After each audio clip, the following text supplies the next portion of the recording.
It's my game.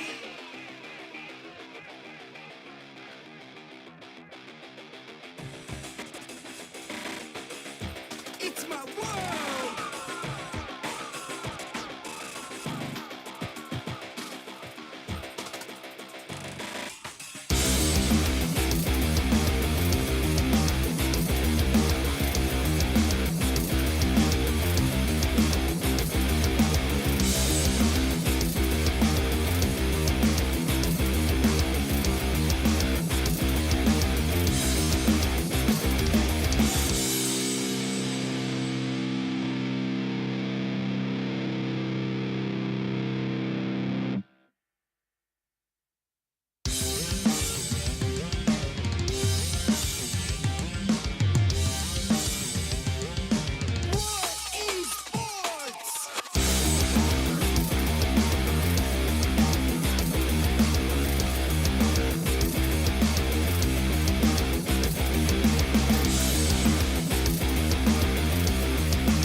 Pancasila. Pancasila. It's my world. Cek Pancasila. Oi. Oi.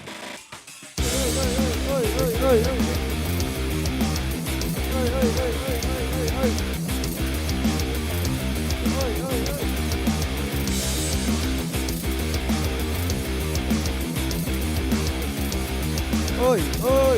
Oi pagi. Saya. Aris Pancasila, ya kan?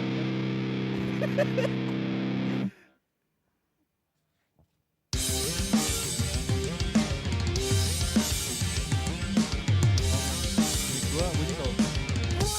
Mic 2 masuk mic 2.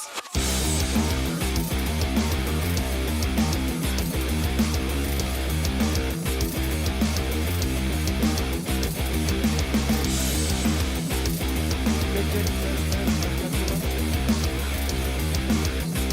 kurang kencang.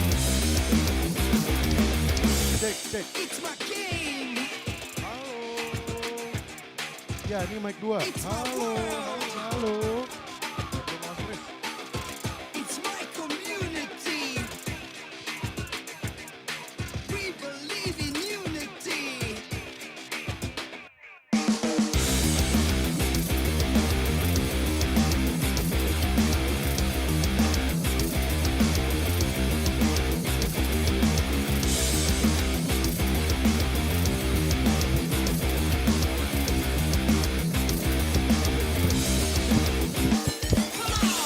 Cek mic 2. Cek. 1 2 3. 1 2 2 3 4 5.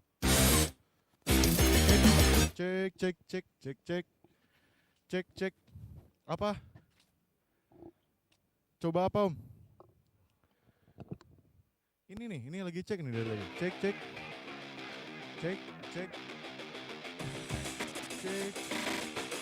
Udah masuk, Riz? Mic 1. Mic 1.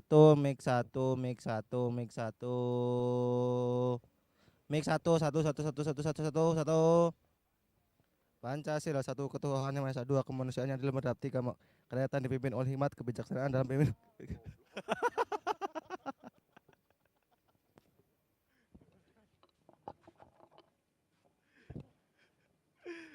Racing lagi.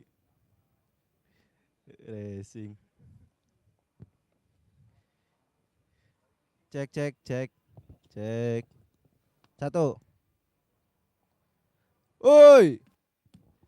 Selamat pagi.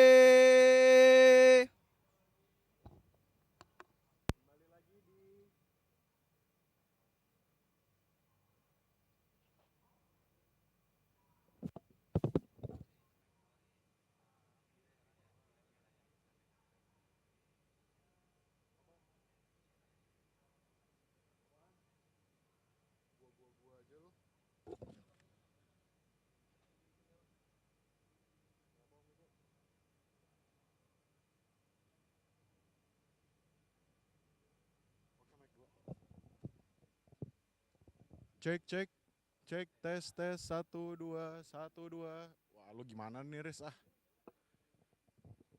Lu ngasih harapan palsu, Riz ya?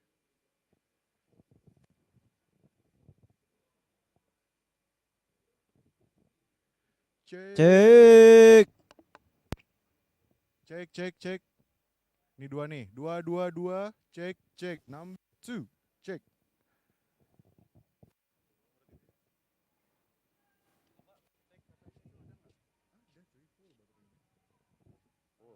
Tuh.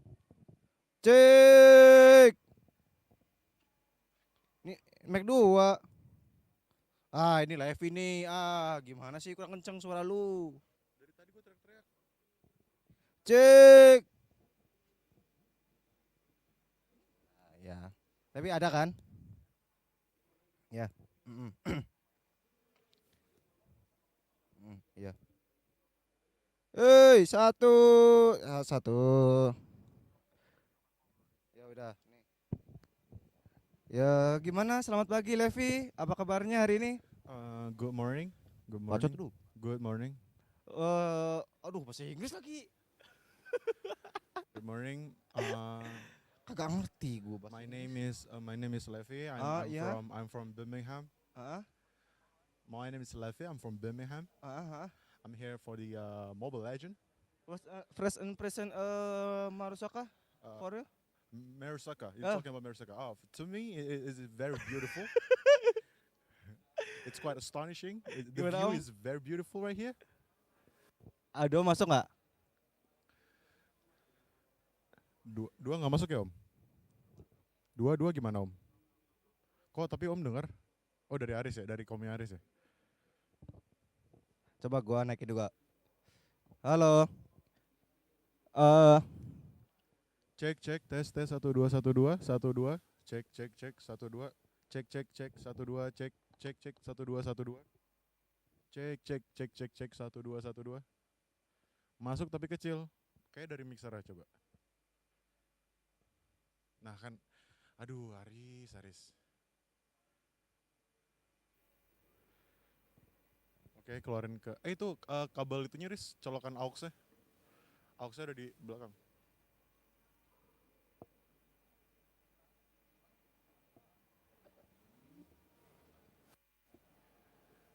Aris, cara nyalain speaker itu pencet sekali, udah. Itu udah nyala Aris.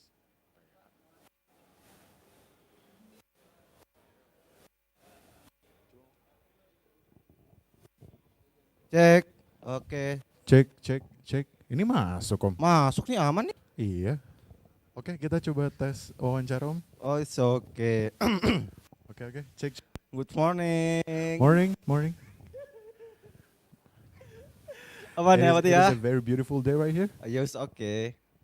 Oh, Om.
It's my world.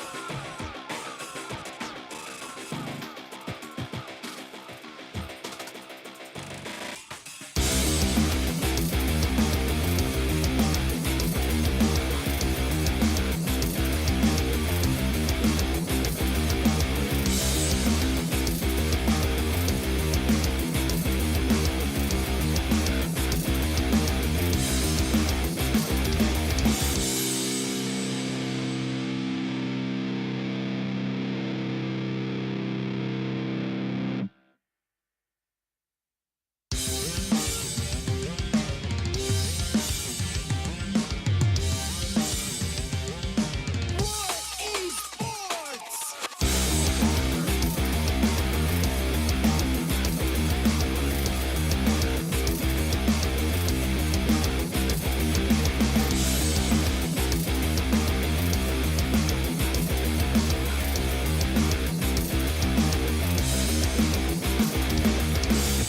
It's my game.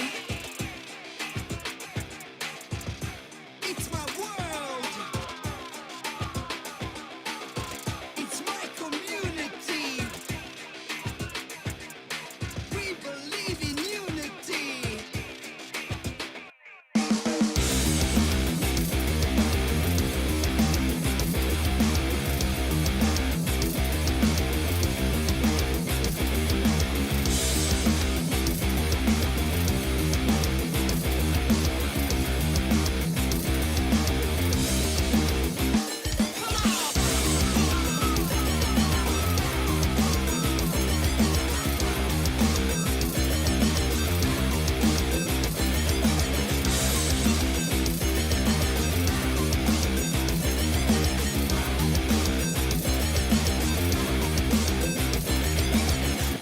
It's my game.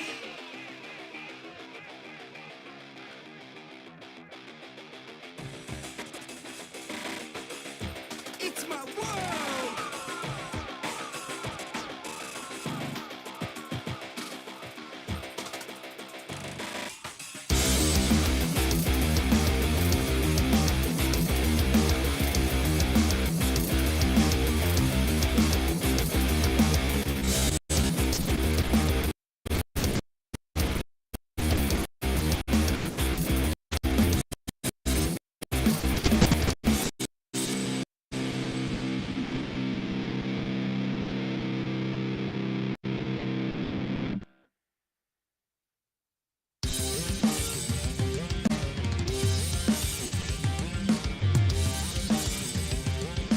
What is sports?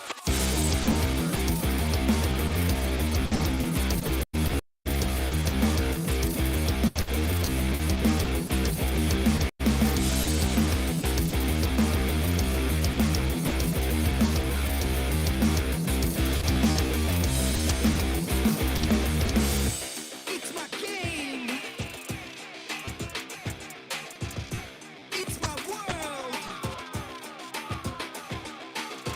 It's my community.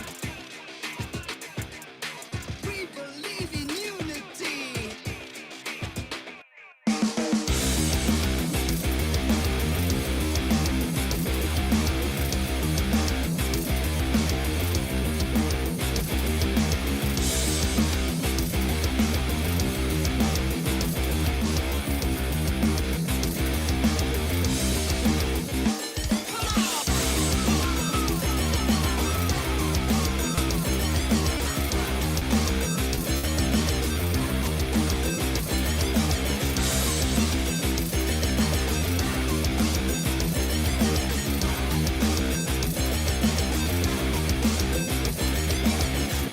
It's my game.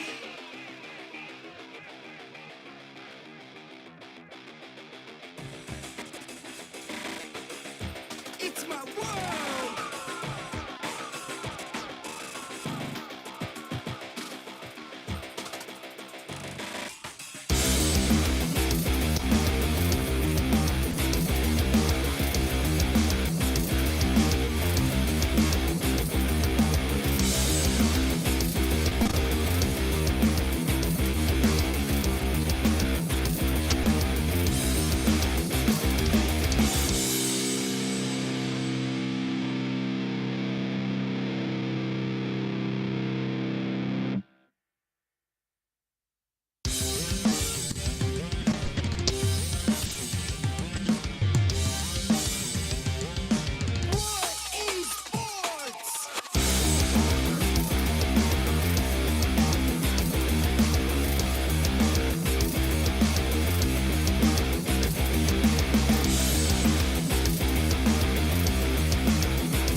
my world.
Malaysia that will be competing in Mobile Legends back in World Esports Championship 2022. And I have a few questions to answer. So the first question, are you all satisfied with the performance this match? Saya kau jawab. Yeah. Pakai bahasa English. You can speak it. So for this match, I think we will take this. So happy, but we're not too satisfied.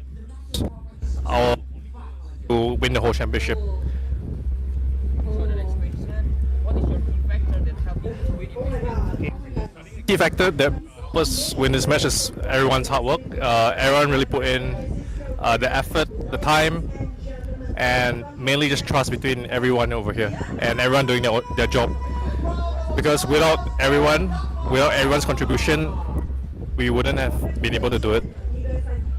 So even you have won the match, do you think there are things that you can improve for the next match? There's definitely many things that we can improve. There was a lot of mistakes that we made as well in both games, so we will look through our games and fix our errors. Okay, so you will be facing other country in your next match, right? Yeah. Will you use the same strategy for the next game?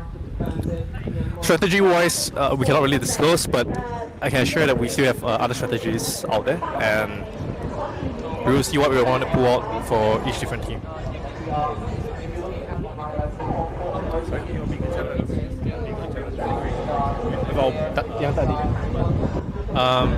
The biggest challenge was because I think Philippines is the favorites, and there's a lot of pressure because our players are all new, and this is our first time representing Indonesia itself. So I feel like the biggest challenge is just the pressure itself.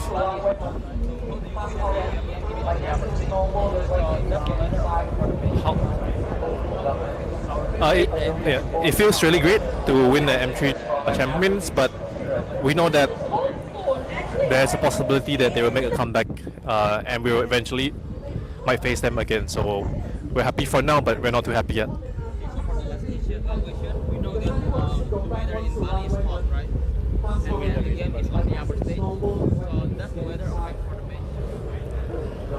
I would say the setup overall is really good. The weather doesn't really affect us, and the setup, the equipment, everything covers the weather, so we don't really feel the heat. Thank you so much. Indonesia! Jaya, jaya, jaya! Okay, thank you, congratulations Indonesia! Thank you.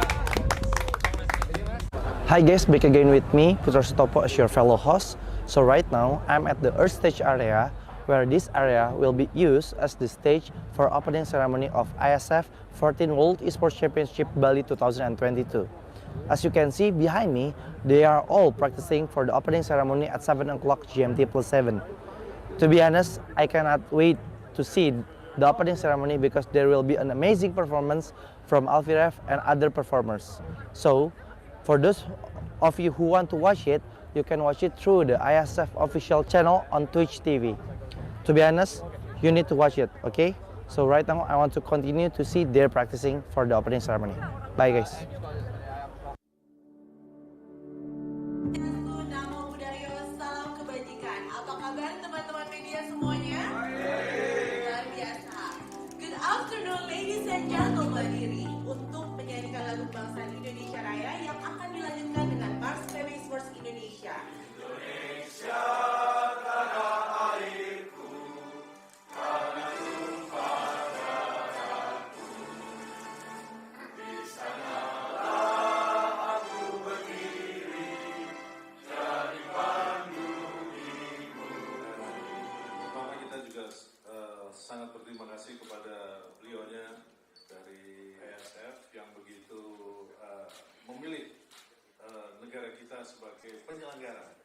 sekitar 42 juta ya e-sport ya, pemain e-sport tentunya akan bisa menyebarkan ini bisa menghidupkan ekosistem daripada e-sport itu sendiri. Tentunya akan berpengaruh secara ekonomi dan kesejahteraan. And hopefully Bali and Indonesia will get a really good name in the international, right? Is going to influence a positive creativity in humanity and a new way to socialize, a new way to be together, a new way to be friends. When a parent looks at a kid in the computer with headset on and talking. Salam Sports. Okay, thank you so much.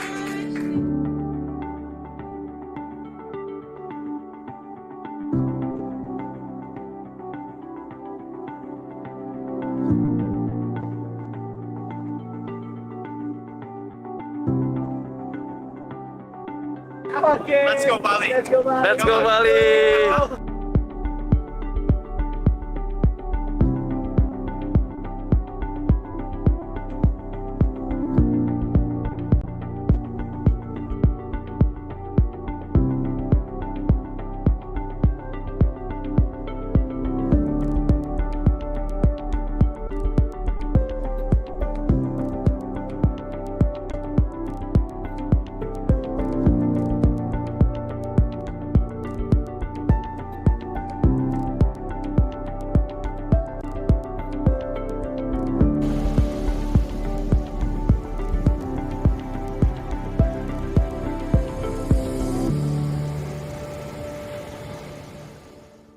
Selamat datang di sebuah pengalaman perjalanan baru Indonesia bersama Journey. Terbang bersama kami untuk melihat pariwisata Indonesia. Sirkuit internasional, bentang alam, ragam atraksi budaya, produk lokal asli Indonesia, warisan budaya, keamanan dan kenyamanan. Journey membawa keramahan Indonesia ke dunia. Malaysia that will be competing in Mobile Legends Bang Bang in World Esport Championship 2022 and I have a few questions to ask. So the first question, are you all satisfied with the performance in this match? There you go, Jabba. Yeah. Pakai bahasa English. So for this match, I think we will take this. We're happy, but we're not too satisfied yet. I'll to win the whole championship. For the next question, what is your key factor that helped you to win it? That was win this match is everyone's hard work. Everyone really put in the effort, the time, and mainly just trust between everyone over here and everyone doing their job. Because without everyone's contribution, we wouldn't have been able to do it. So even you have won the match, do you think there are things that you can improve for the next match? There's definitely many things that we can improve.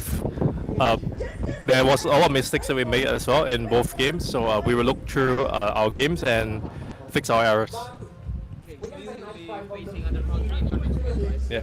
Will you use the same strategy for the next game? Strategy-wise, we cannot really disclose, but I can assure that we still have other strategies out there, and we will see what we want to pull out for each different team.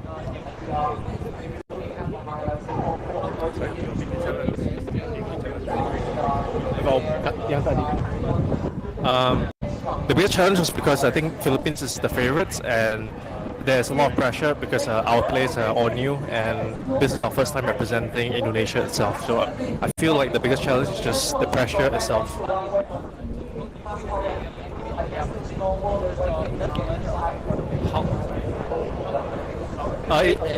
It feels really great to win the M3 Champions, but we know that there's a possibility that they will make a comeback, and we will eventually might face them again. So we're happy for now, but we're not too happy yet. We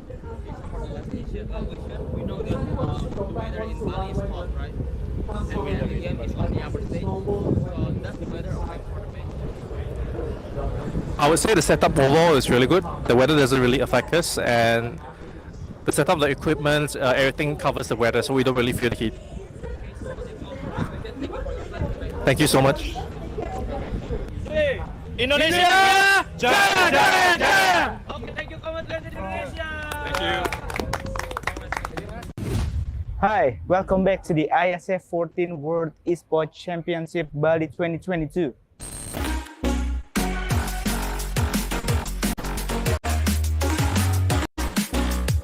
So, entering day 4 of the biggest esports championship, what did you feel?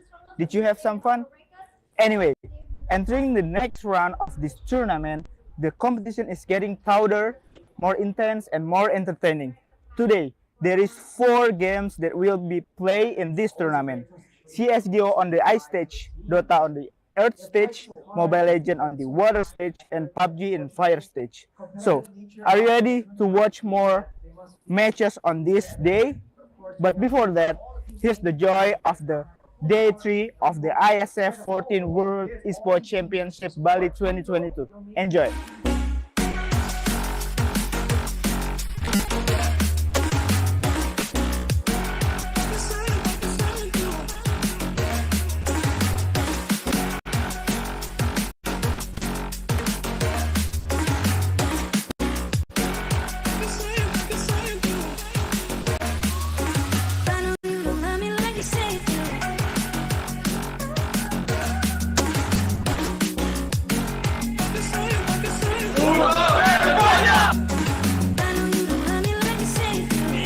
A sky swing! So, how is it? We're exploring more other boat tomorrow. So, stay tuned and cheerio!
all it takes is one dream.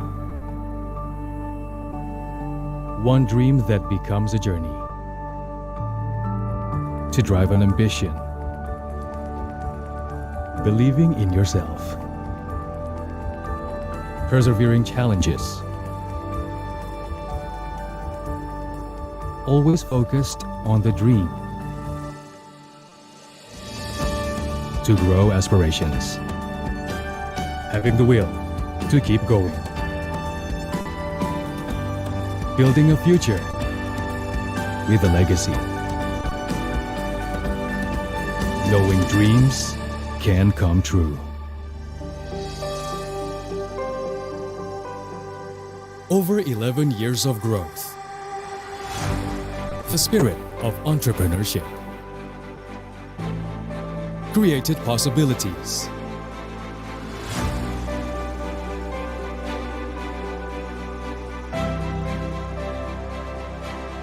Realized new potentials.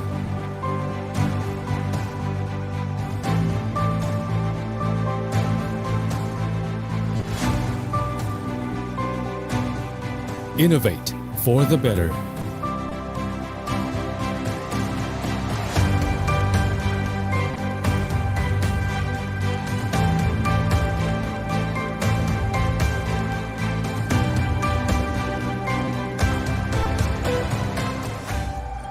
Expand horizons.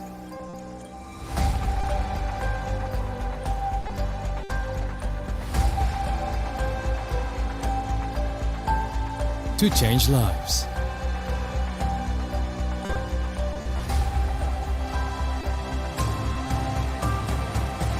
To connect new ideas.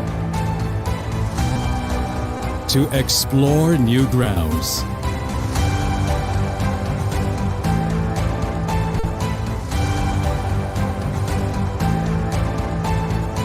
With the future in sight.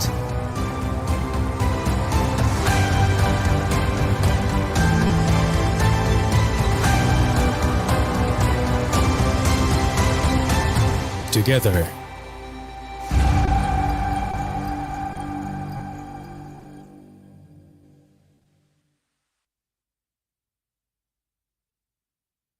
Okay, so today we have Age and Tech Staff as a coach and analyst from Indonesian Mobile Legends team in World Esports Championship 2022, and I have a few questions to ask.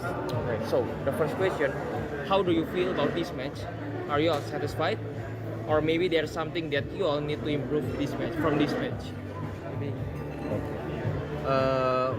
Dengan pertandingan tadi kita udah lumayan puas lah ya, kita bisa menang terus, tapi kalau kita lihat kita tetap fokusnya buat di upper bracket final, terus di nanti di grand finalnya sih. Jadi ya kita masih tetap walaupun puas tetap fokus buat dapetin emas sih kayak gitu.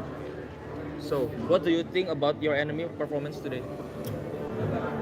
Musuhnya sebenarnya lumayan bagus, dari draftingnya juga kita lihat mereka udah cenderung ke hero-hero yang meta, yang mereka tahu powernya seperti apa, ngikutin patch banget, dan ya lumayan ngagetin sih musuhnya. Mereka bisa adaptasi dengan meta-meta yang sedang berlangsung lah di Mobile Legends ini. Jadi menurut gua musuhnya lumayan kuat. So is there any special preparation for the next match? Untuk next match-nya lawan Kamboja kita prepare ini aja sih, respect mereka lah. Jadi mereka strateginya apa kita pelajarin, kita siapin, jadi kita nggak kaget lah buat lawan mereka. Jadi kita tetap respect siapapun lawannya, kita akan ngasih yang terbaik lah. Okay. So you already won the game in this time, right? So what things that you have that on your team doesn't have? Sebenarnya kekurangan di tim kita itu adalah kita masih kurang disiplin, masih kurang rapi mainnya. Dimana sebenarnya kita bisa lebih rapi, bisa lebih clean, jadi gamenya juga lebih mudah. Nah itu yang perlu kita tingkatin selama turnamen ini berjalan langsung. Okay, so for the last question, is there anything to be worried from the next match against Cambodia? Maybe the player or their gameplay? Mungkin lawan Kambodia ini karena kita tahu tadi kita expect-nya kita bakal finalnya lawan Malaysia ya. Ternyata Kambodia bisa ngalahin. Jadi ya kita inilah pelajarin lah kenapa mereka bisa ngalahin Malaysia, dan kita respect dari draftnya juga. kita baca mereka strateginya bakal gimana, jadi kita nggak bakal kaget lawan mereka. Jadi Okay, so that's all for my question. Thank you for your time, and I hope the best for this competition. Okay, Thank you. Hi everyone, I hope you having an amazing day. It's Sigit right now. So I'm in the beautiful place in Bali called Merusaka, and I'm still at the exhibitors zone of the Iesf 15 World Esports Championship Bali 2022. So after we played at the Garudaku zone, today I want you to come with me to play at the one of the booth exhibitors called Dewa Game. So I think it will be so much fun because they have many game exhibitions here. So let's play. The growth of esports and gaming industry in Indonesia has an impact to drive Indonesia's economy. Various local games from various local game developers has just launched. Dewa Games came up with unique idea. Carries online games that can be widely accessed to be played anytime and anywhere. Dewa Game can be accessed by a personal computer on website or through an app on a personal smartphone. In Dewa Games app and website, there are various games that you can play. You can top up a token to play in mode arcade and tournament to get a reward. There's a bunch of rewards that you can get at the Dewa Games such as Apple product, Asus ROG, music instrument, electronic devices, computer and gaming devices and many more. So right now I get an opportunity to play games at Dewa Game booth. The Dewa Game crew is really helpful to give explanations about their product, as an explanations by one of Dewa Game crew here. Game itu portal games, jadi kita bisa main games, banyak games lah di Dewa Games. Ada digital games, multiplayer games. Nah nanti kalau main di Dewa Games itu kita bisa dapat diamond. Diamondnya bisa ditukar sama hadiah. Hadiahnya di handphone, macam-macam deh pokoknya. Main di websitenya dewa.game atau di Play Store juga ada sama App Store. Dewa Game, oke? Jangan lupa main ya. Enjoy their activation booths. Which else should we explore? Stay tuned and don't go anywhere. So, how is it? Exciting, isn't it? We're exploring more other booths tomorrow. So stay tuned and cheerio. Hi guys, back again with me, Putra Stopo, as your fellow host. So right now, I'm in a Dewa United booth. As you can see behind me, this is a RV car. You know what? Dewa United is the first esports team that have this RV car. In RV car, you can play PS5 games like Tekken, eFootball, and not only that, you can bring your friend here to play 5 vs 5 PUBG Mobile and Mobile Legends Bang Bang. And of course, if you want to get into the RV car, you can see all the trophies and the jersey owned by Dewa United. And if you want to get the same polo shirt like me, you can go to the Dewa United booth because there is a lot of merchandise. There is a lot of cool stuff like jersey, t-shirt, jogger pants, and anything. You can see and you must visit it. And later at 4:30 p.m. GMT +8, we will having a 2 vs 2 challenge with Rizky Faidan from Bali United and Romi Hadiwijaya. So if you are the eFootball player and if you want to play 2 vs 2, you visit Dewa United booth.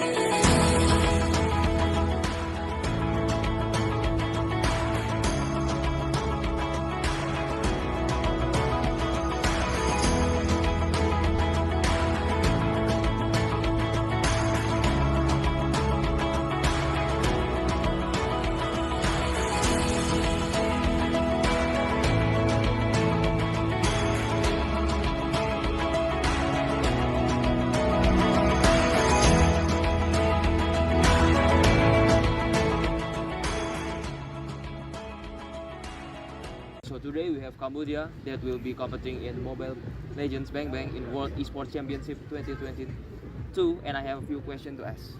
So the first question, how do you feel about this match? Are you feel satisfied, or maybe there are some things that you all need to improve from this match? From the last match, we feel exciting, and there's a lot of things for us to learn from the last match. Okay, so what do you think about your enemy performance today? The performance is very strong because they have more experience, and yes, they very strong. Okay. So is there any special preparation for the next match? Yeah, there is the draft, the strategy for the next match. Okay, so you already won the game in this time, right? Yeah. What things do you have that your enemy doesn't have? Maybe can be your chemistry more than good than them, or Uh, I think it's our spirit. Together, we all in one. We know what to do, and yeah, we trust each other. We have the same spirit. So how confident are you to win this competition? Our confidence is 50%. 50%. Yeah, 50. So for the last question, who is the tough enemy in this competition? I think Philippines and Indonesia are the toughest team for us to beat. Because they are the stronger team in ASEAN, and they have more experience, and yeah, they're both strong. Okay, so the question, thank you for your time, and I hope the best for your competition. Thank you. Hi, welcome back to the Iesf 14 World Esports Championship Bali 2022.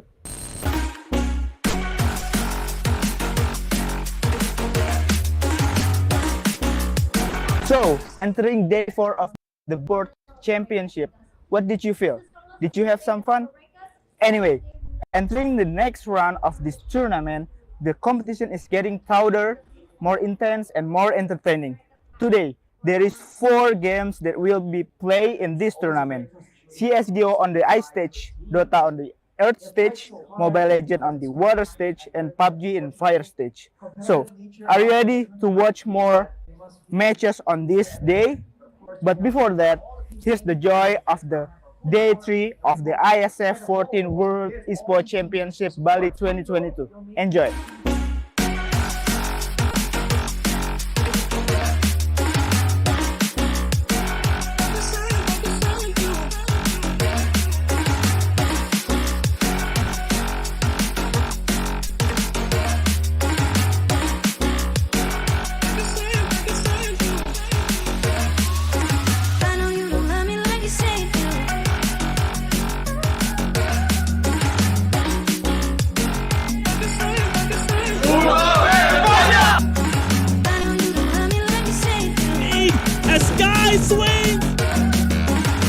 So, how is it?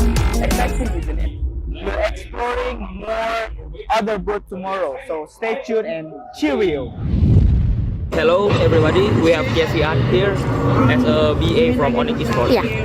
So I wanna ask you, so the first question is, what do you think about this match Indonesia versus Philippines? Match yang tadi menurut aku seru banget sih, terus udah gitu kayak menegangkan juga lah. Okay, so the next question is, who is the top opponent for Indonesia in IESF? Menurut aku Filipina sih, cuma tadi Indonesia berhasil menang lawan Filipina kan. Cuma menurutku yang paling susah Filipina sih. So how much confident are you that Indonesia will be the winner for this competition? 100% dong. Kita harus percaya diri. So for the last question, any future hope for esports Indonesia, especially Mobile Legends? Semoga makin berkembang, terus udah gitu semoga bisa berjangka panjang. Thank you. Thank you. Thank you for your time. Esports Indonesia. Jaya, jaya, jaya. Thank you Kak Kesian.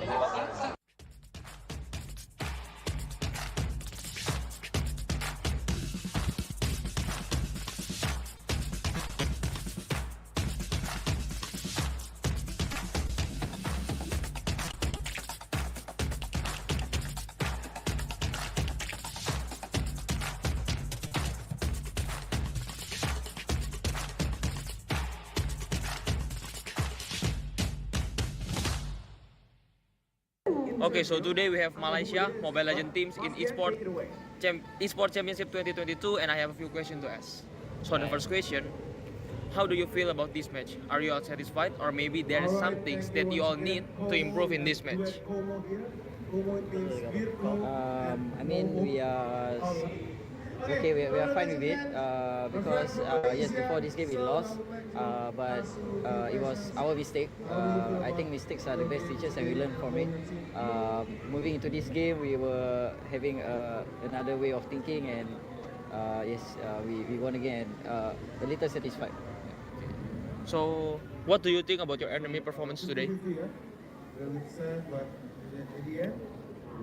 Saya rasa performa dorang bagus, cuma dorang maybe kurang dari dorang leak dari segi drafting. So drafting dorang tu macam dorang pick ni tapi dorang tak tahu combo dengan apa. Tu bagi pendapat saya lah. So, is there any special preparation for the next match? Definitely yes, because we'll be going between Argentina or Philippines. Both are strong teams in their own region. They are both strong teams. Definitely we want to try to win them because we'll be meeting them again in M4. Okay. So you already won the game this time, right? What things that you have, but your enemy doesn't have? Tadi, Benjoy. Benjoy. Okay, for the last question, what are your worries for the next match? If my jungler wants to play Franco. Jungler, I don't know. What are your worries? Aku ada apa-apa worry tak? Is there any worries for the next match? Maksudnya apa? Kalau kau ada apa-apa risau tak untuk next match? Oh, untuk next match, jangan bagi Franco jangan lah. Okay, so that's all for my question. Thank you very much for your time, and I have the best for this competition. Hello, can you guess where I am? Yes, we are the exhibitions here. So we are gonna explore this freaking cool area and see what we can do with all tenants. So, come here. Basically, Garudaku is a product created by PBSI or Federations of Esports Indonesia. Garudaku is one-stop solution for esports industry in Indonesia. In this platform, you can creating your own esports community, join tournament, searching for player database, esports company, or even community in every game category. All members that registered in this platform can join many various tournament in every game category like Dota 2, Tekken 7, Mobile Legends, PUBG, eFootball, FIFA, CSGO, Point Blank, and also Free Fire. Garudaku also has an esports academy for every non-professional players and professional players. They provide coaching clinics and all academy members can be lead to be professional players in every game category. Garudaku became one of the exhibitors at the Iesf 15 World Esports Championship Bali 2022. They had a very interesting activity here. Besides, they will teach you how to use their platform and become one of their members. They provide gaming corners. Visitors can use as long as they like to play many games in PlayStation 5. You can play Tekken 7, eFootball 2023, and FIFA 2023. On the other side, they collaborated with Racing Lab to provide a racing simulator that you can try at their booth. The attendee is very helpful to give guidelines on how to use racing simulator machine. This one is very interesting because they give me an experience using a racing simulator and make me feel like I'm the real racer. So, that's what I got from the Garudaku zone, and I really want to explore more at these exhibitor areas. So keep following me and stay tuned.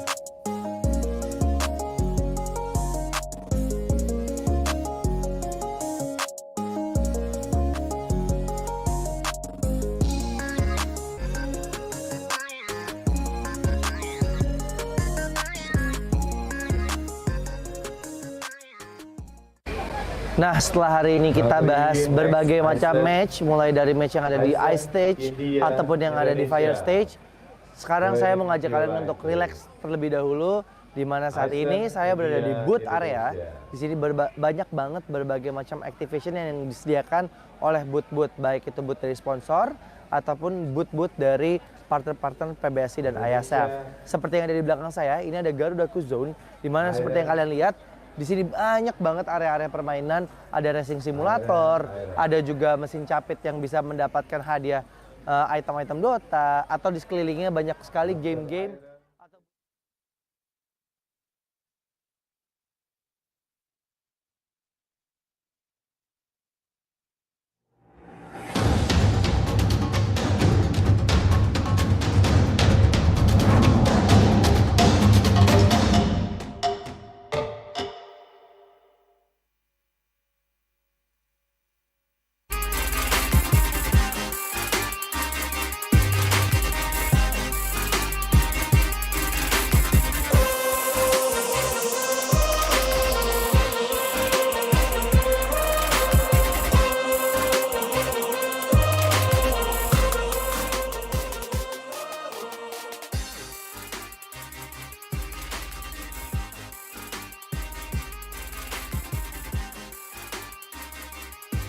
I'm sorry guys, I have to repeat once again. So, welcome back again on ISF 14 World Esports Championship Bali 2022. Still on the air stage with me, Kerieka, as the host for today. First match, Mobile Legends Bang Bang. So, like usual, before I start the game, I would like to give you information about the event itself. The ISF 14 World Esports Championship will be a part of the Indonesia Esports Summit 2022, an annual celebration of the country's esports ecosystem initiated by ISF and PBSI, with the goal to involve all esports stakeholders in Indonesia, including game publishers, game developers, pro teams, athletes, influencers, brands, community, and media in the country. Here, we have more than 600 international athletes, 106 countries, 596 offline matches, and it makes the esport event with the most nationality competing offline. And also the largest outdoor esports competition in Southeast Asia. With 4 marvelous stages, we have ice stage, fire stage, here, air stage, and of course, fire stage.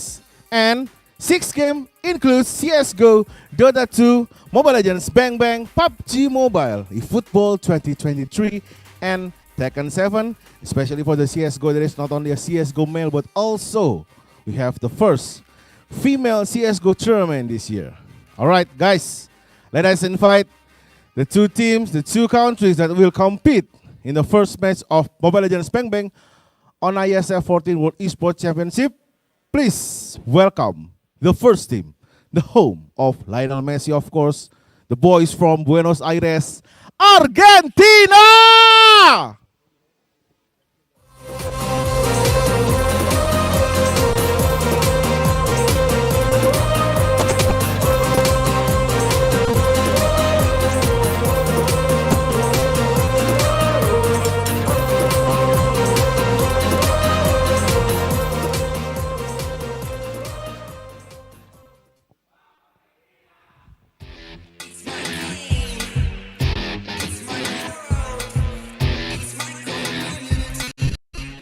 Here we go. Argentina, the boys from Buenos Aires, ready for the first match of Mobile Legends Bang Bang on ISF 14 World Esports Championship. Right, let us invite the second team. Please welcome our brothers from Manila, Filipino!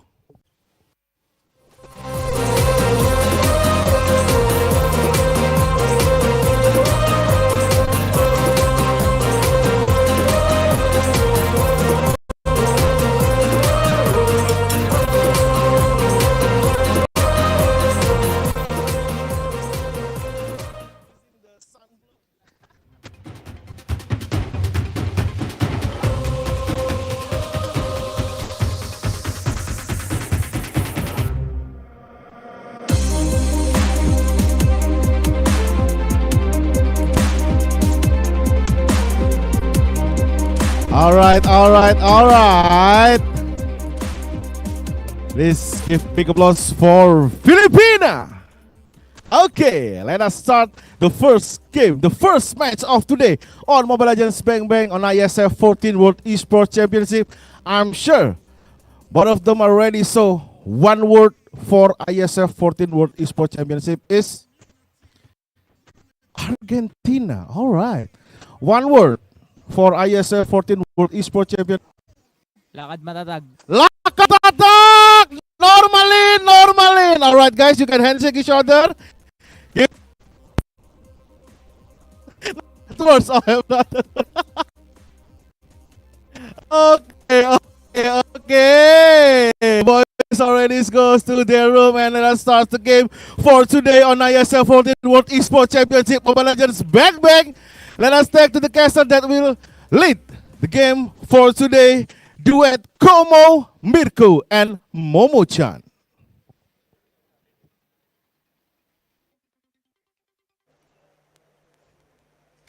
Welcome to the desk, Como, or Mirko and Momo, here on the caster desk for you guys today.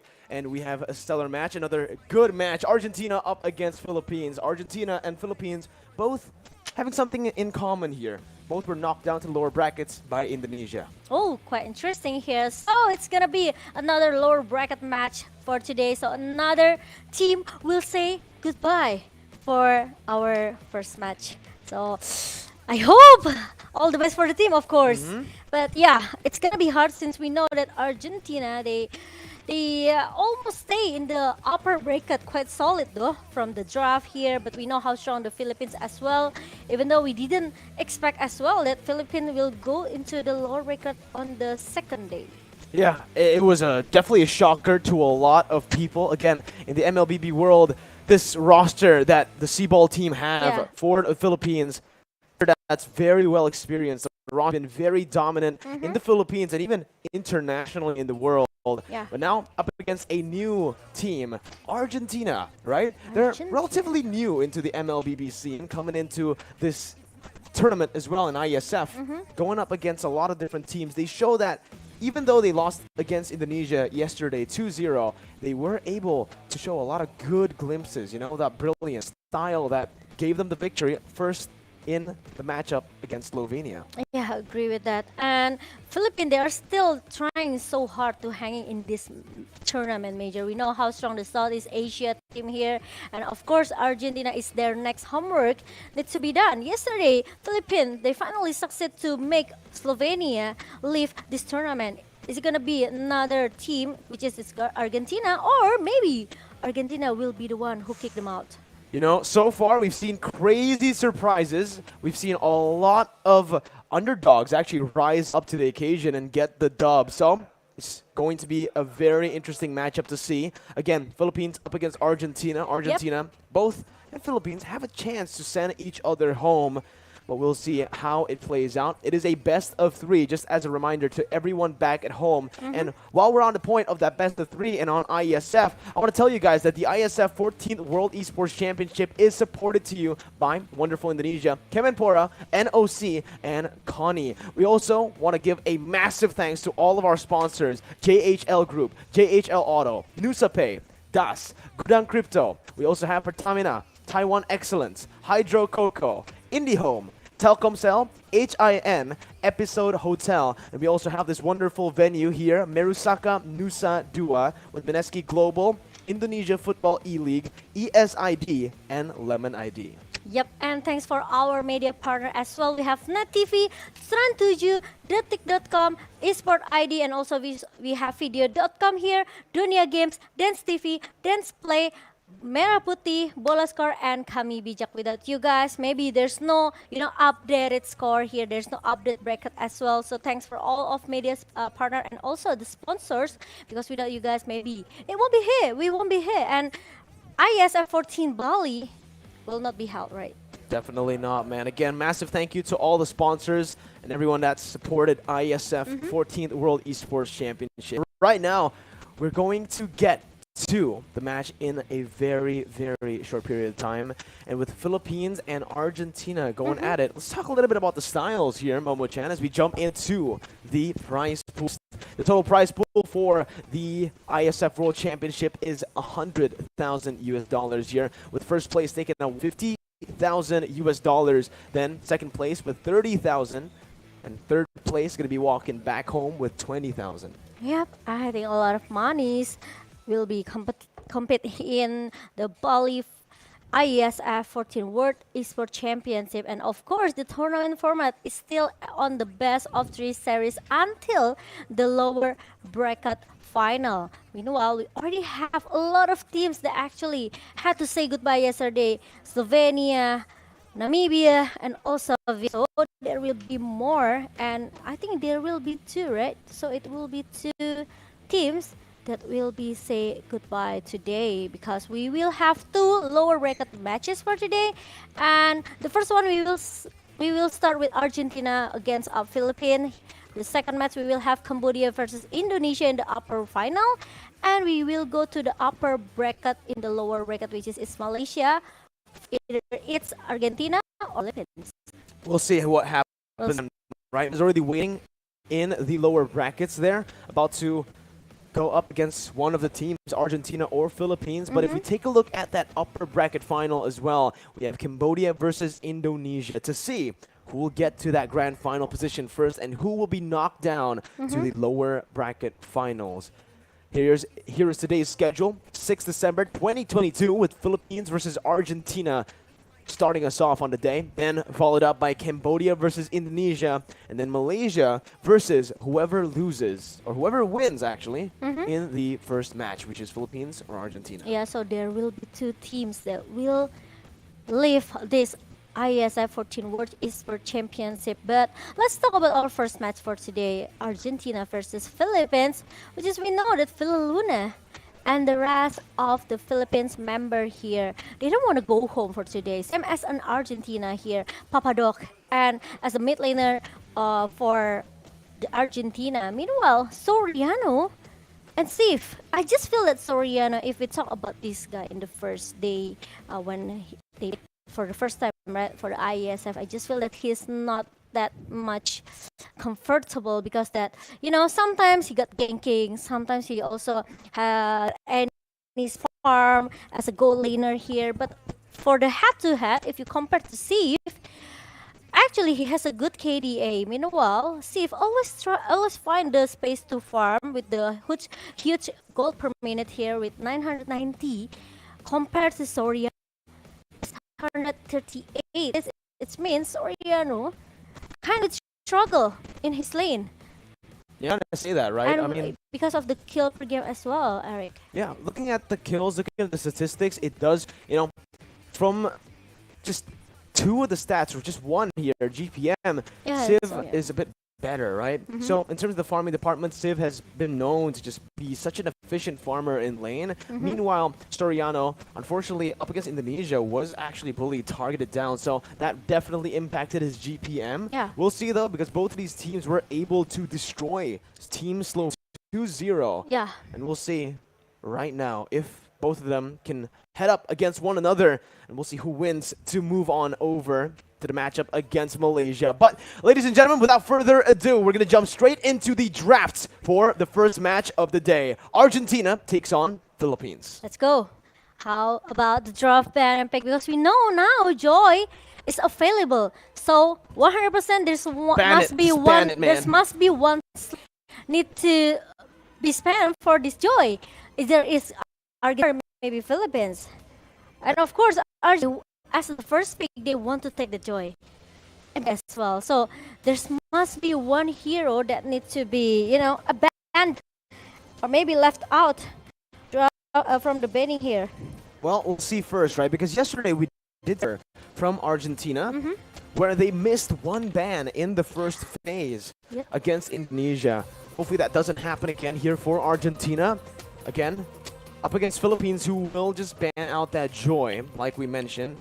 It is just the standard ban so far. The Benedetta is down to words 0 or Dapadap in Team Philippines. But now we're going to see the Farsa ban as well. So again, two respect heroes, two respect ban over words Philippines. We're seeing the Farsa ban, also the Benedetta ban.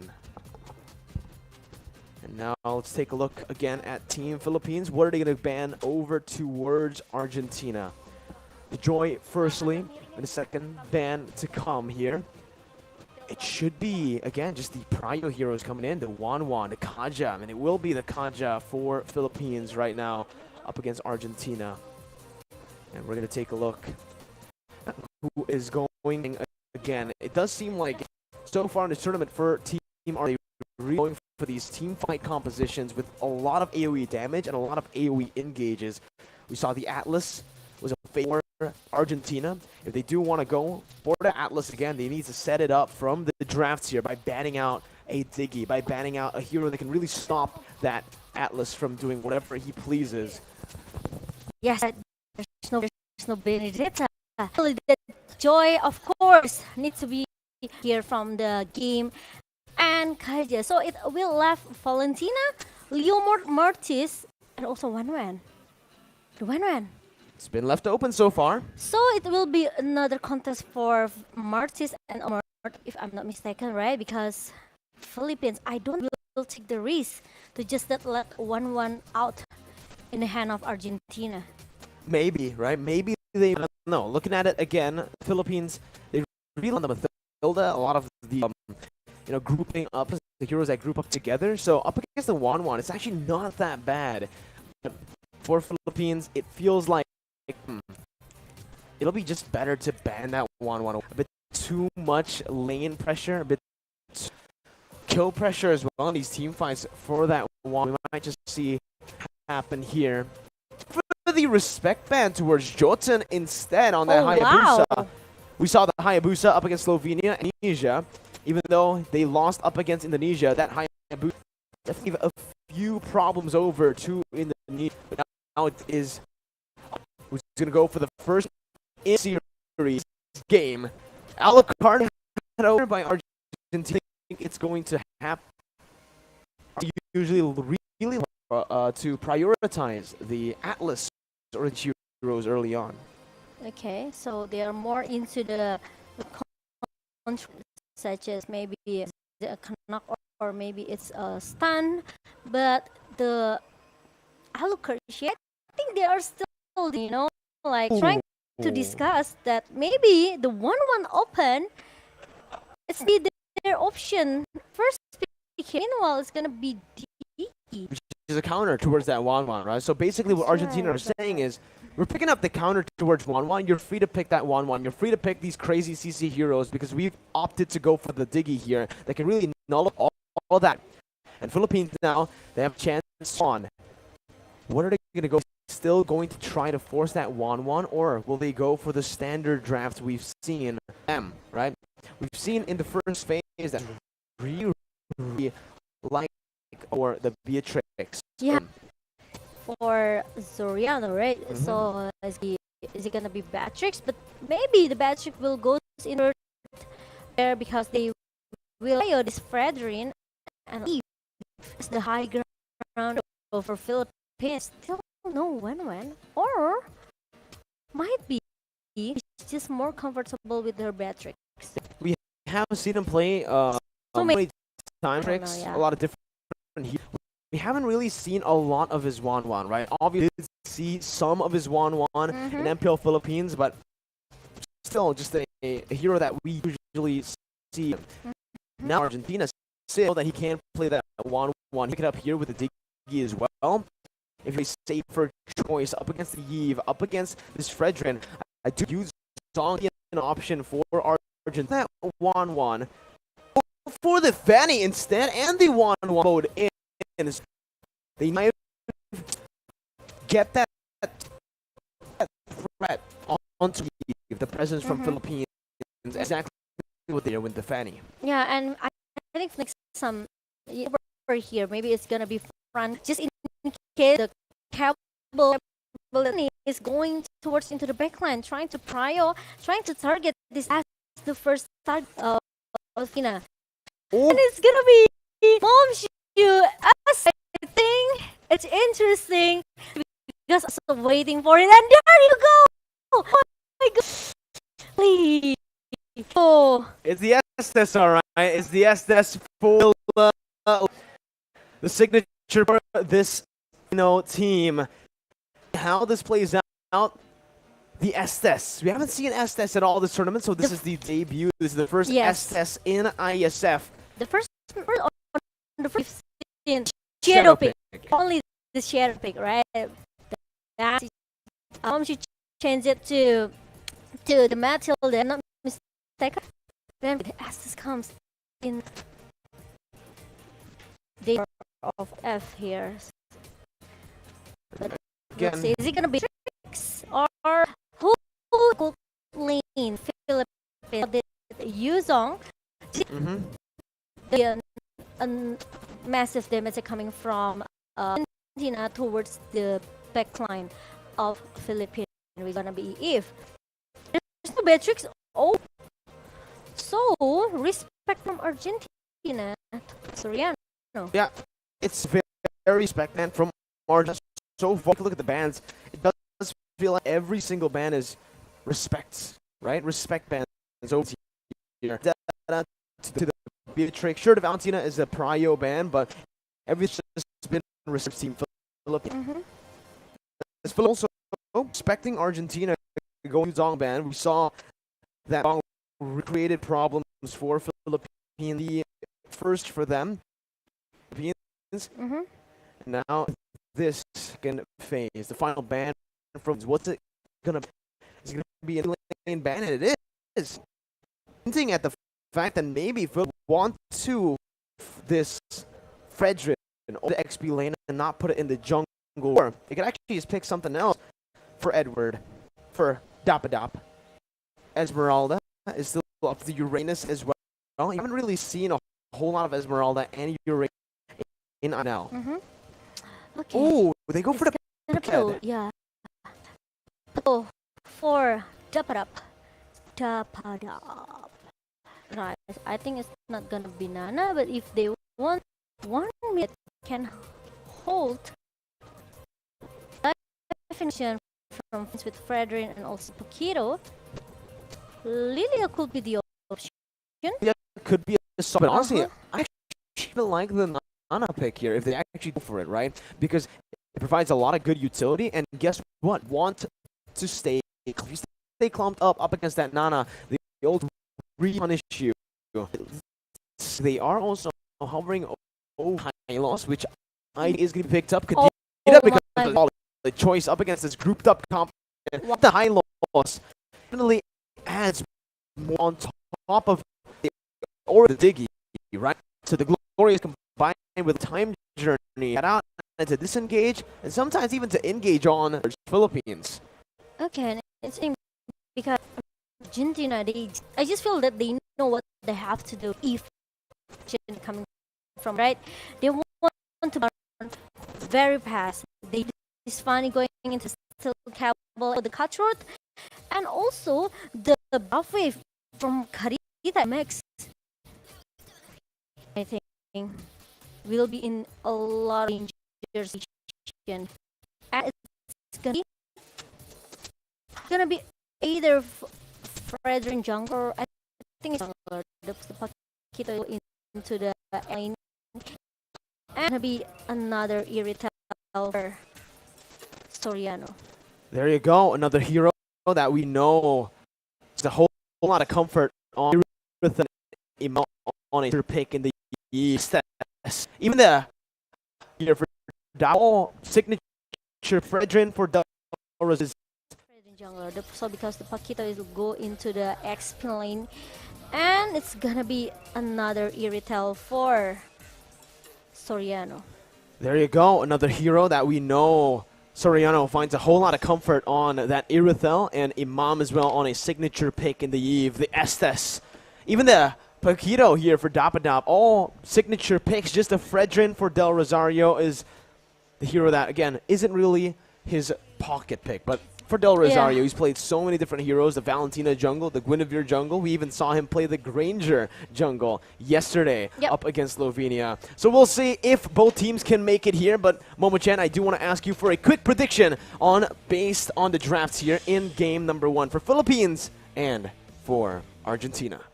If you take a look from the draft, Argentina, they look very, very strong, but I think as long as the E from Philippines can hold the position very well, I think it's still fine for Philippines.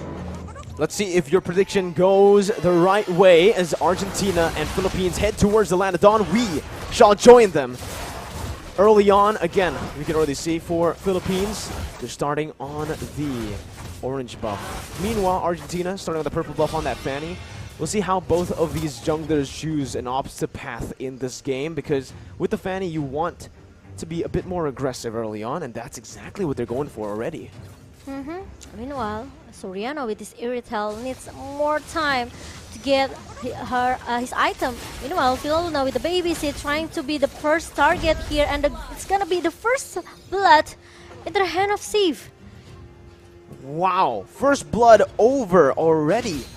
So early on, and again, like you mentioned, it's on the hands of Civ, this 1-1, the hero that you don't want to scale up, especially when you've already picked up a counter hero in that lane. Villaluna falling very early on, and this is a good start for Team Argentina. this can actually be the early game controlled by Argentina. It's going to be very tough for Philippines to actually look to roam across the map because of this Kadira and the Fanny with so much kill pressure on their hands. Yeah, I think from Philippines draft, it's more into the mid instead of the late game here. So they have to make a lot of space, especially for Soriano. And the babysit from Luna moved into the mid lane here. So Soriano needs to play a little bit passive, especially he has a 1v1 situation with Iesf that actually it's easy for him to actually open that weakness point here. Well, in the XP lane, you can already see the movements here from Imam, trying to look for a gank or a trade on the board, just setting up for that turtle take as well as he just helps Dapadap to clear out the waves. Topside pressure has been taken by Philippines as Luna is caught all alone in the mid lane. Del Rosario picks up the turtle and they're rotating over to that mid lane, but it does seem like Argentina will just choose to back off. Yeah, and now Argentina, they seems hold a little bit, maybe not as aggressive as before because he knows that Luna now is trying to cover that mid lane here. Meanwhile, Soriano needs to get more information towards the positioning from Philippines because he almost can get dinged like this. Jotun instantly with the cables able to find a kill onto Soriano in the worst possible time because look, the wave was just shoved in by Civ, and it does seem like Soriano will miss out on that entire wave, not getting the gold buff, not getting the gold minion. As Argentina are still leading in kills, Philippines still ahead in gold though because of that neutral objective control. Erwin though jumps in with the Petrify, gets the rough waves as well as Dapadap jumps in with a knockout strike, trying to get a cheeky little pick off onto Erwin to punish him down. But it does mean that Argentina will have Papadog free hit into that gold turret up top. Okay, meanwhile, in the gold lane, Soriano trying to giving some pressure here with the bulk damage towards Steve, but there's gonna be an assist coming with the heal, and Jotun tries so hard to take down the Soriano, but Soriano is still able to stay alive and still survive with only 2 members very, very low in the bottom lane here. Argentina, they have to let go the gold turrets in the bottom lane. And it's a good follow-up from the rest of the Filipino team here. From Del Rosario already getting a very good position, but Erwin jumps in with the oddity over under the tier 1. Now it's going to be a lot of damage placed onto him, forcing him to use the rough waves defensively. But it is still Philippines who are grasping onto that gold lead with the objectives. Luna really need to make his rotation here because Soriano actually aware that Argentina likes to at least get some pick off towards his lane, right? So Soriano, if he died so many times, I think it's gonna be a dangerous stuff for Philippines. Meanwhile, there's gonna be an ultimate comes from Papa Dog here. Meanwhile, it's gonna be a real world manipulation pops up from Imam. But I think there's no any team fight happens since the turtle is already being secured by Philippines. No further follow-up. Erwin trying his best to look to get that kill onto Luna once again. He was able to find that kill early on with his Petrify supporting Civ. But here it is still the same story. Argentina with a bit better aggression early on, but it's still Philippines were slowly but surely building up that gold lead with the neutral objective control and just the objective control in general. Dapadap has just been focusing down on clearing those waves to enable his team to make more plays on the map. Meanwhile, Erwin, again, can't really do much here by rotating towards that gold lane at this stage because of Luna's healing coming in from that Estes. The kill pressure, slowly but surely, will be a bit, tamed down by Philippines, actually, now that I think about it. As Jotun is going to have a tough time in his orange buff. In his purple buff, it's going to be him still finding that purple buff, though, with the Retribution. The Petrify as well, connecting onto Del Rosario, who's going to be taken down. The purple buff not on Jotun's hands, so it's actually stolen away with real-world manipulation now popped in. It is going to be Dapadap who looks for it, but Soriano gets killed in that gold lane. A 1v1. It's a 1-for-1. But it ends up being worth it to Argentina, kill-wise, 2-1 in the end. Oh my god, that slow effect comes from Luna, the domain of Moon Goddess. 90% slow effect. It makes all the people, all the players from Argentina cannot do much inside the circle of the of the skill here. And meanwhile, Jotun with the steel cable a little bit here, and it's gonna be a punishment coming from Del Rosario because he cannot connect that steel cable just now. Ooh, a mistake from Jotun there will lead to the third turtle being controlled by Blacklist International's roster here. Again, they're already starting to nail it down with the ultimate bonding experience. Philippines, though, again, with that Estes, are able to sustain back up as Erwin's forced to back off as well with the Oddity, using it defensively to get out of that real-world manipulation. It is Team Philippines who secures the turtle.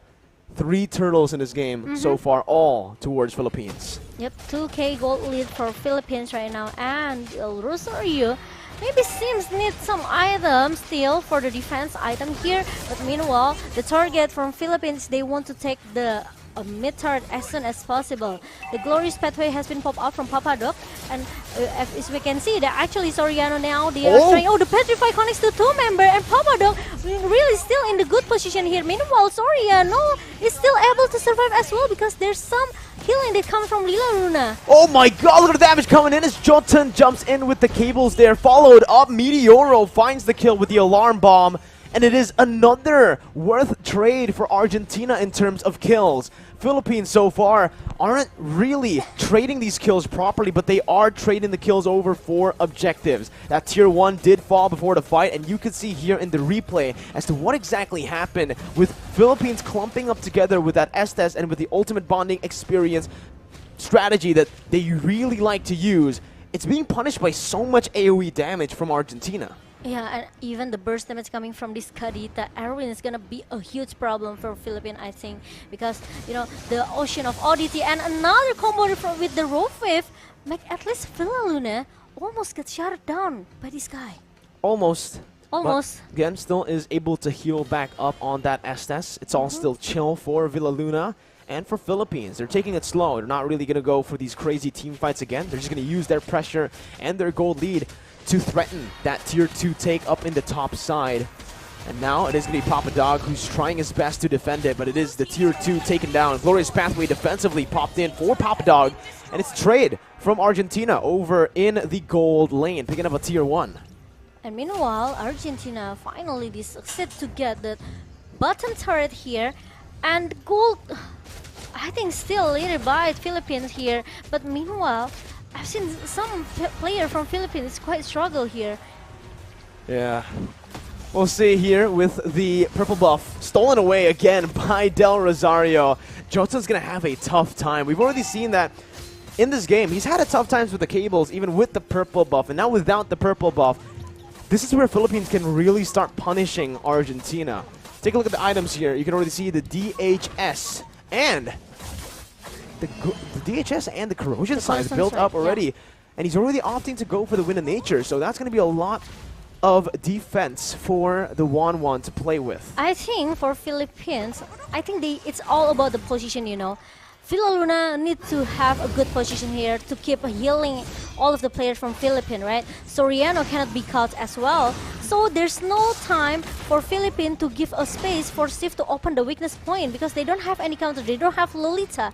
They don't have that Guardian Bulwark can hold the damage coming from Sif. Once the crossbow of Tank pop up from Sif, if Villa Luna is not able to heal the member from Philippines, I think it's gonna be a hard situation for Philippines.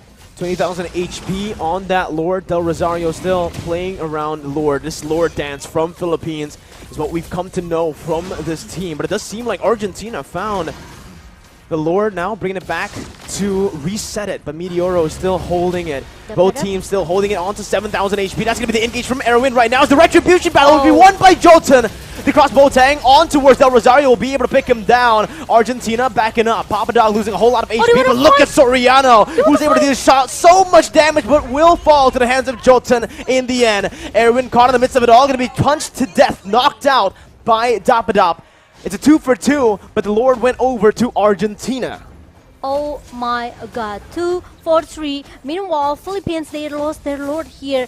Jotun tried to get the purple buff here. Meanwhile, Dapadap still able to push him back away. Let's take a look for the replay here. Actually, when the glorious pathway being popped up, Jotun finally come in the perfect timing with the cable here and also the Cutthroat with the retribution. One railroad manipulation maybe cannot hold up all the people from Argentina, but the thing is Soriano, he left behind. So there's some two team fight here actually for Philippines, and it makes Villa Luna maybe a little bit hard. Who he has need to choose to be here, right? Is it gonna be the Imam or is it gonna be Soriano? That needs a lot help from Villa Luna with the heal. Now it's getting to a point where it's very scary for Philippines. The gold lead has been lost. The gold lead that they've been building through the objective takes. And even there, you can see the orange buff was actually stolen away by Erwin with the breath of the ocean. Del Rosario with no buffs this time around. Argentina are giving Del Rosario a taste of his own medicine as he's been the one stealing away the buffs from Argentina. 12th minute in this game. 34,000 gold for Argentina. That's just a little bit gold more than Philippines. But again, the later the game goes, I do want to ask you this question, Momo-chan. Who do you think has the upper edge later on? Going to the late game, I think Philippines has a lot of advantage here. They have this Irithal, right?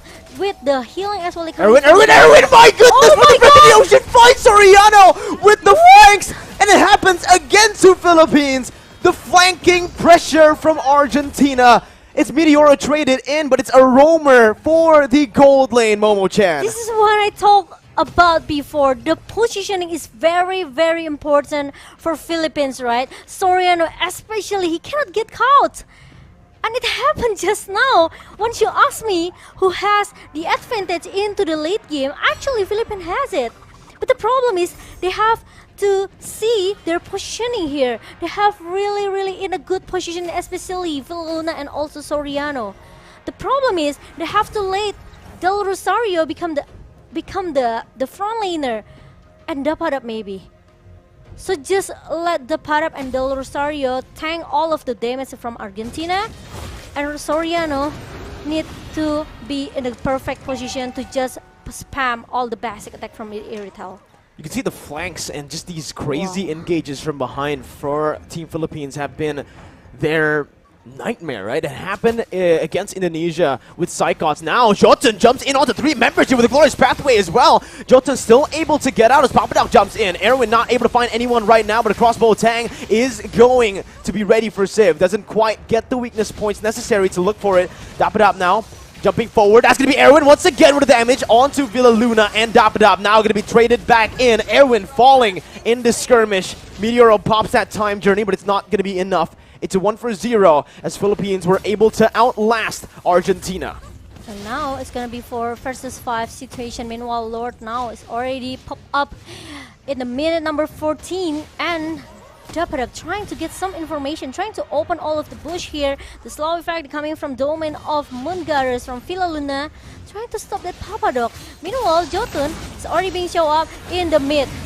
One more weakness point there, but look at Jotun who dives in onto 5 members. The real world manipulation on him as well. Jotun's going to be taken down. Lord wide open for the taking for Philippines, and they get it right now as Dapadab knocks Papadog up for the taking. It is Argentina who are now caught walking back on the back foot.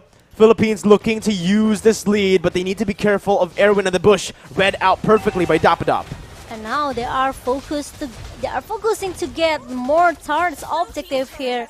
Meanwhile, the Lord hasn't shown up yet, and I think it's gonna be the top lane for the Lord way. And the Philippines, they want to play a little bit disciplined here. They don't wanna, they don't wanna rush things up. They wanna wait for the Lord until it shows up going into the top lane for Argentina as well. We do have a technical pause, so please do be patient with us right now as we resolve that issue.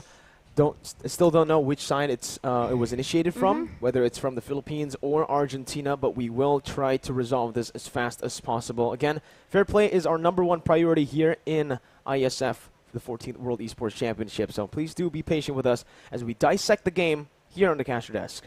Yes. Oh my God. Like we said it earlier, like we discussed about this Kadita presence, it's even scarier for all of the backline from Philippines, right? Luna or maybe Imam with the Eve here. So it's gonna be another homework for Philippines. I know how the feeling when you know that actually your backline is not as safe as what you think, right? Especially for Del Rosario and also the Padap, they have to become the the frontliner and also become a cover for the mid lane here. So it's not an easy task as well for the Philippines. They have to make or they have to engage the team fight here carefully. They cannot make maybe I can say a minor mistake, because Argentina, they still have a chance to turn back the table. You're right. It's just super tough now for Argentina, because you mentioned that when we're talking about that scaling towards that late game, it'll definitely favor the side of Philippines. You can see with the Iesf and obviously that Irithel on the hands of Soriano with the items now bought. Luna with a very good buy there with Winner's Truncheon is going to have a little bit more to say when he gets dove on. Papa Dog and the rest of Argentina now trying to defend in their base. Base turret's going to be targeted down in the mid lane and that top lane, as that's the Lord marching down, getting a whole lot of damage onto that Lord, onto that base turret, forcing the time journey from Argentina as they look just to defend. They do not want to go for any team fights now. It's a bit too coin flippy inside of their base. So Philippines will just have a lot to say in the siege right now. And the Padap trying to do some split push in the mid lane just now, but Papadok still able to hold it up a little bit here, so there's no mid turrets down from Argentina. Meanwhile, there's gonna be another split coming from the bottom lane here. Meanwhile, Aaron stuck in the front, and he has to use that rollbase to run away from 5 members from Philippines. Soriano does so much damage. Look at that over to Johnson. My goodness. The damage from Soriano is absolutely disgusting as he steals that orange buff away. And this is what Philippines like to do. Once they get that goal lead, they just hold on to it and they use it very efficiently, backing up and not really going for anything too crazy. Disciplined playstyle from Philippines as they just wait for the next neutral objective to spawn, which is going to be that enhanced Lord in the 20 seconds actually. And now I think Argentina, they are trying to find some skirmish or team fight here. It's going to be a stun for the side of Argentina towards Dapada, but he actually gets out now. But look at Erwin who jumps in, but he's going to be knocked back up by the knockout strike from Dapada. Jotun looking to buy some time right now as he dashes all the way across to the other side. Going to be spotted back in. Cable management on point for Jotun to get out. But it's a 1-for-0 over the Philippines as they look for this enhanced Lord. And with the damage placed onto Jotun, it does feel like Philippines will be able to secure this without any contest from Argentina. I think it's gonna be a disaster if Argentina forced to contest this Lord. And obviously it's gonna be a Philippines take down the Lord. Meanwhile, Aryan tried to find sneaky peeky, got someone in the backline, and now Papadok stuck inside the remote manipulation has been popped up by Imam, but he still had that glorious pathway to run away. Oof. Backing up here, Argentina looking to play. What? Jotun tries his best to look for that cheeky little pickoff onto Soriano, and he almost succeeded in doing so. A good reaction time there displayed by Villaluna as he was able to heal Soriano right in time. But now with the enhanced Lord in that top lane, it does feel like, again, Philippines are mounting up to a siege in the mid lane. Bottom side going to be targeted as well by Dapadop. Enhanced Lord micromanaged by Argentina. But for Philippines, they're waiting. They're using that enhanced Lord up top to create a distraction for this mid lane. Base turret number 2 falling in this mid lane, and Philippines, again, just playing it disciplined. No need, it's not necessary for them to look for any crazy team fights at this point. They have a solid gold lead, and they don't need to give Argentina the opportunity to coin flip back to that lead. Or maybe they have to wait until the 3rd Lord, maybe a 4th Lord here for the Philippines. Meanwhile, Argentina still trying to find someone that can be knocked down here. There's gonna be a rough F coming from Erwin, but Philippines still, they are trying to force back, they are trying to fight back here. And look at the damage coming from Del Rosario with the stun as well. And Papadok is gonna be the one who got shut down in the jungle. You can see the top side though, Jotun was in that top lane, getting the turrets down. As this is going to be Philippines who are able to punish Papadog and Argentina. Meteoro going to be targeted down right now as that's going to be Civ looking for the crossbow attack, but will not be able to find the weakness points. Jotun just jumping in to cancel, to threaten Imam, to stop that real world manipulation as Civ tries his best to jump around right now. Jotun coming back in onto Imam, not able to find it right now. Jotun gets back out. Erwin looking for the engage, gets the breath of the ocean, but he did not get that petrify down when he jumped in. Was not in range. Now it's going to be Philippines who are walking back as Argentina are able to defend once again. 20 minutes in. Wow, I think Philippines really need this lure too. They cannot go. They cannot go inside the base of Argentina. Very easy because the high ground defensive that Argentina has. It's not easy for Philippines to just bang into the base of Argentina. You can see right now that even though it's still Philippines who are holding that gold lead, the later the game goes, the harder it's going to be for Argentina. And the later the game goes, the items and the gold lead won't really be relevant at all. Philippines now, again, just trying to set that up, that evolved Lord. And you can see the response from Argentina as they try to micromanage the waves, which they're going to have to be constantly doing around. Because all the base turrets have been taken down. Those are super minions that are constantly slow pushing to Argentina's base. Agree with that. And it's all about the time, you know. It's all about the timing for Philippines. They just need to a little bit patient here. Oh, but Jotun comes with the cutthroat all as well. But Imam is still able to survive with the Winter Truncheon pop-ups. So if there's no Winter Truncheon, I think Imam is gonna be the one who got shut down in the mid lane. That was a solid try by Jotun. That was the Winter Truncheon used up. It looks like a warning they're coming from Jotun. Oh, but here it is. Jotun gonna be caught in that bottom lane. Two members, both of the side laners from Philippines in that bottom lane. As Argentina look to trade it back with some pressure up in that top lane. As now they're gonna try to walk back into this evolved Lord. 22 minutes in. It does feel like both of these teams are just going to be dancing around the Lord, waiting for that opportunity to reveal itself. Meanwhile, Philippines, they play very carefully. They have to check all of the bush here. They have to check where's Erwin is, and especially Jotun can just come very fast with the steel cable. So I think it's gonna be another distraction coming from Argentina. Meanwhile, Philippines, they are still looking for the opening of taking the fourth Lord here. Argentina are actually playing it really well so far. They've been able to actually distract Philippines with just some members over toward that topside river and using that distraction to get some turrets on the board. You can see that Philippines, just the base turrets are left here. And this is an opportunity again for both teams to look for a team fight, but again, in this Lord dance, it is going to be a 50-50 if they commit to it. Jotun making his way back again towards that Lord. Look at the concealed play by Erwin as he looks for that flank. Oh, to Soriano, finds the petrify, but Soriano is able to dash out. That's going to be Mom targeted down. That's the immortality popped in. A Civ is going to be taken out as well. A 1-for-1 as the mid laner has been taken out by the gold laner. Soriano free hitting as Papadog will lose his immortality next. Papadog will lose his life as well to the hands of Dapadop. It's a 2-for-1 trade for the Philippines, and now they're looking to punish. I think they still need that Lord, or maybe not, because they are going into the mid lane right now. Very confident. Meanwhile, Jotun tried so hard to take down this Dapadab with the steel cable that connect and also the cutthroat. I still want to buy some time. This Jotun.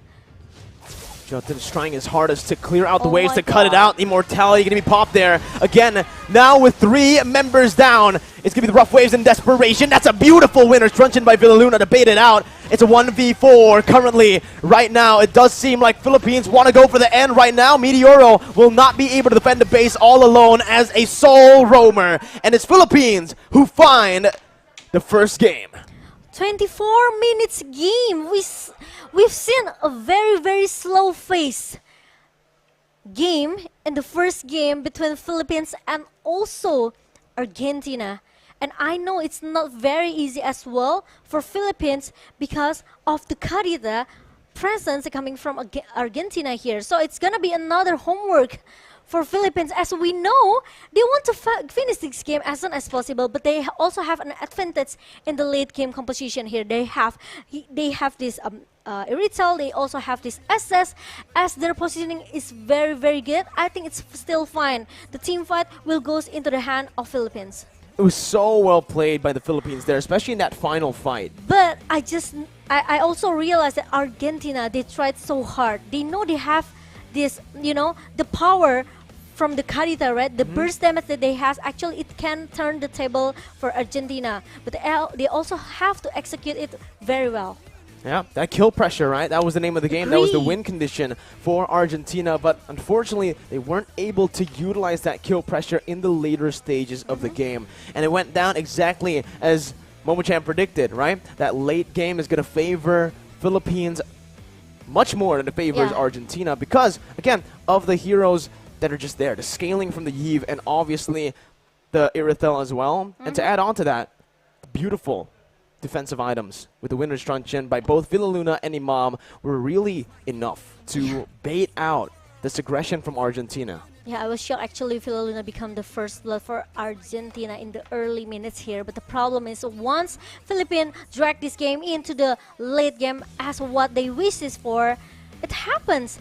And even though when in the hand of Argentina, still not able to pop up that crossbow of tanks so many times. I just saw it maybe one time. Once, right? Yeah.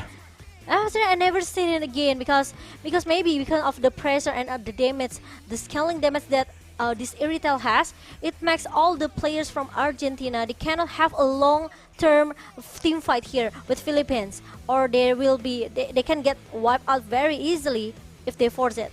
This is the one time we did see that crossbow attack, and it ended up with Argentina winning 2-1, right, in the trades. Yeah. In the end, it was equalized by Philippines, but I think you're right. Civ just really struggled to get those weakness points down, and it's down to the Philippines because they are able to maneuver themselves in such a way where it's so hard to get those weakness points. Here as well, Dapadap was so low, only had one more weakness point for Civ to take, but he maneuvered himself back, and it baited the rest of the team from Argentina towards Philippines so that Soriano can really punish. And you could see that's exactly what happened. Soriano always is the one punishing, always is the one staying back in the first initial engage from Argentina.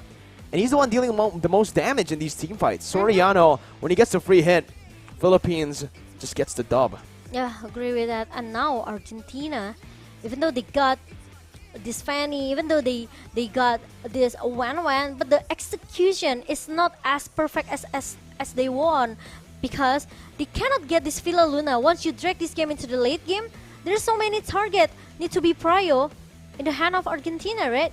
They have to take down Villaluna as a match MVP because only one that. And Momshu, he's just amazing because he knows this Estes is the signature hero for Villaluna. So he wants to maximize the potential and he wants to make the team fight for Philippines longer and longer. And this is what makes Argentina cannot survive in the long-term team fight. One death on this Estes, and that was first blood. So throughout the game, throughout the super prolonged game, he only died once, even though he actually died early on. So that's it. That first minute, that's the only time Villaluna was caught. And here for the player spotlight, we got to give it over to Del Rosario.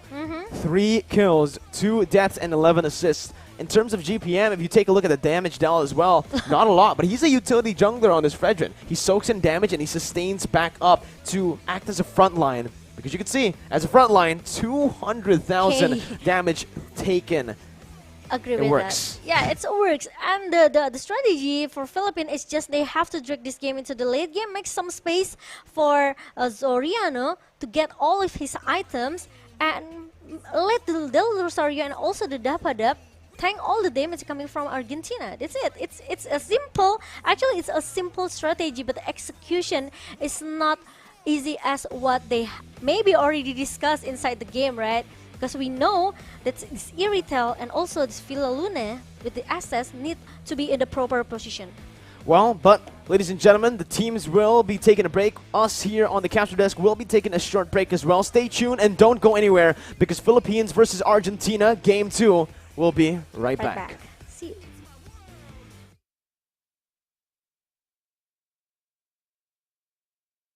Okay, so today we have Argentina. ¿Cuál es el factor clave que les ayudó a ganar en este partido? La unión entre todos y la confianza entre uno y el otro.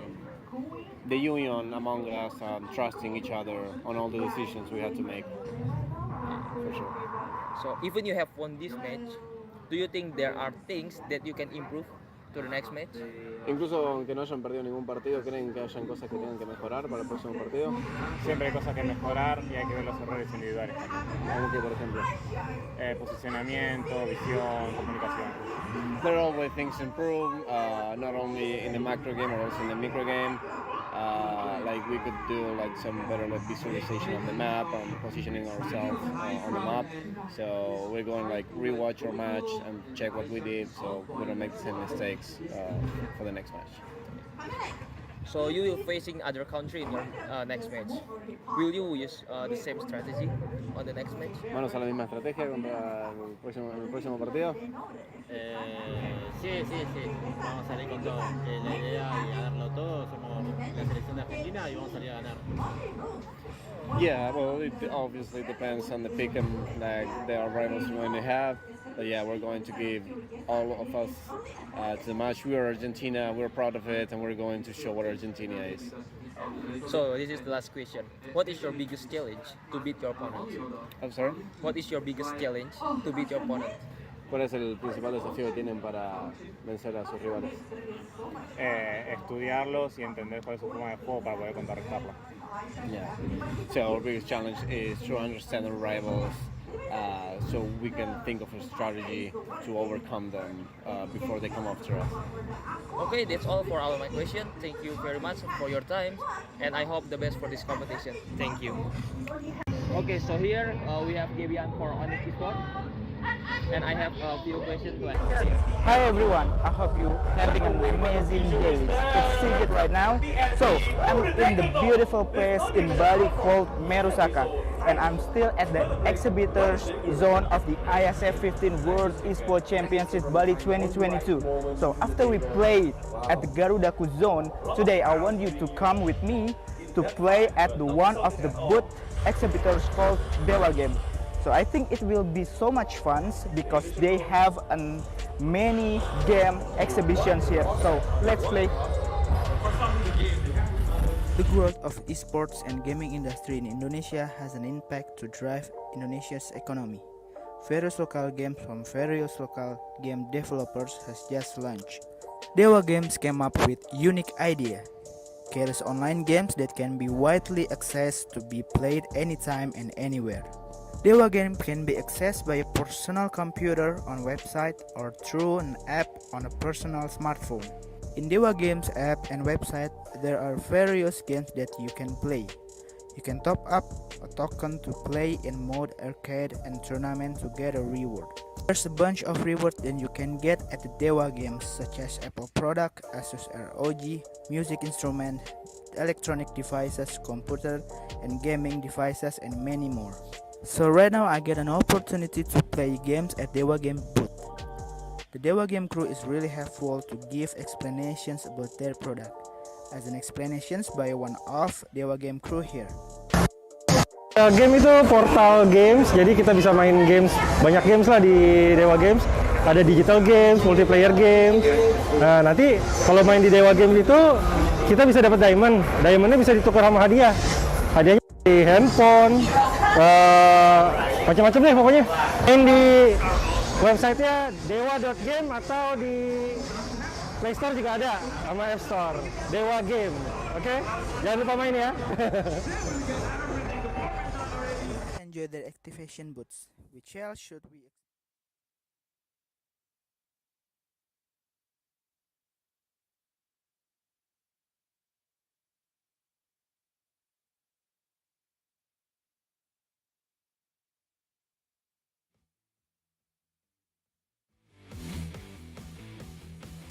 Welcome back, ladies and gentlemen, for Game 2 of Argentina versus Philippines.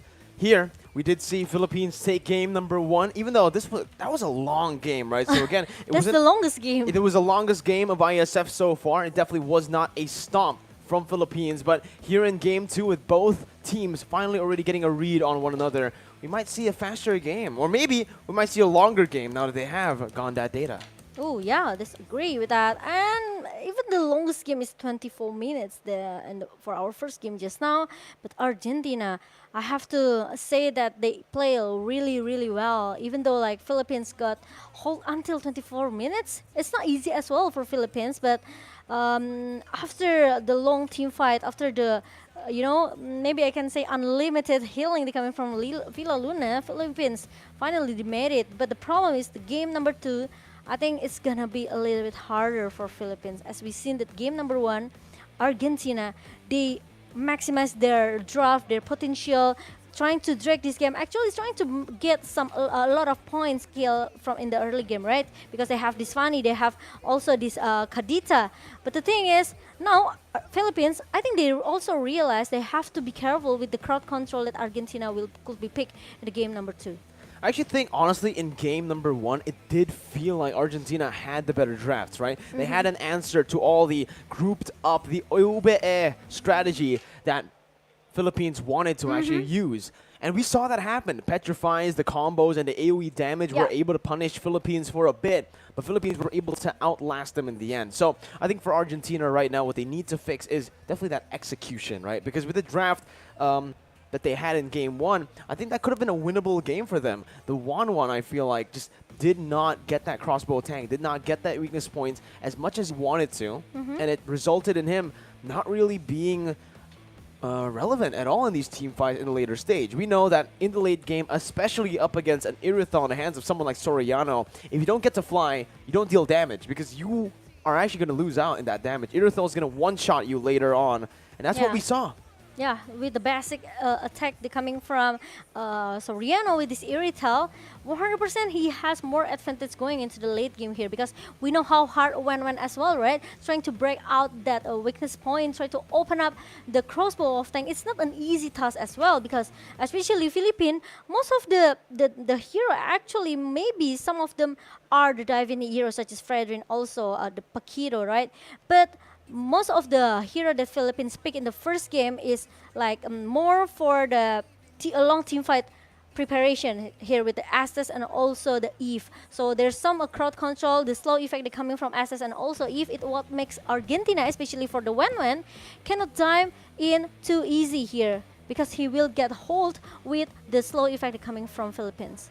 But again, right, that's the strategy. That's the draft that Philippines went for in game number 1, which was honestly, to be frank, very risky. They left that 1-1 open with this kind of composition, and I think that won't happen again. I think after game 1, now they're going to go for that first pick. They're going to go for the blue side, and now they might actually be the ones to, again, pick up that first pick Diggy. That could happen. The Diggy was one of the many reasons as to why Argentina was able to really stop Philippines in the early stage with that gold lane pressure. But we're going to jump in straight to the drafts for game number 2.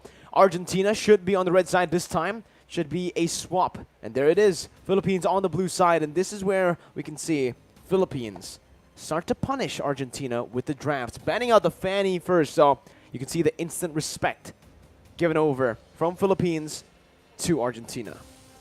Yep, and now we are going to see a respect band from Fanny for Fanny's in the hand of Philippines here. I could say that Jotan almost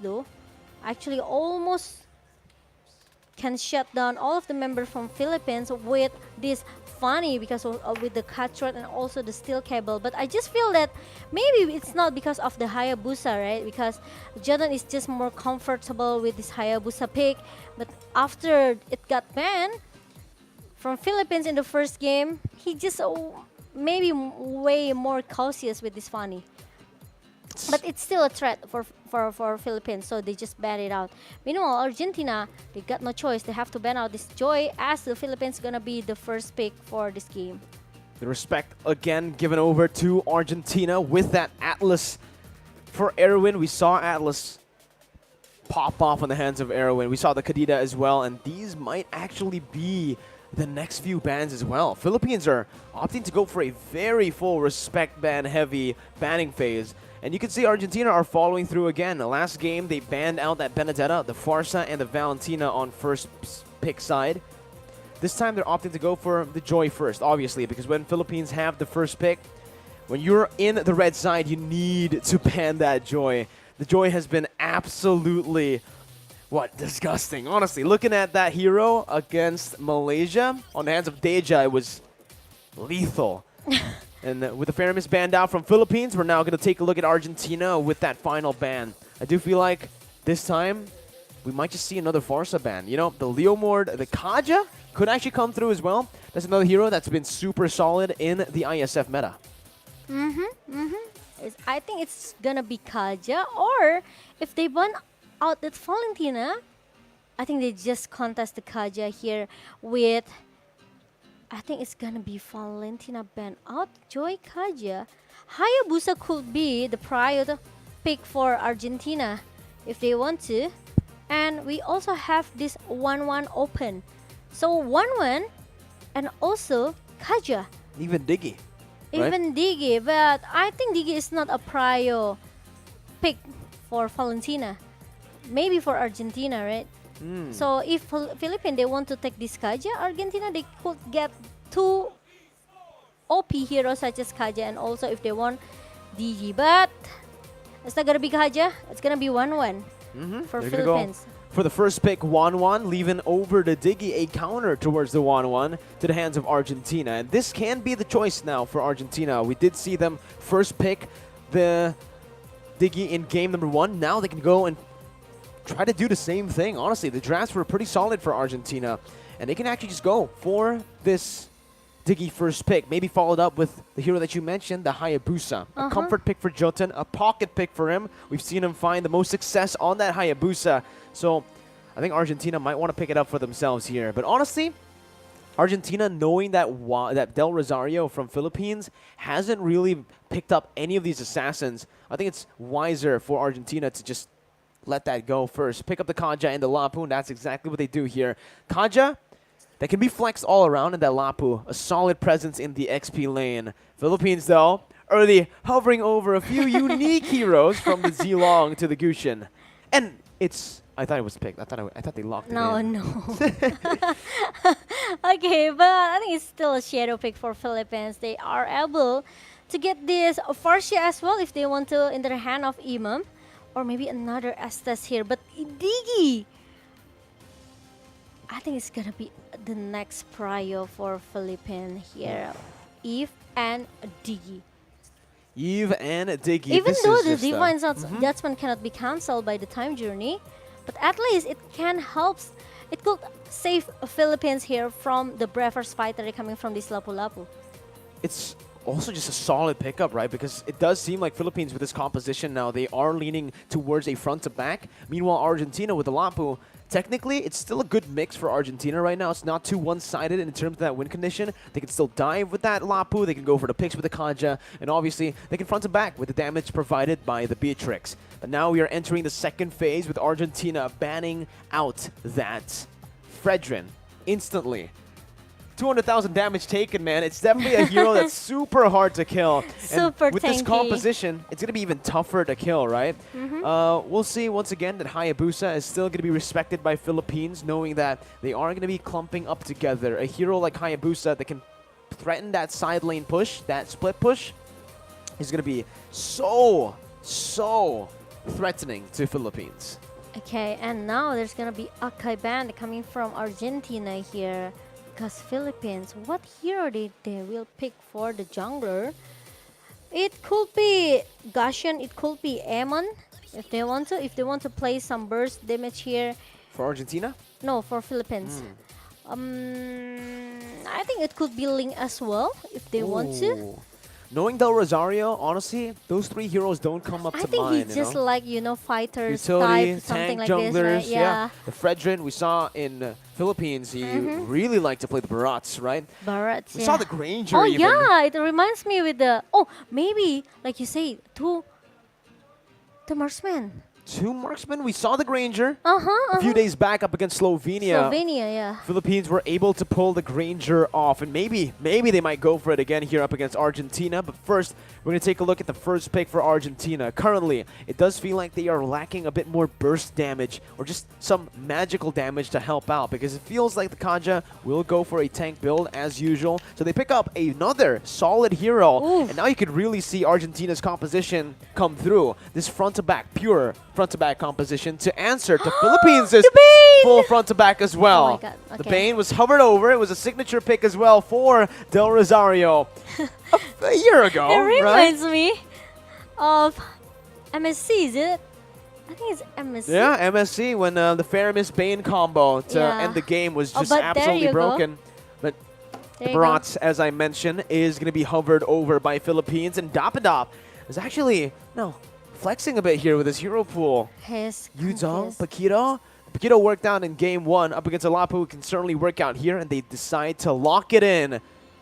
I think the Barats works very well. Oh my goodness, we might see something different though, and they lock in the Guinevere last second for Philippines. The Ziggy, Guinevere, this is a pure front to back, but they've mixed in a lot of good dive, a lot of CC into their composition to face off against Argentina. Because Philippines noticed that, hey, Argentina have the Beatrix, have the Sicilian with a solid front line that they already have on the Lapu and Kaja. It's going to be very hard for a Barats to actually penetrate that front line. So that's your answer. The Guinevere makes perfect sense to dive into that back line. Yeah, but the problem from Argentina is how this Kaja plays though, with the Divine Judgment, with all the rotation here, they just... Yeah, that's the sound effect. Right, the Divine Judgment. No, it doesn't sound like that No, at all. it doesn't sound like that, actually. No, not at all. But yeah. Well, it's close, no? No, not close. even close. Oh! But oh! Wait. It's a Granger jungle. They're pulling it off Argentina. We saw it from the Philippines. Argentina are picking it up, saying that, hey, we will try to replicate your success on the Granger. Oh my holy moly. Holy moly indeed. This meta, 2 marksmen, Argentina. Yes, Granger, they has this maybe I can say massive basic damage in the early here. But the problem is, Philippines, they cannot drag this game more into the late game. They have to play quite maybe early into the mid game. If they bring this late game composition into the hand of Argentina, I think Philippines still able to hold, but maybe so hard to turn back the table. Oh, it's going to be very tough Very for tough. Philippines, right? If it does go, if the game goes as long as game 1, Sicilian, Beatrix, Granger, all these 3 heroes are going to be scaling up Lapu. like a monster with Lapu as well, but we'll see. Philippines has a chance to control the early game as we jump into the Land of Dawn for game number 2. Philippines as well have the chance to go for a 2-0 clean sweep up against Argentina. We're trying their best to look for an equalizer here in game 2. Jotun on the orange buff, Del Rosario on the purple. As you can see, Del Rosario rotate very fast into the enemy jungle, invading already and stealing away. Nope, not able to steal it away, but he is able to actually bait out the retribution from Jotun. That can be a mistake. Del Rosario can start to rotate around towards the purple buff with the help of Imam as well.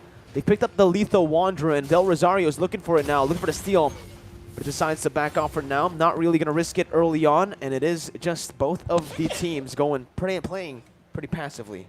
Bless you, Momo-chan. Thank you. Sorry. Okay, and Dapadop here try so hard to win the lane against Lapu-Lapu. We know how strong Lapu-Lapu after getting buff yesterday. Not actually yesterday, but yeah, Lapu-Lapu now is one of the XP hero here. XP hero that are very, very strong as the front laner, as a burst damager as well. So I think Papado could be a disaster for Philippines. Meanwhile, some of time journey comes in, not yet, but the first time has been connected to Erwin and Del Rosario, and there's a good first blood that comes from Iesf, but Imam finally he succeeded to make the trade with the Iesf. So it's still an advantage for Philippines. Yeah, I'd say that as well here, but Papa Dog is absolutely not having a good time in that XP lane up against a Paquito. who's able to just zone him completely from time and time again.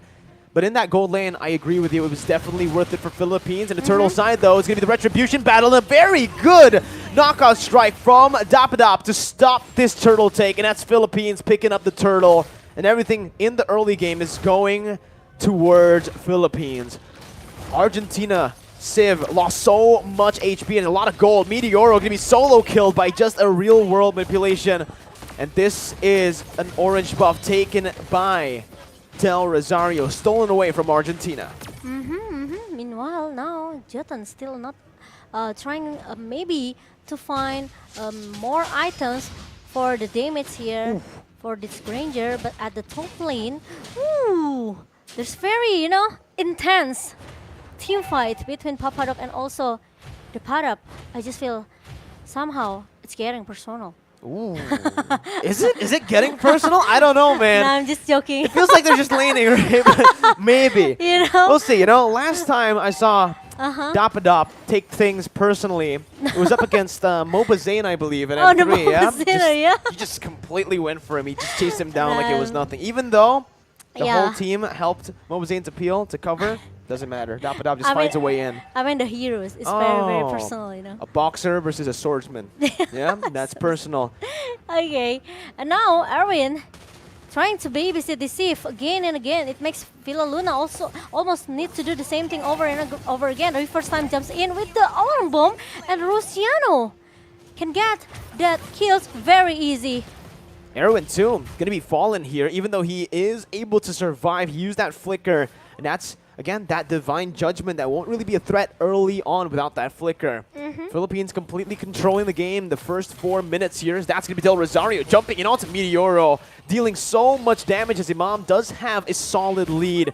They're already starting to invade the enemy jungle as well. Del Rosario getting some more pressure here to secure that turtle side. Turtle spawning in to the Land of Dawn in the 4th minute of the game. It does seem like Dapadap will be caught, has the flicker to get out of the stun. As Jotun tries his best to, again, just farm up. It's so difficult for Jotun to face off against a Guinevere with Demon Slayer early on. With the Demon Slayer, and now Imam, he cannot clear the minion quite fast. Maybe if you compare to the two marksman composition coming from Argentina, maybe he's losing the lane here. But meanwhile, Papadok needs to run away. Oh, really nice juke coming from Dapadab. He saw it coming though. Happy feet, man. That's Dapadop is showing the class on the Paquito. Back in the Philippines, there's a nickname for Dapadop's Paquito. It's Edward Balboa. And you can see why. The signature pick has just been super good for Dapadop. Oh, I see. And now, Philippines, they try to play very, very carefully right now. They don't want to make a mistake. After, even though they already secured the first point in game number 1, but I just know that they respect all players from Argentina very, very well. The respect is given, and they're already grouping up here in the mid lane. That's a good Divine Judgment to cancel the Violet Requiem, but it's going to be Wise who finds it. Still, Del Rosario getting Meteoro. Not a kill, though, for now, as Imam. Now this might be personal, Momo-chan. That was a solo ult from Imam, and he's put in a very risky situation. Dapadap as well, jumping in with a knockout strike, almost finding Civ, but Villa Luna will be taken down. Del Rosario backing off, Dapadap as well. They both need to be very cautious when it comes down to the team fights, because Argentina, they're a very good skirmishing team. Yeah, agree with that. Even though with the one real world manipulation from Imam, shut down this Meteoro, even though finally Argentina got 2 members from Philippines, but Jotun with the solo kill that's coming from the Padap. And also 1 bad fist and also the bad impact, the Padap still able to survive. Woo. Man, oh man. Dapadap just styling on his signature. Where's the nickname? Edward Balboa. Edward Balboa. Amazing. Edward Dapadap. Top drop. I called him Patapop earlier, like I think in the first match, because I couldn't see his name on screen. But you know, sometimes you learn from mistakes. And this game, you can see Philippines, they definitely learned from game number 1 after some of the mistakes they made early on. Dapadap again absolutely styling. You know, he always is just distracting the enemy team, giving the rest of the Filipino members so much room to play around that turtle side. And it reminds me the playstyle from the Padap is looks like a R7 from Indonesia here, because he likes to do the split push thing, you know, with the 4 and 1 formation, and Dapadap tried so hard to survive. He almost got that Jordan, but it's not succeed because Papadok is there. 1 versus 2 situation, but it will buy a lot of time for Philippines to just giving a split push into the top lane. Here as well, top side taken down. Now Violet Requiem comboed in with a knock-up. An easy kill for Soriano to pick off. He just had to basic attack there with the CC placed down. And now the tier 2 is going to be sieged by Philippines, as Argentina so far in this game don't really feel like they have had a proper response to these turret takes, these objective control as well from Philippines. Argentina will need to try to slow the game's pace down, because if it continues like this, Philippines might actually be able to end the game before the 12-minute mark. And now, Dapadap here, trying to make some distraction into the bottom lane. And Philippines, they have to play it maybe not more than 15 minutes game. Oh man, that Divine Judgment with a combo as well. Soriana going to be taken down by that Brave Spider, but the knockout strike comes in. Dapadap still able to disengage. Mop looking forward, but Civ follows through. Dapadap running for the hills, goes back in. Civ is still able to find that kill, but it's a 4-for-2 trade for Argentina. The Lord spawning in 24 seconds. Out of nowhere, Argentina able to find a winning team fight despite having the goal deficit. And now it's happening for Argentina. They just won the team fight here. Even though, you know, because of the damage comes from Jatan with this Granger, even positioning is not that safe though, because he is quite exposed. And that's the opportunity for Argentina to shut him down in the second place here, because it's unlucky that Soriano is the first target to be prior by Argentina. Oh man, concealed play being started here by Philippines. Right there's Divine Judgment. Will actually be able to find Villa Luna, but the damage won't be enough to take him down. It will be in the end, but that's Nada sniping him. Jotun running back. Villa Luna taken down for Papadog, an XP laner for a roamer right now, as Philippines will definitely have a bit of an advantage here in this position with that XP laner down. But now Philippines, they are able to take this first alert in a minute number 9, and Argentina, I think the power spike now is happening, right? Because with these 2 marksman composition, they're able to giving a massive damage towards Philippines. So this is why I say that Philippines cannot drag this game maybe more into the late game composition here. Because Philippines, they don't have enough, you know, maybe they don't have enough damage into going into the late game here. They only need to rely on Soriano damage. That's it. Or maybe Del Rosario has, but the problem is he is built into the tank. So play more defensive for Del Rosario. It's a standard, right, for this roster for Philippines. They really like to just use those 2 damage dealers. Good read by Del Rosario as he jumps in, finding Erwin there. And it's now going to be a siege down in the mid lane, but back again to my point. Philippines, this roster really likes to play around 2 damage dealers, and those 2 damage dealers being the mid lane and the gold lane, but it's going to be Aaron who dumps in with a Divine Judgment, able to find Dapadab, and that's so much damage with Papadab flickering forward. The crossbow attack going to be popped in by Soriano as he's able to find a kill over back again. It's a 1-for-1, still worth it for Philippines. And now, Philippines, now the Lord is marching down into the top lane here. Meanwhile, Argentina, they can try to defend it because they have this 2 marksman composition, right? They also have this Erwin with the Divine Judgment. So Philippines, if they want to pick a team fight with Argentina, they have to see where's the positioning from Erwin as well, because Erwin used this flicker, so there might be some surprise initiation, some surprise engagement coming from Erwin with the flicker and Divine Judgment. Hey, Momo-chan, I'm starting to understand why you said it was personal between Dapadab and Papadog, right? No, their names are. Look at that. It's Dapadab versus Papadog. Yeah, it sounds same, but Erwin though. Oh, he only got the clone. This is what I said. There you go. The bait's in by Del Rosario as Dapadab zones Argentina back away. Meteoro forced to pop that flicker out of the real world manipulation. And it's the purple buff stolen by Philippines as they wait again, playing in discipline for the next Lord. They have to clear the lane as soon as possible. So Argentina, they will be busy to clear the lane in the 3 lanes of Argentina because it's only like left a best turret for them. So they have to be careful here.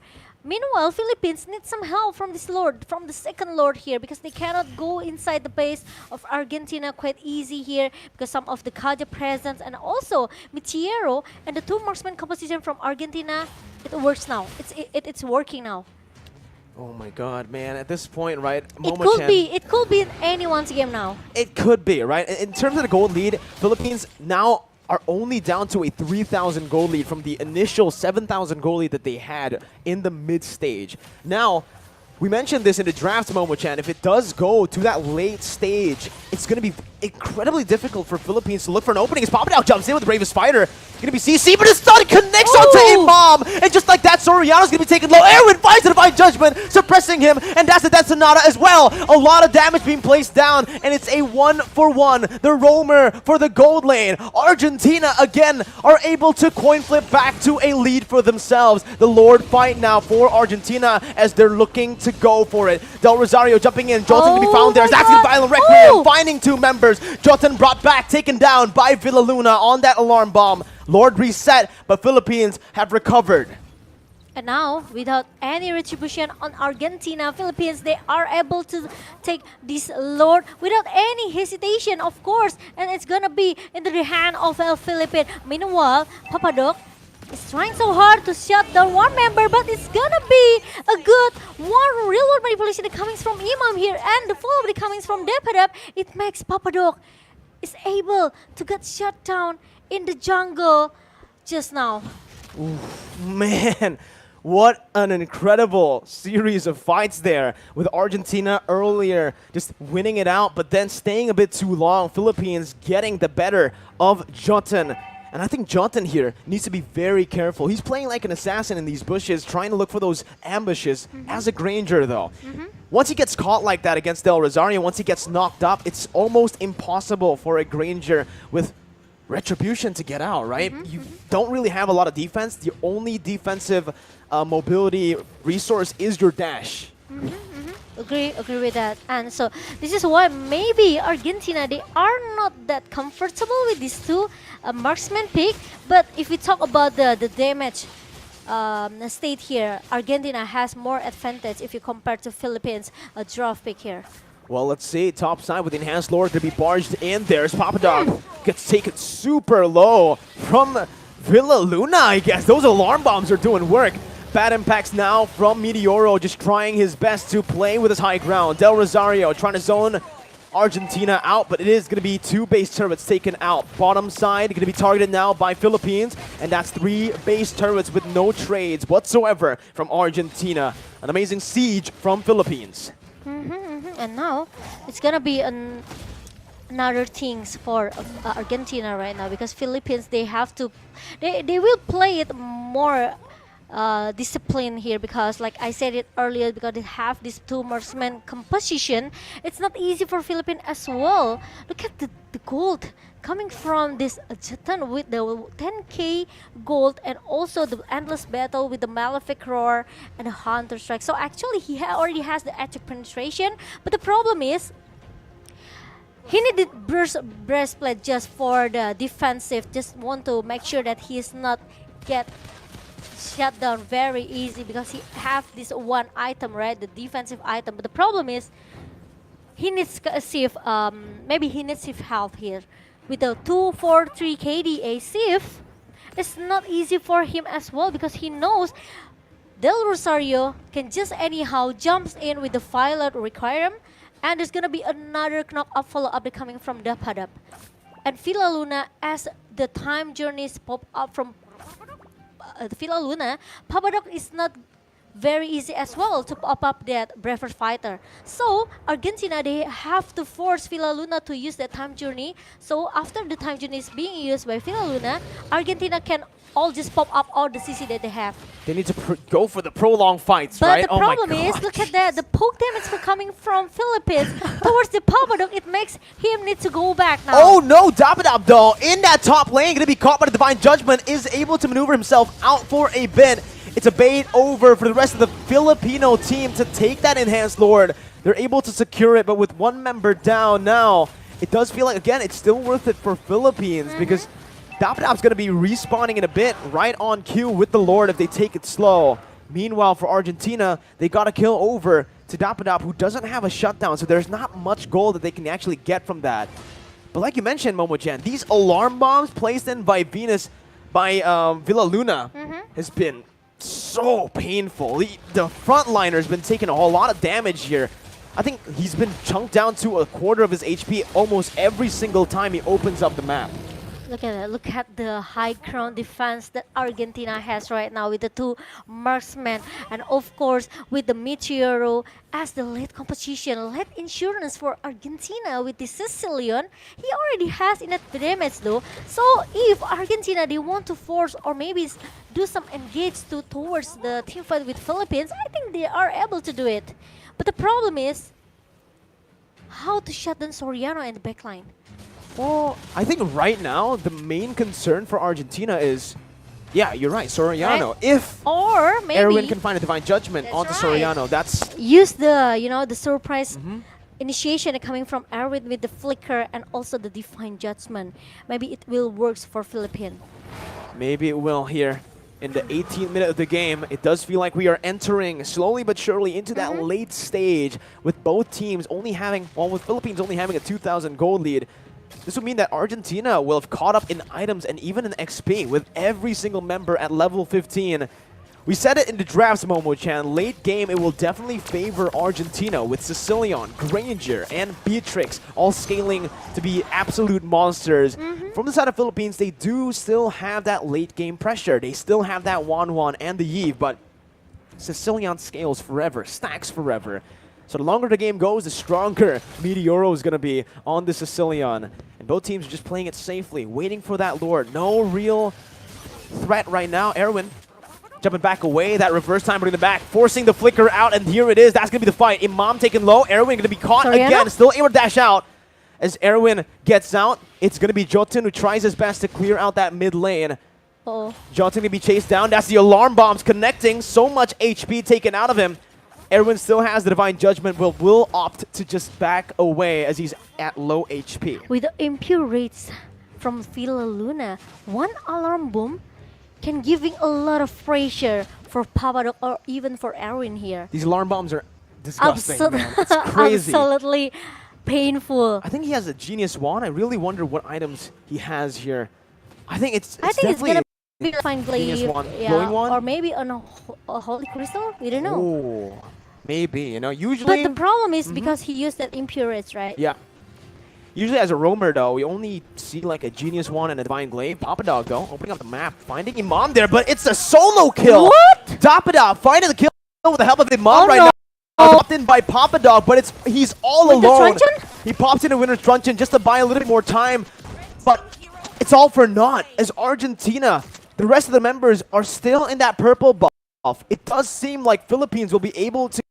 Usually as a roamer though, we only see like a Genius Wand and a Divine Glaive. Papadog though, opening up the map, finding Imam there, but it's a solo kill! What? Dapadog finding the kill with the help of Imam right now. The Bravest Spider is popped in by Papadog, but he's all alone.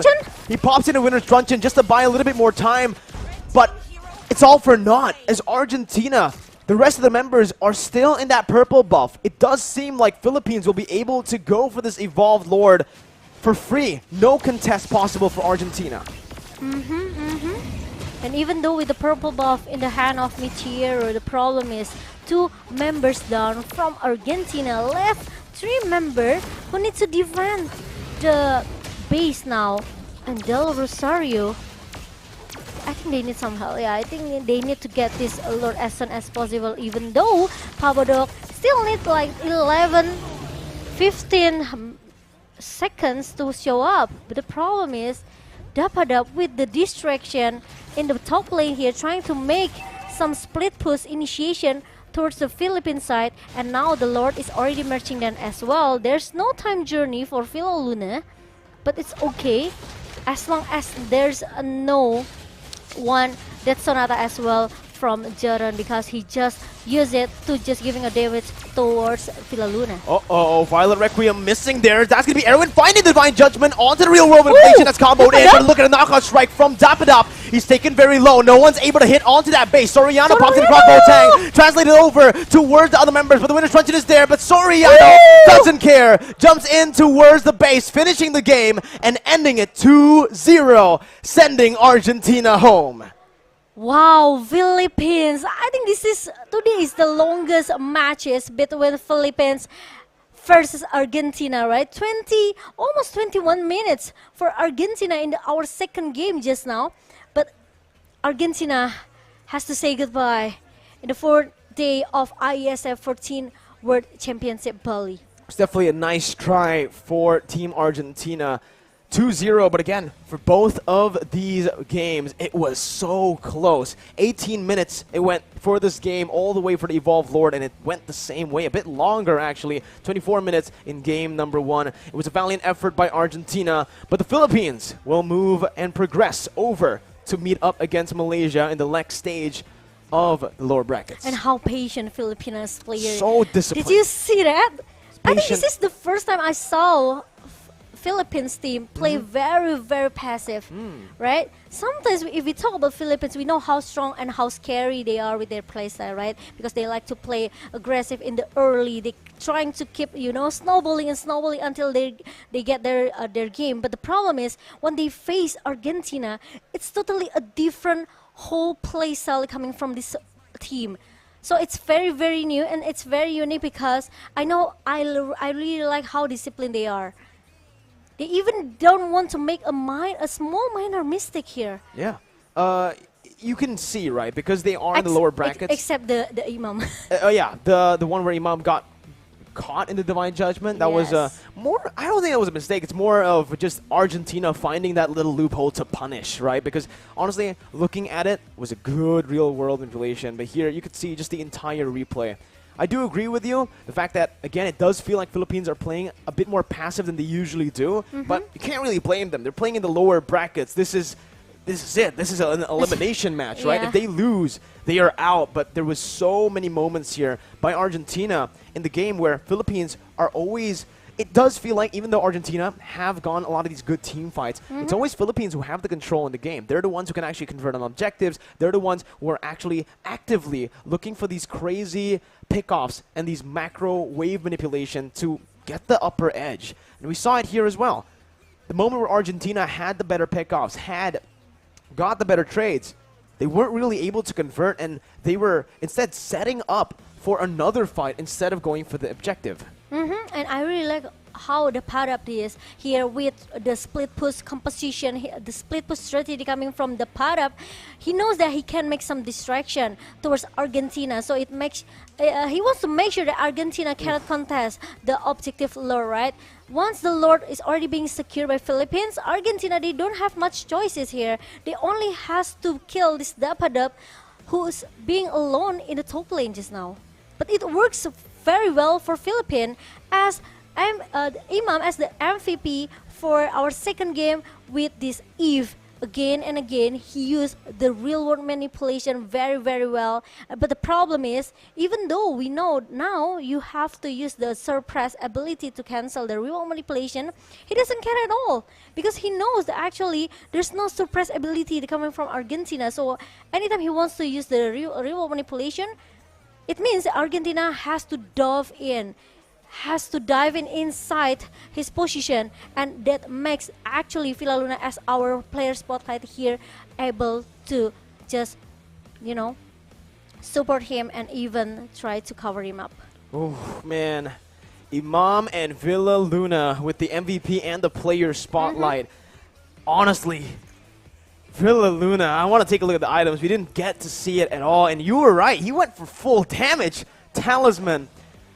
And wow, just Holy Crystal, Glowing Wand, Divine Glaive. That's why Full damage, doesn't the care. alarm bomb is very, very painful. He has that holy crystal with the 35% magic damage here, and also with the divine glyph and even the burn effect they're coming from the glowing one. Well, there you go, ladies and gentlemen. Imam somehow still doing the most damage in the team with only 3. Technically, 2 utility items and 1 damage, right? The Divine Glaive is the only damage item because the Ice Queen one, the Glowing one, is more so for the utility. But Arashi's probably back there happy because he's seeing another Eve game, and it's another very solid Eve game from Imam. Yeah, another very, very solid draft as well coming from Philippines. So this is it. It's gonna be into it has been 2-0 for Philippines and Argentina. Very, very good game and well played, but we have to say goodbye for you guys today. Well, ladies and gentlemen, it's done for me and Momo-chan today on the caster desk. We're going to hand it over to our host, Masger, to get an interview with the Filipino players. So let's see what he has to say.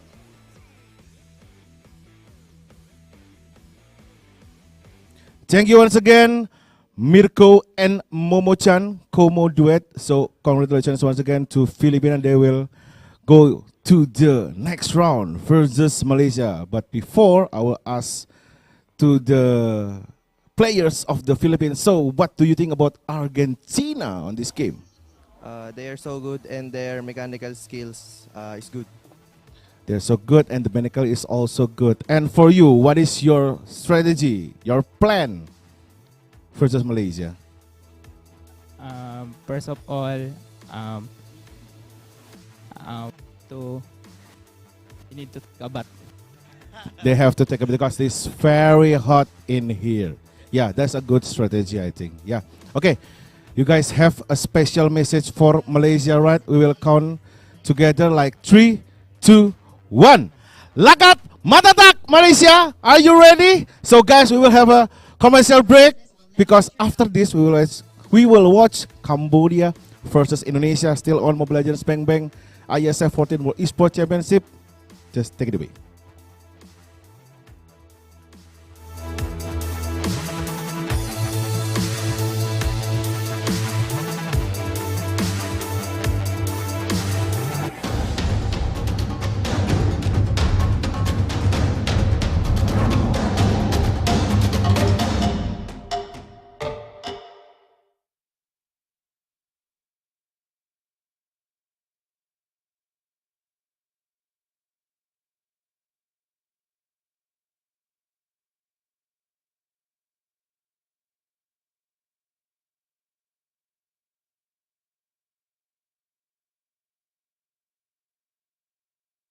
So hello everyone, we have Daki here as an ex-professional Mobile Legends player from Indonesia. Okay, hello.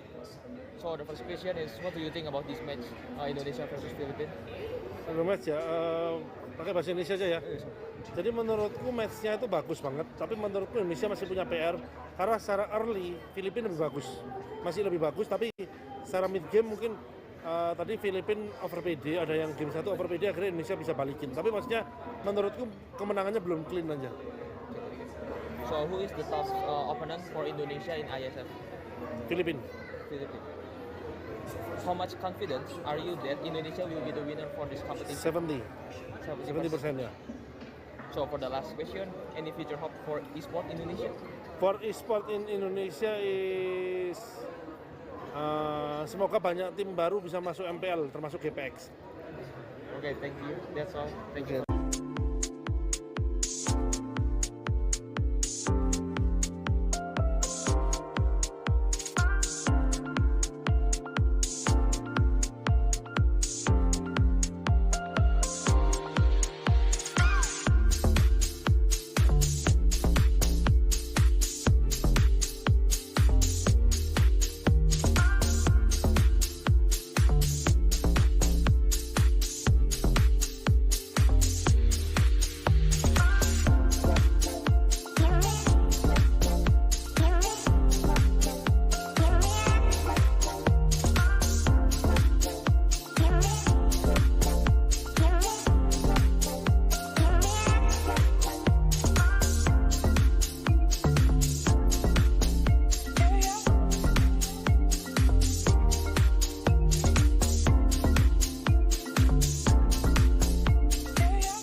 Looking again at the Iesf 14 World Esports Championships Bali 2022.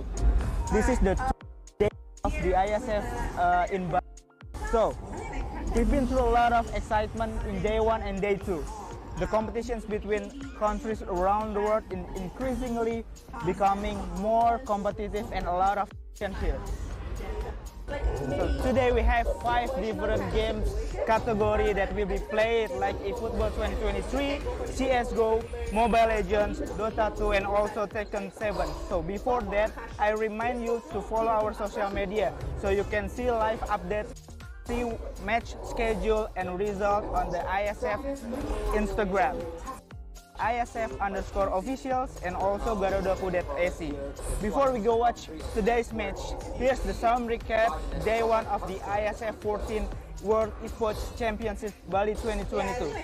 This recap is dedicated to you guys, so enjoy the show.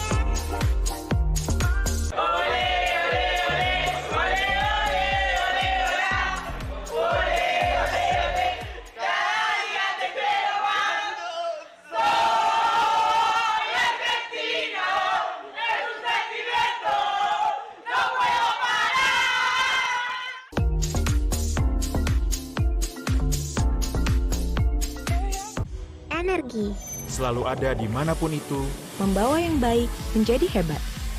Karena tidak ada lagi batas. Kemanapun lintasan masa membawa, hingga ke masa depan. Sejauh mana kamu bisa bermimpi? Jawabannya, sejauh yang hati kamu inginkan. Dengan energi yang menggerakkan kamu dan kamu. Pertamina, energizingly.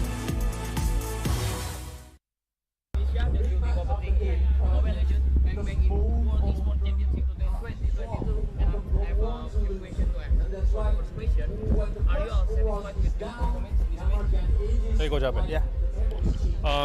Pakai bahasa English. So for this match, I think we will take this. So happy, but we're not too satisfied. Our to win the whole championship.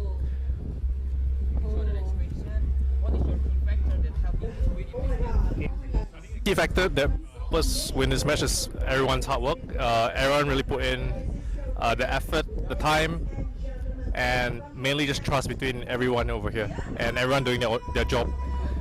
Because without everyone's contribution, we wouldn't have been able to do it. So even you have won the match, do you think there are things that you can improve for the next match? There's definitely many things that we can improve.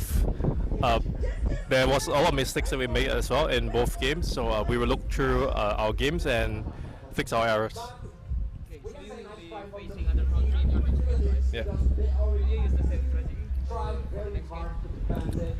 Strategy-wise, we cannot really disclose, but I can assure that we still have other strategies out there, and we will see what we want to pull out for each different team.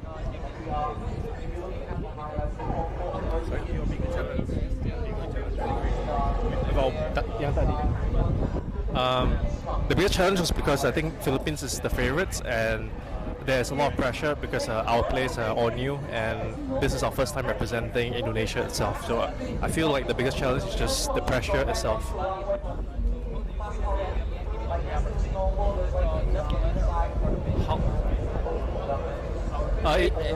It feels really great to win the M3 Champions, but we know that there's a possibility that they will make a comeback, and we will eventually might face them again. So we're happy for now, but we're not too happy yet. We know that the weather in Bali is hot, right? And we have the game is on the upper stage. So does the weather affect for the match? I would say the setup overall is really good. The weather doesn't really affect us, and the setup, the equipment, everything covers the weather, so we don't really feel the heat. Thank you so much. Indonesia, jaya, jaya, jaya. Oke, thank you, congratulations Indonesia.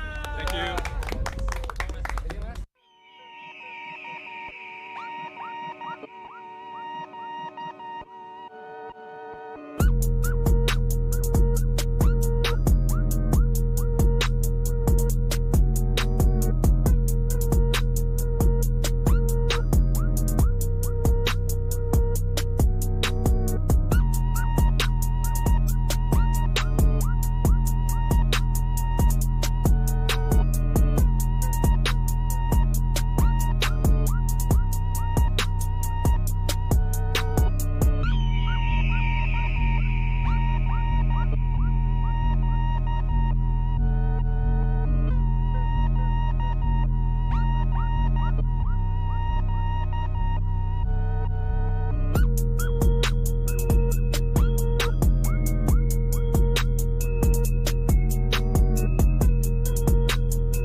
So today we have Philippines that will be competing in Mobile Legends in World Esports Championship 2022, and I have a few questions to ask. So the first question: are you satisfied with your performance in this match?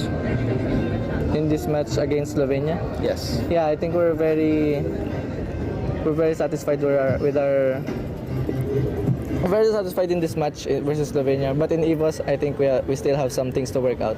Yeah. Okay. So what is your key factor to help you to win in this match versus Slovenia? Key factor? Ano key factor? Factor. What's the key factor? The key factor is we work together. Yeah, we use our Mlbb strategy. Yeah.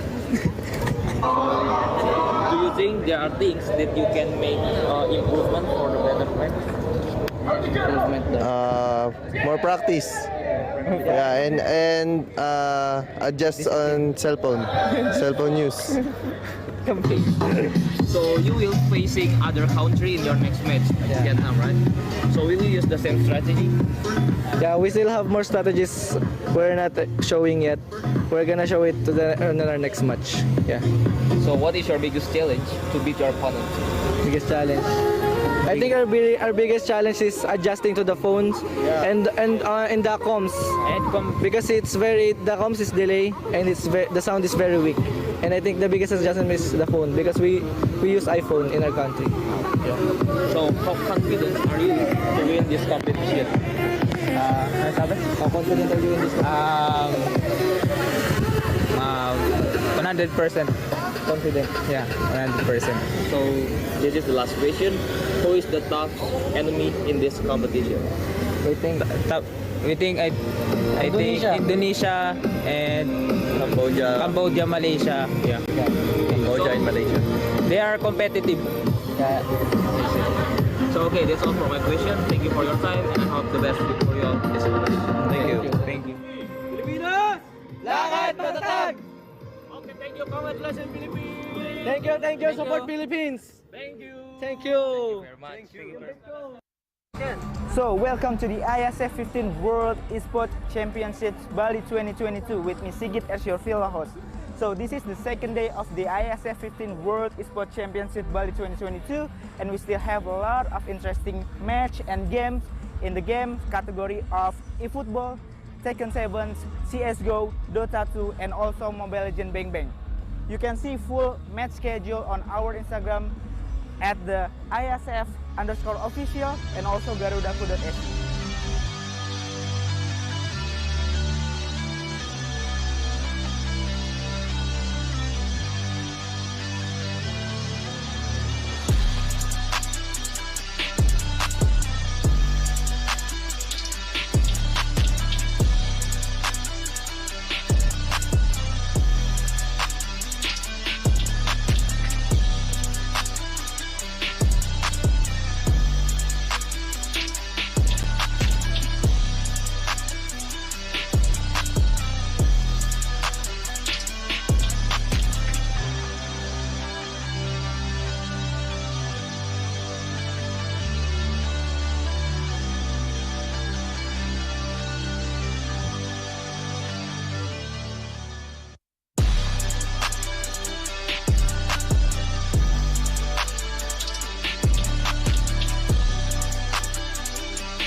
So, before we go, did any of you miss the excitement of the day one?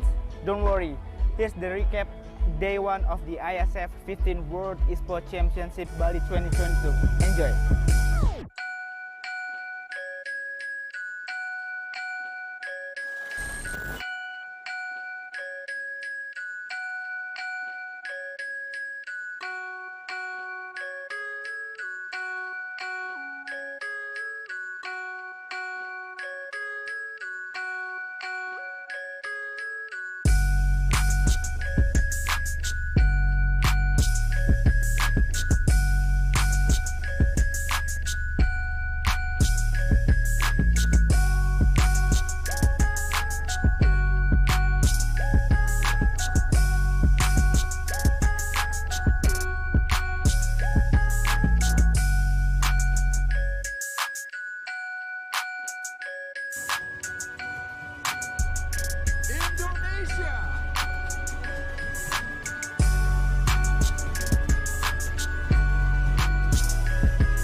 Saya membuka secara resmi 14th World Esports Championship.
iklan Popmi, start gitu-gitu aja. Popmi, ransel, Popmi. Biar seru nggak terputus, Popmi dus. Topping cangki sama gurihnya itu sob. Beuh, yuk sob, sikat Popmi. Seru terus kuy. Iklan Popmi, start gitu-gitu aja. Popmi, ransel, Popmi. Biar seru nggak terputus, Popmi dus. Topping cangki sama gurihnya itu sob. Beuh, yuk sob, sikat Popmi. Seru terus kuy. Okay, so today we have Malaysia that will be competing in Mobile Legends Bang Bang in World Esports Championship in 2022, and we have a few questions. So the first question: are you satisfied with your performance in this match? Satisfied. I think the boys are quite happy, but they are not overconfident because our motive is to go straight into the finals. So for the next question, what is your key factor to help you to win in this match? Menangkan Momolin, menangkan Golin dan mid lane. Even you have won this match, do you think that you will improve for your next match? Cakap orang. Dah menang match ni, perlu improve tak untuk next match? Kita nak akan buat lagi the best lah daripada sebelum ni. InsyaAllah kita akan buat lagi power.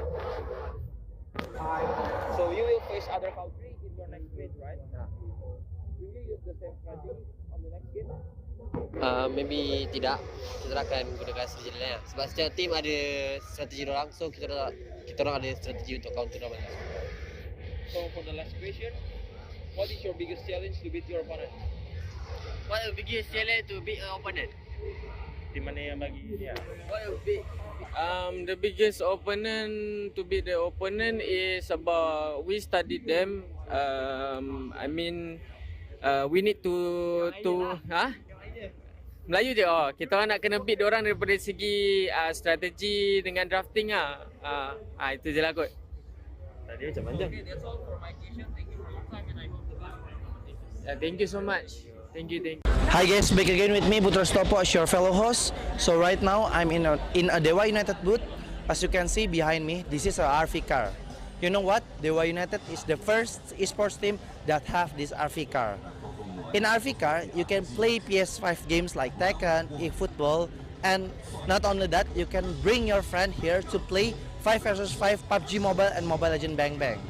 And of course, if you want to get into the RV car, you can see all the trophies and the jersey owned by Dewa United. And if you want to get the same polo shirt like me, you can go to the Dewa United booth because there is a lot of merchandise. There is a lot of cool stuff like jersey, t-shirt, jogger pants, and anything. You can see and you must visit it. And later at 4:30 p.m. GMT +8, we will having a 2 vs 2 challenge with Rizky Faidan from Bali United and Romi Hadiwijaya. So if you are the eFootball player and if you want to play 2 vs 2, you visit Dewa United booth. Hi, welcome back to the Iesf 14 World Esports Championship Bali 2022.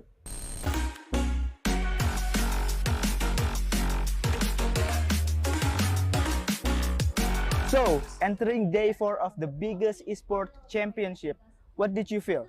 Did you have some fun? Anyway, entering the next round of this tournament, the competition is getting louder, more intense, and more entertaining. Today, there is 4 games that will be played in this tournament. CSGO on the ice stage, Dota on the earth stage, Mobile Legends on the water stage, and PUBG in fire stage. So, are you ready to watch more matches on this day? But before that, here's the joy of the day 3 of the Iesf 14 World Esports Championship Bali 2022. Enjoy!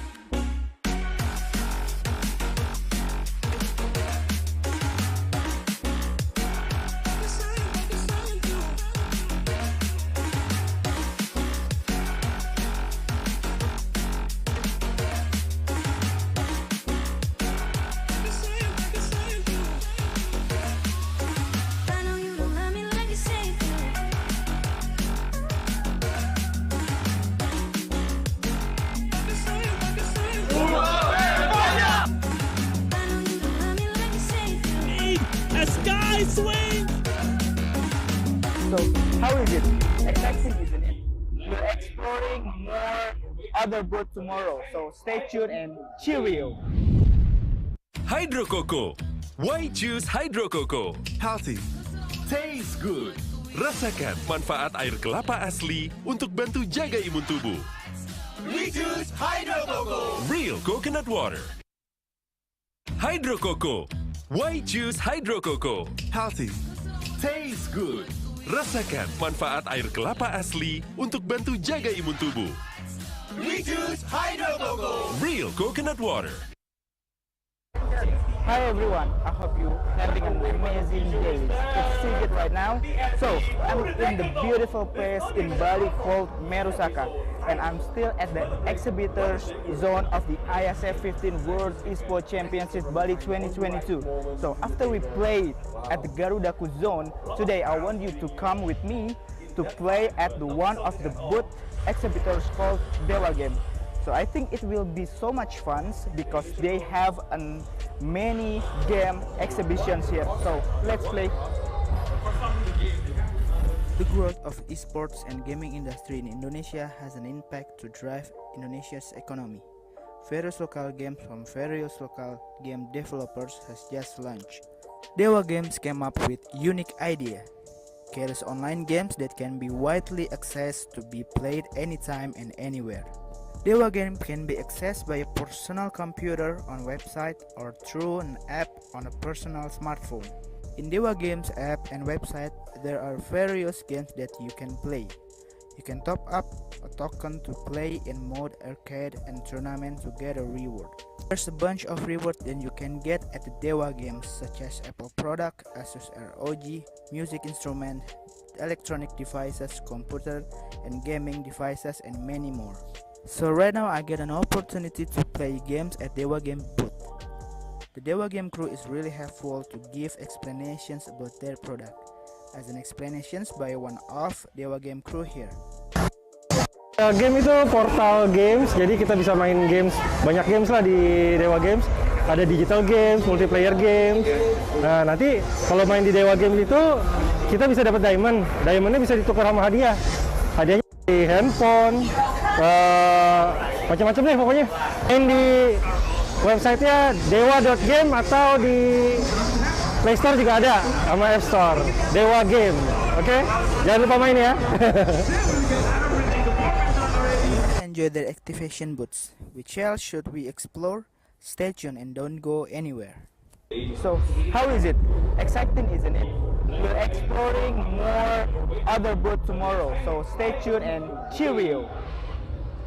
Okay, so today we have Malaysia Mobile Legends teams in Esports Championship 2022, and I have a few questions to ask. So the first question, how do you feel about this match? Are you all satisfied, or maybe there are some things that you all need to improve in this match? I mean, we are okay. We are fine with it because yes, before this game we lost, but it was our mistake. I think mistakes are the best teachers, and we learn from it. Moving into this game, we were having another way of thinking, and yes, we won again. A little satisfied. So, what do you think about your enemy performance today? Saya rasa performance dorang bagus, cuma dorang maybe kurang dari dorang leak dari segi drafting. So drafting dorang tu macam dorang pick ni tapi dorang tak tahu combo dengan apa. Tu bagi pendapat saya lah. So, is there any special preparation for the next match? Definitely yes, because we'll be going between Argentina or Philippines. Both are strong teams in their own region. They are both strong teams. Definitely we want to try to win them because we'll be meeting them again in M4. Okay. So you already won the game this time, right? What things that you have but your enemy doesn't have?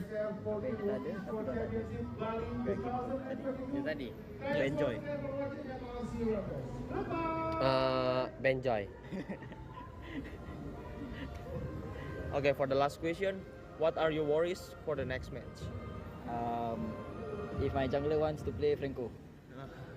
Jungler I don't know. What are your worries? Aku ada apa worry tak? Is there any worries for the next match? Maksudnya apa? Kalau kau ada apa-apa risau Pak untuk next match? Oh, untuk next match, jangan bagi Franco jangan lah. Okay, so that's all for my question. Thank you very much for your time, and I have the best for this competition. Hello, everybody. We have Jessian here as a BA from Onyx Esports. Yeah. Okay, so I wanna ask you. So the first question is, what do you think about this match Indonesia versus Philippines? Match yang tadi menurut aku seru banget sih. Terus udah gitu kayak menegangkan juga lah. Okay, so the next question is, who is the top of opponent for Indonesia in Iesf? Menurut aku Filipina sih. Cuma tadi Indonesia berhasil menang lawan Filipina kan. Cuma menurutku yang paling susah Filipina sih. So how much confident are you that Indonesia will be the winner for this competition? 100% dong. Kita harus percaya diri. So for the last question, any future hope for esports Indonesia, especially Mobile Legends? Semoga makin berkembang. Terus udah gitu, semoga bisa berjangka panjang. Thank you. Thank you. Thank you for your time. Esports Indonesia. Jaya, jaya, jaya. Thank you, Kak Jessian.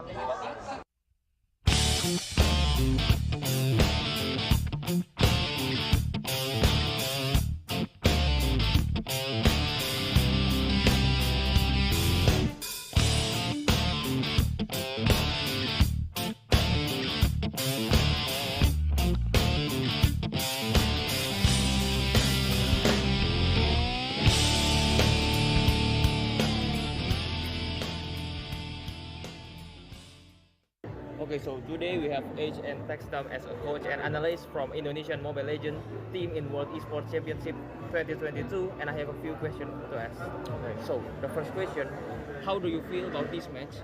Are you all satisfied, or maybe there's something that you all need to improve from this match? Dengan pertandingan tadi kita udah lumayan puas lah ya, kita bisa terus, tapi kalau kita lihat kita tetap fokusnya buat di upper bracket final, terus di nanti di grand finalnya sih. Jadi ya kita masih tetap, walaupun puas, tetap fokus buat dapetin emas sih, kayak gitu. So what do you think about your enemy performance today? Musuhnya sebenarnya lumayan bagus, dari draftingnya juga kita lihat mereka udah cenderung ke hero-hero yang meta, yang mereka tahu powernya seperti apa, ngikutin patch banget. Dan ya lumayan ngagetin sih musuhnya. Mereka bisa adaptasi dengan meta-meta yang sedang berlangsung lah di Mobile Legends ini. Jadi menurut gua musuhnya lumayan kuat. So is there any special preparation for the next match?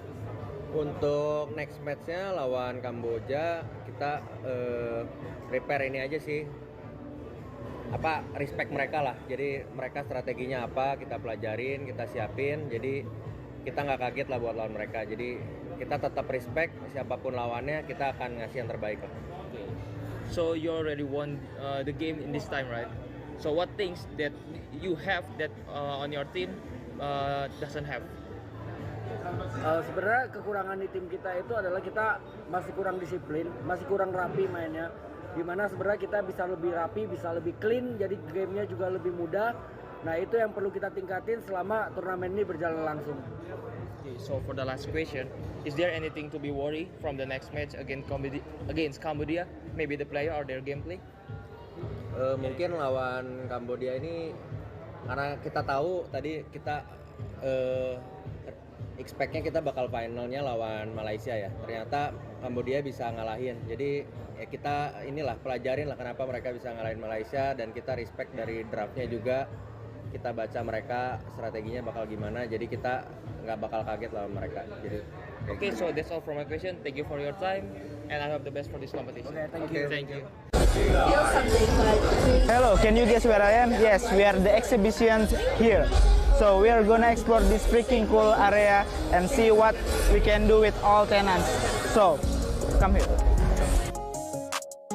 Basically, Garudaku is a product created by PBSI or Federations of Esports Indonesia. Garudaku is one-stop solution for esports industry in Indonesia. In this platform, you can create your own esports community, join tournament, searching for player database, esports company, or even community in every game category. All members that registered in this platform can join many various tournaments in every game category like Dota 2, Tekken 7, Mobile Legends, PUBG, eFootball, FIFA, CSGO, Point Blank, and also Free Fire. Garudaku also has an esports academy for every non-professional players and professional players. They provide coaching clinics and all academy members can be lead to be professional players in every game category. Garudaku became one of the exhibitors at the Iesf 15th World Esports Championship Bali 2022. They had a very interesting activity here. Besides, they will teach you how to use their platform and become one of their members. They provide gaming corners. Visitors can use as long as they like to play many games in PlayStation 5. You can play Tekken 7, eFootball 2023, and FIFA 2023. On the other side, they collaborated with Racing Lab to provide a racing simulator that you can try at their booth. The attendee is very helpful to give guidelines on how to use racing simulator machine. This one is very interesting because they give me an experience using a racing simulator and make me feel like I'm the real racer. So, that's what I got from the Garudaku zone, and I really want to explore more at these exhibitor areas. So keep following me and stay tuned.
Hi guys, back again with me, Putra Stopo as your fellow host. So right now, I'm in a Dewa United booth.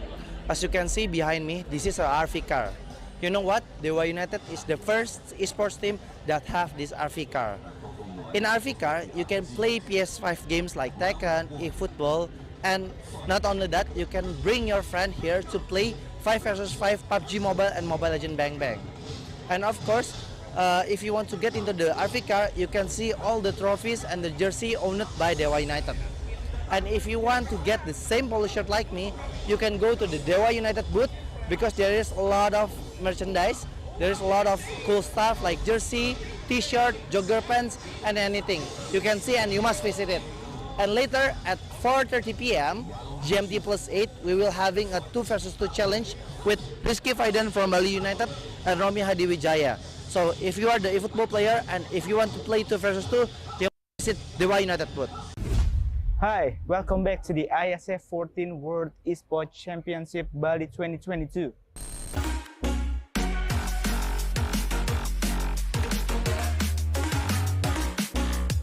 So, entering day 4 of the biggest esports championship, what did you feel? Did you have some fun? Anyway, entering the next round of this tournament, the competition is getting louder, more intense, and more entertaining. Today, there is 4 games that will be played in this tournament. CSGO on the ice stage, Dota on the earth stage, Mobile Legends on the water stage, and PUBG in fire stage. So, are you ready to watch more matches on this day? But before that, here's the joy of the day 3 of the Iesf 14 World Esports Championship Bali 2022. Enjoy!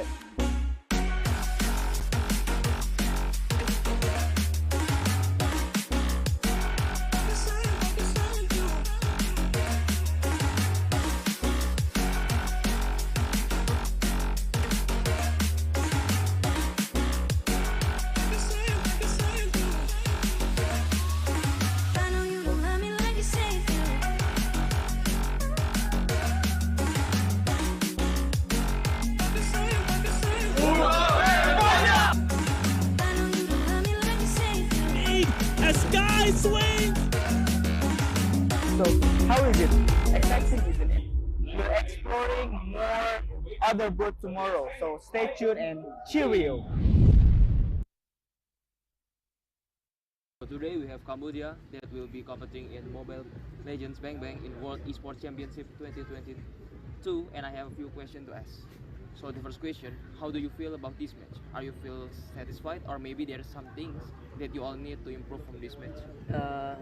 From the last match, we feel exciting, and there's a lot of things for us to learn from the last match. Okay, so what do you think about your enemy performance today? The performance is very strong because they have more experience, and yes, they very strong. Okay. So is there any special preparation for the next match? Yeah, there is the draft, the strategy for the next match. Okay, so you already won the game in this time, right? What things do you have that your enemy doesn't have? Maybe can be your chemistry more than good than them, or rather? I think it's our spirit. Together, we all in one. We know what to do, and yeah, we trust each other. We have the same spirit. So how confident are you to win this competition? Our confidence is 50%. 50%. Yeah, 50%. So for the last question, who is the toughest enemy in this competition? Why? I think both of Philippines and Indonesia are the toughest team for us to beat. Why? Because they are the stronger team in ASEAN, and they have more experience, and yeah, their players so strong. So okay, so that's all for my question. Thank you for your time, and I hope the best for your competition. Thank you. Masih bingung cari jasa ekspedisi? Central Cargo hadir sebagai solusi pengiriman barang Anda dengan terus meningkatkan kualitas pelayanan. Sebagai komitmen kami, memberikan pelayanan terbaik untuk Anda.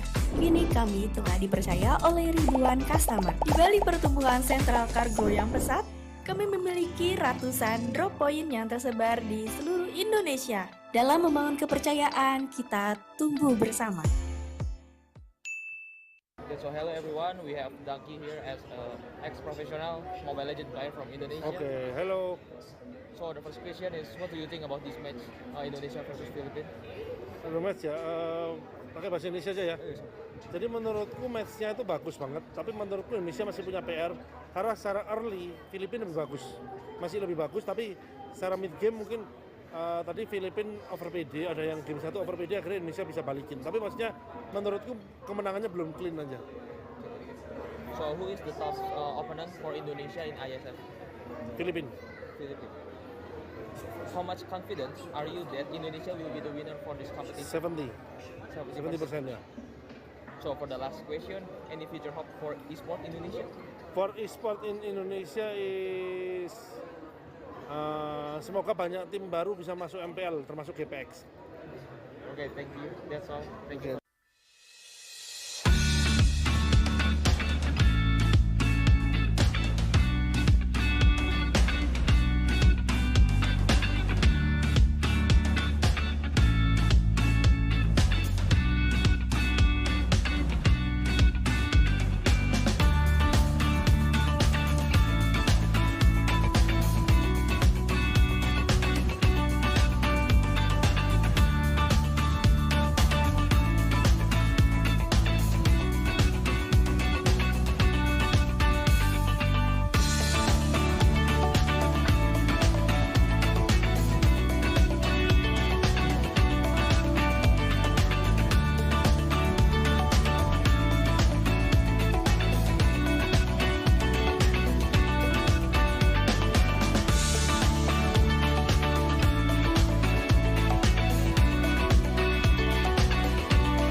Your consciousness will now get turned off. All right. This is it. Welcome back again on Iesf 14 World Esports Championship, still on the air stage with me, Gary Eka, and now is second match of Mobile Legends Bang Bang. And like you guys know, we have the big match on the upper bracket for today between two countries here. Ooh, it will be good match for today. After we watch the Argentina versus Philippines, and now we will start the match, the main match of today, the big match one. So let us invite two teams that will compete for the second match of today. The first one, please welcome Cambodia!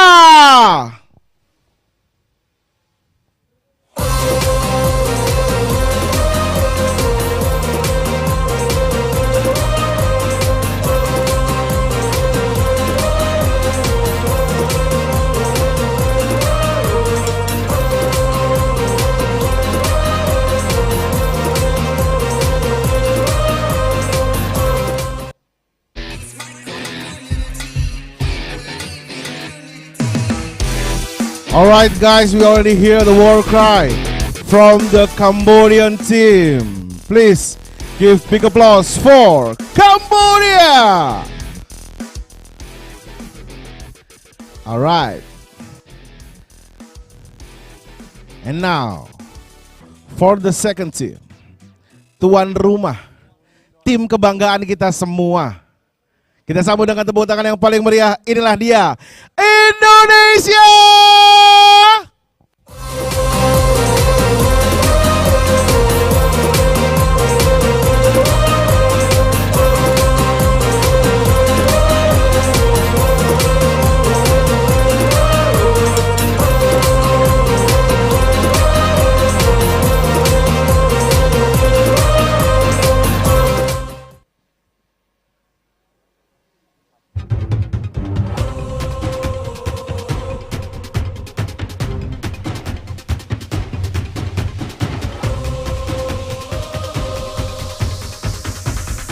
This is it, the pride of Merah Putih, Indonesia, Jaya, Jaya, Jaya!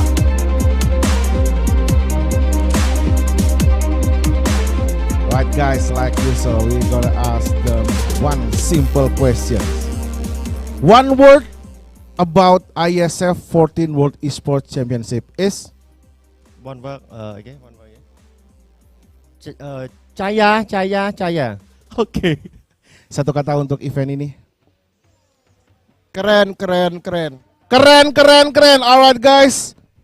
You can do the handshake each other, keep the sportsmanship always alive, and you can go through your room for second match of today. Who's gonna be going to the grand final for the next round? Is it Cambodia? Is it Indonesia? We will see after this. So, let us take to the caster that will lead this game for today. Please welcome once again Arashi and Mirko.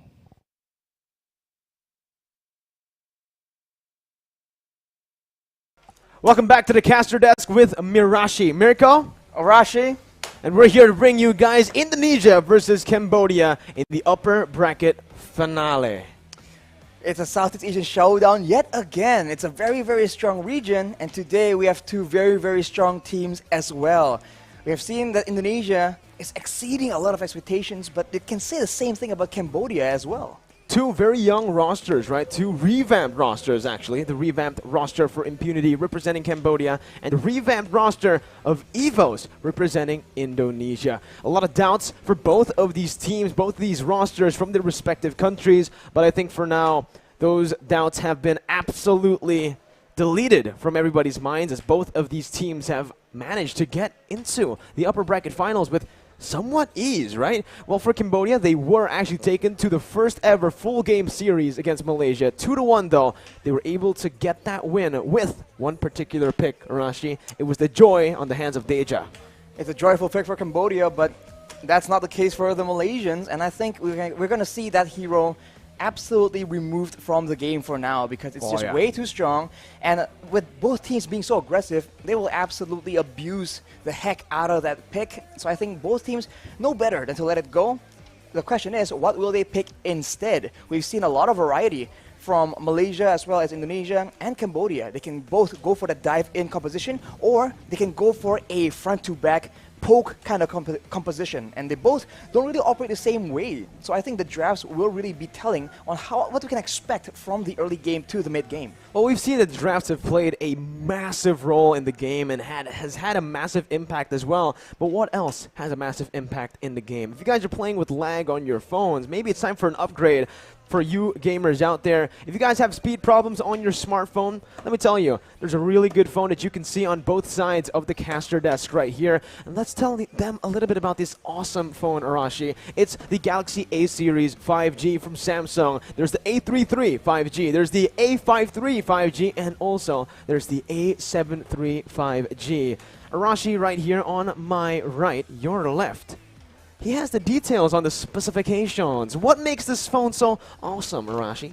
Well, first of all, off the bat, 8 gigabytes of RAM, 256 gigabytes of memory, a Super AMOLED Plus screen, so on a bright, beautiful day like this, you have no glare, because the screen is just that clear. And speaking of clear, 120 refresh rate screen display means that you can get all those fast hand plays going on. This is on a phone? This is a phone. My monitor at home is 75 hertz. This is a phone. And your monitor is not 5G ready. Oh my goodness. Well, say goodbye to any sort of lag or connection lag as well, because with the Samsung Galaxy A series 5G, you guys can get the peak performance. And guess what, Arashi? You know, if they want to check it out, right, they can just go ahead and check out the website Samsung.com, because they can get e-vouchers worth up to 500,000 IDR with a cashback as well, 600,000 IDR that adds on to that, and awesome gifts, Arashi, worth up to 360,000 IDR. That's a lot of value, man. If you add it up, you know, it becomes awesome. And guess what? Absolutely awesome. Who's awesome for, everybody? It is for everyone. Go ahead and check it out. Check your Samsung phones out and buy yours today, because it's also pretty budget friendly, right? Because there are 3 versions, the A33, A53, A73. Go ahead and get what you need, because you're definitely going to need an upgrade for your phone with Samsung. Speaking of upgrades, though, both of these teams have definitely leveled up their game since their last performance. Cambodia and Indonesia are looking to show or display the best gameplay that they've really prepared for.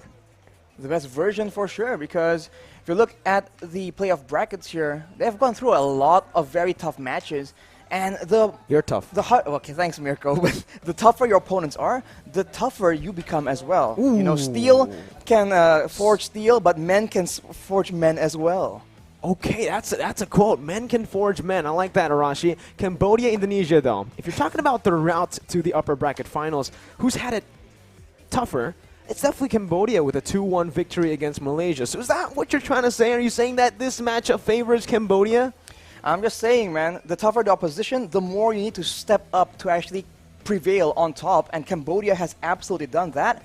But of course, Indonesia, they were not up against any pushovers as well. So both these teams have shown adaptability, a lot of improvements, and of course, being smart and quick on the fly. But let's take a look at the team versus here, because Ty and Dreams, the roamers for both these teams, they've been so active, so dynamic, so unpredictable, and that's definitely something to actually take into consideration. Dreams was such a crucial player for Indonesia up against both Philippines and Argentina, and he's looking to play here again with that signature Kaja pick. But if we take a look at the player head-to-head right now, we are going to see Brands and Opie, 2 highlight members as well for both respective countries. I do want to touch a little bit more on the Cambodian side, though, Opie, because he's been an absolutely lethal goal laner. When you can see for Brands is for the KDA, GPM, and even just everything on the board, he's actually losing on paper towards Opie. And maybe that's because of the styles of both these goal laners. Right. It's a little bit different, right? Where Brands now, he's a very active goal laner who wants to just clear his wave and help his team, enable that team to look for team fights around the neutral objective as early as the first turtle. Meanwhile, Opie, he likes to take his time in that lane. He likes to get ganks a lot to enable him to create these crazy team fight, to be a crazy team fight threat that he is on the heroes that he gets. Because if you take a look at both of these players, they have a similar hero pool. Both of them wants to take their game into their own hands once they get those item power spikes. It's just the differences in the early stage. I think it comes down to the playstyle of the teams as well. You do see that Cambodia, they really enjoy the solo carry mentality from OP. They just play to enable him, and he's will OP. actually be OP and carry the whole game. Whereas for Indonesia, for Brands, his team occasionally makes plays on their own, and usually Brands is left to fend for himself, and yet he's able to match the stats. So in a way, right, this shows again the prowess of both these laners, because they have their own strong suits.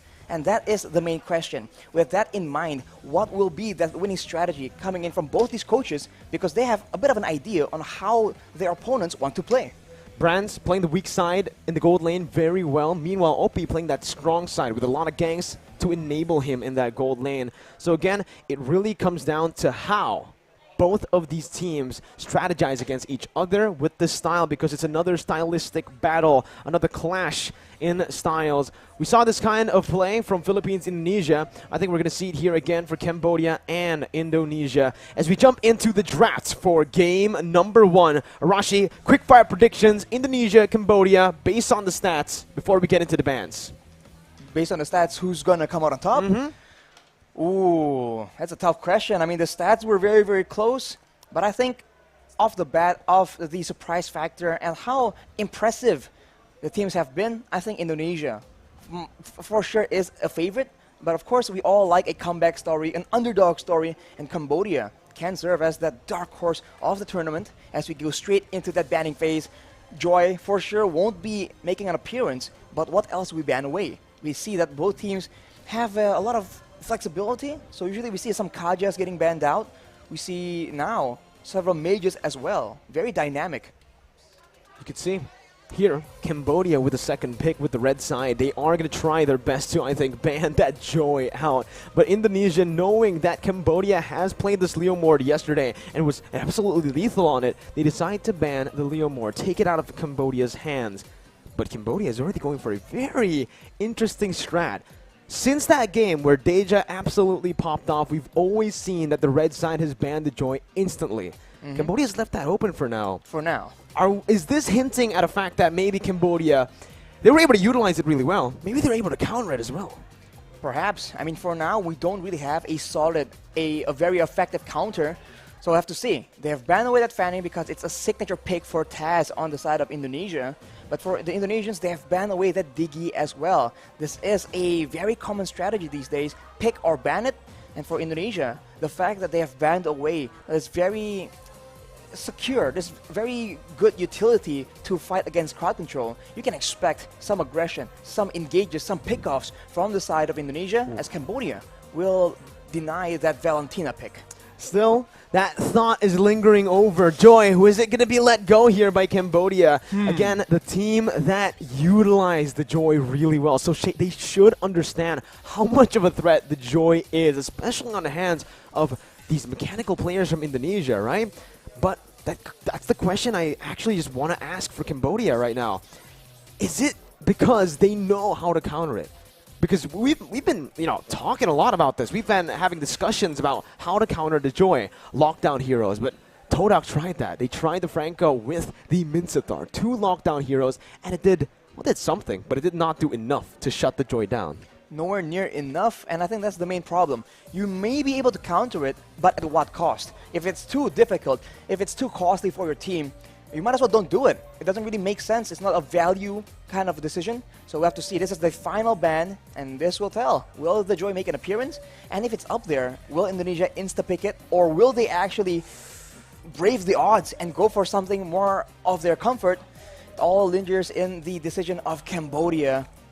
Now it's a bit intense, Mirko. Wanwan is up for grabs. The Joy as well. I think at this point, Cambodia, they need to double down. Don't ban the Joy. Go for a trade. Because if they do ban the Joy, it gives over that Wanwan towards Brands. We saw how lethal he was on that Wanwan, but Cambodia, they're playing with fire here, banning out the Akai, leaving Joy, Kaja, Wanwan, all up for grabs. And this might be a bait. Cambodia, they can give that Joy over to Indonesia. A hero that many people have said can counter the Joy is that Kaja, bringing this Joy back with the Divine Judgment, locking her down with the suppression as well, but the Joy will still be the first pick for Indonesia. And Cambodia now has the opportunity to go for that Kaja and that 1-1. The Kaja and the 1-1 for a bit more kiting. We did see that when Cambodia was going up against, pardon me, I don't really remember right now at this moment, but when they were actually using this Joy as well, they banned away the 1-1, knowing that with the counter to mobility is usually more mobility as well. They have secured it, and in the hands of OP, in that essentially slightly reduced gold funnel situation, OP can actually use this 1-1 very effectively. But Indonesia is hovering on that gourd. Whoa. I think this is a joke. I don't think this is going to happen. Is it though? We've seen a lot, and we've been, sometimes they actually do pick this up. Last time I think gourd was picked up, it was a long time ago. I think it was MP90 Season 7. A different lifetime ago. A different lifetime, a different time. But now, the Joy. When it was on the hands of Deja, it was played in the mid lane. It wasn't played in the jungle. Right now, Indonesia, they do have the chance to actually flex this pick over to the jungle.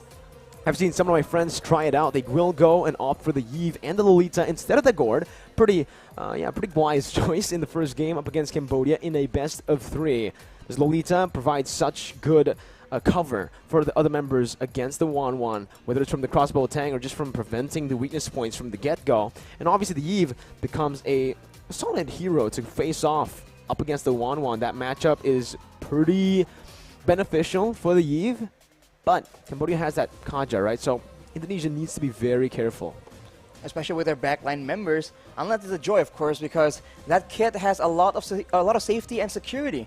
For the side of Indonesia, though, having that Iesf, we talked about utility, and now with the current changes, Iesf isn't locked down only to being effective with the real-world manipulation. She can actually have a lot more impact with the other skills as well. And when you can slow down that 1-1, maybe that is how they plan on catching the 1-1 as well. The Martyrs, though, has been picked up by Cambodia, so they are setting up for a very, very oppressive early game. Carmilla banned out Rashi, and now Cambodia are going to go for the first ban in the second phase. They've opted to go for the Martyrs. This is a very heavy dive/pick composition from Cambodia, just looking to scatter Indonesia's composition, their formation as well in these team fights, because it seems like it's the opposite. Indonesia are trying their best to form a front-to-back composition that really wants to, play front-to-back. That's it, play around their frontliners, around their backliners. Yu Zong, though, is going to be banned out. Cambodia setting up for a pretty vulnerable mage, I believe, with that Yu Zong ban, because currently they do have 3 somewhat divey heroes, right? Yeah, it's interesting right now because for Cambodia, if they are afraid of a dive, they're going to pair a long-range mage along with a Martis, Kaja, and 1-1. It doesn't really make sense on paper, but of course, when it comes to Cambodia, they usually have something just hidden up their sleeve, man. They were the ones coming out with that Joy pick as well. So we'll have to see from Indonesia what will be their response. They want to make sure that they don't get dove in the backline as well. They have the Lolita to deter any kind of massive dive. So I guess what they need right now is some DPS, making sure that the Martis cannot just overpower and just run into them. But they will ban away that Faramis instead. See, that's why I was kind of confused with the ban towards Yu Zong, right, for Cambodia. It definitely sets up for a mage like Farsa to come through for Cambodia, but I would have expected that Yu Zong ban to come from Indonesia with the Iesf, with already somewhat of a front-to-back composition. But I think at this point, Cambodia really needs to stop brands from doing something, right? And on the 1-1, you want to just ban the Irithel. Irithel just becomes such a good pick up against the 1-1, but the Leslie actually gets banned out, leaving the Irithel up for grabs for Indonesia, which is interesting. I think we see a similar quote-unquote tactic used by the Philippines, having a Iesf and an Irithel against the 1-1. We saw it, I think, in game number 1 in the earlier match, and it makes a lot of sense. I think Leslie has a lot of damage, and that is dangerous for the Martis, for the tankier frontline members. But having an Irithel, as you mentioned, Mirko, counters that 1-1, and in the late game, if Cambodia is really going hard for an engage, the mobility coming in from an Irithel that can just hit while moving, right, will be a huge advantage to the kite game. And looking at Indonesia right now, with a Iesf, it's going to be very difficult to run away or towards the Indonesian side. I think at this point, Indonesia needs to choose whether they want to ban out the mid lane or that XP lane. They decide to go for a Lunox ban. which is interesting, but it does signify again that Indonesia might want to go for a sustainable XP laner, a Uranus, an Esmeralda. Fredrin? I think the Uranus becomes a solid choice up against the 1-1. You're really good at sustaining even up against that crossbow of Tang. But Cambodia here, it's their chance to pick first here. First pick over to Cambodia in the second phase. Ooh, hovering over a lot of very interesting heroes, but I do believe... All the choices. All the choices, yeah. I think the Lapu makes a lot of sense, but if they really want to try to lock that Joy down, the Jawhead's alright. I mean, we haven't seen it so far. Technically, your unstoppable force does follow through on every single dash, right? It can really follow you in, but they will decide to go for the safer option. You know, Jawhead in the XP lane may be a bit too aggressive, especially considering that they don't know who that Jawhead's going to be laning up against. So they go for the safer pick right now, and Indonesia can respond with an XP laner like, well, you know, it's Psychots. Paquito, Benedetta. These are the two heroes he's known for back in the MDL. I think Paquito was the option that the Philippines opted for eventually in the hands of Papadap. Dapadab. Mirko. Okay. Some character development from Mirko right here. But the Paquito with the knockout strikes can be a big problem for Cambodia if they are trying to funnel in to, you know, pile up that follow-up. Yep. It will be the Benedetta having that elective final blow with the Petrify combo. And of course, Brands on that Melissa yet again. We have seen how slippery he can be with that getaway. And now for Cambodia, one final pick. I think crowd control is definitely something they want to go for. And some range will be very, very beneficial because they're up against so much range right now. Forget slippery, man. When I think of Brands as Melissa, I think just sustain, because at one point up against Philippines, he was standing still. He was just hitting. He just found that opportunity, found that open space to actually go for that Inspire. And that's what you can expect from Brands. He likes to make these crazy plays happen. It doesn't matter that he dies sometimes, as long as he dishes out enough damage for his team to be enabled. But Cambodia now, ooh. All right. That's a solid pickup for Cambodia. Now, this is pretty scary for both teams. I think for the draft, this is, for me, I think both teams have drafted themselves a really solid composition. It's just gonna come down to the execution. I would agree, but I think considering the fact that Cambodia is so CC reliant and Indonesia has a hero that is notorious for just ignoring, shrugging off crowd control, I think they have a slight advantage, although it does seem like Taz will be the one piloting that Joy, and that means that there will not be a Vengeance available, so the burst damage solution can still be applied by Cambodia, and that is a scary prospect, although Taz is a mechanical genius. We'll see. We saw him on the Fanny, on the Gushin, an absolutely crazy player. But from Cambodia, we've seen Deja pop off, Oppi as well. So it's equal right now in the upper bracket finals on the draft. It's going to come down to how both of these teams execute their game plans, their styles. But Arashi, I asked you before the draft who you think is going to win. Now, after the draft, tell us. All things considered, especially with the fact that the Joy is on the table, I must go with Indonesia. But of course, that Kadena pick is just so volatile, right? There's so much potential. And of course, when you're trying to match each other in the pick-off game, the Blessing of the Ocean is so annoying to deal with. I think the early game favors Cambodia quite a bit, but if they don't get rolling, man, that mid-game is dangerous from the side of Indonesia. Well, I think we are going to be ready to jump into the Land of Dawn for game number 1. Remember, ladies and gentlemen, the winner of the upper bracket finals will be the first team in the grand finals securing the top 2 position. Will it be Indonesia or will it be Cambodia? As we jump into the Land of Dawn for game number 1. Getting straight into it, and already you see a lot of emphasis in the mid lane. Wave pressure is also a big factor, especially if you want to be active in the early game. You want to get those pickoffs. It all starts with the lane. If you can push earlier, you can rotate faster and set up for those very interesting skirmishes. Although for now, we have to contend with a pause. Well, this does give us a little bit more time to actually, you know, dissect the draft a bit, right, Arashi? So let's do exactly that. Cambodia, I think the synergies here for both of these teams, it's proper based on the draft. Kadena, Lapu, Martis, Wanwan, Kaja. We said early on when they picked up their first 2 heroes, the Kaja and the Wanwan, it was already leaning heavily towards that pick style / dive composition. And they just multiplied it, right? With the help of the Martis now, the Lapu and the Kadita, it's all about the executions. If Martis gets going, if the crossbow Tang gets going, it's all about the resets from their ultimates. For the crossbow Tang, added duration, and obviously for the Martis, it's just ult after ult after ult. So there's just so much damage, and that's what they're looking for. That kind of team fight where they're able to just dictate how the team fight goes by going in first. Not to mention, having so many threats against them right now will be such a mental strain on the Indonesians. Are they going to watch out for the Flicker Divine Judgment? Are they going to watch out for the Bravest Fighter coming in? Because we've seen crazy plays being made off the back of that Lapu Lapu as well. So when you're concerned about multiple angles of approach from your opponents, one of them is bound to succeed. And we'll have to see how solid, how strategic can Indonesia position and maneuver around those possibilities. Which is, okay, so I have a question for you, Arashi, or a question for all the viewers as well. Personally, Melissa does work. I get what the Melissa was picked for, right? Up against the Lapu, up against the Martis, two melee heroes that want to dive on you. But thinking about the Wan, the Kaja, and the Kadita, there's not much counterplay that you can do up when you're on the Melissa, right? There's a whole lot of burst, a whole lot of CC on you. I was thinking, especially up against the Wan, the Irithel becomes a very solid choice. Now, why do you think Coach Zace opted to go for that Melissa pick for Brands? The only real reason I can imagine is the fact that they are a team that doesn't like to back down. You know, Indonesia is very decisive when they want to go in. This is the region that is known to be very, very aggressive.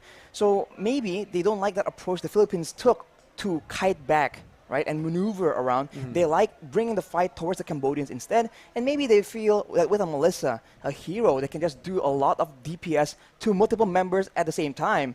They might just be able to stand toe-to-toe against this very aggressive dive from the Cambodian side.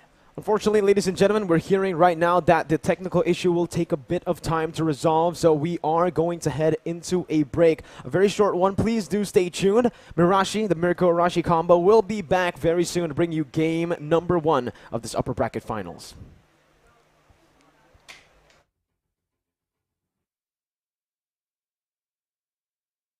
World Esports Championship Bali 2022.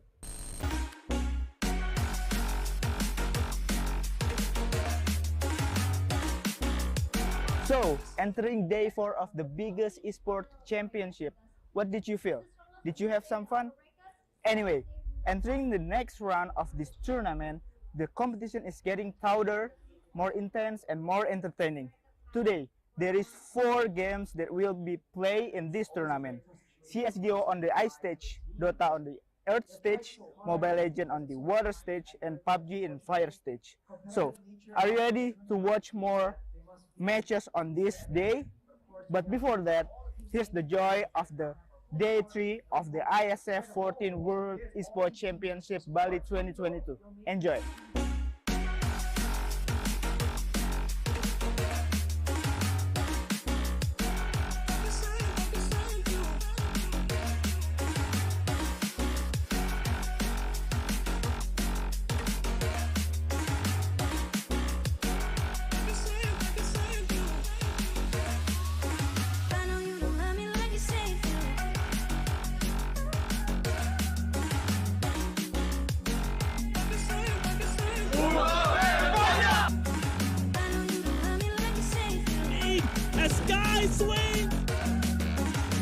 So, how is it? Exciting, isn't it? We're exploring more other board tomorrow, so stay tuned and cheerio! Okay, so today we have Argentina that will be competing in Mobile Legends Bang Bang in World Esports Championship 2022, and I have a few questions to ask. Okay, so the first question, are you satisfied with your performance in this match? ¿Están contentos con la performance que tuvieron? Sí, estamos contentos y conformes. Yeah, we're really happy and up to our standards. So the next question, what is your key factor that helped you to win in this match? ¿Cuál es el factor clave que les ayudó a ganar en este partido? La unión entre todos y la confianza entre uno y el otro. The union among us, trusting each other on all the decisions we had to make, for sure. So even you have won this match, do you think there are things that you can improve? to the next match? Incluso aunque no hayan perdido ningún partido, ¿creen que hayan cosas que tengan que mejorar para el próximo partido? Siempre hay cosas que mejorar y hay que ver los errores individuales. ¿Cómo que, por ejemplo? Posicionamiento, visión, comunicación. There are always things to improve, not only in the macro game but also in the micro game. Like we could do like some better like visualization of the map and positioning ourselves on the map. So we're going like rewatch our match and check what we did so we don't make the same mistakes for the next match. So you will facing other country in your next match. Will you use the same strategy on the next match? ¿Vamos a la misma estrategia contra el próximo partido? Sí. Vamos a salir con todo. La idea es ganarlo todo. Somos la selección de Argentina y vamos a salir a ganar. Yeah, well, it obviously depends on the pick and like the rivals we're going to have.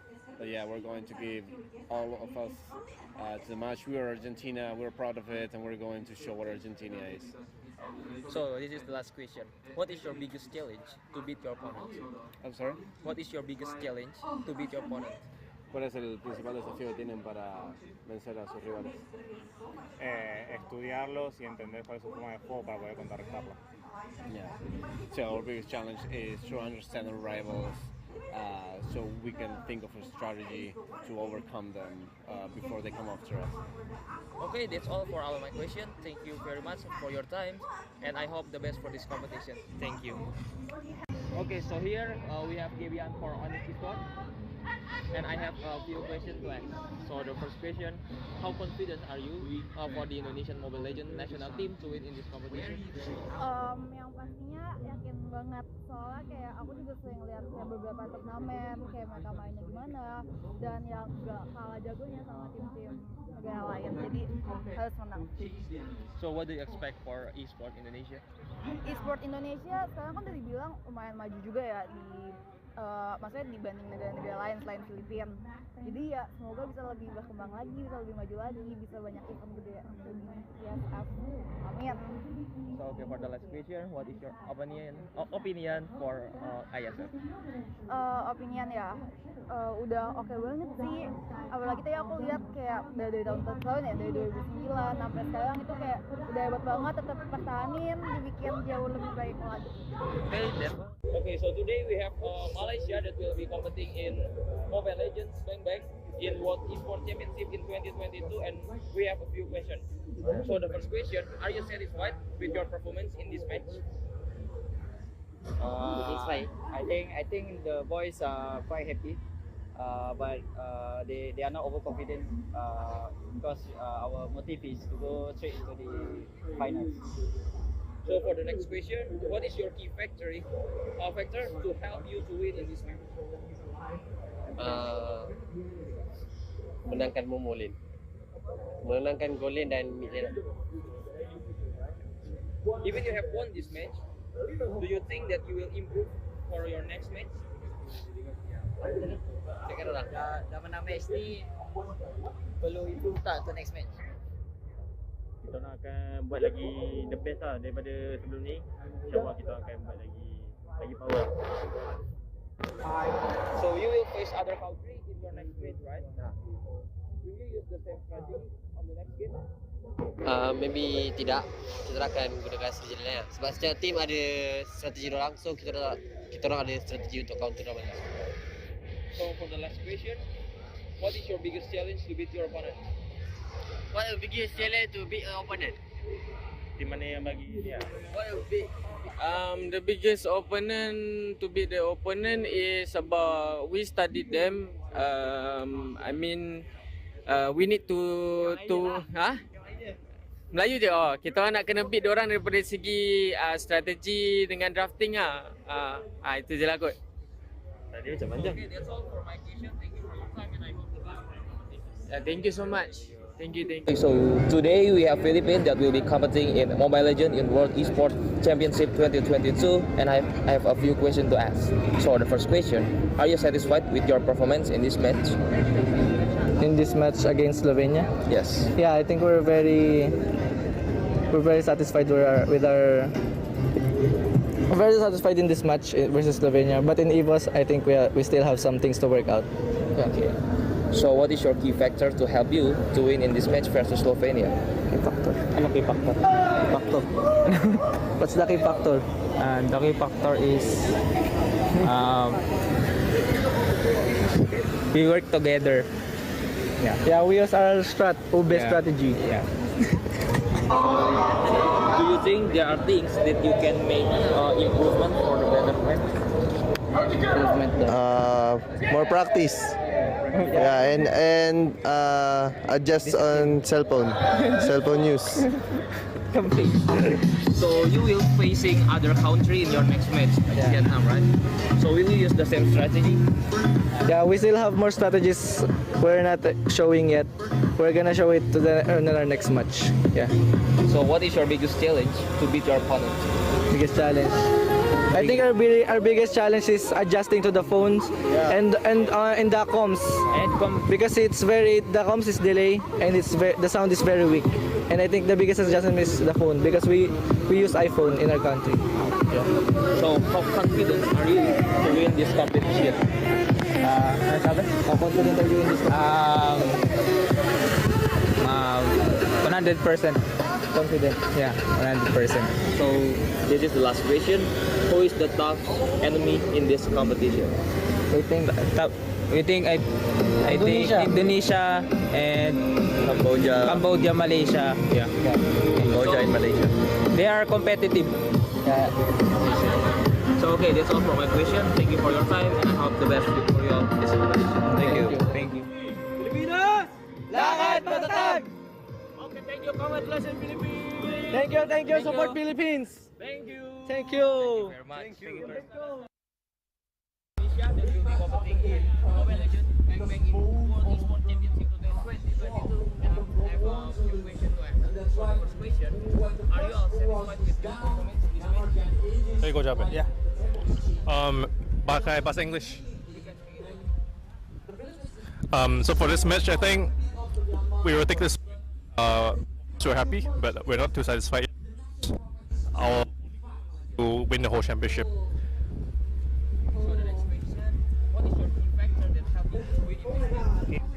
Key factor that was win this match is everyone's hard work.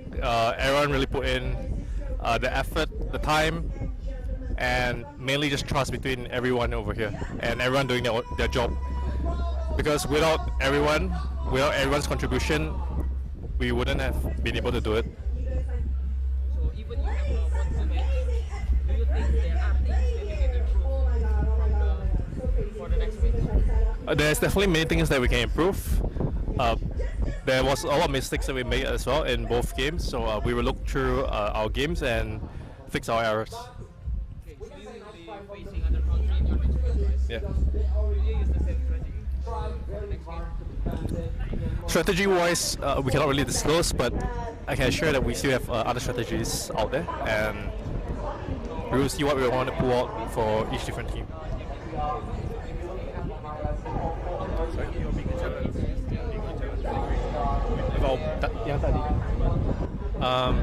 The biggest challenge was because I think Philippines is the favorites, and there's a lot of pressure because our players are all new, and this is our first time representing Indonesia itself. So I feel like the biggest challenge is just the pressure itself.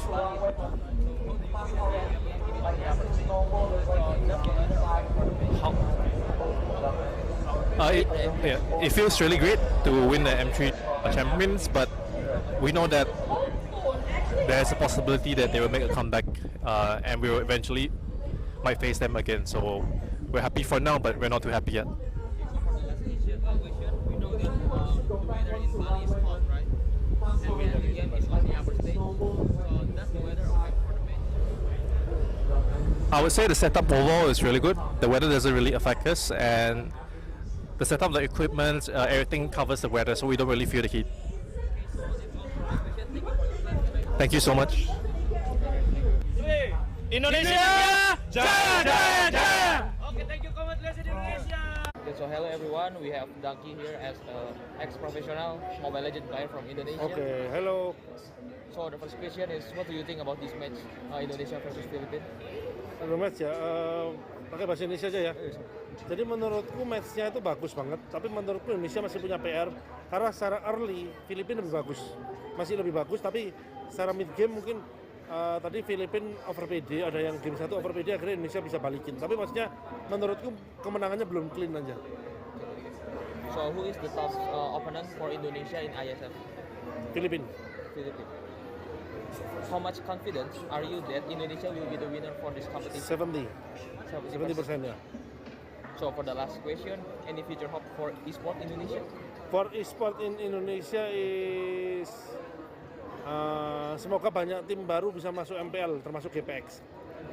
Okay, thank you. That's all. Thank you. So today we have Cambodia that will be competing in Mobile Legends Bang Bang in World Esports Championship 2022, and I have a few questions to ask. So the first question, how do you feel about this match? Are you feel satisfied, or maybe there are some things that you all need to improve from this match?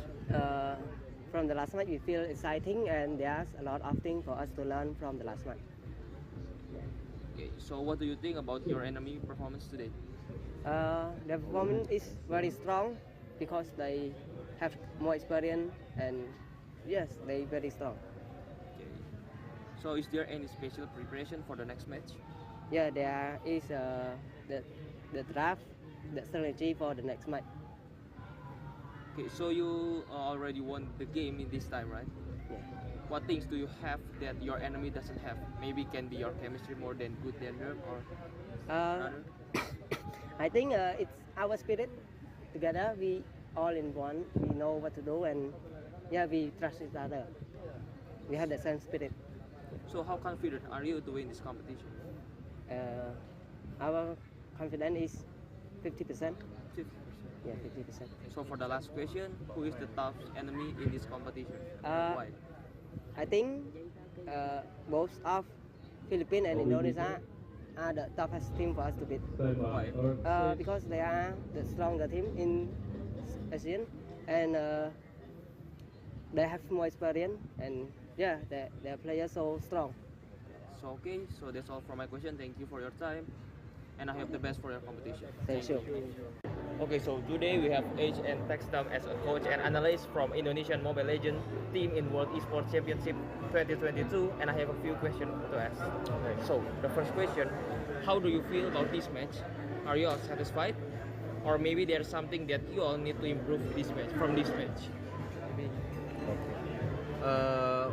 Dengan pertandingan tadi kita udah lumayan puas lah ya, kita bisa menang terus, tapi kalau kita lihat kita tetap fokusnya buat di upper bracket final, terus di nanti di grand finalnya sih. Jadi ya kita masih tetap walaupun puas tetap fokus buat dapetin emas sih kayak gitu. So what do you think about your enemy performance today? Musuhnya sebenarnya lumayan bagus, dari draftingnya juga kita lihat mereka udah cenderung ke hero-hero yang meta, yang mereka tahu powernya seperti apa, ngikutin patch banget, dan ya lumayan ngagetin sih musuhnya. Mereka bisa adaptasi dengan meta-meta yang sedang berlangsung lah di Mobile Legends ini. Jadi menurut gua musuhnya lumayan kuat. So is there any special preparation for the next match? Untuk next matchnya lawan Kamboja kita prepare ini aja sih, respect mereka lah. Jadi mereka strateginya apa kita pelajarin, kita siapin, jadi kita nggak kaget lah buat lawan mereka. Jadi kita tetap respect siapapun lawannya, kita akan ngasih yang terbaik lah. Okay. So you already won the game in this time, right? So what things that you have that on your team doesn't have? Sebenarnya kekurangan di tim kita itu adalah kita masih kurang disiplin, masih kurang rapi mainnya. Dimana sebenarnya kita bisa lebih rapi, bisa lebih clean, jadi gamenya juga lebih mudah. Nah itu yang perlu kita tingkatin selama turnamen ini berjalan langsung. Okay, so for the last question, is there anything to be worried from the next match against Cambodia? Maybe the player or their gameplay? Mungkin lawan Kambodia ini karena kita tahu tadi kita expect-nya kita bakal finalnya lawan Malaysia ya. Ternyata Kambodia bisa ngalahin. Jadi ya kita inilah pelajarin lah kenapa mereka bisa ngalahin Malaysia, dan kita respect dari draftnya juga. Kita baca mereka strateginya bakal gimana. Jadi kita nggak bakal kaget lawan mereka. Jadi okay, so that's all for my question. Thank you for your time, and I hope the best for this competition. Okay, thank you. Thank you. Okay, so today we have.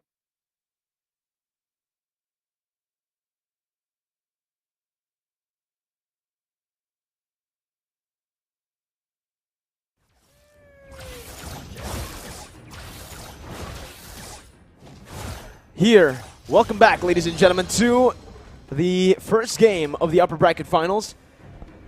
It's been a short delay, but here we are. Finally, we are back into the game. Thanks for waiting, ladies and gentlemen. As we can see right now, both teams still being very, very aggressive. And as predicted, the mid lane, there's just so much action here, and Psycuts wants a part of the action. Well, we'll see once again. Again, very sorry for the short delay. There was reports of an earthquake here in Indonesia. So we are going to be resuming. Again, we were just making sure nothing was going on. Everything's all safe to go. Safety is #1 priority. Exactly, but now you can already see a very aggressive movement from the side of Dreams. Going to be taken down by Impunity. This roster from Cambodia. Team Cambodia strikes first in game #1 with first blood. The Kadira, man, is just so dangerous. And the playmaking is just very subtle. The spells from this Kadira isn't exactly that flashy, so you really need to pay attention. Otherwise, Deja is going to have a great time here, and he is on that mid lane Kadira, so that's a lot more damage to think about. Here early on, you can already see as well that Brands is having a bit of trouble here, even though he is actually utilizing that turret really well to get the favorable trade up against the 1-1. This matchup, though, I do want to talk a little bit about it. The Turtle has spawned in Arashi, who has the lead here, who has the advantage. I think it's quite balanced, but Cambodia, they have a lot more tools to begin fights, so I think the Indonesians need to be very, very careful, and now it begins. Numenon Blast comes in, and that's going to be taken down. The Petrify as well with the final blow as the backline will be targeted by Boom. Hijime with the flicker to get out to safety, but that's the retribution by Taz as he goes absolutely massive, dealing a whole lot of damage, picking up a kill as well. Boom melted down, forced to flicker out, and Indonesia comes back, secures the Turtle, and 2 kills. I wish I can say I was surprised, but look at how oppressive this Joy is. A lot of damage, a lot of survivability.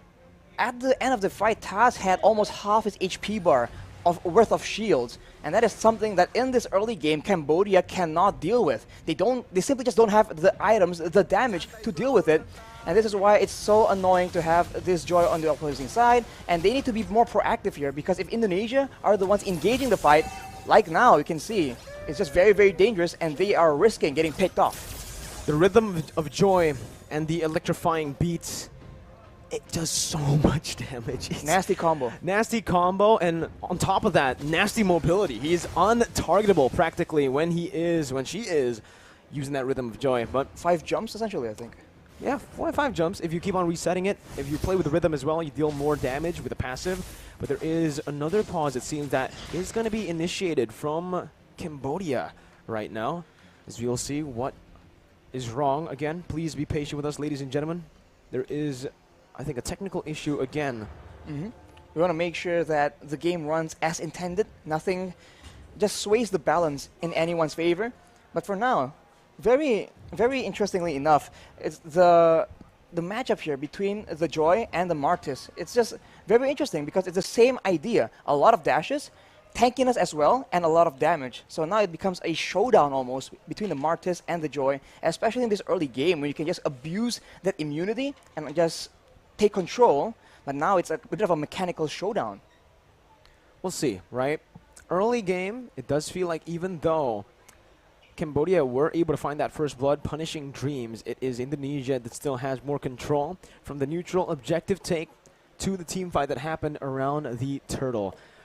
Here, though, again, once we get into the mid-stage, I'm looking at the compositions, and I'm just thinking right now, it feels like it's just the Kaja who can really be a problem for the Joy. The Kadira, sure, if he is able to land that Petrify with the Breath of the Ocean combo, but if not, it's done, right? It's just the Kaja. Kaja uses a Divine Judgment, that's about it. But considering that Indonesia have a whole lot of other abilities, a whole lot of other resources to counter the Divine Judgment, like, that's exactly what we saw in the first Turtle fight.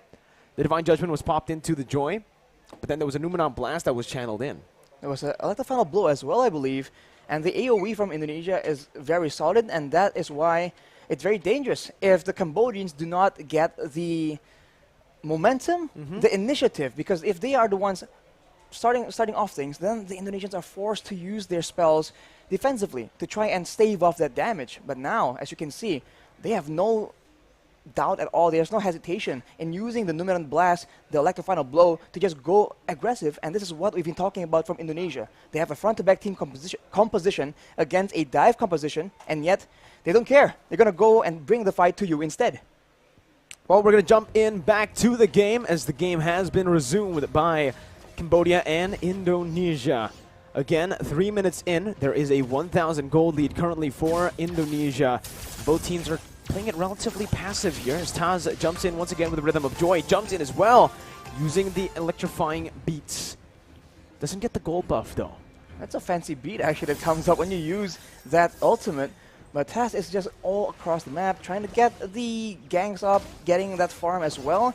I think the mid game is where both teams have the resources to try and start just turning up the aggression and starting to attempt to at least snowball or maybe perhaps just get objective advantages, because both teams have shown that they have that macro knowledge, and I think with that makes the team fights just that much trickier depending on what mutual objective is on the map. Good read by Brands here, as we mentioned. Strong side towards that gold lane for Cambodia. Taz again with the Rhythm of Joy just being such a nuisance. Lutu still able to get out on the Martis anti-CC, but it is just going to be Indonesia who takes the turtle for free, as Cambodia has opted to actually play around that gold lane. Opie finding a solo kill up against Brands, and T and Deja are waiting patiently for Taz to step in. He jumps in, gets caught in Divine Judgment, and that's the burst we mentioned, Arashi. The Petrify as well, but Taz is still able to survive. Jumps in with the Rhythm of Joy once, twice, 3 times, and that's the 4th with the electrifying beats, dealing as much damage as possible. Deja gets taken out by Dreams. So much shielding for the Joy, Arashi. Taz and the Joy. Yes, there's a lot of shielding here, but even before that, in the initial CC lock, he was just able to survive from that without a vengeance. So that is very interesting. I really thought that it was over for him right there, but he was able to survive with a sliver of HP, and that is all you need on this hero. You need to seal the deal before there's any counterplay. Otherwise, it's an absolute disaster. And for Cambodia, now they're on the back foot for sure. Indonesia will try and use this lead, this control, and get those nasty pickouts of their own, or even a big combo, unless Cambodia can do something surprising, like the trap in the purple buff. It was a very great attempt. 6 minutes in now, it's still a 1,000 gold lead. I feel like Cambodia, even though they've been behind, they've been losing a lot in these skirmishes, they're still keeping level head. They're really farming well, and they're trying their best to minimize that gold lead. Meanwhile, Boom actually gets a solo kill on Psychots. Deja will fall as well. It's 1-for-1 as Taz is looking for an engage. It's the conceal by T to help his gold laner OP get out. Dreams, though, going to be brought back for Divine Judgment. That's the shield coming up, and that's going to be OP who's looking for all the shield. That's the crossbow tang popped up. It's going to be Dreams who gets taken down, but it's going to be traded back in as OP will fall to the hands of Brands. That's again Taz doing so much damage with the electrifying beats. Popping that sick beat, my man. On the sick beat, but losing the mid turret in the process. That is a very good rotation from Lutu, but you can see that the rotation game very much favors Indonesia. They're always one step ahead due to that wave clear advantage, but somehow, some way, Cambodia, they've been staying in their lanes, and eventually they are having a turret advantage, although now Indonesia has a chance to actually use that time to go for the neutral objectives. Cambodia are so good at looking for these crazy pickoffs almost everywhere on the map. But they're opting, again, to put most of their resources to play around OP. 2-0 stat line currently. Still the same stat line as Brands, but again, they are already getting that push control around the top side river. Indonesia rotating with a similar pattern towards that top side. Lutu trying his best to just open up the map, and both teams will not decide to go in just yet. Oh, they go in for the gold buff though, but it seems to be just a small trade going on, unless Dreams goes into the bush. Uh-oh, that's going to be Dreams. A lot of resources placed onto him. He soaks in every single damage from the crossbow tang, and that's going to be Taz caught very low. Still able to dash in with the Rhythm of Joy. That's Brands actually locking Lutu in place with his go away. Lutu finding the kill, but will fall as well to the hands of Taz, who picks up a double. Psychots now onto T, who has the Divine Judgment, will be able to pull him back into the turret. Now Boom with Bravest Fighter is able to dish out some damage, but Psychots gets out with relative ease on that Benedetta. Cambodia is getting some kills on the board, but they're allowing Taz to start to snowball, man. He is 3-0 right now. He has that Genius one, and he has built the Oracle very early on. It means less damage for him, but it also means that Deja as well as Tai cannot actually burst him down as reliably as they would like, and it's only going to get worse from here on out. He is already very tanky, and with the steel leg plates, that is some very efficient itemization to ensure that the damage from OP as well as Lutu and Boom can be mitigated as well. Here, again, it feels like Cambodia. Sheesh! Sorry, my bad. It's okay. There's also a Kalas right there from Dream, so both teams just having fun, right? Even though they're competing here in the upper bracket finals for the grand final spot, it's great to see that both teams are still enjoying their time in the Land of Dawn. Cambodia, though, however, are 3,000 gold behind of Indonesia. This will definitely impact their next few fights if they do decide to commit and fight, contest, instead of trading. Boom has already started his rotation down to that top side. Deja going to be able to catch Psychots with the Petrify. Suppression as well with Divine Judgment. Taz wreaking havoc with the Rhythm of Joy. That's the Nunan Blast placed in as well. Popped in. T going to be caught, but it's only the Roamer taken down for the XP lane. Lutu and Boom still relatively untouched. He gets the stun onto two members, but the real world manipulation is still there. Taz again jumping, weaving everywhere. Has the electrifying beats, but will not choose to use it just yet. They'll choose to go for the Lord now. 1-for-1, it still stands, but it's still Indonesia with more control. Indonesia has more control, and they are trying to use it to bait in more kills. Lutu goes in 1v3, but he will be forced to back away, and Indonesia is not risking any 50-50 in this retribution battle. They're waiting for the right moment, and they have a structure taken on the other side of the map just for good measure. Now, with Hijumi having a glowing wand, the poke damage is going to get very much worse for the side of Cambodia, and that will pressure them into making these reckless engages, and perhaps that will allow Indonesia to punish it even more. As you can see, Cambodia very intent on getting this Lord. Top lane, tier 1 going to be targeted T, looking for that Divine Judgment, but a perfectly placed go away is there. Taz, again with the Rhythm of Joy, soaking in so much damage, but will be caught in the Petrify. That's a shutdown over to Opie, who's going massive now. Has the crossbow tang, just one more weakness point onto Dreams. But OP gets poked back. Falling back now, Dreams is looking for it. Psychots with a Petrify onto 2 in the final blow. Finds OP. It's absolutely amazing for Psychots with the crossbow tank given over to OP, who's still able to convert it onto Dreams. Two members falling once again. Cambodia have risen again. It's a 3-for-1. It's a 3-for-1, an absolute disaster for Indonesia. Taz got shut down by none other than OP, and that's a huge gold swing as the Indonesians go in for another fight.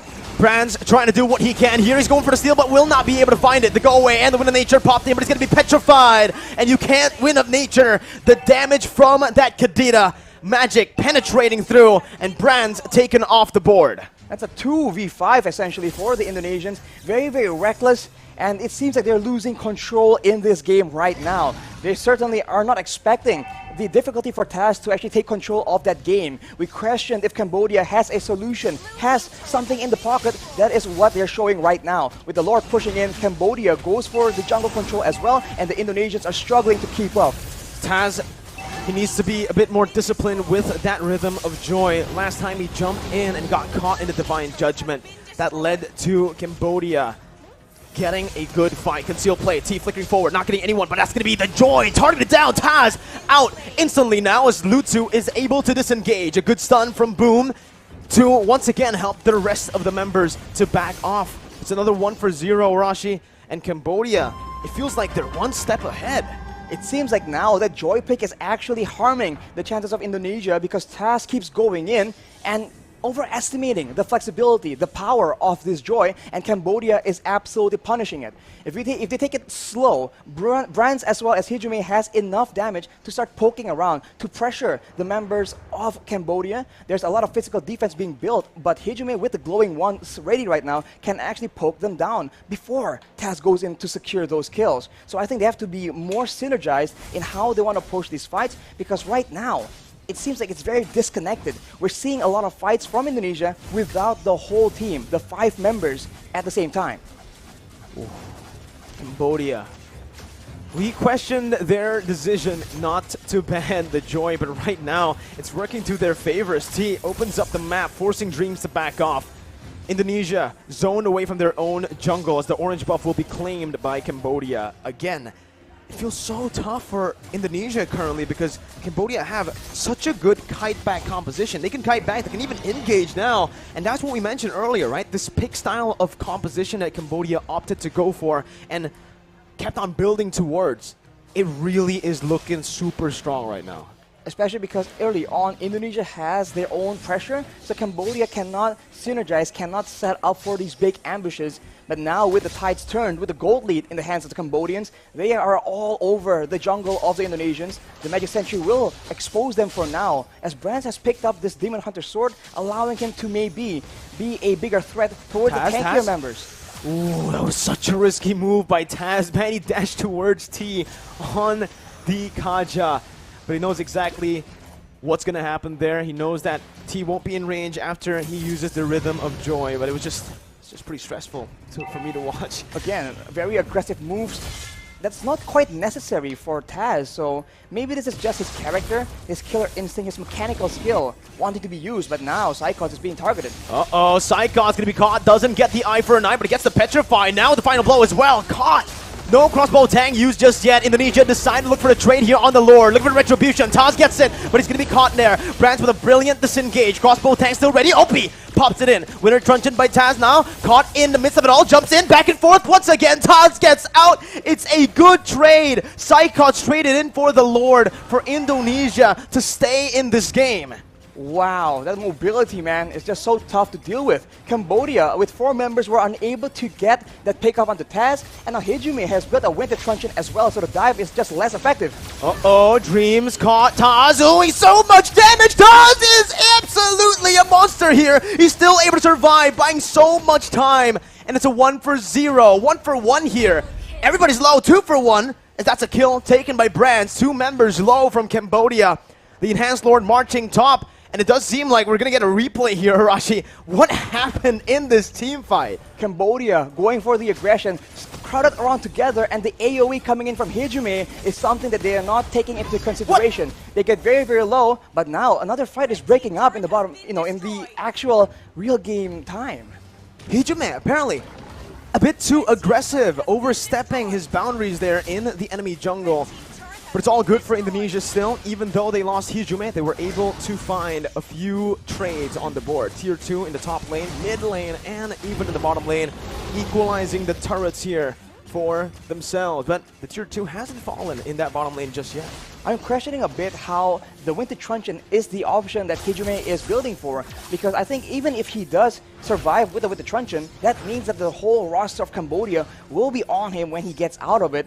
I thought he would opt for something a bit more kite orientated, but now he has that double wand combo along with the Divine Glaive. That's more than enough damage, and he will be one of the main targets for the side of Cambodia. But keep in mind, Cambodia are just stacking up that magic resistance. 2 Radiant Armors already built, Oracle for Boom as well. That will mean that the bulk of the damage will need to come from Brands and Psychots. We'll have to see, can that win condition be completed, achieved by the Indonesians? Well, they're already popping that Conceal. Dreams looking for the plays, opens up the map. T there, doesn't choose to go for the Divine Judgment just yet. Deja gets out with the Odyssey. Ludu still soaking in a lot. Opie, Psychots trying his best to look for it. Psychots tries to cut the wave there, but it's not going to be able to happen. T gets a Divine Judgment, but Psychots once again is going to be able to jump in. Winter Nature popped in by Opie, who's going to be massive here. Has a lot of room to play with. Boom jumps in, Brands gets stunned, but has the Winter Nature. Opie still in the back line, still hitting. Has it, having the crossbow tang. Will try his best to look for all the weakness points, but it's going to be reset once again as Taz finds the shutdown onto Lutu. Cambodia on the back foot. 2 members alive. For Indonesia, it's just Psychots who gets taken down. Opie once again trying to make the miracle play happen as he looks for the crossbow tang. He finds it. Dreams gonna be taken down. Taz as well, but a Winter Truncheon is there for Taz. Didn't know last, but Opie is still kiting, still saving Cambodia from getting the amazing defense. Boom now chasing for a kill. Real manipulation is being popped, but the OP will be there to zone them all away. And this is the story of the game right now. If Indonesia can get pickups of their own, they have an advantage. Let's take a look at that replay once again. Cambodia going in aggressively, but then being counter-engaged, and Psychots and Taz diving towards the backline, zones everyone away until Boom comes in and OP realizes there's a chance here. He goes back in for the outplay, gets that crossbow of Tang, and that is how dangerous Cambodia is, even on the back foot. Oh my god, that was a 2v4, and OP continues to surprise us. From last 2021 MSC to now, they're able to find the Lord because of that play, that defense that went so well for them. They punished Indonesia, all on the back of OP in the late game. Even up against Dreams, when he popped that shield, he was able to maneuver away behind the shield.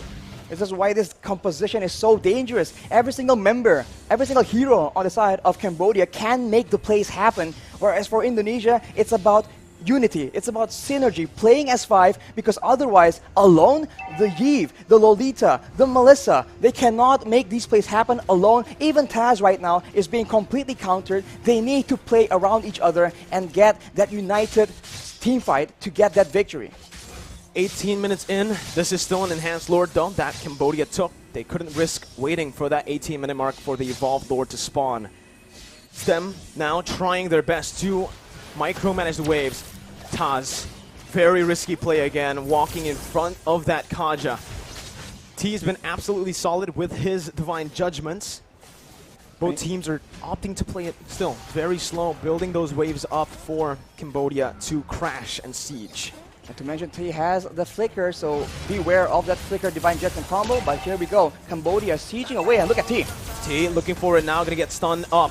Not able to find a Divine Judgment. That's the Petrify onto one member. Deja is the only one caught there. The real world manipulation instantly cancelled out, and Indonesia opts to clear out the Enhanced Lord first. Bottom lane gonna be targeted here. That's gonna be an amazing winner instruction by Hijime to escape from the Divine Judgment threat. Lumina Blast now onto one member. It was dodged away by Lutu and Boom, who's now caught in the base. Immortality still available. 1 for 0 right now for Cambodia. Boom getting out. Taz jumping in, looking for some damage. Not able to connect on the second Rhythm of Joy, and Cambodia will try their best to look for another push.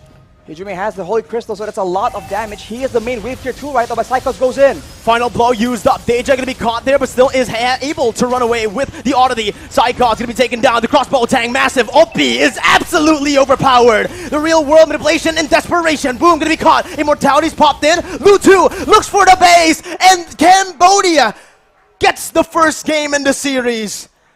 Another massive victory for Cambodia. We said Joy was OP. We said the team that has Joy will win the game for sure. Cambodia says no. That is not the case at all. We have the answer.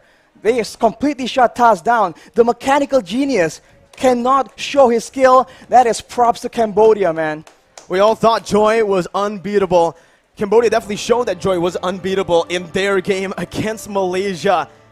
To do this up against Indonesia, a team that haven't lost a single game in ISF so far, when you give them Joy, the unlosable, quote-unquote, character.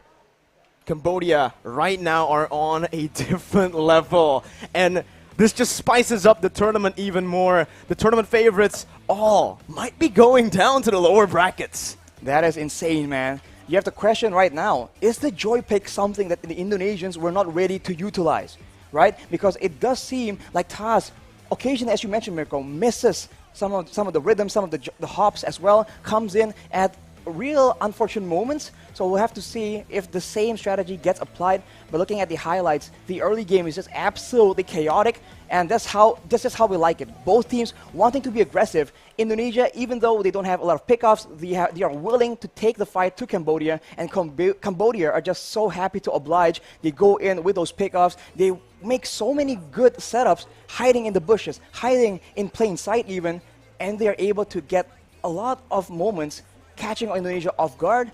And even though in the late game it got kind of close, even though on paper Cambodia was not supposed to win in that late game, in those big team fights, they find a way to make it work. They utilize the objective gameplay as well, and they're showing again, even though we're not the favorites, we are a top tier contender. Take us seriously or pay the price. OP did so much for the team here. You could see, but the entire team played around him so well in this game. OP was behind early on. You could see that he was taken down twice here in the 9th minute mark. Indonesia seemed to have control, but in the mid-game, it all changed after one team fight. And that's the Lord fight right here that you see. Psychot's got an amazing flank, but OP. When you try to flank him, it seems like it's always going to be turned around. He's always positioned so well in these team fights, but he's not too far back. He's always in a position where he can hit, but he can't be hit by the enemy team. There was another moment in this match where it turned around back to Indonesia's favor. And here, this was the moment where OP outplayed Indonesia. It was a 2v4 situation with Boom dying right here. I thought it was over at this point with 4 members marching down the base. Tell us what happened here, Arashi. Dissect it for us. I think Indonesia got a bit of advantage here. They thought that it was over, like you mentioned, Mirko, but it did not put into consideration the fact that there are so many playmaking tools in the hands of the Cambodians, and they paid the price. They could very easily back away, use the Lord, maintain that discipline we've been talking about, and slowly but surely strangle the Cambodians. But that is not what they did. They got overzealous. They figured that they can take the fight to them, and they paid the price, as we mentioned already. So Indonesia right now needs to decide how they want to do this, because for Cambodia, they have a solid plan. They have solid workarounds for all the issues that Indonesia has been throwing at them, and the match MVP is going to be OP from Cambodia. Absolutely OP with over 100,000 damage. And 73,000 damage taken as well, by the way. That's a marksman. Excuse OP me? takes damage, does Hello? damage, has a good score, farms up, and even solo killed Brands early on. Yes. 8-2 and 7. I think there's no doubt as to who got that MVP, the man who saved Cambodia many times in the late stage. But in the early game, we gotta give a player spotlight over to T. Because if OP carried in the late game, it was all due to T, again, protecting him, using the Divine Judgment more so as a cover tool, as a tool to peel for OP instead of engaging. Exactly. The security, the protection is as important as the engage tools. He was also responsible for shutting down the snowball of tasks in that early game. Now we take a look at a bit of the items. And of course, OP has a full inventory slot. Brands does too, however. Unfortunately, Brands in the final fights, he was always targeted. And we talked about this. The Irithel would have countered the 1-1, would have been more mobile, more secure than the Melissa, and Brands paid the price because everyone was absolutely gunning for his life in this game. And look at all the damage items. It's by all means quite late into the game, so you cannot survive long at all. And the only real protection he has was Dreams on the Lolita, who occasionally still tries and goes aggressive with the Numinant Blast. So like I said, Indonesia needs to work out a proper team fight plan, because otherwise, if they don't have the composition for it, it is not going to work out. I feel like that was our main concern coming into game number 1, right? For Indonesia, it's definitely that pick, the Melissa. Instead of the Irithel, we mentioned as well that we personally think that the Irithel is just such a solid hero up against a 1-1, especially up against so much dive. The Melissa does do well with the go away, certainly is able to stop these members from getting close. But the thing is, from the Lapu, can't let you get close, but Lapu and obviously the Kadita, there are abilities from the Lapu and Kadita that can go through that go away, right? The stun is technically range, it's melee, but it has a quite a big range, quite a big hitbox as well. But before we head on over to game 2, we're going to take a short break. Arashi and Mirko signing off for a bit. Stay tuned.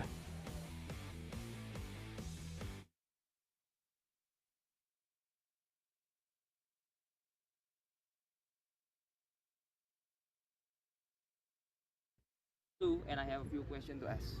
So the first question, how do you feel about this match? Are you feel satisfied, or maybe there are some things that you all need to improve from this match? From the last match, we feel exciting, and there's a lot of things for us to learn from the last match. Okay, so what do you think about your enemy performance today?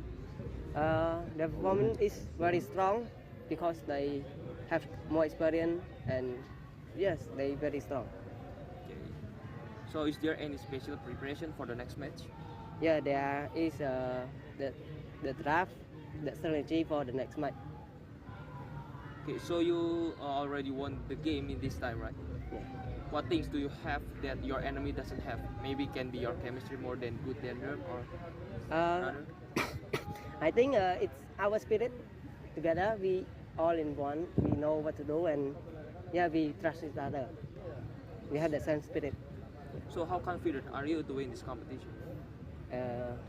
Our confidence is 50%. 50%.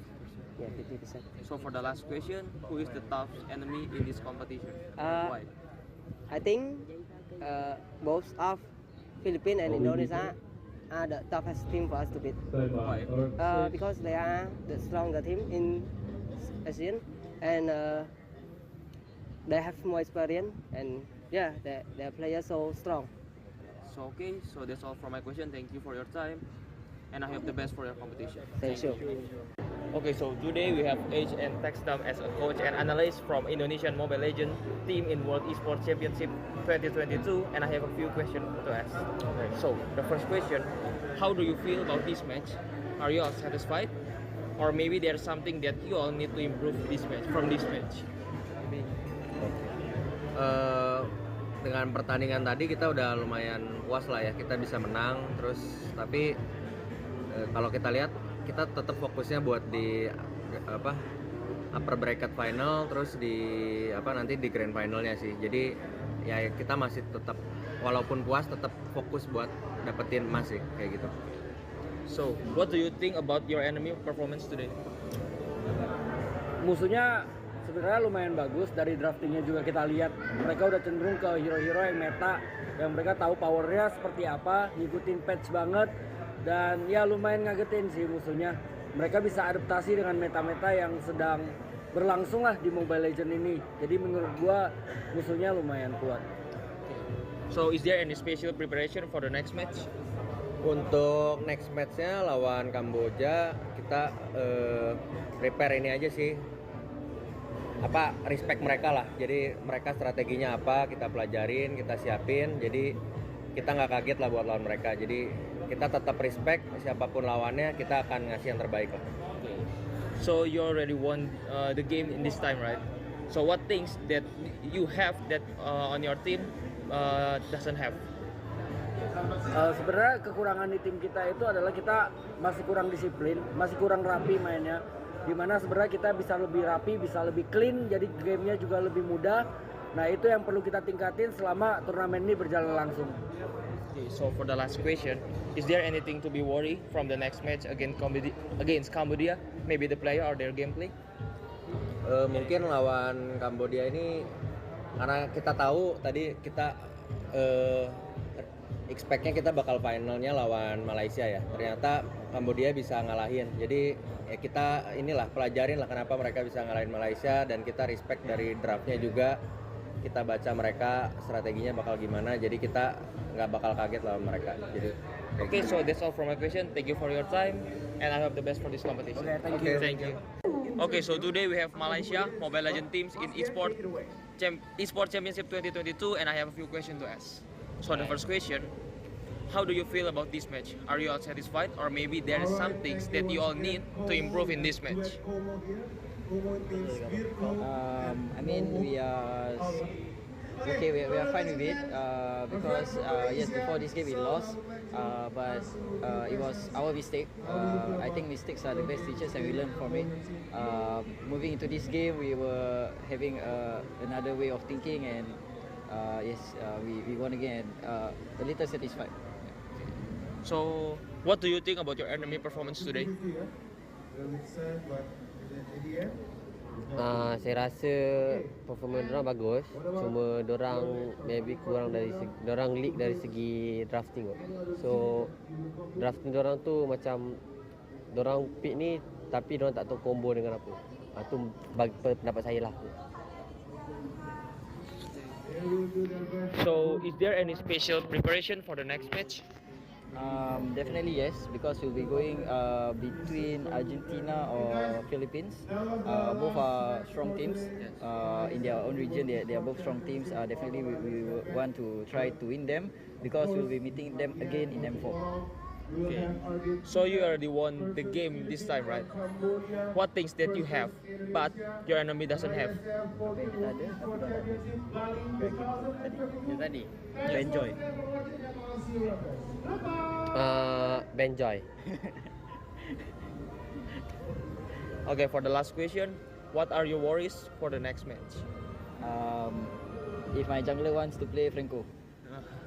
Jungler I don't know. What are your worries? Aku ada apa-apa worry tak? Do you have any worries for the next match? Maksudnya apa? Kalau kau ada apa-apa risau tak untuk next match? Oh, untuk next match, jangan bagi Franco jangan lah. Okay, so that's all for my question. Thank you very much for your time, and I have the best for this competition.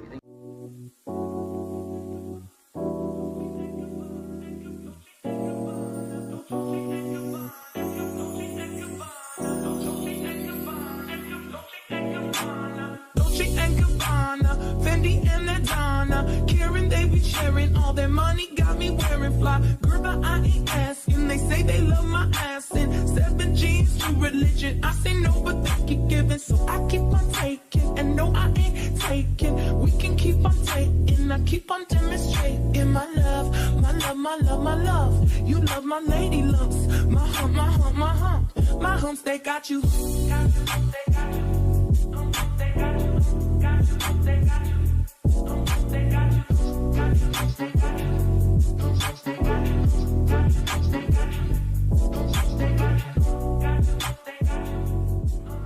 Dolce and Gabbana, Fendi and Adana, Karen, they be sharing all their money.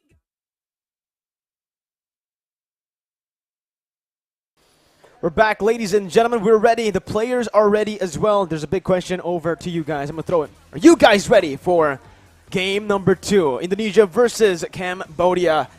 Cambodia came up to play, came up to, again, conquer this tournament with that performance in game 1. Another declaration of war from a team that, again, was not expected to do this well, right? A lot of people, even me, I predicted them to actually lose up against Malaysia. They beat Malaysia, and right now they are one step away, one game away from securing top 2 in the grand finals. Definitely not the result we were expecting, but Cambodia, man, no joy, no problem, and it really seems like this is their game to play. But speaking of games, Mirko. Well, ladies and gentlemen, our official telco operator partner, Telkomsel, has a message for all you guys. Guys, are you looking for an amazing fun game? Are you looking for an amazing fun game, Arashi? Yeah. Well, take your Samsung phone and open it up, right? Because the return of Condor Heroes, an interesting game with very, very good gameplay. Thousands of characters that you guys will enjoy in the game. You guys can make your favorite warrior be the strongest warrior in the game. Bring your clan to become an unbeatable clan. That's the fun part, right? That's the fun part, right? I mean, make a clan with friends. Make a clan with friends, choose your character, and you guys can now download it on the Google Play Store or the App Store. For more information, obviously, you guys can visit at condorheroes.duniagames.co.id. But Rashi has a few more messages for you guys. Or of course, if you have Telkomsel points and you want to get some merchandise or free drinks, or you want to just join in the fun games, we have a booth here that allows you to just redeem those codes. So visit the Telkomsel booth if you're on location and make sure that you maximize this opportunity. Yes! Oh my How God. did you not know this, Did Mirko? you redeem it already? Of course I have. Oh, man. Where do you think I've been in match number 1? I don't know, man. I thought you just disappeared, you know? I've been making moves, man. So redeem your points. You can get a smartphone even. Smartphone? There's like a raffle, like a gacha, like an auction at the mini stage. So check your points, redeem it, put it to good use, because why not? There's more than millions of rupiahs worth of like benefits every day. Every day. Every single day. To this day. To this day. But, ladies and gentlemen, again, a reminder for everybody to come over. You know, Mirasaka Nusa Dua. This is where Iesf is being held, and it's an offline event that's going to go all the way till the 11th of December. So there's still a lot of days if you guys want to come to visit. Here, though, we are going to jump into the draft for game number 2. Cambodia on the blue side, this time Indonesia. Oh, man, you can see it. Phobia's ban. It's a setup for the Joy. Indonesia bans the Joy instantly. All right. You could see. You can see. Cambodia knows how to counter it, knows how to play it. Just take it out, man. Interesting options in Cambodia. They don't want to let Taz have his signature hero as well, so the Fanny will be banned away. And now you're wondering, what is the approach? Because Indonesia tried that front to back, that team fight approach. It wasn't working so well, and maybe they just are suited right now to go for something a lot more aggressive, a bit more of a dive comp, because we saw that Psychots, right, in the right composition with that Yuzong, moving forward, he seems to be in a lot more control compared to this more defensive style. So we'll have to see. Diggy has been banned out, so they have the chance to also have that heavy crowd control, heavy-handed approach.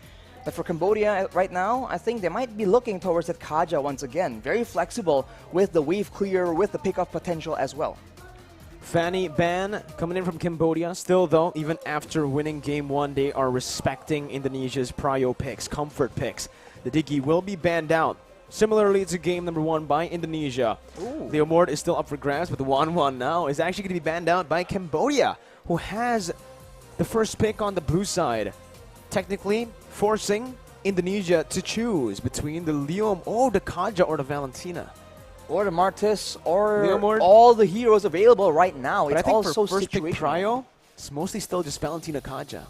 For this case, because of all the other heroes banned. I must say, again, with the players being so mechanically gifted, I think having that suppression is just so much more valuable than the other aspects, the other attributes available from these other heroes. So I think I agree, Valentina and Kaja will be important, but will Indonesia ban one of these options, or will they let both open so they can pick one for themselves? It's going to be the Kaja banned out, so Cambodia, no joy. No joy, no Kaja, no Diggy. Valentina still in the fray for them to pick up. If it's not the Valentina though, Leomord, Martis. I think right now it just, Leomord. Ooh, Leomord. I was expecting the Valentina actually to be picked up here, but it does seem like Cambodia wants to put Lutu on, to put this Leomord on Lutu in the jungle. For Indonesia, I guess it will be that Valentina. It really makes sense. No, going up against a Leomord, fighters like this, Valentina has a lot of utility and damage available as well. And we keep talking about this, but wave control, wave pressure. Indonesia were able to actually abuse it so much in game number 1. Unfortunately, maybe not enough, maybe they didn't play the late game team fights correct, but the early game we can see that Indonesia were the ones aggressing, were the ones having momentum. So I think they will have a lot of emphasis in that wave clear department as well. Beatrix can be an option, Valentina as well. Beatrix Benedetta certainly can be the option to go for here. Valentina, like we mentioned earlier. But Indonesia, usually, if we take a look at their previous games, the Lolita, the Benedetta. Wow, okay. Oh, okay, so it's a different approach, yeah. Usually we see the Fanny, the Kaja, the Beatrix always being the prio for Indonesia, but because a lot of those heroes were banned out, they decide to go for the Yuzong, a signature pick for Psychots in this tournament so far. Cambodia picking up the Angela with no hesitation. They want to try to play around this Leomord, and honestly, yeah, Angela works, especially with that new Aspirant skin, Arashi. It's a very, very cool skin. And we've seen, I think, other teams, other countries ban this Angela against Cambodia. So maybe this is exactly what we've been missing out on from Cambodia. We'll have to see, though. Indonesia, understanding that OP is usually just very oppressive, pun fully intended. They go for Psychots on the Yuzong, which has been a very good solution to these hyper carries in the back line. They still go for that Yi for the utility. And now Cambodia with the Cult Altar, though. That means that they're going to be clumping up quite a bit. Maybe Indonesia can set up for some kind of combo. Fairness, Angela, Leomord, very heavy dive comp here, and Indonesia need to pick up a hero that can really withstand this kind of dive or can counter the dive, right? The Fredrin becomes a solid option here, but we've already seen the Yuzong picked up earlier on. Jungle? I've never seen Taz play the Fredrin in the jungle, but the Akai is another solid option, another good disengage. We've seen Taz play that one in the second game against Philippines, and it will be locked in for Indonesia. That's the Akai in the jungle, but it can also technically still be flexed into the roaming position. Ooh, roam Akai though against an Angela. Obviously, Cambodia, I think they will rely more on the laners to be aggressive and have the Angela as more of a support, so Indonesia can get more value, more aggression in the early game. But now we're down to the second banning phase. What will Indonesia try and ban away? Because crowd control is definitely necessary for Cambodia to make this composition happen. The Lapu Lapu is banned away. We saw that Boom was able to use it to maximum effect, enabling Opie, giving him a lot of space in those big team fights. And then for Cambodia, they themselves would want to try and deny perhaps the DPS that can melt through their very tanky composition. Indonesia are setting themselves up pretty well with the bans here. They noticed that again, Cambodia really likes to play around these dive-centric compositions. Taking away the Lapu is a solid option, but that's the Atlas ban as well from Cambodia. Just again, trying to nullify the threat that Dreams has. We all know on these crazy, flashy heroes, Dreams really likes to pop off. But right now, honestly, for the roaming position, for the roamer, I'd actually like, if I'm Indonesia right now, I think I'm hovering over the Mathilda, right? You need a little bit more utility. It's an amazing hero with utility. It can also be synergized well. It actually synergizes well with the Akai as well, right? You can pin people down with the help of the Circling Eagle when you are in that heavy spin position, when you have that ability active. Well, I wonder if the Kadita is going to be banned away, because for Cambodia, I think it's a very solid option, but of course, already heroes in that role, so it won't be there. And I don't know if Indonesia will be willing to use it, maybe defensively. They ban away that Masha though, and Franco is the ban from Cambodia. I find it quite peculiar, honestly, the Franco ban, because I think Indonesia with the Franco is going to be a pretty weird composition, right? You're hooking people closer to your team when you want to get away from them. Maybe they're afraid of that buff denial, you know, the early game pickoffs for Indonesia to start snowballing. But now we're down to the final 4 picks for both these teams. Indonesia for sure will require some DPS. I think it's also because of just that suppression that he has in the Bloody Hunt.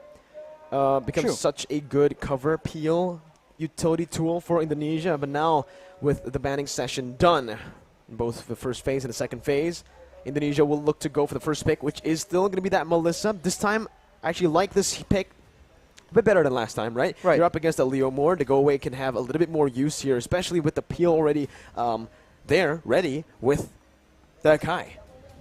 Not to mention there's Psychots on the Yutong as well. The Furious Dive can be used defensively if it's necessary, so we'll have to see. I think we have to wait on that final pick. Is it going to be more aggression, more defensive? But for Cambodia right now, they require Golden of their own. It might be an Irithel. Works well with the dive nature, the movement speed forward from Cambodia. And if it takes high loss as well, that is a big slow, a big front line, a solid stun as well. So moving with speed here from Cambodia, maybe relying a bit on the Angela slow as well to try and catch the members of Indonesia off guard. Well, you know, we've always asked how to counter the utility from Iesf, maybe with more movement speed, right? There's a lot of sprints there. With the Irithel being so mobile, there's a Leomord, a Faramis as well, and the high loss. This is a movement speed composition. Indonesia might actually find it very difficult to lock people down with this kind of composition. They're going to lean heavily on, again, that Petrify from Psychots. But we saw, even in game number 1, with the Benedetta Petrify, Cambodia splits up really well before that flank to prevent that from happening. Indonesia with the final pick here, they need a roamer. Unless the Akai goes into that roaming position, which is, you know, can work, but not really. And we mentioned the Kadita. Dreams on this Kadita is very, very dangerous, but we'll have to see. It's a mixed bag from Indonesia. Some kite back, some engage, some pick off, some team fight. Whereas for Cambodia, it's full metal, pedal to the metal. They want to go all the way in and take out Indonesia. Oh, man. Indonesia with the Kadita, they're basically trying to limit that move speed. They're trying to limit that mobility from Cambodia with another Petrify. Another CC lock hero that we just mentioned earlier. That's basically the tools for Indonesia to win. That's their win condition. If they can actually burst someone down, petrify them, stun them up for the rest of the members to follow up, it's going to be a good day, a good game for Indonesia. But if Cambodia somehow are able to maneuver around that or to split up so that only one member or at most 2 of the front lines gets caught in the Petrify, then honestly, Cambodia has a chance to actually 2-0 Indonesia. I think it comes down again to the execution this time. I think having a combination of the Yuzong and the Kadira, we've seen something similar from Indonesia when they're up against a very solid gold laner. Someone to dive and threaten the gold laner, and someone to just completely annihilate him with like an assassin pick. So I think Kadira can serve that purpose, but now we're straight back into the Land of Dawn, Mirko. Well, once again, ladies and gentlemen, we're jumping into the Land of Dawn, where Indonesia is trying to equalize, and Cambodia are trying to secure the grand final position, with Dreams already very aggressively moving into the enemy jungle, taking a whole lot of damage here as Danger rotates as well. It's first blood before the first minute of the game. Cambodia are on fire. Bit of a disaster trying to get information on a Kadita. Very, very squishy. Yes, you have the blessing of the ocean, but you need to survive for that to actually work out. And by the way, speaking of security, 3 Purifies on the side of Cambodia. Man. They are not having any crowd control issues whatsoever. They want to be able to do whatever they want, and they have enough mobility to make that happen without those sprints. So the Purifies will mean that Indonesia needs to be very wise in how they want to use these skills. Oh, T still able to get out. Going to be taken down by Hijume. That's a trade back on the board. Both the roamers already falling here early in the game. But I do feel like, again, in terms of that mid-control, this Yves with the Kadita will definitely have a bit of an edge, clearing out the waves a bit faster to rotate and to provide more help across the side lanes. If they roam S3 along with Taz on the Akai, they actually have more advantage, but look at this dive! Oh, Lutsu, too aggressive! Gonna be taken down, punished, and that's the real-world manipulation as well. A very aggressive play from Cambodia, but this time it might be too aggressive as Taz jumps in with a heavy spin, instantly knowing where Boom is. The Furious dive as well from Psychox to pick up the kill and to take the lead in Game 2.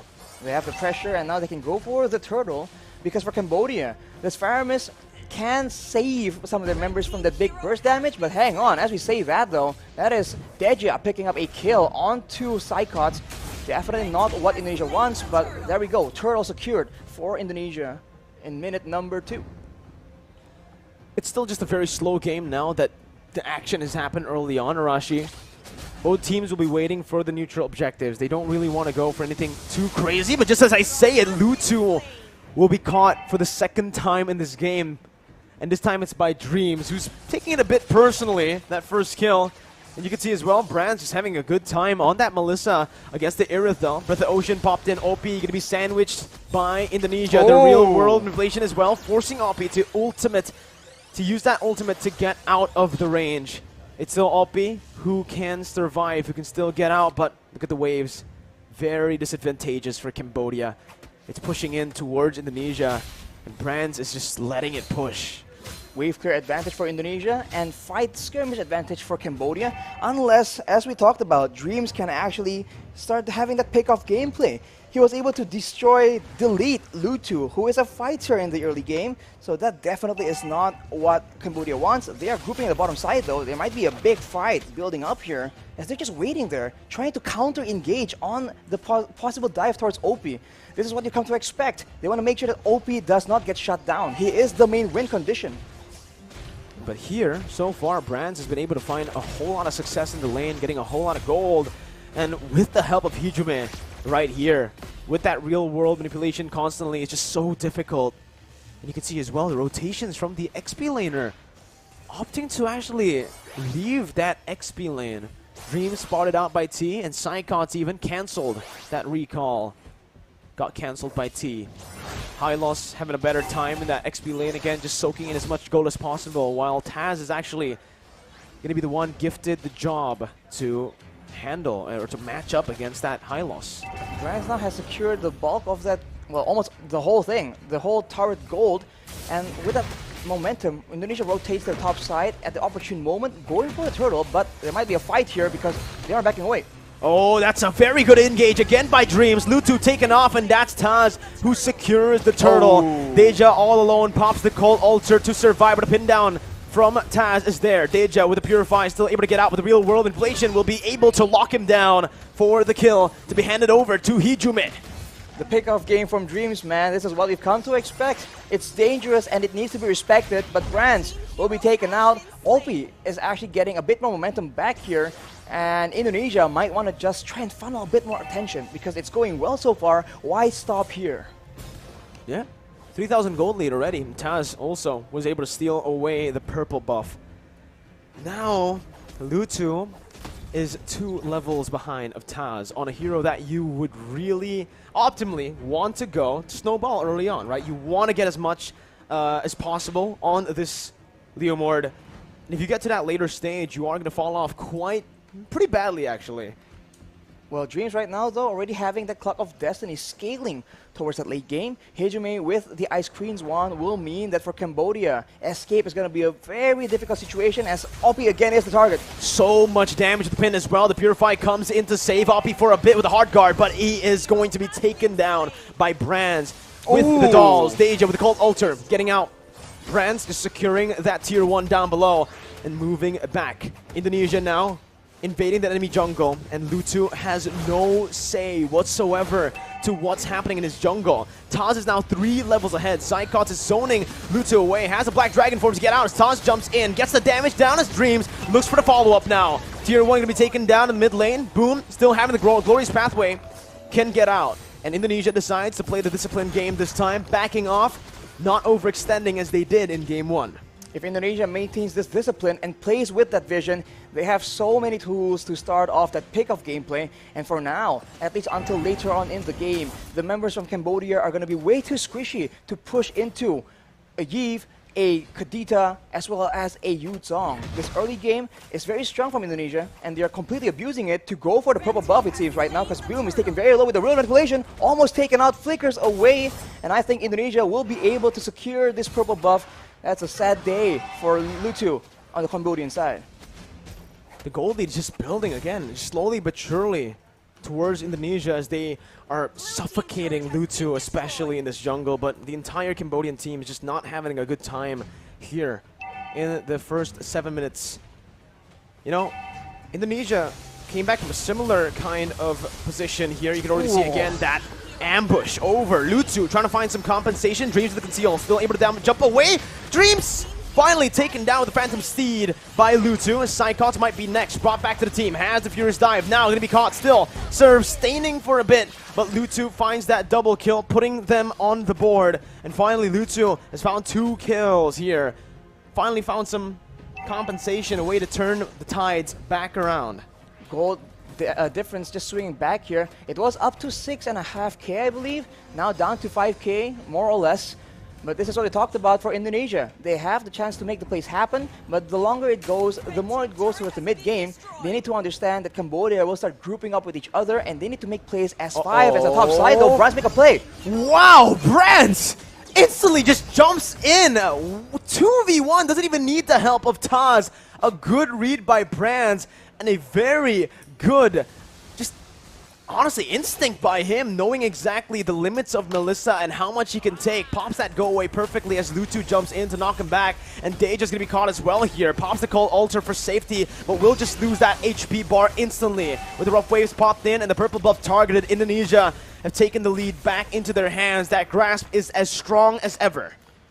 Brands was able to make that play happen and swing momentum back. He is, by the way, 3 levels. Well, not two now, but he was earlier 3 levels ahead of OP, and that shows again the game plan of the Indonesians. Destroy that gold lane, let Brands carry, and shot down OP in one fell swoop. It's working very well so far, but we've seen that Cambodia has been able to come back from the situation. They need to stay disciplined and make sure that they don't leave any window available for Cambodia to get some foot back into the game. And now with that lord taken away, they go straight back into the jungle looking for more victims to pick off.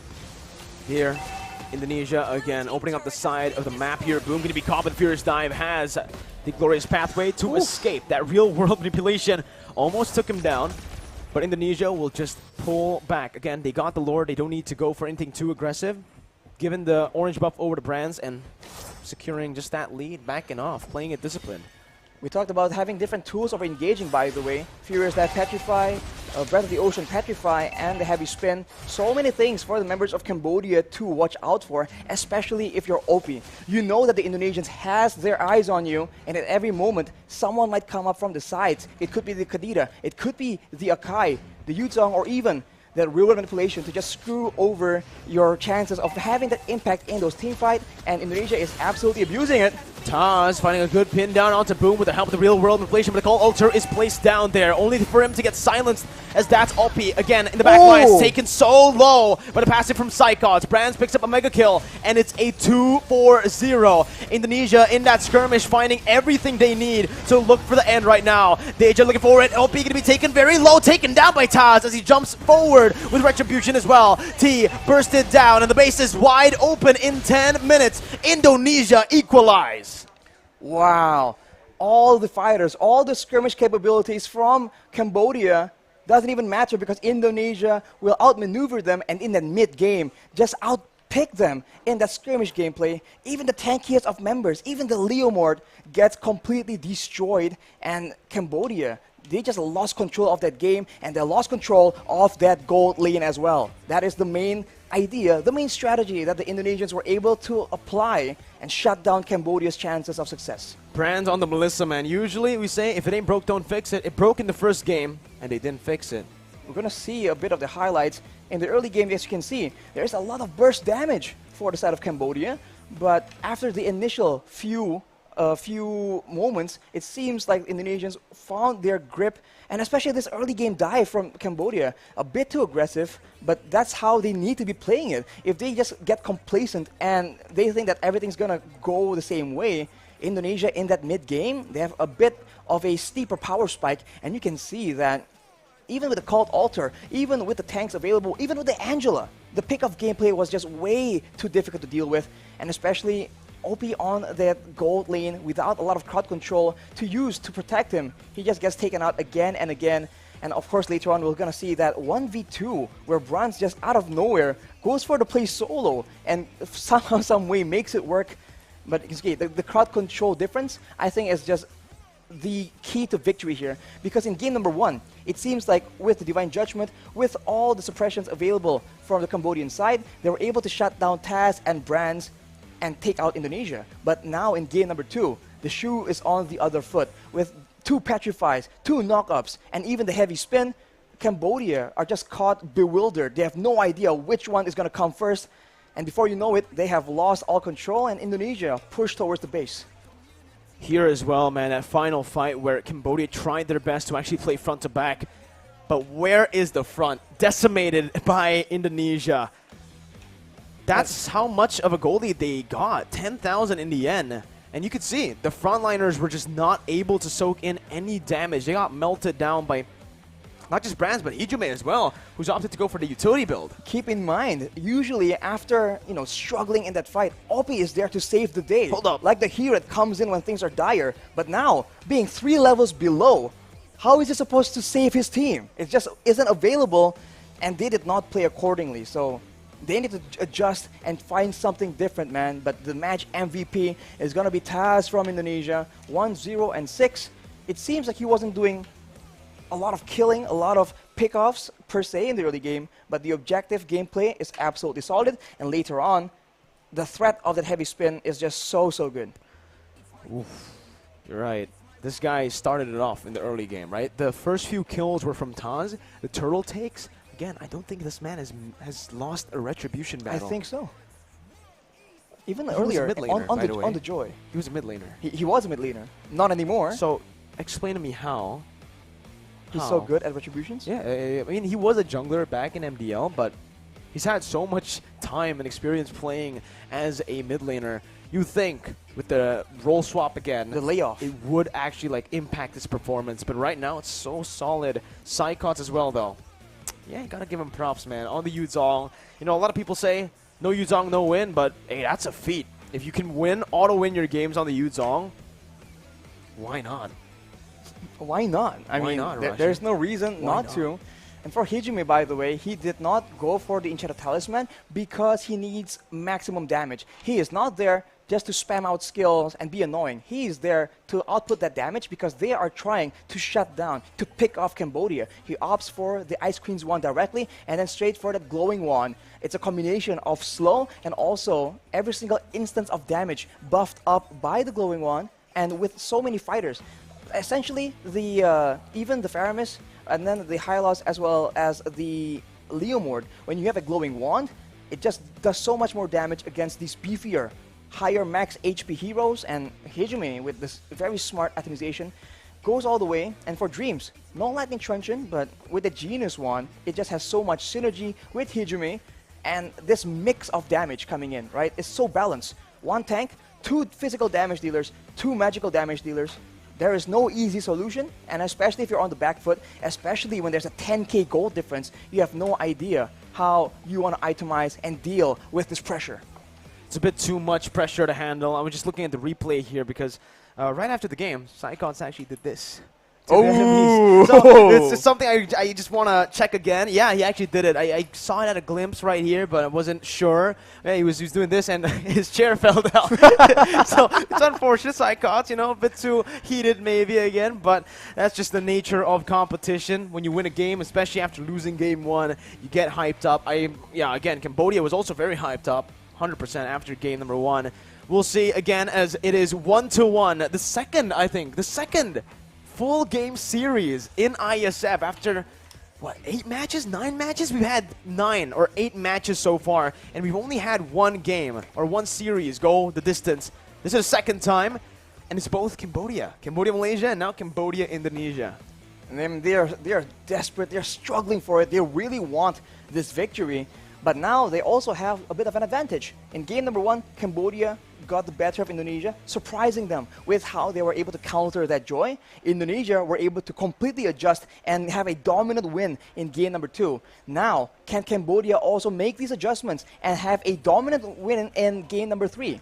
That leaves, you have to wait for that result. But I think with how Cambodia has shown their adaptability, how they're able to absorb that knowledge and experience, Indonesia need to change something as well. They can't expect to have the same kind of picks, the same kind of success, because Cambodia will make adjustments. Maybe banning out the Yuzong, right? Maybe picking something that can protect OP better in that gold lane. Well, to start, you know, if we're talking about the drafts, who's going to be on the red side, who's going to be on the blue side, right? Yes. Because so far in the series, there's a pattern.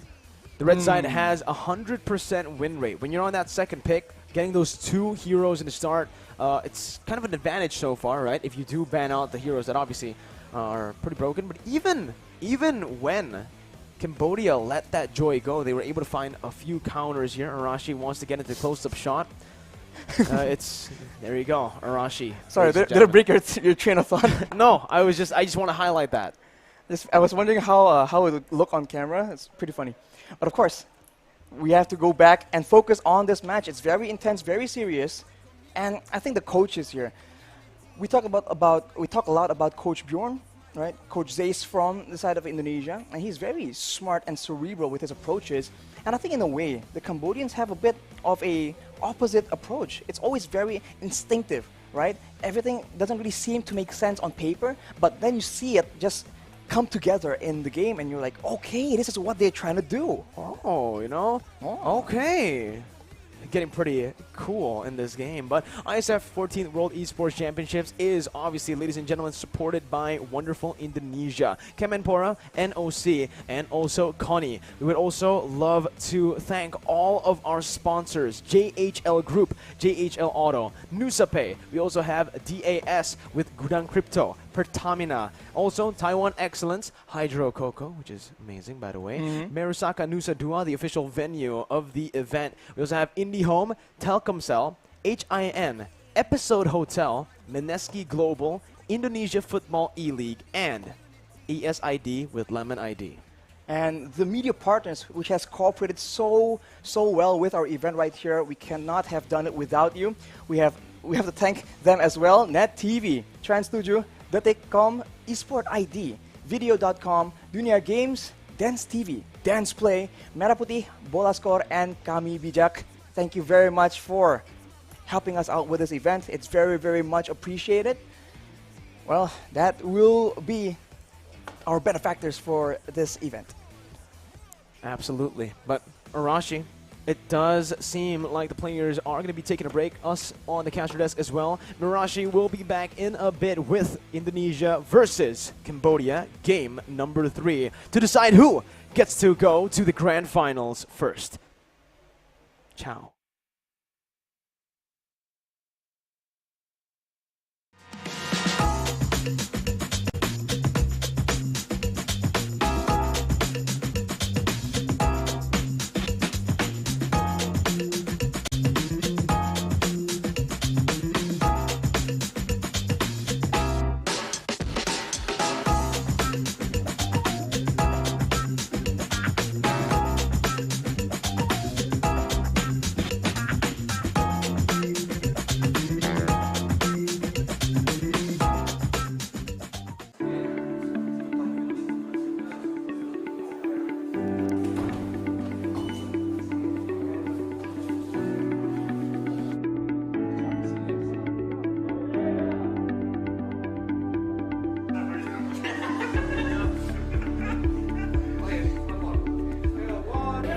So today we have Lotus from Chile, and they will be competing in the World Esports Championship 2022. So Lotus, how was your trip from Chile to Bali, and what is your impression of the place? Was a very long trip. We came from Chile. We have 3 connection flights: Chile, Houston, Tokyo, Indonesia, and then Jakarta, Bali. So it was a very long trip, 2 days in a row, but it was a lot of fun. We had a lot of fun too. Totally worth it. Bali is a very beautiful place, so we are so happy to be here. We are delightful right away. So first, how was your trip from your country to Bali? What is your impression about the place? So about my trip, it was a little bit tiring, of course, from Saudi Arabia to Bali. Very long journey, but in the end, it worked out. Everything was fine, and my impression was very great. The place here is wonderful, amazing, beautiful place, and yeah. So about the competition, how do you guys prepare for this championship? Well, we are a stack from Mexico, of course. Everyone has their own team, but we kind of practice with scrims a little bit 2 weeks ago. Okay. So for this tournament, which team or participant do you think will be your biggest rival? So I think our biggest rival will be from our same region, Philippines. We're in the same group. I think they're pretty strong, and I'm hoping we can have a good match. So you've traveled so far from Maldives to Bali, Indonesia. What is your target in this competition? Actually, we look forward to be in the top 1 or 2. As we know, this is the biggest esports tournament in the world. Do you have any pressure on your shoulder, and how do you deal with them? Actually, obviously it's a tournament, right? There'll be a lot of pressures, but then I think we'll be good in handling it. Okay. So you already been through several stages of Iesf qualification. What is the key of success for you in order to qualify for this tournament? Well, the key is practice a lot, have fun again. Focus on the game, study the game. The game is your life in a competition. We also know that there have been a significant growth of the esport industry for the past few years, and there are many esport fans that want to represent their country, just like you. Yeah. Do you have any advice or tips for them so they can achieve that dream? So I think we should all remember, it's a team game, so we should solely not only focus on ourselves, and we should maybe focus on the team and how to grow as a team together, and sticking together through the thick and thin. I think that would be the greatest tip I can give. Okay, so that's all for my questions. Thank you. Thank you for your time, and I hope you the best. Thank you for this tournament. I hope the best for Mexico team. Thank you so much. We hope that too. Thanks to you, Pong. Thank you so much. Thank you.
We're back, ladies and gentlemen, for game number 3 for the grand finals. This one is almost for all the marbles. Not just yet, right? The grand finals will be for all the marbles. This time, it's just to get that top 2 position, which I think both teams will be happy to do, right?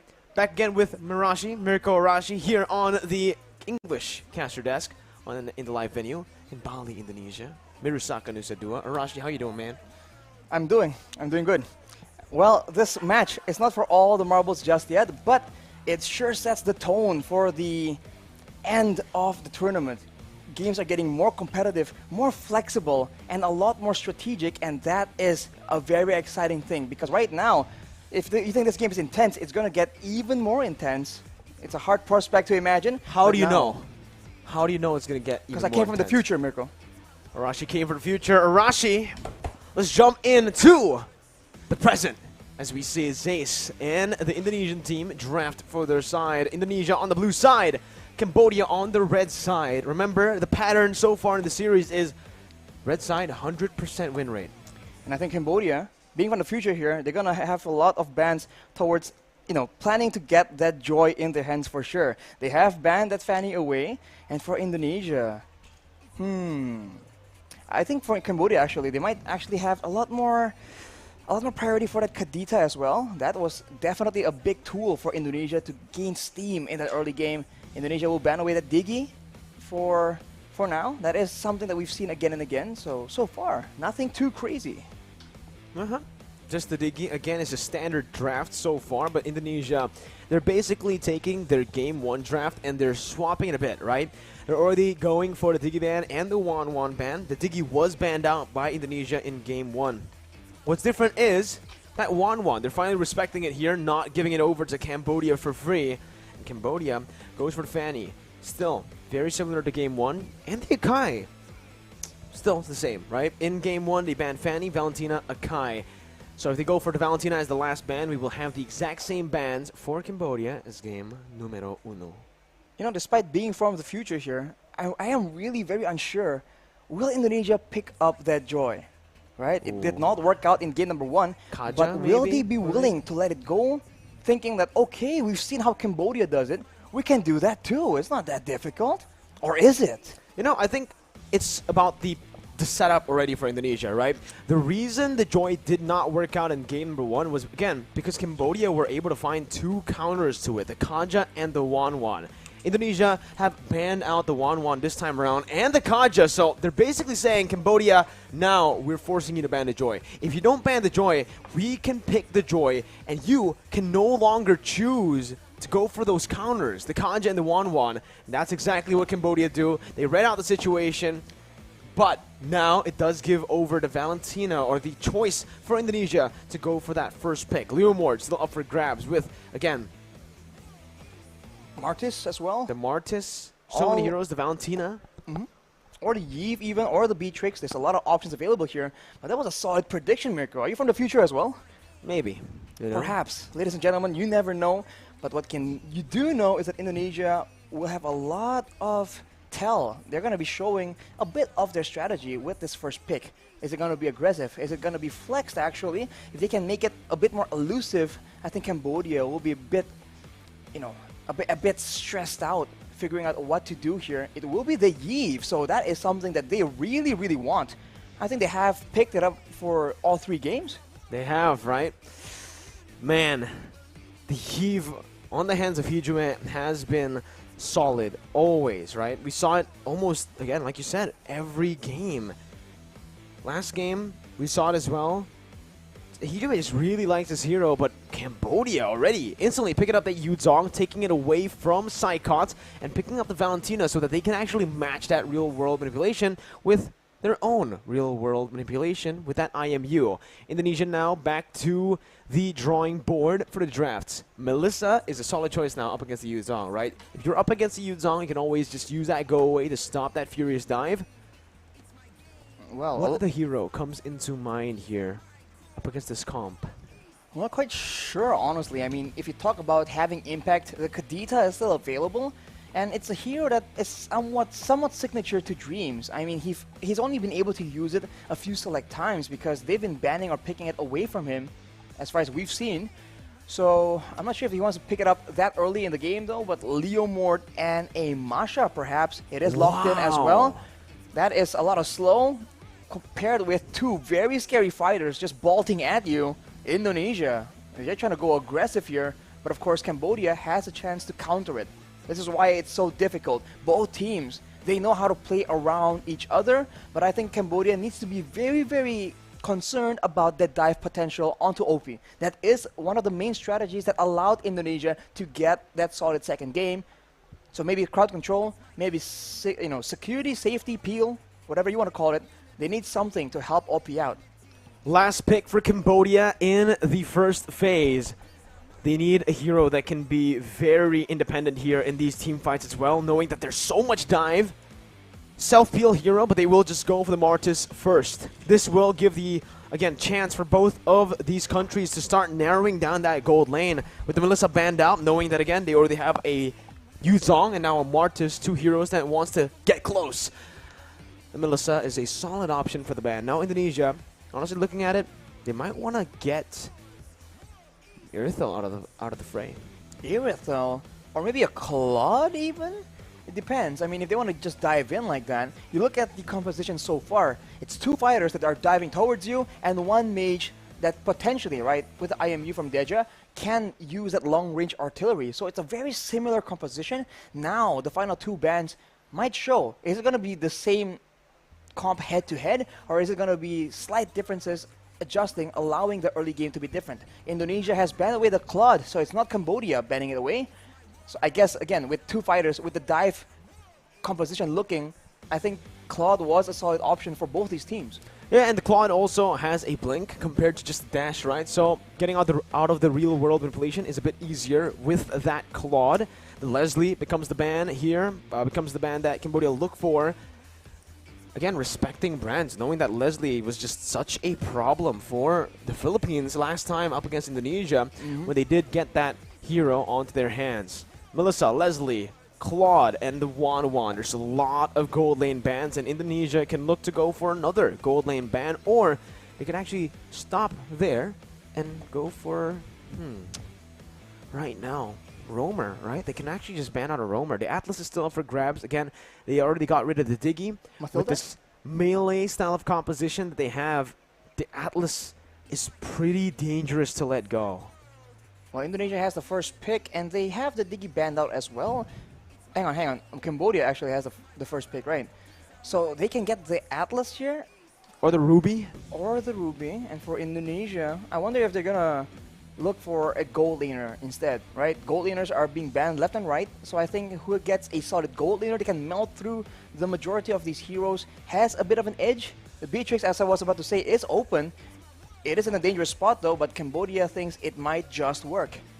Irithel here becomes the choice for Indonesia. They can also still play something like a Brody, a Clint, or Bruno that so far we have not seen today, but we have seen before in this tournament.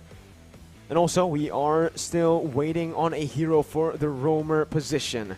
I think the reason Cambodia went for the Beatrix first was because they know that if they pick the... Well, they know if they let the Atlas open for Indonesia, and Indonesia eventually goes for that pick, Cambodia has the option to just steal that Fatal Links away. Has the Valentina with the IMU to look for these crazy engages with the same ultimate. Giving Indonesia more ultimates to play with will mean that they're giving themselves more ultimates to play with as well. Indonesia, just as I said, that Bruno is going to be hovered over, but the Irithel becomes the wiser choice, the better choice here for Indo. And the Mathilda, like you mentioned, but the Lolita instantly here hovered over, shadow picked by Cambodia. I think it's a very solid choice here, but it's only to counter the Irithel. The dive, not so much. Well, technically, it can be a counter to dive if he finds a good position to get that Nuna Blast. If they can get control using the Black Dragon form and Martis with the crowd control immunity, they can then use that control, that vision game, to set up for a huge, massive Numenon Blast. I think that's the idea Cambodia wants to go for, but against an equally aggressive composition from Indonesia. We'll have to see if that actually works out. I think the gold lane, yet again, will be one of the main highlights of this match. Beatrix up against that Irithel, and with a Mathilda against a Lolita as well.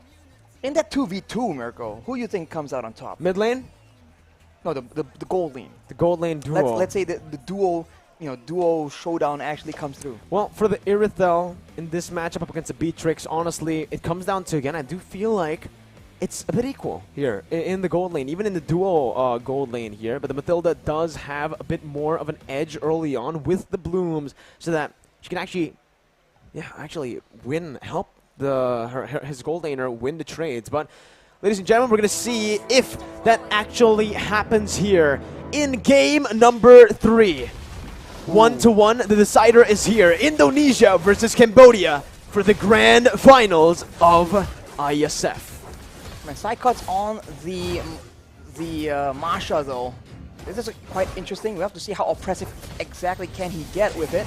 But the jungle clear, as we can see, this Leomord is very deadly. And early on in the previous game, we saw that Cambodia was able to secure a kill just using the early base damage. And now Dreams is just trying to be an absolute nuisance, trying to make sure that Lutu takes a longer time clearing or even stealing it away. Yeah, but Lutu will still be able to clear it out. Has the Demon Slayer as well.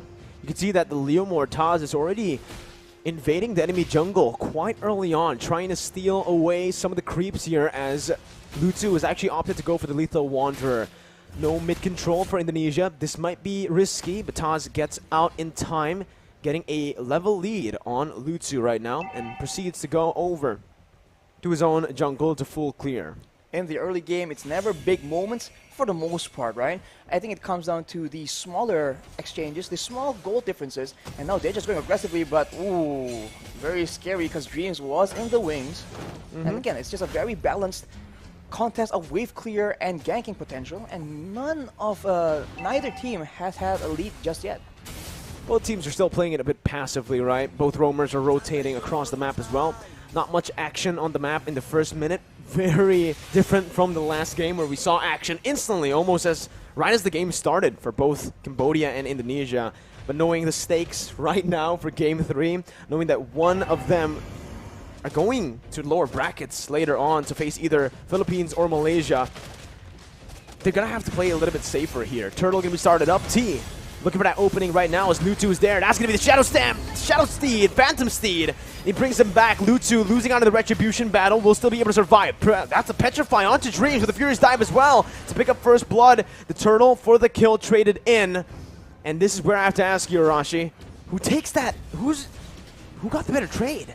I think for now, especially since in the mid lane there's a bit more aggression, Cambodia definitely has a bit of an edge. They get the shielding from the Turtle and they go aggressively yet again. Indonesia now needs to be very, very careful. They have tools to protect their carries, but if they let Cambodia gain too much momentum, that is a very dangerous mid-game that they are looking at right now. Especially, as we mentioned, if the Lolita can set up, if T can make those plays happen, that is definitely something that Indonesia wants to avoid in order for them to be able to shut down OP in this bottom side. Brands was taken out, so now it really leans in favor of the Cambodians. Well, Deja's going to be caught as well, though, in the real world manipulation. Instantly taken down as well with the damage coming in from Taz on that Phantom Steed. It's 1-2 on the scoreboard. Again, that neutral objective did go to the hands of Indonesia as they're looking to use this Phantom Steed towards that top side. Taz has to be careful. Will be able to steal it for a bit, but just decides to back off. Again, both teams, knowing the stakes, will choose to play it a bit more passively here in the third game. Indonesia has not been having a lot of time to shut down OP. They're moving right now, but you can see that the pressure game is much, much different. Cambodia is actually matching Indonesia in the wave clear department, and that means that Indonesia cannot outmaneuver, at least not as much, the members of the Cambodian side, at least for now. With some items coming in, maybe the difference in skills will actually make that a possibility. So far, 4 minutes in, again, not much action on the map. It comes down to, the slow games come down to those little wins, Arashi, like you mentioned, to set up for that mid stage, because every little win is going to be building up constantly for both of these teams. And I think both of the teams have been doing a pretty stellar job. Cambodia with more wave control, though, in that gold lane. We'll have a bit more to say around this Turtle. That's a brilliant Numenon Blast, but a Phantom Steed is there to respawn. That's a Black Dragon form as well. Taz trying to steal it, but finally losing out in the Retribution battle, giving it over towards Cambodia. And Taz as well will lose his life. So Cambodia took a 2-0. The 2-0, and they didn't even bring Psychots into the equation. He is on the top side. Boom was the only one maneuvering down, and boom, he has made an impact. The Black Dragon form is just so annoying, so oppressive in those objective takes, and Indonesia, they lose out there, but can the advantage Psychots is getting in the EXP lane later on make a difference? Is this the investment they are making in the early game to maybe play a split push gameplay instead? Four-man gank around that gold lane. Dreams. That's a circling eagle stolen away from Deja. Doing a good job at zoning the Indonesian members here away from that tier 1. For OP to take a good siege and a good rotation from Cambodia to pick that up. You can see, like you mentioned, Indonesia are looking to trade up in that XP lane, but up against the Yuzong, it's really difficult to do. It's a very sustainable hero that has a Petrify. Now that he is 2 kills ahead as well with that Black Dragon form, it really feels like he's unkillable unless Indonesia throws more than, well, unless they bring 4 people up to the XP lane. Even with 3, as you mentioned, Mirko, it's going to be a bit of a stretch. But of course, Indonesia, if they do go for that, they'll have some preparations in place. But now they're going for that mid lane play instead. T still soaking in all the damage there. Does a good job to help Deja to disengage.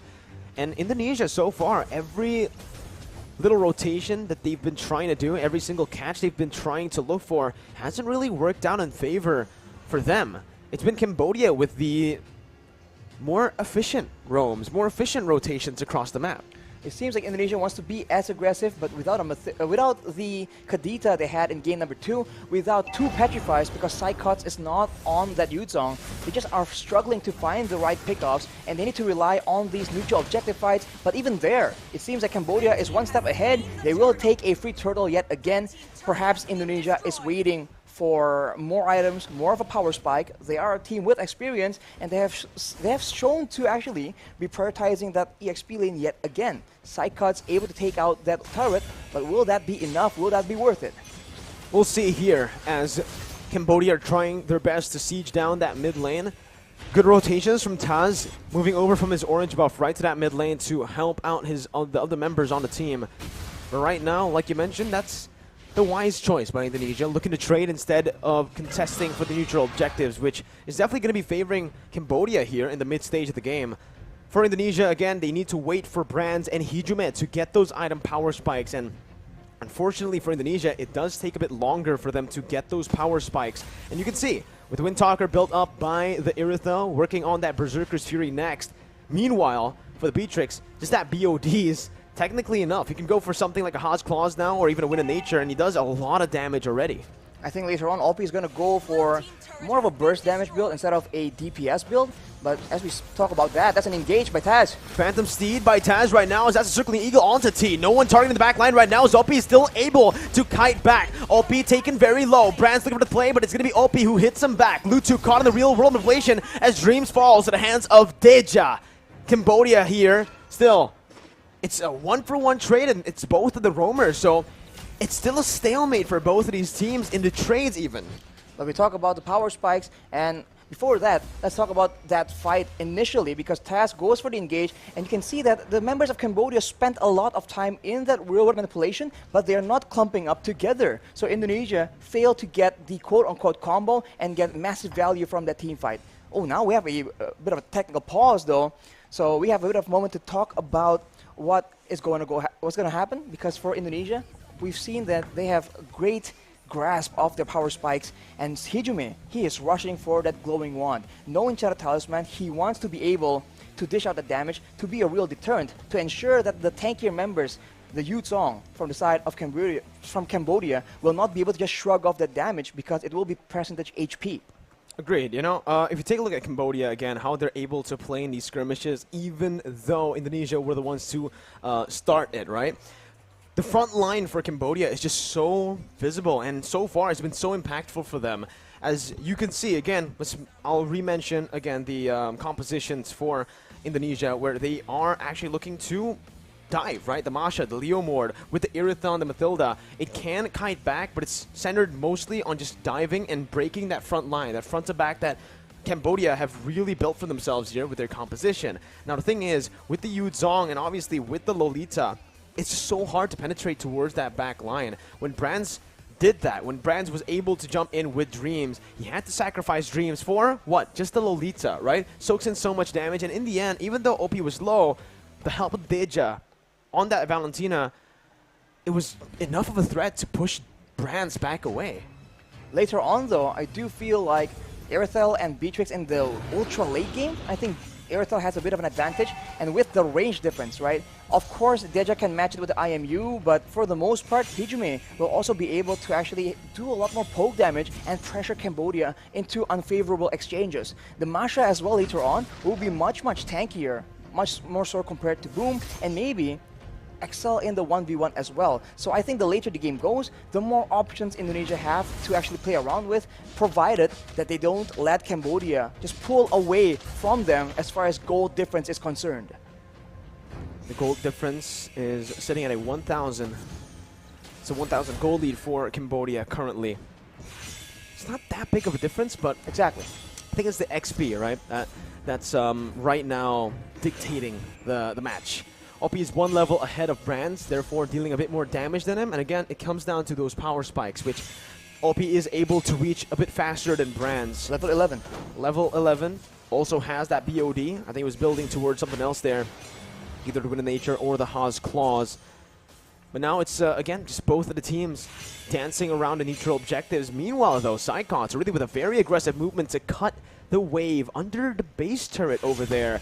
This will definitely give the upper edge towards Indonesia when it comes down to that wave control and pressure. And you can see Cambodia with the movement already. Lutsu forced to go towards that bottom lane, and he is the jungler. This gives Indonesia so much base, and they are going to commit onto it, knowing that Lutsu is down below. Boom jumps in with Black Dragon form, as the Numeron Blast not connecting anyone, but it's the Petrify by Boom, connecting onto 3. No more follow-up. Brand's gonna be caught there, and that's gonna be a lot of damage placed onto with the Circling Eagle as well. Deja stopping him in his tracks as Psychons jumps in with the help of Dreams to find OP.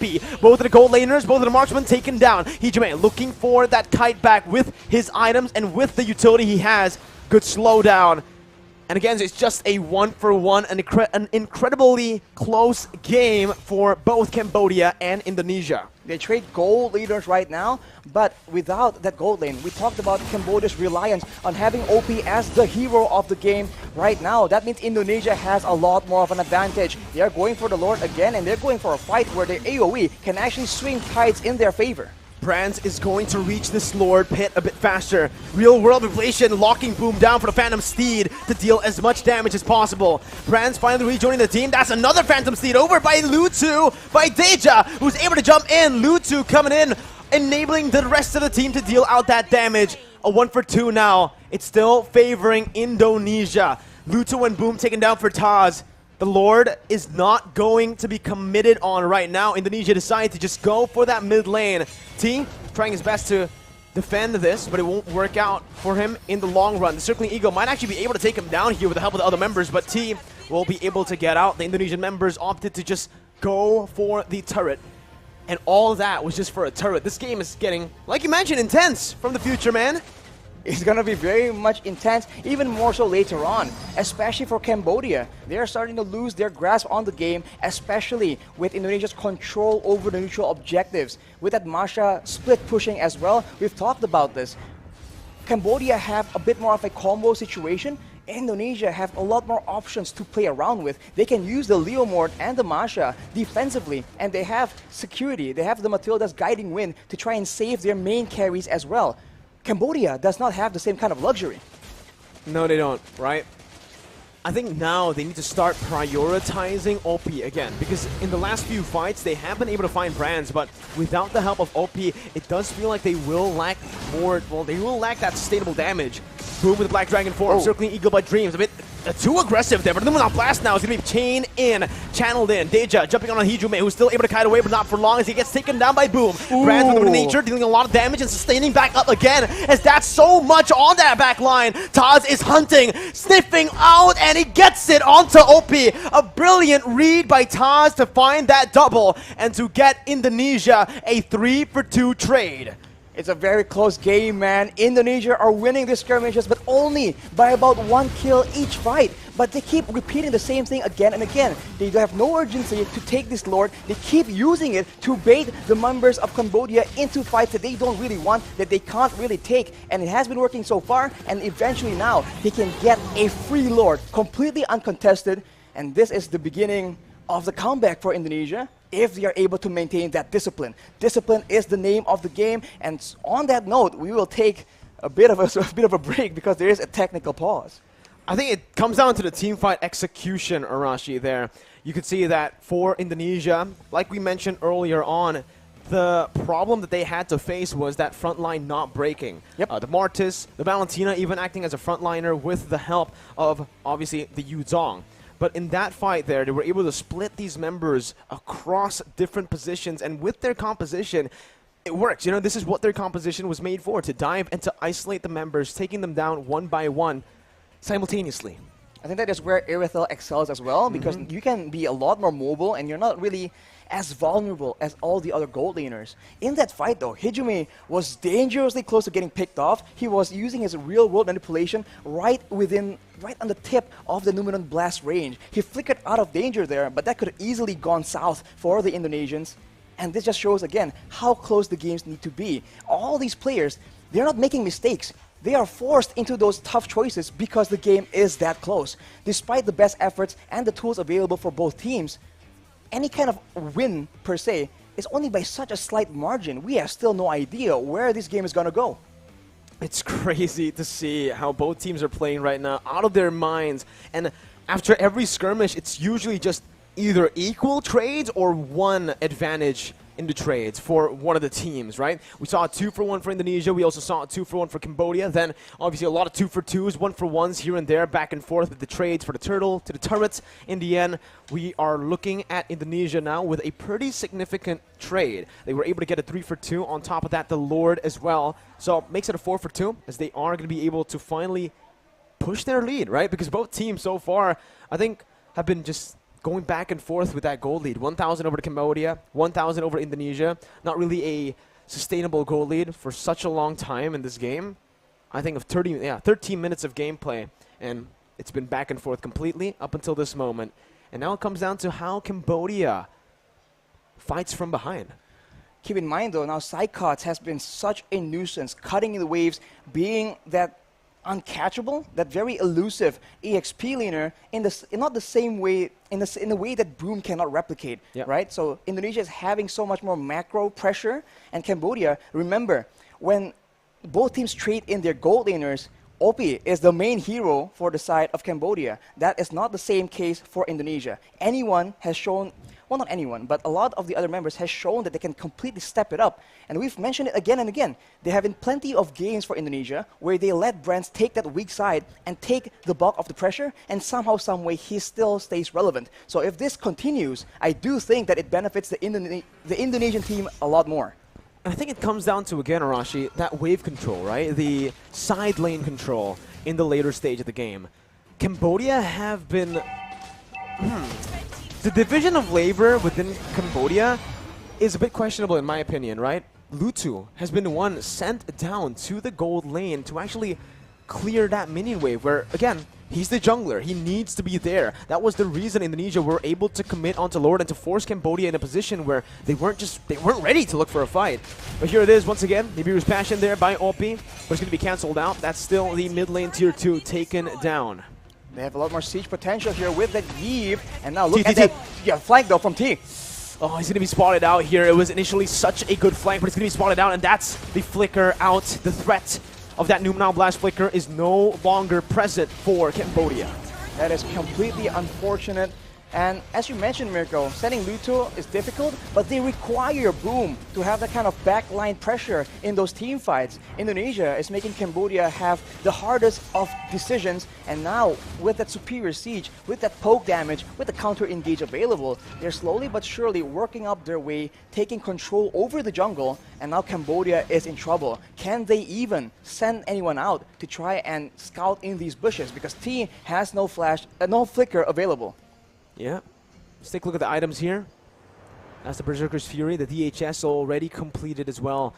It's done for Brands here on the Irithel. One more item to go. He's working on either a I don't know. Does he want to get a Scarlet Phantom here? I feel like, you know, Has Claws? As late as this, I'm thinking. I feel like Has Claws would be better because how Irithel works out, but maybe he has something else in mind. Hijime, of course, I have my eyes on the Iesf with a Divine Glaive, though. You're biased towards Iesf, Rashi.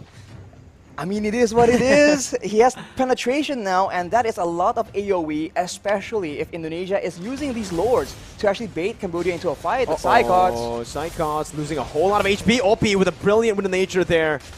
Baits out that Thunderclap. Now it's the engage once again by Dream. Circling Eagle over to OP, but it's a very good knock-up over from Boom. A kill over to Brands as well. Indonesia caught in the midst, now having to back off. Hijime getting the shield down with real world inflation, but Lutu comes in to follow it up. It's a blunder from Indonesia. 3 members falling, and this might be it for Cambodia. That was the moment they were looking for to turn the tides and to get the goal lead back in their hands. 20 seconds for Brands to be back onto the map. The wave is benefiting Cambodia, but their base isn't exactly safe as well. Right now, they go for the Lord, where they could have potentially went for an end push and catch and force these 2 remaining members into crazy fights. They go for the Lord, though, the more calculative approach, but they might lose a turret because of it. Definitely a big benefit for Cambodia, but maybe it could have been a bit more efficient. I think they made the right choice. I think if they went for more turrets, it wouldn't be worth it in the end. The turrets can go later on. Obviously, it's going to be there forever, but the Lord can be contested if the Indonesian members respawn. Cambodia decided to make the right choice over there. Again, playing it disciplined and not getting the pressure into their heads, right? Into their minds right now. A very good fight. And we actually asked this question right before the pause. How is Cambodia going to play from behind? That's how they play from behind. They still try their best to go for these coin flip fights, and they still know, even while they're behind, they understand where those little mistakes will happen from Indonesia. And like I mentioned, it is the Scarlet Phantom for Brands. We said either Immortality or Haas Claws could be another good option for him, but he decides to go for more attack speed. Well, that is why, as well, that is why Cambodia keeps Boom in those team fights. That is the impact he can bring. And now with the Lord here, it will be cleared out by the Indonesians, and it's back to the status quo. It's back to Indonesia, pressuring with that macro game, abusing this Masha as much as possible, but Cambodia has equalized on the gold lead. This game is very, very intense, and I must say, I still think the late game favors Indonesia, but Cambodia is making it seem not so one-sided.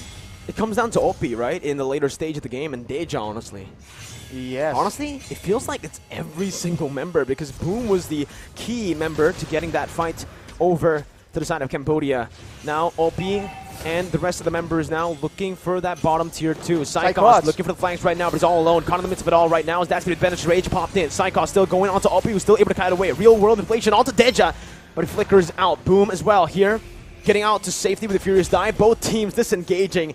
And it's an amazing team fight. Micro play shining for both Cambodia and Indonesia. Keep in mind, though, look at the battle spells. Everything has been exhausted by the Cambodian side, so there's a small window here where Indonesia can make a winning play. This is 19 minutes in the game for the most part, especially the main carries. Everyone is on a full inventory slot. Hijime has a Winter Truncheon, so watch for that being used to maybe bait out some abilities. But for OP, he has the Wind of Nature, so Psychots as well as Taz will have a more difficult time bursting him down. Brands included in that equation as well. It will be in the hands of Hijime to see if he can actually burst OP through that Wind of Nature. 19 minutes in now. Next Lord is going to be the Evolved Lord, and you can see Cambodia already maneuvering around that place, knowing that they have more pressure on the map currently, even with the disadvantage in turrets. With the top side continuously just pushing in towards Cambodia, they've been able to actually micromanage it to a point where it's always at a good position, right? Again, they're leaving it in that top side, having 1 minion pushing in as well. Well, Luto has the Cursed Helmet right now, but Taz has built a Blade of Despair. Brands has switched over to a has clause, as we mentioned, so he won't be easily or as easily bursted down in these fights. That is how the Iritel usually operates, but Cambodians are pressuring for the Lord. They might just commit to it. Psychons is looking for that split push here. This is the moment right now as Boom jumps in with the Black Dragon form. Going to be taken very low as Dreams does the same thing. Psychons on the base already right now, looking for that split push, looking for the back door. Boom going to be taken down. That's the immortality popped in. Psychons still looking for the play as T is going to be losing his immortality as well. Boom taken very low. Taz looking for the Phantom Steed, gets the kill. T as well, falling 2-4-0. Psychons manages to distract the other members as well, and Cambodia with the Lord won't be able to do much. It's a 2-0 for Indonesia, and with all the waves in that top lane, the bottom lane, and even in the mid lane pushing into Cambodia, it feels like Cambodia are the ones now at a disadvantageous position. You have to ask the question again, is it worth going for the Lord, trading it for the lives of your members? The longer the game goes, the longer these death timers will be for both these teams, and that must be something you need to calculate. If you take the Lord and lose 2, you might just be at a disadvantage. Indonesia is making Cambodia pay for that Lord take. They're going for the play. The damage onto Opie with real world manipulation, forcing the flicker out. Lutu trying to cancel it out, but will lose his life in the process right now as everybody goes for the base, and it might just be it. Indonesia manages to come back, reverse sweeping Cambodia, and going to the grand finals of IESF. Indonesia got it done. My God. Cambodia made it so difficult. It was in such a difficult stalemate for so long, but in the end, the Indonesians have prevailed. And unfortunately for the Cambodians, they are the ones forced to swallow defeat. It is back to the drawing board because they still have an opportunity. What a game, though, from Cambodia and from Indonesia. Both sides giving their all for this grand finals. It's unfortunate for Cambodia. It was a nice try in the end. What a game, what a performance. And it was a good call as well from Cambodia, knowing that, again, we have the man advantage. We want to go for the Lord.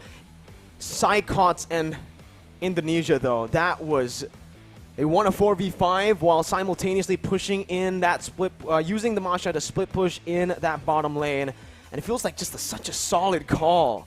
I mean, you can argue that the reason they won is because there is urgency to go back to the base. The forced error by the Cambodians, because otherwise it's a win-win for Indonesia, and being able to set up things like this is what is going to win you as the game, especially when it gets to such a late stage of the game. It's not only about the fights, the tactics, the strategy. You really see it shine through right here between Indonesia and Cambodia. From both teams, man, there's adjustments being made left and right, but unfortunately for Cambodia, Indonesia are the ones that are just that much more decisive, that much more flexible. But who knows? There's still next time, and we'll have to see what what's going to happen. If you take a look at some of the highlights here, it's just absolute chaos. And it's crazy that you can see the exact moment each side can lose the fight. When Brands got picked off, we knew that Indonesia has lost that fight. When Opie gets cornered and gets a zone out of the fight, we know that Indonesia has the upper hand. The fact that these moments are so small yet so impactful shows again the caliber of these players at this international level of Mobile Legends. The mentality to handle this sort of pressure. There was a few mistakes in the end there. Deja unfortunately flickering towards the Indonesian members, but it all came through in the end. You can see in this position as well, this was the moment where they were able to find a 3-for-2 and the Lord. Another fight here that Cambodia was actually able to win, right? Able to get a very good position on. But Arashi, this was just the first 11 minutes. Now we're getting to that late stage where every single fight mattered, and this was the blunder from Indonesia, where Boom was able to capitalize on, punishing the Indonesian members. This definitely sent a heart attack over to all of the Indonesian supporters. Definitely. I mean, us on the desk, we were like, oh, wait a minute. This might just be it. But unfortunately for Cambodia, it wasn't. And then this is that fight where if you're a Cambodian player in this situation, now you're thinking like, how do we deal with this? There's just so many things happening at the same time. And the answer is you need to deal with it way before. In that late game, you are not doing things for the moment. You are investing your actions for the next 1 or 2 minutes. And the match MVP is going to be Psychots from Indonesia, man. 0 kills, 0 deaths, 6 assists. Look at the damage taken, though. That might be the highest in IESF so far. 146,000. And the macro play, man.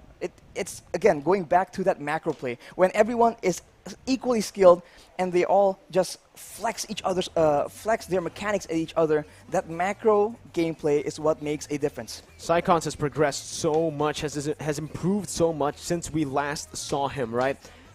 A very young player, but so has Taz. Again, this man was given the nickname the fluid player because of how easily he can just, move to a role and adapt to that role. We saw him in the gold lane, in the mid lane. We saw him in the jungle, even in the same season, Arashi. And now he's back to the jungle again, playing pure jungle. His retribution in this game, there were a few that he missed, but hey, it went all good, right? And in the end, he was able to bring a positive impact for his team with the Phantom Steed and with the Leo Mord. I think out of all the junglers so far, does he have the most unique heroes picked in that jungle? We have to look at the data again, but if you look at the items here, one of the big factors as well is the fact that Indonesia has a lot more damage to work with. You look at Cambodia, Lutu, for example, goes full tank, right? But if you look at Taz, he is tanky, but he has a lot more damage. And Psychots on the Masha, very, very tanky, but he can one-shot OP as well. So the fact that they have more options to deal the damage in the late game means that Cambodia is a lot more reliant and they are more vulnerable to trading out. Because if one member from Indonesia gets taken out, the rest still have some kind of semblance of damage. Whereas for Cambodia, if their main damage dealer is taken out, they're just automatically at a really tough disadvantage. Man, again, looking at the game, with 6 assists, a total of 6 assists for Psychons, it did feel like a pretty low-kill game, even though there was so much action around. But it just shows, again, how well both of the teams played around those team fights. And a lot of these team fights as well, no one was taken down. It was a complete stalemate in a lot of these team fights because of how good these players were able to micromanage, even in the team fights, micromanage themselves and show their mechanics. It was just so good to watch, especially that team fight in the bottom lane where no members were taken down. You have to keep in mind, they also have to keep track of the battle spells because at any moment, a single flicker can change the whole course of the game. A single petrify means that you need to completely adjust how you want to position in a team fight. So this game, 20 minutes of all that swirling around in your head, it's definitely a very stressful time for the players. So all support for them, but Mirko, we're hearing that we have extra content for you guys. Well, obviously, you know, Indonesia winning 2-1, a very close game. We would love to hear their thoughts regarding this game. And we have Masger, our wonderful host, to ask them these beautiful, beautiful questions. So, Masger, take it away. It's Mirashi throwing it over to our host. Alright, thank you Arashi and Mirko. Now we are with Psychots. Kapten kita datang. Seluruh penjuru kota puji kehebatannya. Psychots, game pertama ada apa? Mungkin ada sedikit mistake sih dari kita. Ya. Dan kita game kedua bisa memperbaikin lah keadaannya. Oke, jadi ada sedikit mistake yang bikin ya mereka ya kalian nonton lah di game pertama seperti apa segala macamnya. Tapi di game ketiga tadi sempat ada sedikit blunder yang mengakibatkan 3 pemain dari Indonesia ke pick off. Itu bagaimana? Ada apa sebenarnya? Itu miskom sih. Tadinya emang mau balik, cuman karena kayak headsetnya bocor, terus kayak ribut banget dah pokoknya, jadi kayak miskom gitu. Oke, miskom. Setelah ini, lebih pengen ketemu siapa untuk di Grand Final? Filipina, siap-siap ketemu Indonesia lagi di Grand Final. So guys, kita bakal break dulu untuk mempersiapkan match selanjutnya, match ketiga di Iesf 14 World Esports Championship antara Malaysia versus Filipina setelah yang satu ini.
go do it!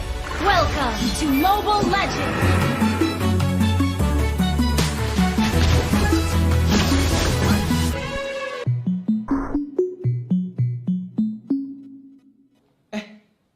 Kok jadi stuck gini sih? Padahal udah mau end loh. Aduh.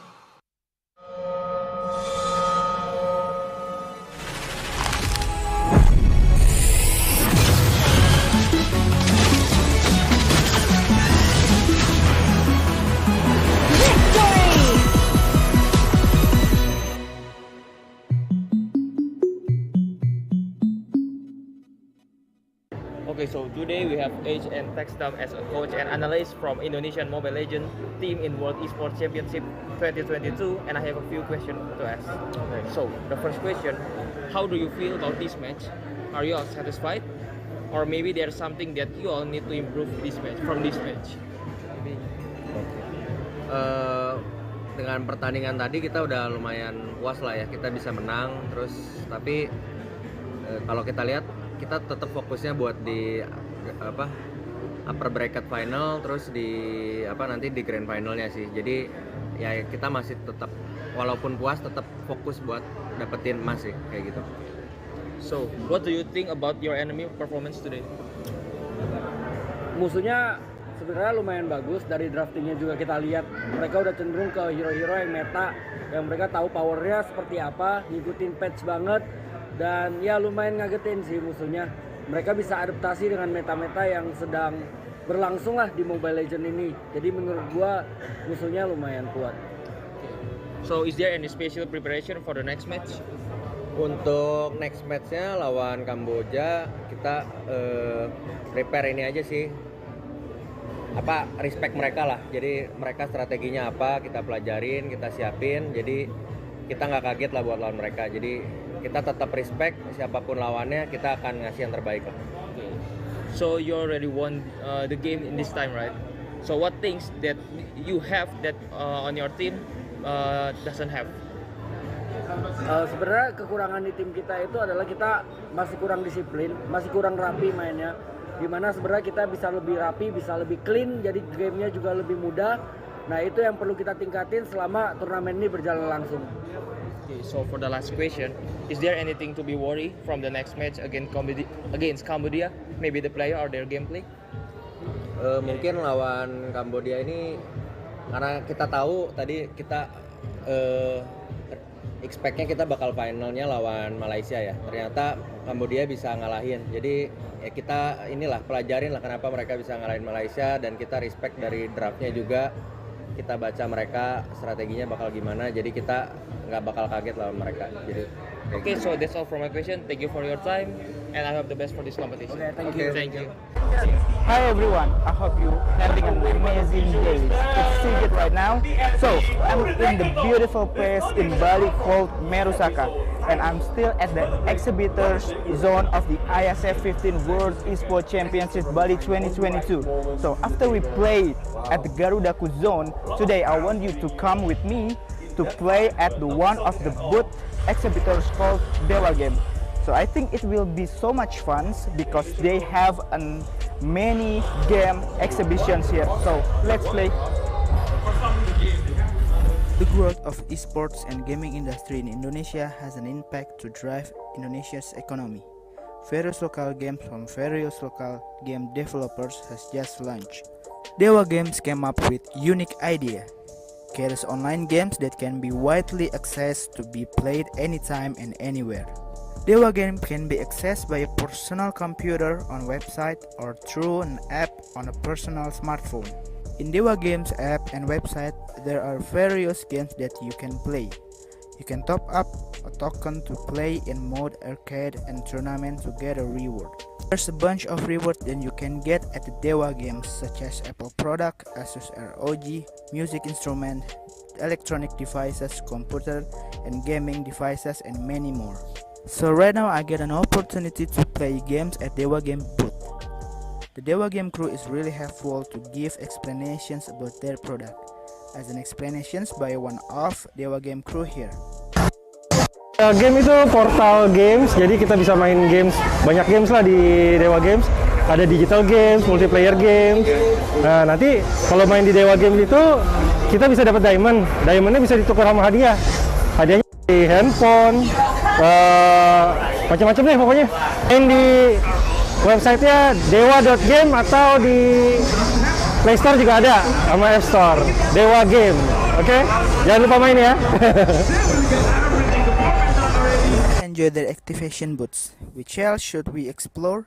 Stay tuned and don't go anywhere. So, how is it? Exciting, isn't it? We're exploring more other booths tomorrow, so stay tuned and cheerio. Hi guys, back again with me, Putra Stopo, as your fellow host. So right now, I'm in a Dewa United booth.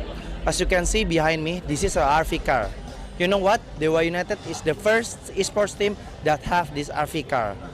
In RV car, you can play PS5 games like Tekken, eFootball, and not only that, you can bring your friend here to play 5 vs 5 PUBG Mobile and Mobile Legends Bang Bang. And of course, if you want to get into the RV car, you can see all the trophies and the jersey owned by Dewa United. And if you want to get the same polo shirt like me, you can go to the Dewa United booth because there is a lot of merchandise. There is a lot of cool stuff like jersey, t-shirt, jogger pants, and anything. You can see and you must visit it. And later at 4:30 p.m. GMT +8, we will having a 2 vs 2 challenge with Rizky Faidan from Bali United and Romi Hadiwijaya.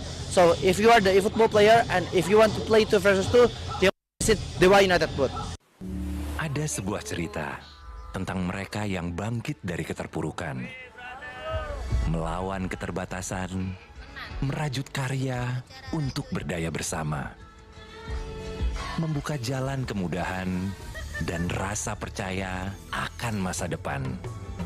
Di tengah tantangan, mereka suarakan harapan, bergerak untuk perubahan. IndiHome, aktivitas tanpa batas. Hi, welcome back to the Iesf 14 World Esports Championship Bali 2022.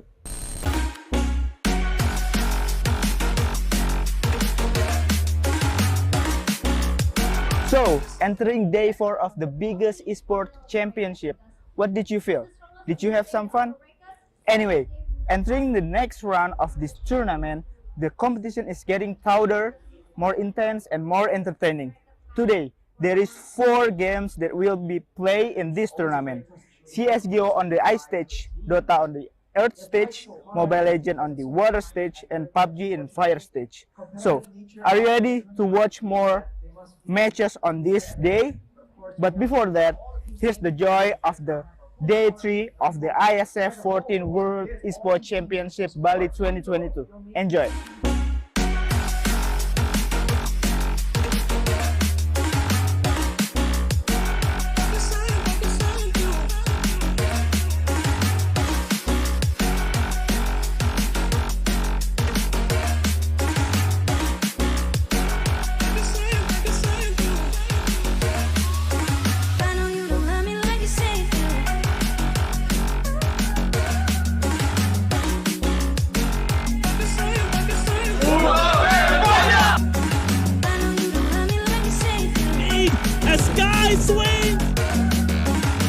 So, how is it?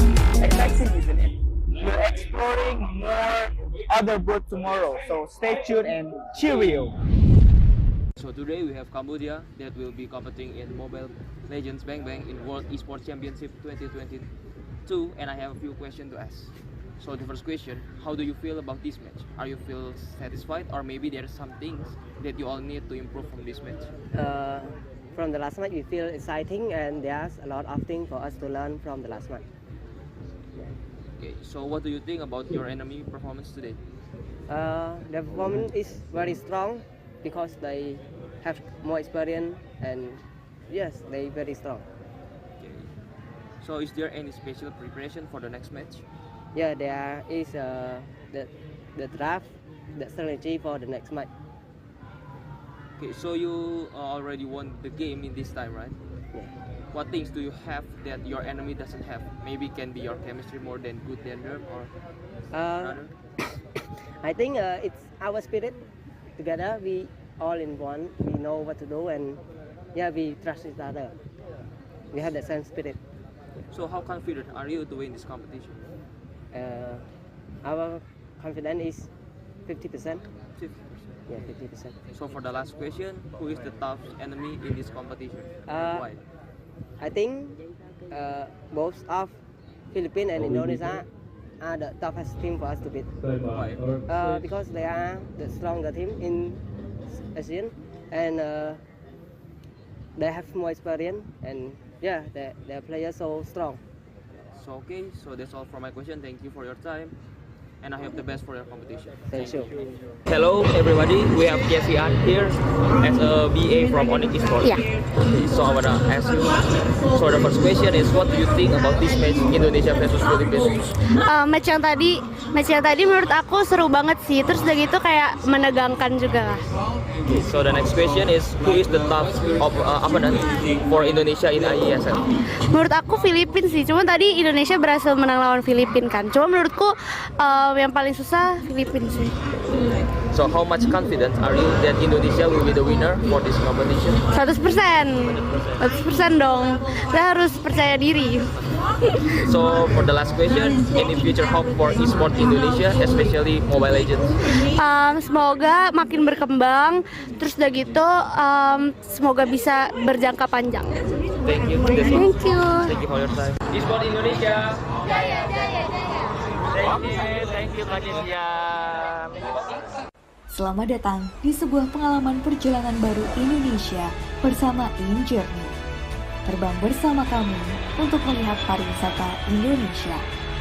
Sirkuit internasional, bentang alam, ragam atraksi budaya, produk lokal asli Indonesia, warisan budaya, keamanan dan kenyamanan. Journey membawa kerambahan Indonesia ke dunia. So today we have Philippines that will be competing in Mobile Legends in World Esports Championship 2022, and I have a few questions to ask. So the first question, are you satisfied with your performance in this match? In this match against Slovenia? Yes. Yeah, I think we're very satisfied with our very satisfied in this match versus Slovenia. But in EVOS, I think we still have some things to work out. Okay. So what is your key factor to help you to win in this match versus Slovenia? Key factor. Ano key factor? Factor. What's the key factor? The key factor is we work together. Yeah, we use our Mlbb strategy. Yeah. Do you think there are things that you can make improvement for the better match? More practice. Yeah, and adjust on cell phone use. So you will facing other country in your next match, Vietnam, right? So will you use the same strategy?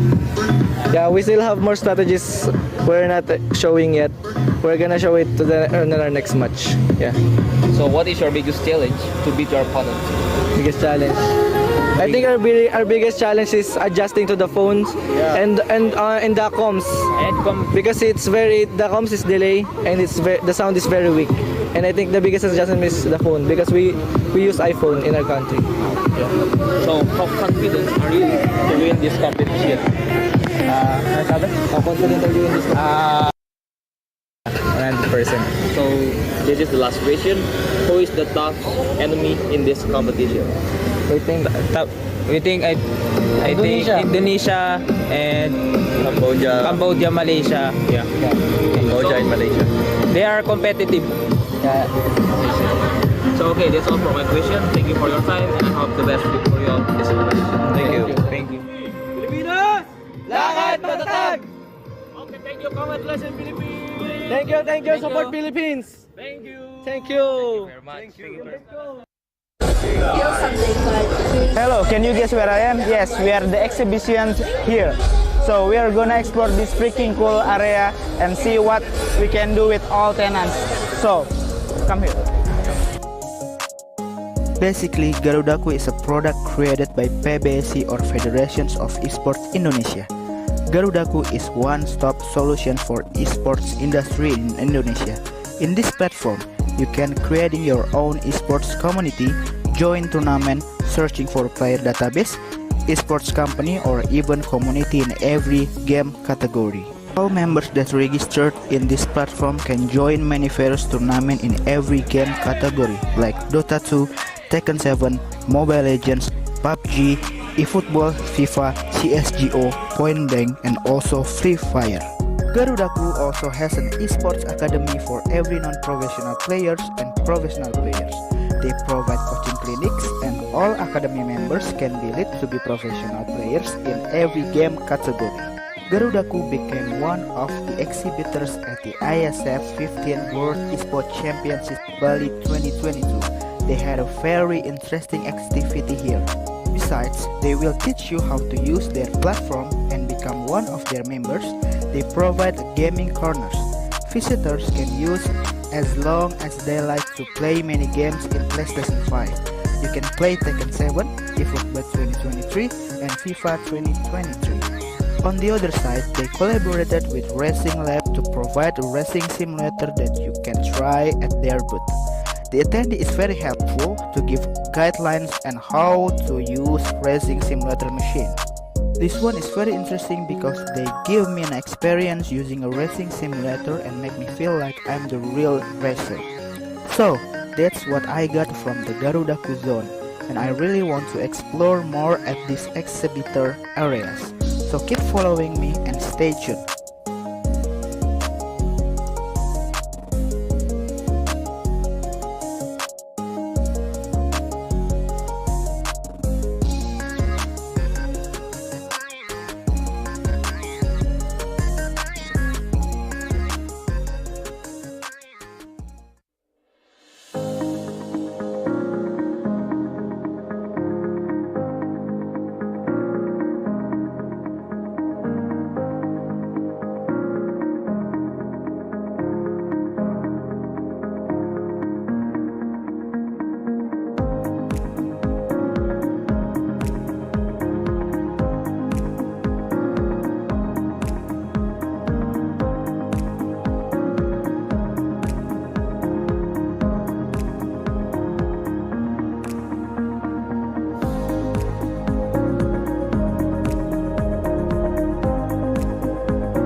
hello everyone. We have Daki here as an ex-professional Mobile Legends player from Indonesia. Okay, hello. So the first question is, what do you think about this match, Indonesia versus Philippines? Sebelum match ya, pakai bahasa Indonesia aja ya. Jadi menurutku matchnya itu bagus banget, tapi menurutku Indonesia masih punya PR karena secara early Filipina lebih bagus, masih lebih bagus, tapi secara mid game mungkin tadi Filipina over PD, ada yang game 1 over PD akhirnya Indonesia bisa balikin. Tapi maksudnya menurutku kemenangannya belum clean aja. So who is the top opponent for Indonesia in Iesf? Filipina. How much confidence are you that Indonesia will be the winner for this competition? 70% ya. So for the last question, any future hope for esport Indonesia? For esport in Indonesia is semoga banyak tim baru bisa masuk MPL termasuk GPX. Okay, thank you. That's all. Thank you.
Gue capek. Ya.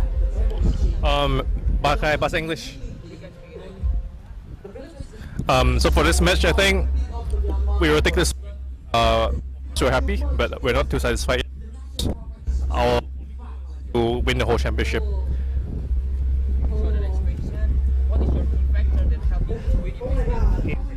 Key factor that was win this match is everyone's hard work. Everyone really put in the effort, the time, and mainly just trust between everyone over here and everyone doing their job.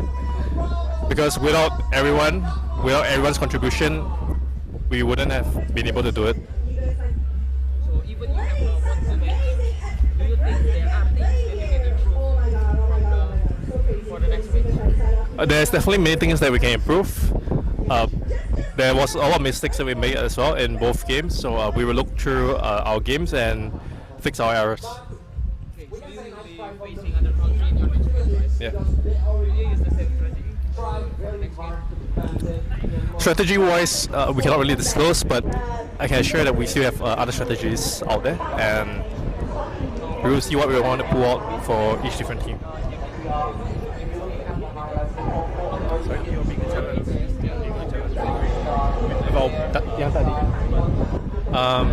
The biggest challenge was because I think Philippines is the favorites, and there's a lot of pressure because our players are all new, and this is our first time representing Indonesia itself. So I feel like the biggest challenge is just the pressure itself.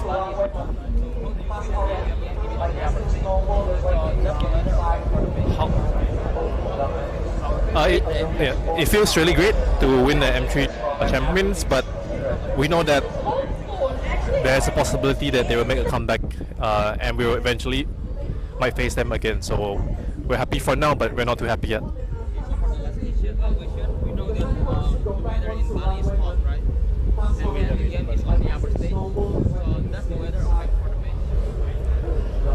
I would say the setup overall is really good. The weather doesn't really affect us, and the setup, the equipment, everything covers the weather, so we don't really feel the heat. Thank you so much. Indonesia, jaya, jaya, jaya. Okay, thank you. Congratulations Indonesia. Thank you.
Indonesia's Next Top Model Cycle 3, Sabtu dan Minggu, jam 7 malam.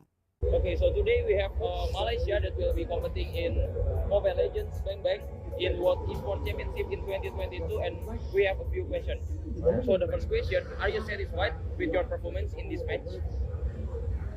I think the boys are quite happy, but they are not overconfident because our motive is to go straight into the finals. So for the next question, what is your key factor to help you to win in this match? Menangkan Momo lane. Menangkan goal lane dan mid lane. Even you have won this match, do you think that you will improve for your next match? Dah menang match ni, perlu improve tak untuk next match? Kita orang akan buat lagi the best lah daripada sebelum ni. InsyaAllah kita akan buat lagi power. So you will face other country in your next match, right? Will you use the same strategy on the next game? Maybe tidak. Kita akan gunakan strategi lain lah. Sebab setiap team ada strategi orang, so kita orang ada strategi untuk counter orang. So for the last question, what is your biggest challenge to beat your opponent? What is the biggest challenge to beat an opponent? Team mana yang bagi dia? What is big? The biggest opponent to beat the opponent is about we studied them. We need to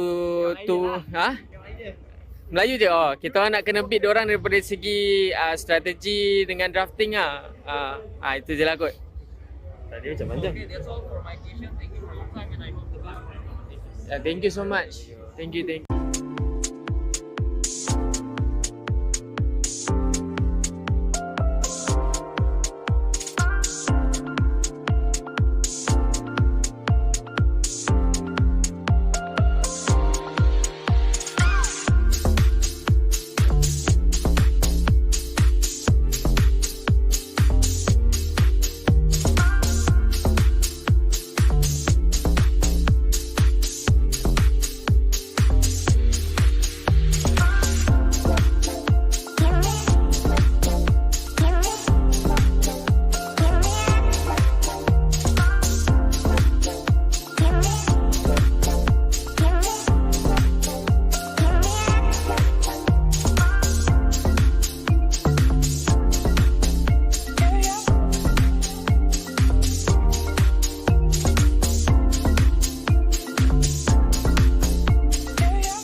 Hi, welcome back to the Iesf 14 World Esports Championship Bali 2022.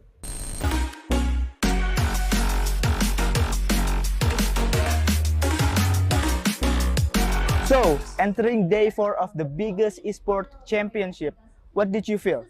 Did you have some fun? Anyway, entering the next round of this tournament, the competition is getting louder, more intense and more entertaining. Today, there is 4 games that will be played in this tournament. CSGO on the ice stage, Dota on the earth stage, Mobile Legends on the water stage, and PUBG in fire stage. So, are you ready to watch more matches on this day? But before that, here's the joy of the day 3 of the Iesf 14 World Esports Championship Bali 2022. Enjoy!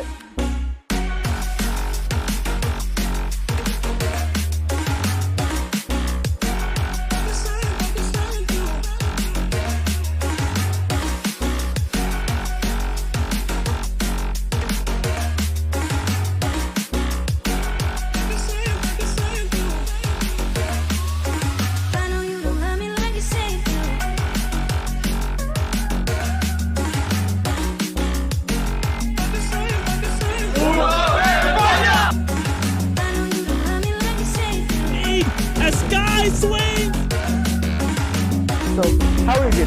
Exciting, isn't it? We're exploring more other booth tomorrow, so stay tuned and cheerio!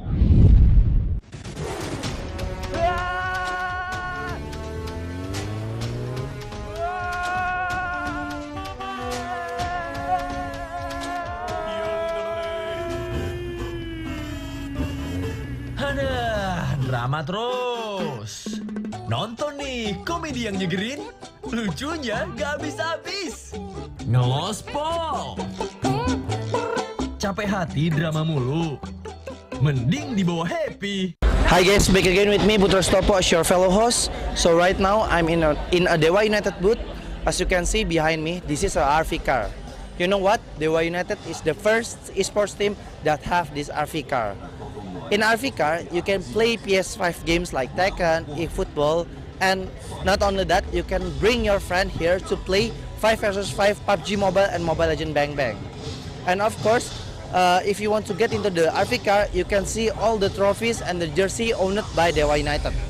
And if you want to get the same polo shirt like me, you can go to the Dewa United booth because there is a lot of merchandise. There is a lot of cool stuff like jersey, t-shirt, jogger pants, and anything. You can see and you must visit it. And later at 4:30 p.m. GMT +8, we will having a 2 vs 2 challenge with Rizky Faidan from Bali United and Romi Hadiwijaya. So if you are the eFootball player and if you want to play 2 vs 2, you visit Dewa United booth. Okay, so today we have Malaysia Mobile Legends teams in Esports Championship 2022, and I have a few questions to ask. So the first question, how do you feel about this match? Are you all satisfied, or maybe there are some things that you all need to improve in this match? I mean, we are okay. We are fine with it because yes, before this game we lost, but it was our mistake. I think mistakes are the best teachers, and we learn from it. Moving into this game, we were having another way of thinking, and yes, we won again. A little satisfied. So, what do you think about your enemy performance today? Saya rasa performance dorang bagus, cuma dorang maybe kurang dari dorang leak dari segi drafting. So drafting dorang tu macam dorang pick ni tapi dorang tak tahu combo dengan apa. Tu bagi pendapat saya lah. So, is there any special preparation for the next match? Definitely yes, because we'll be going between Argentina or Philippines. Both are strong teams in their own region. They are both strong teams. Definitely we want to try to win them because we'll be meeting them again in M4. Okay. So you already won the game this time, right? What things that you have but your enemy doesn't have? Apa yang kita ada, tapi dorang tak ada. Tadi, enjoy. Benjoy. Okay, for the last question, what are your worries for the next match? If my jungler wants to play Franco. Jungler, I don't know. What are your worries? Aku ada apa-apa worry tak? Any worries for the next match? Maksud apa? Kalau kau ada apa-apa risau tak untuk next match? Oh, untuk next match, jangan bagi Franco jangan lah. Okay, so that's all for my question. Thank you very much for your time, and I have the best for this competition. Hi everyone, I hope you having an amazing day. It's Sigit right now. So I'm in the beautiful place in Bali called Merusaka, and I'm still at the exhibitors zone of the Iesf 15 World Esports Championship Bali 2022. So after we play at the Garudaku zone, today I want you to come with me to play at the one of the booth exhibitors called Dewa Game. So I think it will be so much fun because they have many game exhibitions here. So let's play. The growth of esports and gaming industry in Indonesia has an impact to drive Indonesia's economy. Various local games from various local game developers has just launched. Dewa Games came up with unique idea. Carries online games that can be widely accessed to be played anytime and anywhere.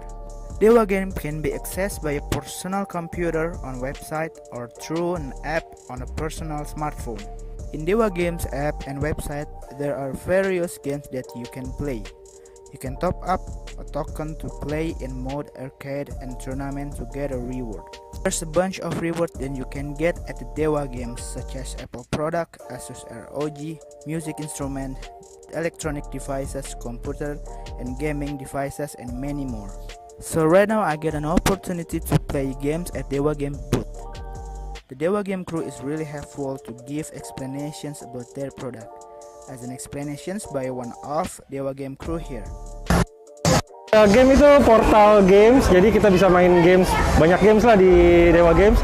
Ada digital games, multiplayer games. Nah nanti kalau main di Dewa Games itu kita bisa dapat diamond. Diamondnya bisa ditukar sama hadiah. Hadiahnya di handphone, macam-macam deh pokoknya. Main di websitenya dewa.game atau di Play Store juga ada sama App Store. Dewa Game, oke? Jangan lupa main ya. Enjoy the activation booths. Which else should we explore? Stay tuned and don't go anywhere. So, how is it? Exciting, isn't it? We're exploring more other booths tomorrow, so stay tuned and cheerio! Berani melawan keterbatasan demi memberitakan kebenaran. Terus berjalan menghadapi perubahan, berinovasi menjawab tantangan zaman. Menjadi tempat informasi terpercaya yang cepat, berimbang, dan akurat. Tak sekadar memberi wawasan, namun juga membuka pikiran. Orang cerdas, membaca tuntas, hanya di detik.com. Hello, can you guess where I am? Yes, we are the exhibitions here. So we are gonna explore this freaking cool area and see what we can do with all tenants. So, come here. Basically, Garudaku is a product created by PBSI or Federations of Esports Indonesia. Garudaku is one-stop solution for esports industry in Indonesia. In this platform, you can creating your own esports community, join tournament, searching for player database, esports company, or even community in every game category. All members that registered in this platform can join many various tournaments in every game category like Dota 2, Tekken 7, Mobile Legends, PUBG, eFootball, FIFA, CSGO, Point Blank, and also Free Fire. Garudaku also has an esports academy for every non-professional players and professional players. They provide coaching clinics and all academy members can be lead to be professional players in every game category. Garudaku became one of the exhibitors at the Iesf 15th World Esports Championship Bali 2022. They had a very interesting activity here. Besides, they will teach you how to use their platform and become one of their members. They provide gaming corners. Visitors can use as long as they like to play many games in PlayStation 5. You can play Tekken 7, eFootball 2023, and FIFA 2023. On the other side, they collaborated with Racing Lab to provide a racing simulator that you can try at their booth. The attendee is very helpful to give guidelines on how to use racing simulator machine. This one is very interesting because they give me an experience using a racing simulator and make me feel like I'm the real racer. So, that's what I got from the Garudaku zone, and I really want to explore more at these exhibitor areas. So keep following me and stay tuned.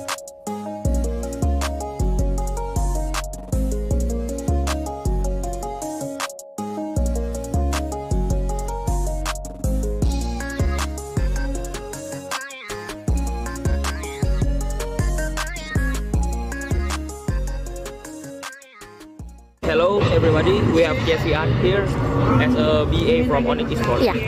So I wanna ask you, so the first question is, what do you think about this match Indonesia versus Philippines? Match yang tadi menurut aku seru banget sih. Terus udah gitu kayak menegangkan juga lah. Okay, so the next question is, who is the top opponent for Indonesia in IESF? Menurut aku Filipina sih. Cuma tadi Indonesia berhasil menang lawan Filipina kan. Cuma menurutku yang paling susah Filipina sih. So how much confident are you that Indonesia will be the winner for this competition? 100% dong. Kita harus percaya diri. So for the last question, any future hope for esports Indonesia, especially Mobile Legends? Semoga makin berkembang. Terus udah gitu, semoga bisa berjangka panjang. Thank you. Thank you. Thank you for your time. Esports Indonesia. Jaya, jaya, jaya. Thank you, Malaysia. Okay, so today we have Malaysia Mobile Legends teams in Esports Championship 2022, and I have a few questions to ask. So the first question, how do you feel about this match? Are you all satisfied, or maybe there are some things that you all need to improve in this match? I mean, we are okay. We are fine with it because yes, before this game we lost, but it was our mistake. I think mistakes are the best teachers, and we learn from it.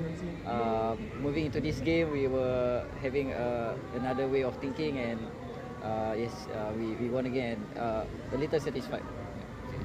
So, what do you think about your enemy performance today? Saya rasa performance dorang bagus, cuma dorang maybe kurang dari dorang leak dari segi drafting kot.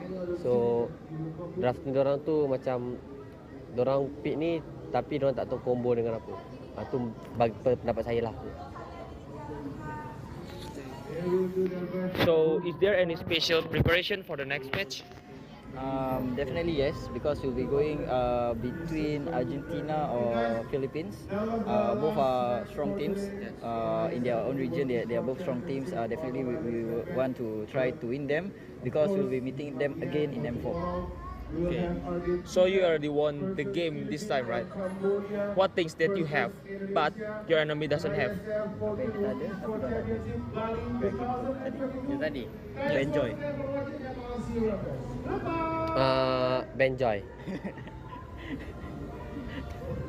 Okay, for the last question, what are your worries for the next match? If my jungler wants to play Franco. Jungler I don't know. What are your worries? Aku ada apa-apa worry tak? Any worries for the next match? Maksud apa? Kalau kau ada apa-apa risau tak untuk next match? Oh, untuk next match, jangan bagi Franco jangan lah. Okay, so that's all for my question. Thank you very much for your time, and I have the best for this competition. Warga plus 62 emang banyak maunya. Dari drakoran sampai banjir air mata. Nonton action yang mantul. Sampai nonton tendangan cantik. Maksudnya ini. Mau nonton apapun, semua ada di video. Mulai dari yang bikin berbunga-bunga, keringet dingin, ketawa, sampai bikin gak ngedip. Jadi nonton apa sekarang?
Okay, so today we have Age and Textam as a coach and analyst from Indonesian Mobile Legends team in World Esports Championship 2022, and I have a few questions to ask.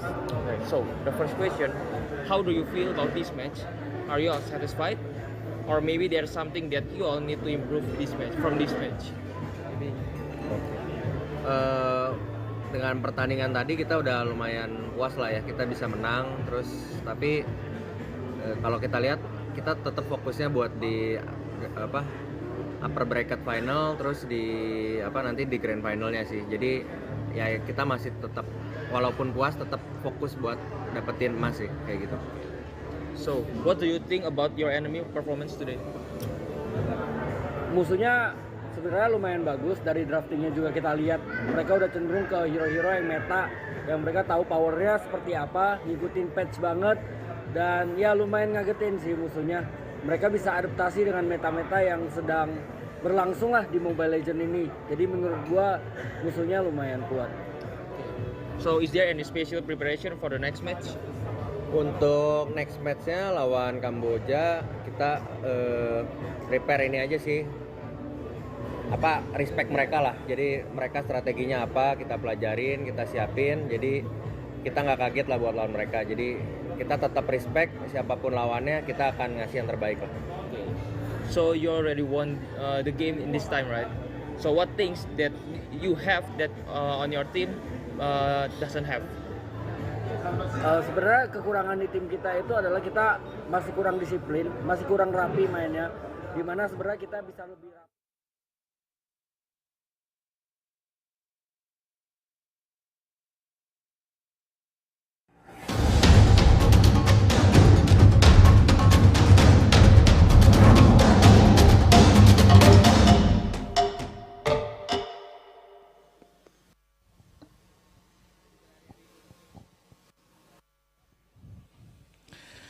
Ladies and gentlemen, welcome back again on Iesf 14 World Esports Championship 2022 Bali. And now, we are still on our stage! This is the last match of today, Mobile Legends Bang Bang on Iesf 14 World Esports Championship, guys. So, between two countries that will compete for the last match of today, who's gonna go to the next round and who's gonna go home. So you have to play big or go home.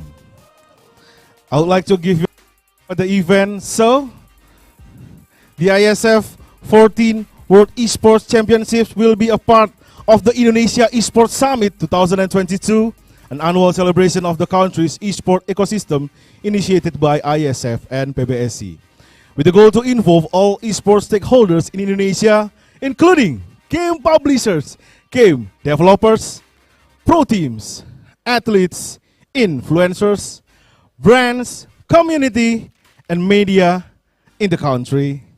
All right, let us invite both of teams that will compete for the last match once again on Mobile Legends Bang Bang Iesf 14 World Esports Championship. For the first team, please welcome Malaysia!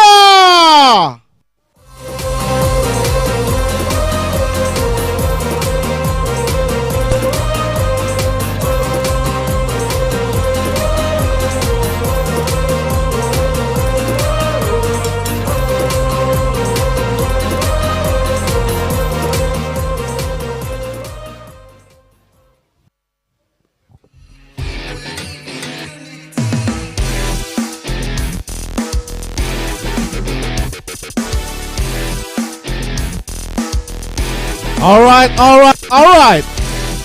Pasukan is coming to the assisted. Okay, guys, let us invite the second team. Please welcome Lagat Matatak, Filipina!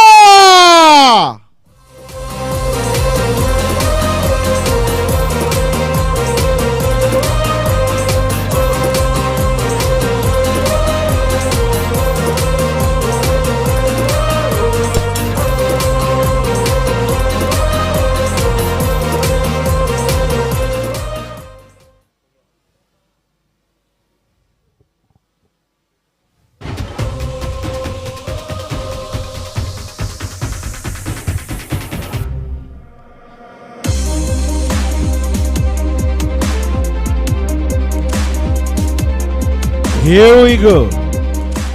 The boys from Manila, Filipina is entering the stage and they are so ready for the match today.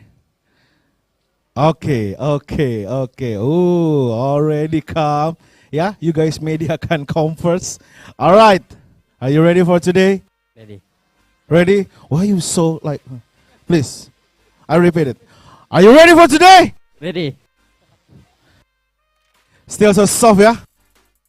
Yep. Are you ready? All right. Okay. Both of the team handshake. Sportsmanship live. Good. Selamat berjaya.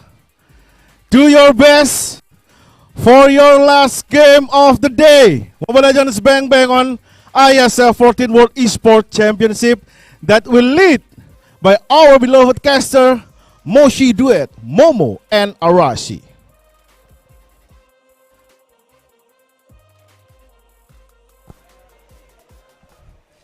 Ladies and gentlemen, welcome back to IESF. Hello. This is Moshi speaking. It's Moshi on your English dash for our last match for today. It's gonna be another lower bracket match, Arashi-chan. It's gonna be the Malaysian sensation going up against the Philippines, the Simo squad. The Philippines, how to say the stronger in Tagalog? Ooh, this might be your expertise, Momo-chan. I'm not that Lang knowledgeable. Malangkas. Lang Malakas? I'm sorry if I pronounce it wrong. Pardon us for the mispronunciations. Yes. But this is gonna be an absolute stellar match. There is a bit of contrast in the playstyles. There is tactical, slow, late game oriented playstyles. But actually, we have seen that the Malaysian sensations have also tried doing that as well. So flexibility, as always, is a big deal. Now we have to make sure, we have to think about what will the coaches predict to happen, especially with their opponents being so unique, so unpredictable. Yeah, I realized actually there's a few changes from Philippine teams here because they play a bit passive. If you compare to another game from Philippines, if you watch MPL Philippines or maybe MSC or maybe M Series, we know that Philippines are very strong from their play style. They like to play aggressive, but the problem is since ISF 14, since in the first day they play quite passive here. So maybe there's some adaptation they brought to us until today. Improvise, adapt, overcome, that is the motto. And here's the real question, Momo-chan. Yes? Is Joy going to make an appearance? We saw in the previous match, the Cambodians have shown that it is not omnipotent. It can be stopped for sure, given the right circumstances. But considering that there are 3 bans, we have seen that with the right bans, this Joy can also become a massive problem that even the Cambodians do not know how to deal with. So, having seen that, will one of these teams try and abuse that hero yet again? Agree, Aresi. If we talk about, this Joy appearance here as the strongest heroes in Mlbb, but before we talk further about it, let's take a look to our update bracket, which is Indonesia. It's already in the grand final, waiting. Who will against them? Is it from Cambodia or is it gonna be Malaysia or Philippines? Because we will see who's the strongest. Is it gonna be Malaysia or Philippine Lang Malangkas? We'll have to see. They have to wait for 2 more matches to decide who is going to go up against them. That is the benefit of being on top. So that is definitely something that they are very happy about. But back to this particular match, the team versus Malaysia and the Philippines, Yums and Villaluna being highlighted here. Of course, when we talk about early game, about rotations, about pickoff, both these players as the roamer have such big shoes to fill in, but you also need to remember that it's a bit of a contrast. Yums does a lot of playmaking, Villaluna a lot more utility orientated. As we have mentioned, the Philippines, the way they play, it's all very team orientated, and now we take a look at the player head to head, and on paper at least, you see quite a good balance. Some stats favoring Momo, not Momo-chan, but Momo, and some stats favoring Soriano. And interesting, it's very interesting if you talk about the gold lane position here, because Momo and Soriano, both of them has the same comfort hero pick here, such as Batrix, right? So maybe there's some adjustment from maybe even Soriano or also Momo, because or maybe we will see that Batrix will be banned out by both of the teams. But I just feel whoever got this Batrix, of course, he will be more comfortable by using it, right? So maybe either Momo or Soriano, both of them, maybe they have to choose. Either if they don't get the Batrix, maybe Iritel or Cloud, or maybe Melissa will we see in the draft later. Or the 1-1, although that hero has been very That's prioritized, right. pick or ban. So you have to see, the gold lane is definitely very dynamic because sometimes teams like to send the roamer, making it not exactly a 1v1. There's just some interference there, especially when the mid lane also has a great amount of wave clear, just moving around the map.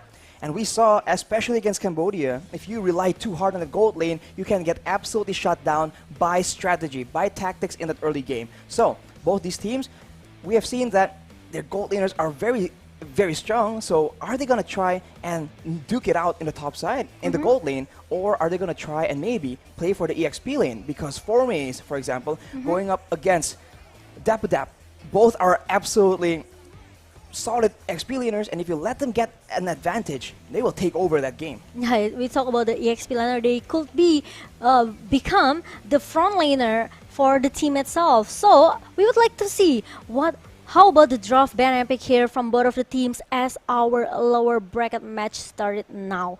But yeah, if we talk about Joy, if we talk about this hero, I think Malaysia, they have their own nightmare, right? Because they lose with this Joy by 2 times be picked by the last team, Cambodians. this Cambodian. Deja. So I think they won't let it go.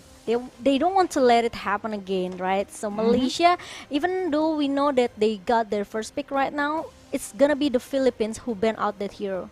Depending on what bans are on the table right here, as Mirko mentioned though, usually the red side has a bit of an advantage. They usually come out on top some way, somehow. There's so many heroes, strong heroes in the priority list that if you are on the second pick, you have a bit of an edge. But the Philippines, they don't want any business with Joy at all. Of course. It gets banned out without even looking at what is going to get banned from the side of the Malaysians. Yeah, obviously we will talk about the contestant hero here, right? There's gonna be maybe Leo Mort or even Martis. So they can ban out that Kaja, they can ban out that 1-1 as well.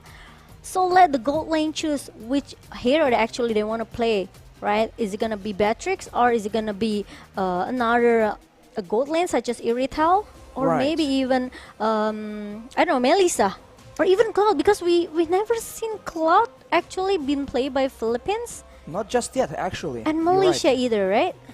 I think so, Yes. but don't quote us on that. We're not in presence of the full stats. But for Malaysia right now, banning out that Valentina, we have seen in a previous match, the Indonesians in particular are very fond of the Iesf pick. We'll see if the same trend continues.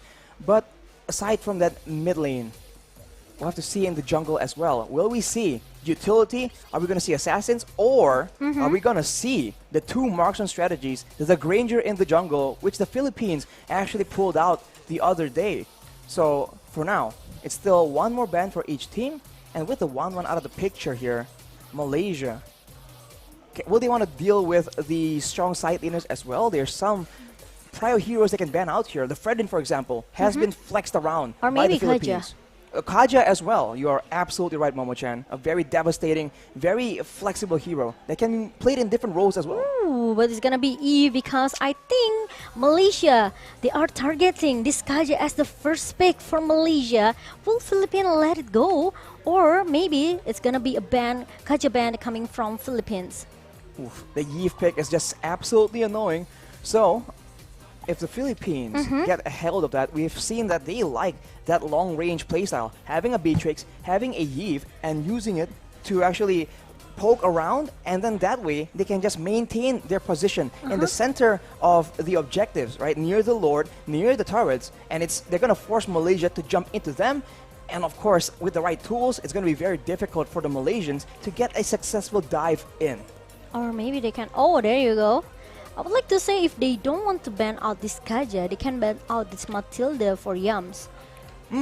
We've seen how strong Matilda in the long team fight, right? With the circling eagle and also the guiding wind, they can go in and go out wherever they want. But Kaja is still the prior for Philippines, so it's gonna left a Leomort and even Martis. Martis, you're right. Akai. So we got a, or maybe Beatrix. Beatrix, As a first pick, though, it's a bit dangerous. The Youth Song, by the way, it's also a hero that is very situational, but in the right hands, against the right kind of composition, we have seen that it is absolutely devastating. The Cambodians were almost able to flip the game, the previous game we were seeing against the Indonesians, off the back of a very, very well played Youth Song play. But Malaysia will take that Matilda, that mobility Momo-chan that you were talking about is just absolutely useful for this aggressive playstyle that the Malaysian sensations absolutely enjoy. Agree with that, but we forgot about one hero that actually are available as well, Arashi. It's Fanny. Oh, you're right. Right. I completely forgot about the Fanny. I never seen both of the jungler from both of the teams play Fanny. So it's quite interesting because it's not become a prior hero for both of the teams. It's gonna be Benedetta pick and also Farsia for Philippines. It's quite interesting because Philippines, they are more into how they secure their high ground defensive here with Pasha, with the with the maybe one Federal Eye Strike, and also the stun cut that comes from the energy impact, and also the Curse of Crow. Not to mention, having the Wings by Wings allows. Agree. We know that Imam on that mid lane, he is so aggressive. He is known as the KDA King, I believe. I might be butchering this nickname, but he is very solid at actually chasing that kind of aggression, going to the other lanes. But for Malaysia, that is going to be the Youth Song and the Beatrix. But hang on, Philippines with a very quick hover over this Dairoth. Okay, Dairoth. Actually, it's very, very interesting because if we talk about Philippines and also maybe Malaysia, we talk about the, surprise pick that can comes from both of the teams here. But the problem is, picking Dairoth before the second banning phase, is it worth it? Even though we not prior this Dairoth as a jungler for the team here, but the problem, they can pick Dairoth for the last pick later as a surprise pick. But I think Philippines has another strategy. Or another, I think they have another strategy, but it's gonna be a Leslie pick. They have to secure the gold lane first before the second banning phase started. Because otherwise, Malaysia will be very happy to ban out away most of the marksmen available for Soriano. He is one of the main pillars of the Philippines, and now you really start to see these compositions like take some kind of form. For the Philippines, long range is definitely an option, but having that Benedetta, I feel is quite interesting. It can still be used in the jungle, or it can be used in the EXP lane. The mobility will definitely be very useful, but for Malaysia, it seems like aggression all the way is what it's gonna be. So with that in mind, the Philippines ban away that Gusion, and for the Malaysians, they want to make sure that the Fredrin will not be a problem, will not be a nuisance that will taunt and stop that dive coming in towards that back line. The very vulnerable Farsa as well as the Leslie. Okay, it's interesting because we've seen the other hero, is it gonna be Benedetta jungler or is it gonna be Benedetta XP lane? Because when you've seen Farsia in the hand of your opponent's side, right? You have to pick at least one hero that can goes into the backline here, which is Malaysia already secured their Yuzong. But moving into the second banning phase here, we won't see Gashan and also Leomort, and also there's no Fredern, or maybe Malaysia, they can ban out that Paquito just in case this Benedetta goes into the hand of Del Rosario.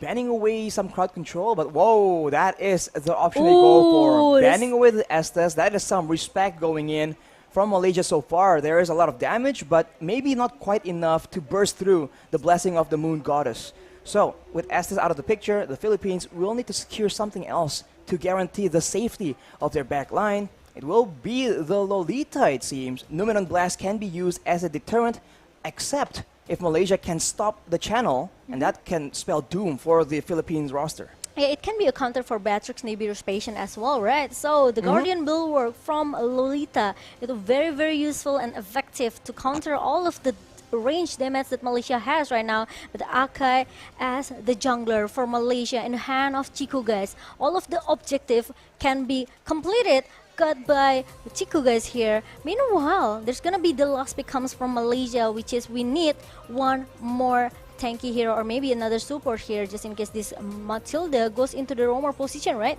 So they need one magic damage here from Malaysia? Is it gonna be Kagura, or maybe they want to go for the for Lilia as the burst damage in the early here? Kagura seems gonna be a solid pick for Malaysia. We haven't seen the Kagura that often, and that Akai pick, by the way, is quite smart. If the Benedetta is going to the EXP lane, then having a Akai in the jungle will allow the Philippines to disengage from the majority of the fights. But now Malaysia has control for the neutral objectives, and they can go aggressive with a heavy spin as well. The Philippines are hovering over the Barretts, but will that be enough? Usually, the slow mobility means that he'll require a lot of assistance if he wants to be active in that early game.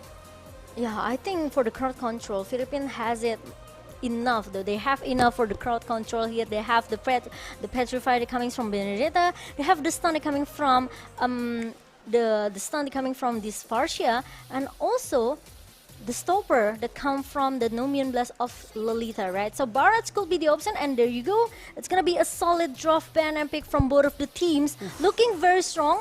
But we will see how about the initiation that comes from this both of the teams, and who will take the game number 1.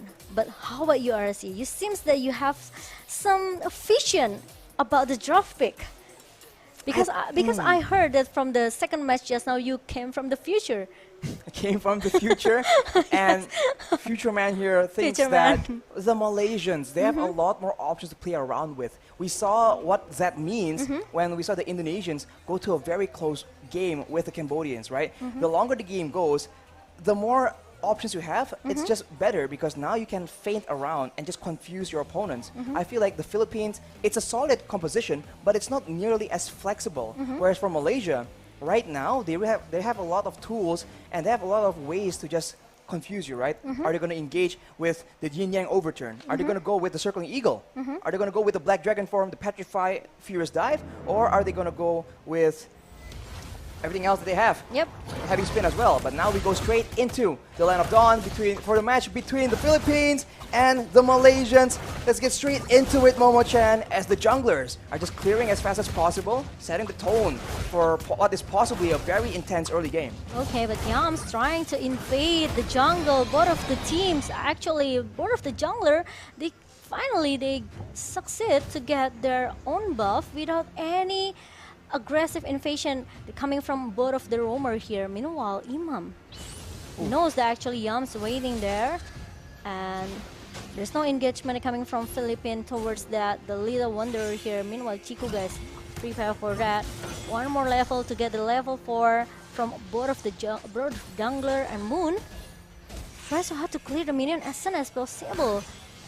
Especially against a Farsa, it's very difficult as well. Yep. When we're talking about rotations, it all comes down to wave pressure as well, and so far, it does seem like it is even. Both players are actually going aggressively in the bot side though here. It does look like Dappadap gets very, very low. Not quite enough though, but Formace now has pressure. He can rotate, he can push, and definitely the members from the Philippines will be looking out for him. Yeah, agree. Now, I think if we talk about the line management here, we know how smart Philippines try to play a more objective here.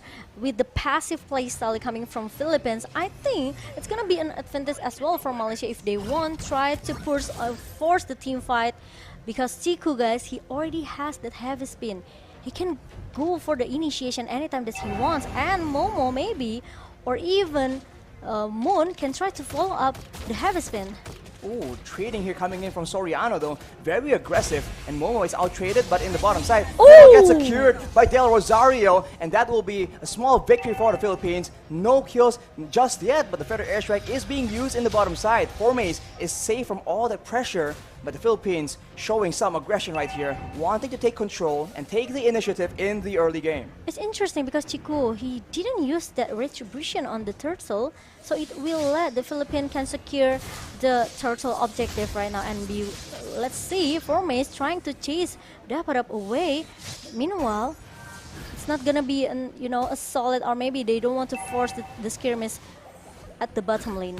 Chico, guys, with the heavy spin used defensively. Numeron Blast being charged up by Villa Luna. It does land onto Moon, and that will be followed up by a stun, but everything else is being poured out. Predator Airstrike will be able to almost secure the kill, but the flicker is being used very defensively, and the Malaysians are on the lookout. It seems like the Philippines are not done just yet, though. Del Rosario is walking up to the purple buff. Most of the ultimates from the side of the Philippines have been used right here, so it's a dangerous situation. The Retribution comes in, and it does seem like Chico was able to secure its own buff. There was an intense exchange off the back of aggression of the Philippines yet again. Yeah, I just feel that now Philippines is going back into their, old Philippines playstyle here, playing a bit aggressive, trying to invade into the opening jungler, but they have to be careful because Del Rosario needs to find that passive. He needs to be a big guy to give more damage towards Malaysia. So it's not easy for Del Rosario as well.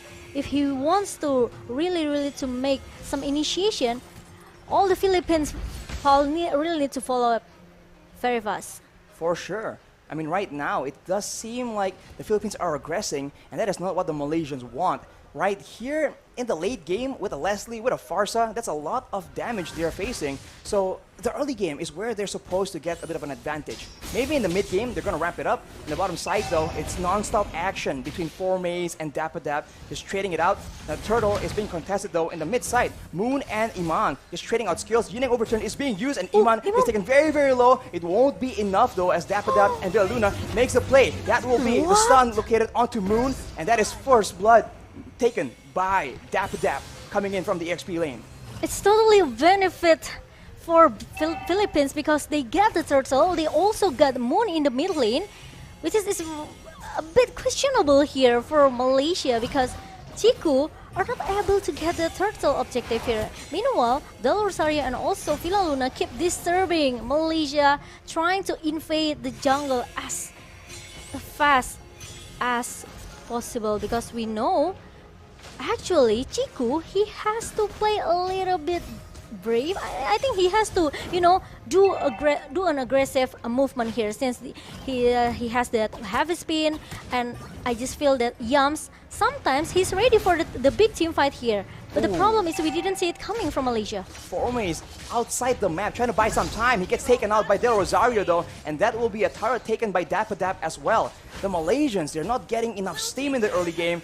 Right here, with that Akai pick, they are not able to secure any mutual objectives, and Imam will be the main target here, but he wings by wings us away, and Dapadap comes in with the Electro Final Blow. Moon is now the main target for Dapadap, but again, no real action just yet. Both teams very disciplined, but Dapadap, very bravely makes a play. Yin Yang Overturn does not land, and non-stop action as Jones gets stunned, and Soriano already having quite a bit of damage.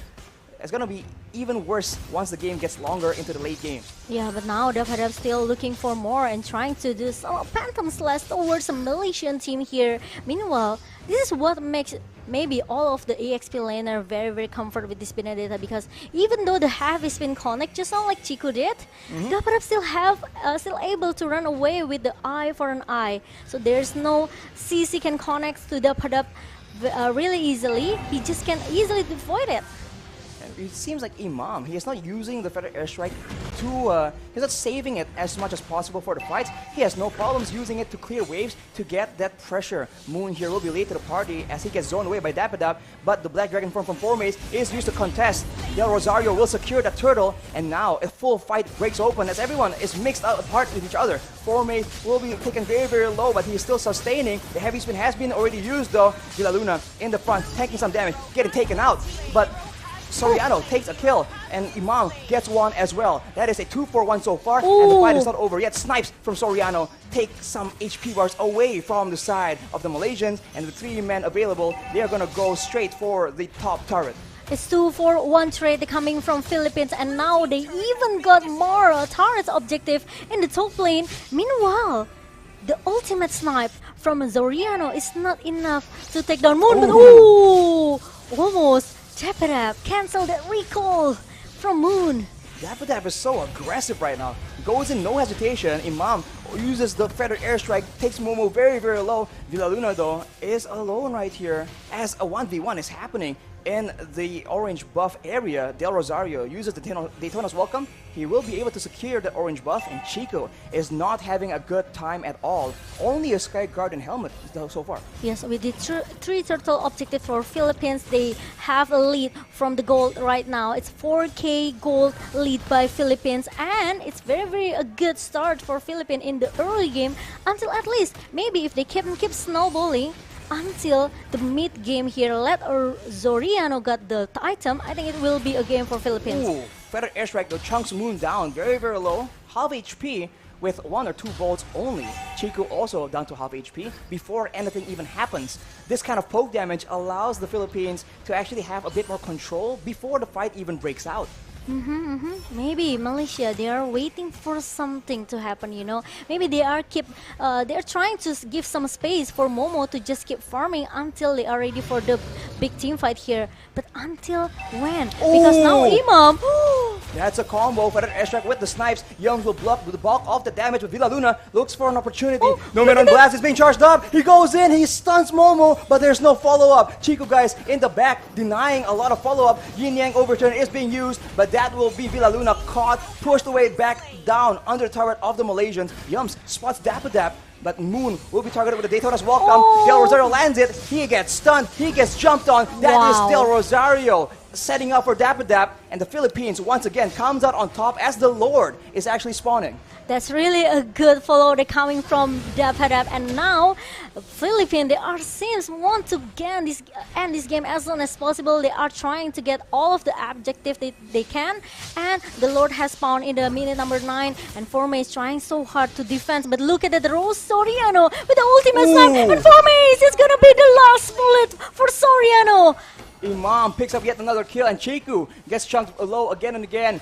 Dap looking for the kill right now as Chiku is forced to retreat. Petrify is being used as well. He is so low, but it might be too dangerous. Villa Luna though charges the Man on Blast. It won't even be necessary as Dap will secure that kill on his own. That is 2 members down so far, and the Philippines will not waste any time at all. Del Rosario beating down on this Lord. Did you see the zoning that Philippines do just now in the bottom lane? Just make sure that Chiku will be able to get shattered down. Meanwhile, the Feather Airstrike comes in again from Imam, trying to shoot all of the Malaysian people here in the mid lane. Meanwhile, we've seen a lot of snowballing moment here for Philippines, right, Arashi?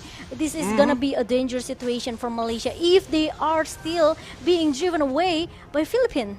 They need a combo right here. If they go for pickoffs, the range from the Philippines right now, the Feather Airstrike and the snipes from Soriano is definitely too far for them to contend with. They have to find a chance to catch these members before like this. Moon gets bursted down, Feather Airstrike is used, the final bolt will not land, flickered away by Moon, but that is Soriano just waiting for an opportunity, and they can just keep doing this again and again. Alright, and now Philippines, they just need to wait. The Lord is already marching down into the top lane. They want to again and again, you know, this is the typical playstyle coming from Philippines, right? They want to secure another point kill, and Formace is gonna be the first target to get shattered down, to be finished off in the jungle. Just like that, your EXP laner, your tankiest member gets bursted down without even using a lot of resources from the Philippines. In the bottom side, Dap relentlessly pushing down, and look at Del Rosario. He is just standing up in the front. He doesn't even care. He's way too tanky to mind the damage coming in from the Malaysians. But now Lord is already going in, trying to pushing, but the Mlbb setup is already being cancelled by Yams, and I think they still want more. The Feather Airstrike comes in from Imam, and the ultimate snipe is already still being able to survive from Yams. Formace though with the Petrify gets the shot down as well. That is 3 members down for the side of the Philippines. The Malaysians strike back. It seems like they want some more, but the Philippines back away. They understand that the Malaysians have gained some momentum. Gold advantage swinging back. Only 6K right now with more members on the map. Yeah, it's really a good setup. Numian Blast actually being cancelled away by Yams using the circling eagle, and also Formace comes in the perfect timing using the Petrify, connects to 3%. And after that, he used the Fury Dice to, you know, get all the lifesteal that he wants to from Philippines. That is what they required. A big engage onto multiple people. Look at his items. It's not even a lot of damage, but when you follow up that kind of engage with a lot of damage, that's just all you need. Chico, guys, though, gets taken with a lot of damage as well. 1,600 true damage coming in from Soriano. At this point, that is way too much to be ignored. Yep. And now Yam's trying to giving some information, looking towards the jungle in the bottom lane. He's only find Villa Luna, but now with the Rose Gold Meteor in the hands of the Padap, it will give him more shield, even though he has a low HP here. But he doesn't have to worry, because he will get extra shield, the additional shield to make him to stay alive. Eyes on the bottom lane right here. That was a close situation. Soriano trying to push the wave, but Moon is just waiting so patiently.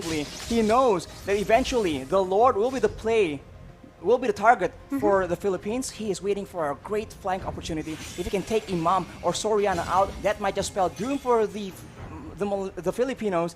But in the top side, Dapadap is just taking away so much pressure, and now they're using that macro pressure from Dapadap to get more advantage, more control in the Lord Pit. But no one knows where's Moon, because Moon is still hiding inside the bush in the bottom lane here.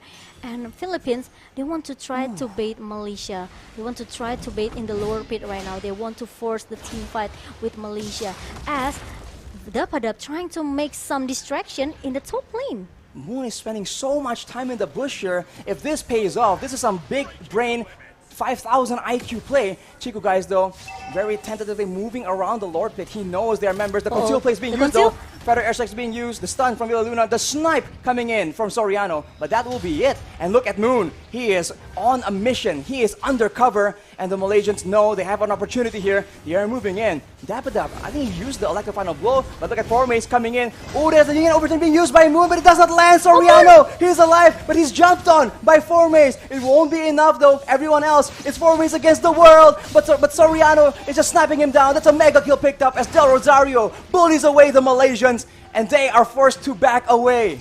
They are trying to find Soriano who stay in the backline, but it failed. Malaysia, they use Moon and also Formace, but it failed. Now it's gonna be 4 versus 5. Yes, the ultimate is already being used by Imam, and the immortality broke from Yams. Another members down from Malaysia, and it's gonna be a Lord for Philippines. They were able to get a tower on the top side, but that will be 2 members down and a Lord taken by the Filipinos. Soriano at this point, 5-0-4. Look at the items, Momo-chan. That is disgusting damage. Wow, 12k for Soriano. He already got the Berserker Fury for the critical. He got the attack speed from the Windtalker, and also the highest physical damage coming from Blade of Despair, and a true damage coming from this endless battle.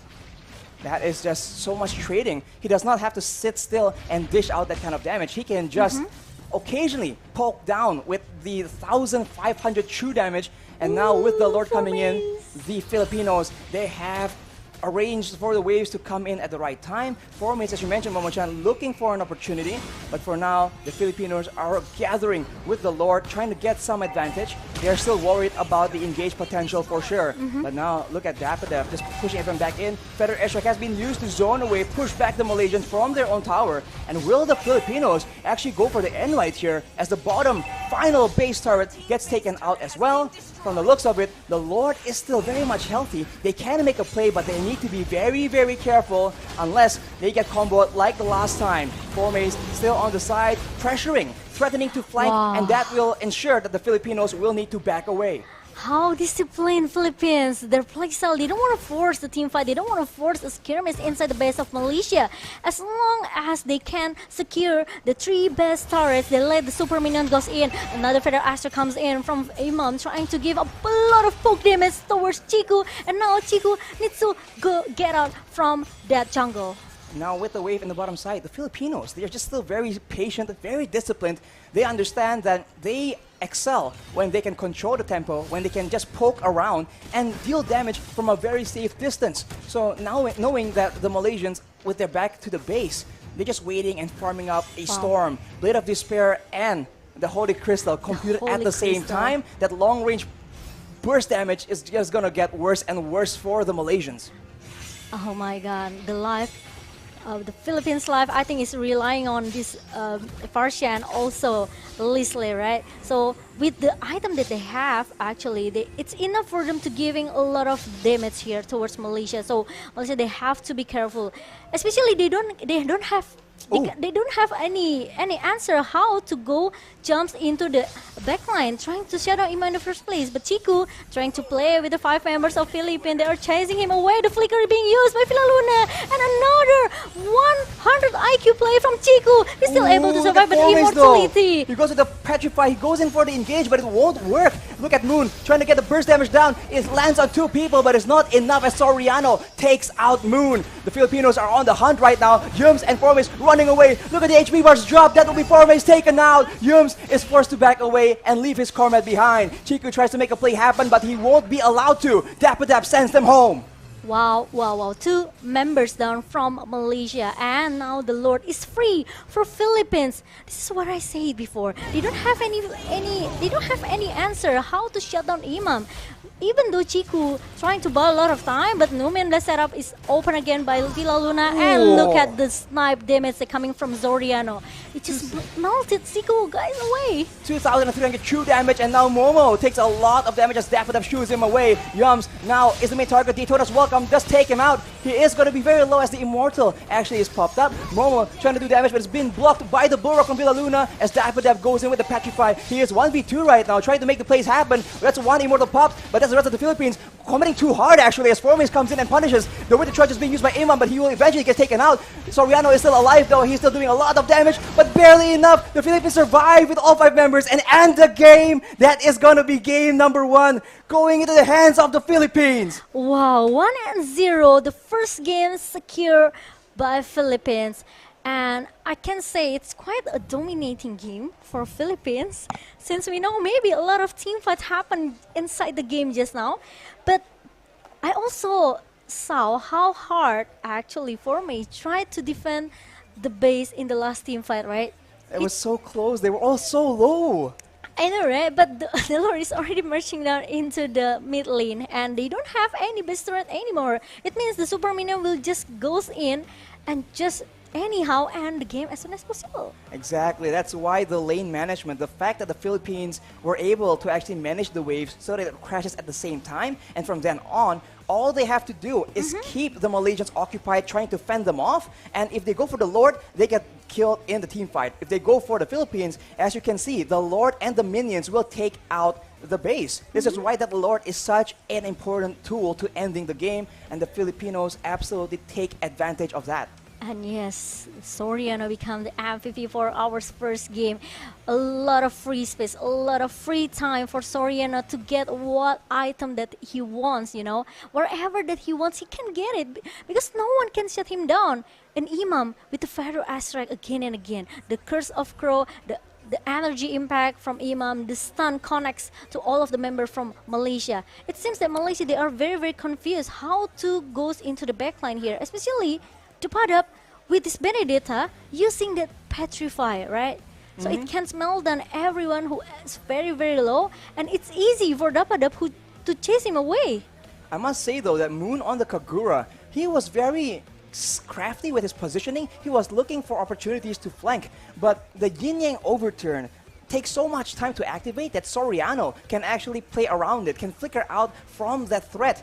And I think if he was on a hero with a lot more dynamic, a lot faster of burst damage, I think this game would have been very, very different, because for the most part, Moon was unable to find any big success in these team fights despite spending so much time trying to get into the right position. I know, right? I just feel that maybe because of like 3 turtle objectives for Philippines, it makes Malaysia, they cannot find, you know, Philippines, they are just leading a lot of gold, a lot of level as well. So I think there's some differences, level and gold gap for Malaysia. What makes them very, very hard to at least defend their base, because they cannot hold a lot of burst damage coming from Philippines, right? They have Imam, they have the Soriano.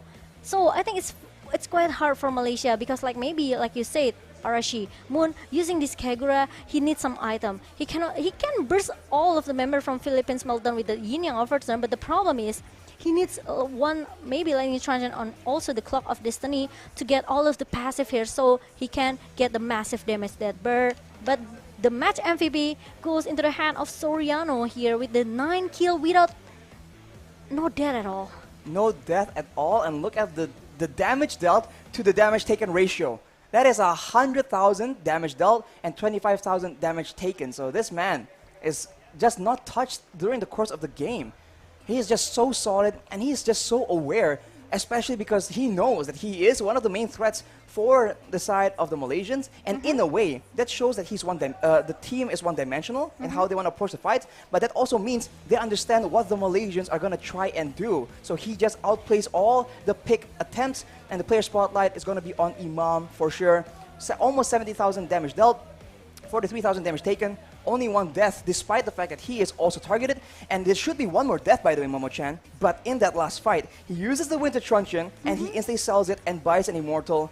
But buying more and more time, I don't know, man. The awareness, the reflexes from the Philippines is just absolutely insane right now. Yeah, he has the immortality, even though it pop-ups, but it makes some time for Philippines to just cover him very fast, right? Because Villa Luna, even though we never seen a lot of a lot of setup from the Numian Blast, but they just need to be, a frontliner for Soriano.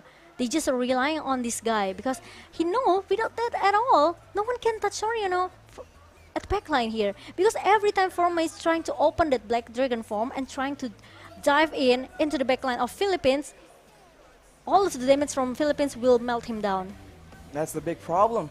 I mean, you do see that Villa Luna was able to just be in the face of Momo, and any damage being tried that Momo tries to impart onto the Filipinos, it just gets absorbed by the Guardian Bulwark. So it worked as intended per se, and again and again, even though there wasn't any big Numenon Blast that just ended a big team fight for the Philippines, you can see that occasionally it pushes the members of the Malaysians away, and occasionally it still picks off members like Chiku, like Momo, depending on the circumstances. So the flexibility of Villa Luna and how he wants to use the Numenon Blast is definitely a huge plus to their gameplay. Yeah, the most important is how actually Villa Luna, he used the Guardian Bulwark on the perfect timing, right?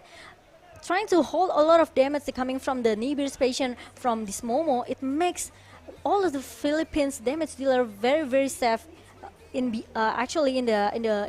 position, because no one can touch Imam, no one can touch Soriano. Like I said it earlier, they are just lit so much gold and also the EXP. So it's totally a different level between Philippines and also Malaysia. I wonder if the result of this game will be different if instead of sending Moon to be an assassin to just flank, they sent Formace instead. Because the only fights where the Malaysians were able to gain any momentum is when Formace was able to get a huge engage onto 3 people with the Petrify, with the Furious Dive, and then the damage comes in as follow-up. So maybe that is the winning condition that they can identify. We'll have to see what kind of adjustments will be done in game number 2. Yes, in game number 2, we will see what will Malaysia do, because if they lose in this match, it means that they will be the next team they have to say goodbye in this tournament. Ooh. And it's very, very sad because we know how strong Malaysia, right? But it's a different, when I saw the first game just now, I just feel that it's not the Malaysia that I know. The Malaysia that I know, they like to play aggressive. They like to crush everyone. They don't care about... I know how Chiku, as the youngest, maybe the youngest player inside the team here, he wants to get more kill here. But the problem is, with the Akai, it's not easy for him as well. Well, that's one thing, but also the fact that the lane pressure, it all comes back to that. The lane management. Going up against a Farsa, how do you win that push battle? It's a Benedetta against the Yuzong, as you know. The lane pressure is what allows the Philippines to have so much more opportunity to roam around and get a lead in the early game, because it was supposed to be the Malaysians. If they keep going for skirmishes, I think the Malaysians has a better kit. Yeah, but we will see what will happen in game number 2, but we will take a short break. So for you guys, don't go anywhere. We will be back after this.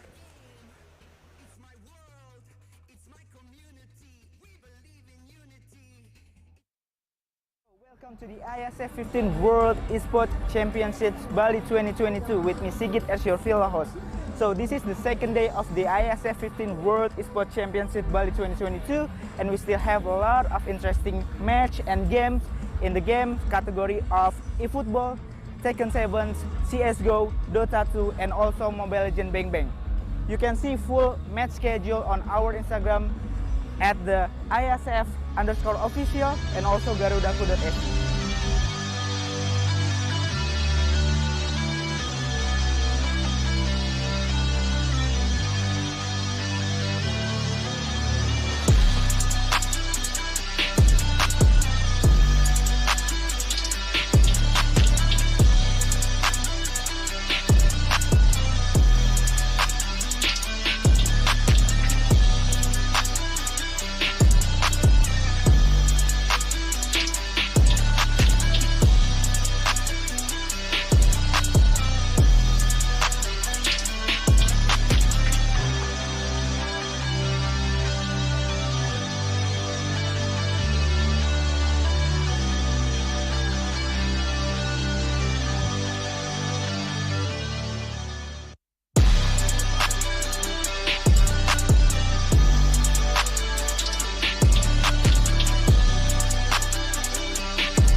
So, before we go, did any of you miss the excitement of the day one?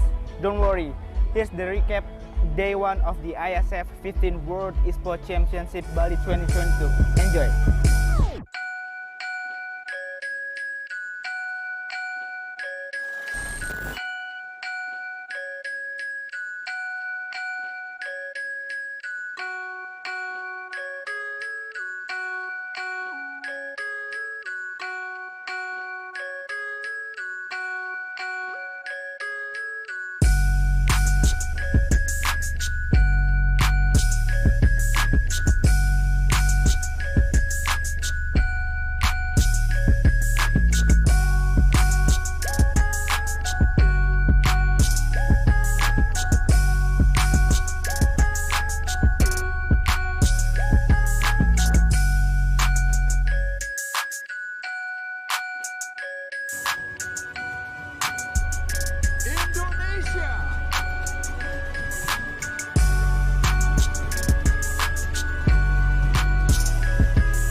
Saya membuka secara resmi 14 World Esports Championship.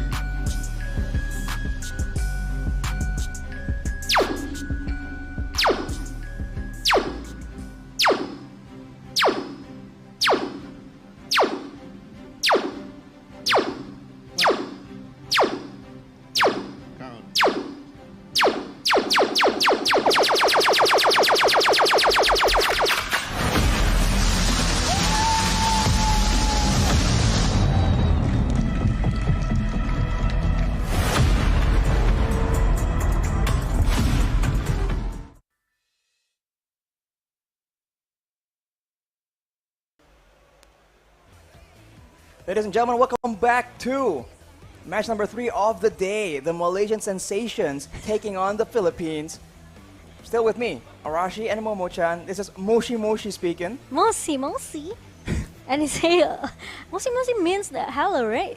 It means hello, yes. In Japanese, right? Hello, hello, Moshi, Moshi. Exactly. Hello, guys. How you guys doing? Because now we are into game number 2, Game number where 2. we can see, will the Philippines get a clean sweep unexpectedly against a contender as serious as Malaysia, or will Malaysia begin to attempt a reverse sweep? Yeah, I just feel it's this is not the Malaysian that I know.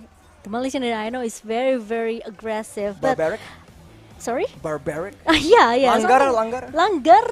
But the thing is, Philippines, maybe we talk about these teams. If you talk about the Philippines team, they show us a passive fight, actually, a passive game since in the first day they came to the Iesf, right? But it's totally different when they're against Malaysia just now. Aggressive play, they even invaded the jungle of Malaysia since in the early minute. It's what makes the Philippines keep snowballing in the first game. That is exactly what shut down Chico as well. That's right. As you mentioned, Momo-chan, he definitely wants to get more action in, but with all the damage coming in, with all the crowd control available, he was just forced to back away. After, the second neutral objective? So for the Malaysians, if they want to fight the early aggression, they require good lane management and a solid mid laner as well. I mentioned it already, but I am not fond of that Kagura pick because Me too. it just takes way too much time for the damage to come through. And against a team as aware as the Philippines, we've already mentioned it, they will not allow that kind of damage to come in. Yeah, that's true. Agree with that. Maybe the other burst damage such as Lunox or maybe Lilia could be Yes. the answer for Malaysia in the first game. But let's move on. Let's go into the game number 2. Philippines versus Malaysia. It's gonna be the first pick for the Lang Malangkas team here. There's gonna be a Yuzong ban out. A totally respect for Formace, and there's no joy as well because Malaysia totally had a nightmare because of that. Ooh, the joy being banned by Malaysia. But remember, Momo-chan, there has been a pattern. The team on the red side usually comes out on top. Yep. Right now for the Philippines, though, I think it's not too different. It's the Yuchong being banned away. Of course, that part is different. But then the Iesf also banned out to ensure that if the Philippines want to go for that long range situation, I guess if Malaysia wants to pick up that Farsa, the Philippines won't really have a replacement. For now, though, Malaysia is content just batting out that Diggy, ensuring that if they want to go and grab the Filipinos in the middle of the fight, they can do so without any interruptions. Diggy ban out from Malaysia. It means they want to secure more the crowd control hero here, maybe such as Benedetta, or maybe they want to give a slow damage as well, right? But it depends on the last ban coming from Malaysia because Philippines, they ban out this Kaja. So it's left 1-1 open for Philippines in the hand of Soriano if they want to. But will Malaysia give it away to him? Might be a bit too dangerous, but you can see that for the Philippines, what is the main focus? To ensure that we do not get caught. They understand that the Malaysians, they enjoy that very brutal playstyle where they just keep going in. So if they're able to actually avoid that engage from the Malaysians, you can see in game number 1, despite all the flanks, all the aggressive movements from Malaysia, they're able to kite back and comfortably just pick off the members of Malaysia one by one. But they will ban away this 1-1 from Soriano. Yeah, I think it's a wise decision from Malaysia to ban out this 1-1 away because in the hand of Soriano, maybe not just Soriano, we know how strong 1-1 is after the weakness point breakup. I think it's gonna be a huge crossbow off-tank damage coming from this good lane, right? And Philippines, they have a chance to just secure this Valentina picks if they want to. A Valentina pick. Valentina. Is it gonna be the prio pick for Philippines or with the Farsia? If they go for the Valentina, then they won't be able to use that long-range playstyle any longer. It will allow them, though, to be very much aggressive in the mid lane, but if they go for that Benedetta, it's still flexible, kind of, but for the most part, it might just go back straight to Dapadap, who was able to have so much impact, so much pressure in the previous game. True, Dapadap. Whoa. Oh, I think it's not gonna be Feller. Could it be? Could it be? Is it? Yeah, maybe. Valir. Valer, if they want to, they can try to pick it. We know that this Feller has the anti-CC, right, from the ultimate itself. True. But Faramis shadow pick comes in from Malaysia. With the Cold Arthur, it will make all of the Malaysian team fight here will be more sustained. They will have a long team fight. Right, but if we talk about the early game, though, usually the Faramis Cold Altar will keep your team alive, but can you have enough damage to dish it back? Because once you get taken out during the Cold Altar, it also means that you are out of the fight for a bit, and during that time, your allies get beat up anyways. So they go for the Valentina instead, and that Fredrin, denying it from Wise potentially, but now... And the reason as well why they ban out this Digi, right? Because they want the CC, the taunting that Fredrin has to for the team fight in the hand of Malaysia and Philippines. Is it gonna be another Farsia for Imam?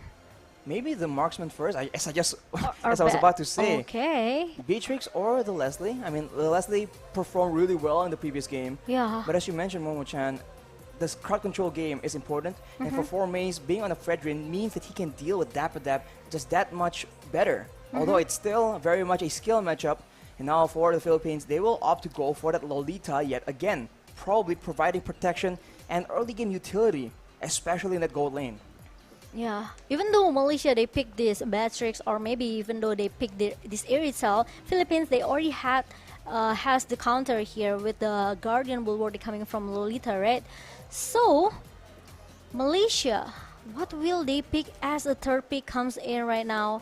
Is it gonna be the next gold lane? If they don't secure the gold lane right now, I think there's a chance as well for Philippines to just, you know, just ban out of the gold lane choices here, right? The golden option, they just can ban that Batrick, they can ban the Irital or Melissa if they want to, or even the Cloud. So giving a small options for Malaysia for the gold lane position, but it's gonna be Ruby. Oh, Ruby, wow. Another crowd control coming from Malaysia, because they know there's no DG in this game. They also want to, I think, counter Soriano with the conceal, because the Ruby can very much stop the movement of the Leslie despite still concealing. So I think that might be one of the main goals. For Malaysia though, they had enough of that early game oppression coming in from Del Rosario. They ban out that Barats, but that means that the Philippines have an option here to go for a different jungler. The Fredrin is no longer available.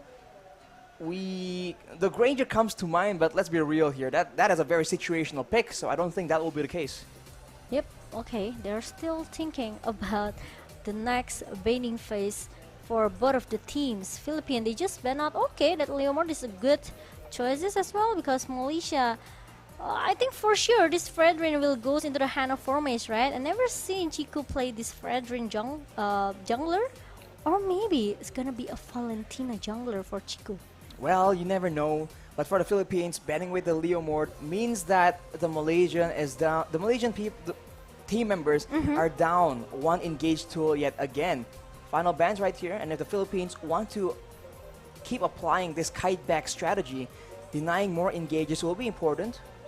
But for the side of the Malaysians, will they ban away that Farsa? It was one of the main reasons why they were able to just get kills from so far away. It will be banned out by the Malaysians.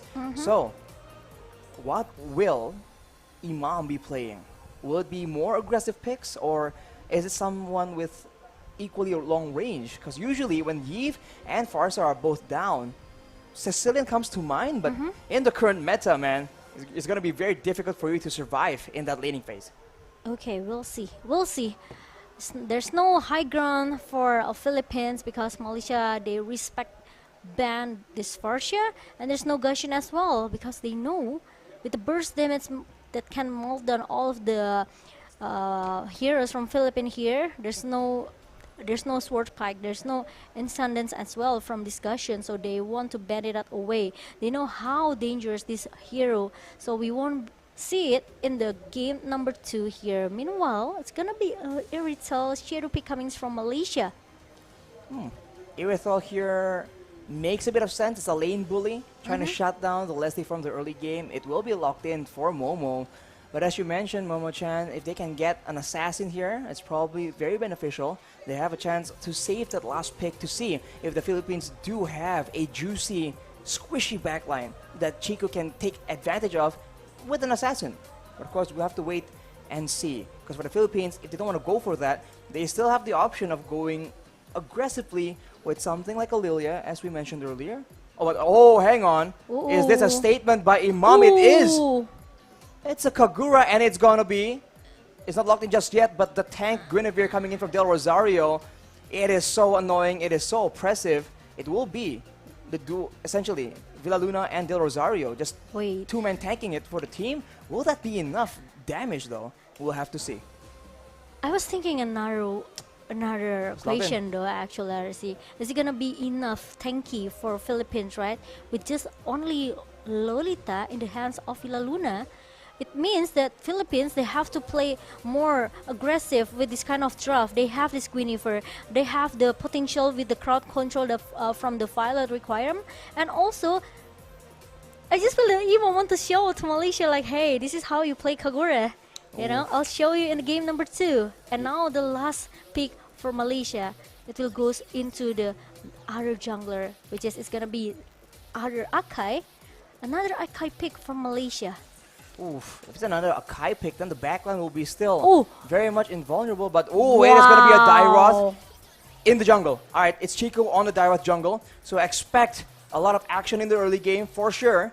But now this is the question. I think, can Malaysia get some steam in the early game? Because later on, if Imam and Soriano scale up and do a lot of damage, it's going to be very tough for Malaysia to actually find an opportunity to punish their squishiness in the back line, because they have gone for a bit of a front-to-back composition themselves.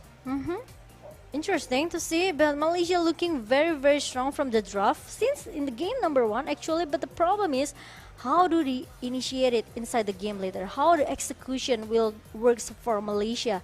They have a lot of CC coming from Ruby. They have the Fredrin, but the problem is they have to make some space for Ilitel to just secure his item.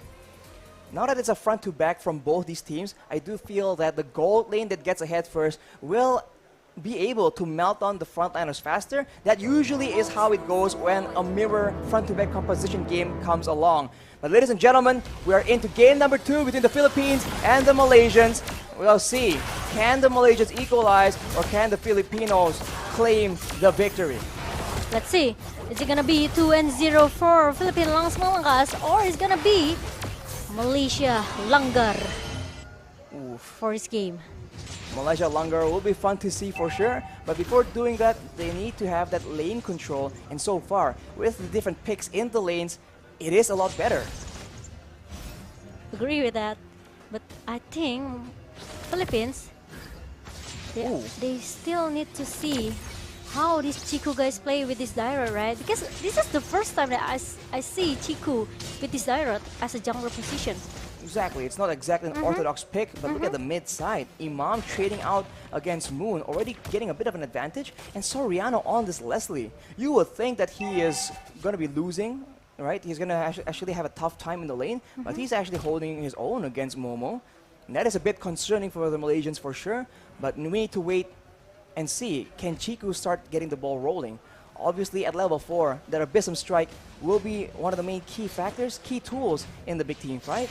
The turtle is spawning in 20 seconds though, but there we go. That is an engage by Yums. Villa Luna is forced to flicker away, and they go win with Abyssum Strike. That is a first blood in the mid lane, however. Imam shows the Malaysians how it's done, and at the bottom side, yet another duel, and Momo attacked the minions a bit too much there, and Soriano is able to secure a very good trade. Really a good poke damage coming from Soriano, but as 1-for-1 in the early minutes here for both of the roamers, I think it's quite fair for Malaysia as well, right? But Villa Luna tank a lot of damage coming from Malaysia with the Guardian Bulwark. Meanwhile, they want to try to contest this turtle. Chiku guys going for the turtle, still getting petrified though with the final blow combo. There we go. Turtle actually gets taken by Dapadab. That is a disaster as Chico gets taken out, and now the rest of the team will follow as Yums is being knocked up. He gets taken out by Del Rosario. Yin and Overturn is located, but it doesn't actually land. And Del Rosario actually picks up one more as Soriano comes out of nowhere. Moon trying his best to survive, but it won't be enough as Dapadab goes straight back in. The Filipinos are taking control right now. If I was Soriano just now, I will just say, hey, can you just give me the kill points? I need it actually. And the part of it just, anyhow, okay, I will just use my Phantom Slash to finish it. He walked all the way there and he did not get that kill, but here we go. I'm offended being used, and Villa Luna gets taken very low as Momo. He's walking around, keeps attacking again and again. He is still alive, not for long though, but can the trade back be secured? Yums will be able to deny that, and the Malaysians get a bit of a small victory. The snipe from Soriano. Combo with the overturn though. That is Moon making the plays happen, and Soriano picks up one more kill. Abyssum Strike though will take out Imam as a consequence. And we have a game in our hands, boys. Wow, at least it's 1-for-1 for both of the teams right now. And look at the combo that comes from the Yin Yang Overturn pop-ups by Imam. It makes sure that one member from Malaysia, of course, will be dead. Ooh, here we go, the Luminous Blast being charged up. Villa Luna with the flicker actually won't be able to secure as Momo will jump away with the ultimate. But now with 3 members down here, the snipe is being used by Soriano, but they won't be able to secure any kills just yet as Chiku is all over the map trying to farm up. He is one of the main win conditions for the Malaysians. Maybe we'll see a play happen in the top side. Yeah, meanwhile, Dapadab. Ooh, the flame shot. coming from Imam, and Moons need to be forced to using that flicker to run away to get out from the death for himself. Rosario, he just comes in and tries to secure the kill with the Retribution. Unfortunately, it is very slightly off. And now without the Retri available for just a while here, they're going for the play. It's still 3v2 right now. Electro Final Blow has been used as Chico gets very, very low. A Wisdom Strike onto the turtle, but it's still alive. Retribution will secure the turtle finally, and the Malaysians will be able to survive, save Chico, and it's no one downed from either team. Yeah, it's almost done though for Chico, but he's still able to run away from it. And how Hadap used that Phantom Slash to just go in and go up. Meanwhile, in the bottom lane, a Numian Blast setup as well. Just make sure that no one can shut Soriano down in the bottom lane, because two members from Malaysia trying to chase him away. With a really a good cover coming from Momchu, and it's not gonna be another target down in the bottom lane. That is very great defensive use of the Numian Blast. The Litho Wanderer will be taken away, but look at that. That is a Yin Overturn being used, and the Malaysians are taken very low, but they are not backing down. Right now, Amaparat is being used, and that will be Villa Luna taken out, and Formaze pressures away the rest of the members. But you can see Dapper waiting for an opportunity. I don't think he will be finding anything too crazy right here. As the Malaysians, they converge on the bottom side. If they're lucky, they might just catch Soriano off guard here, as Formaze is trying to delay the collapse coming in from the rest of the Filipinos. But I think right now the Malaysians will be able to get that turret, but Luminant Blast being used by Moon, stolen away from Villa Luna, as Chico guys will be able to take out Del Rosario. But as a result, that is two members taken out, and Dapper has arrived. Three members running away from the full brunt of the Filipino aggression. That will be Formaze taken out as well.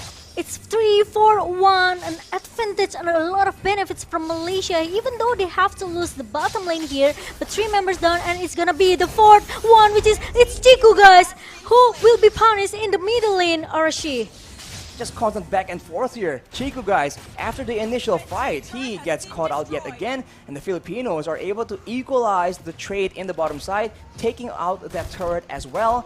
Map control is still very much contested here, but I can't help but feel on a tank jungler, Del Rosario is going to have a lot better time contesting for these neutral objectives. Agree with that, and let's see what will Malaysia needs to do here, because now Philippines, they are trying, you know, it's the moment when you play Mobile Legends, you know that you have a feeling, okay guys, we are snowballing right now, so this is time for us to just giving a more pressure towards our opponent, right? And now this is what Philippines do.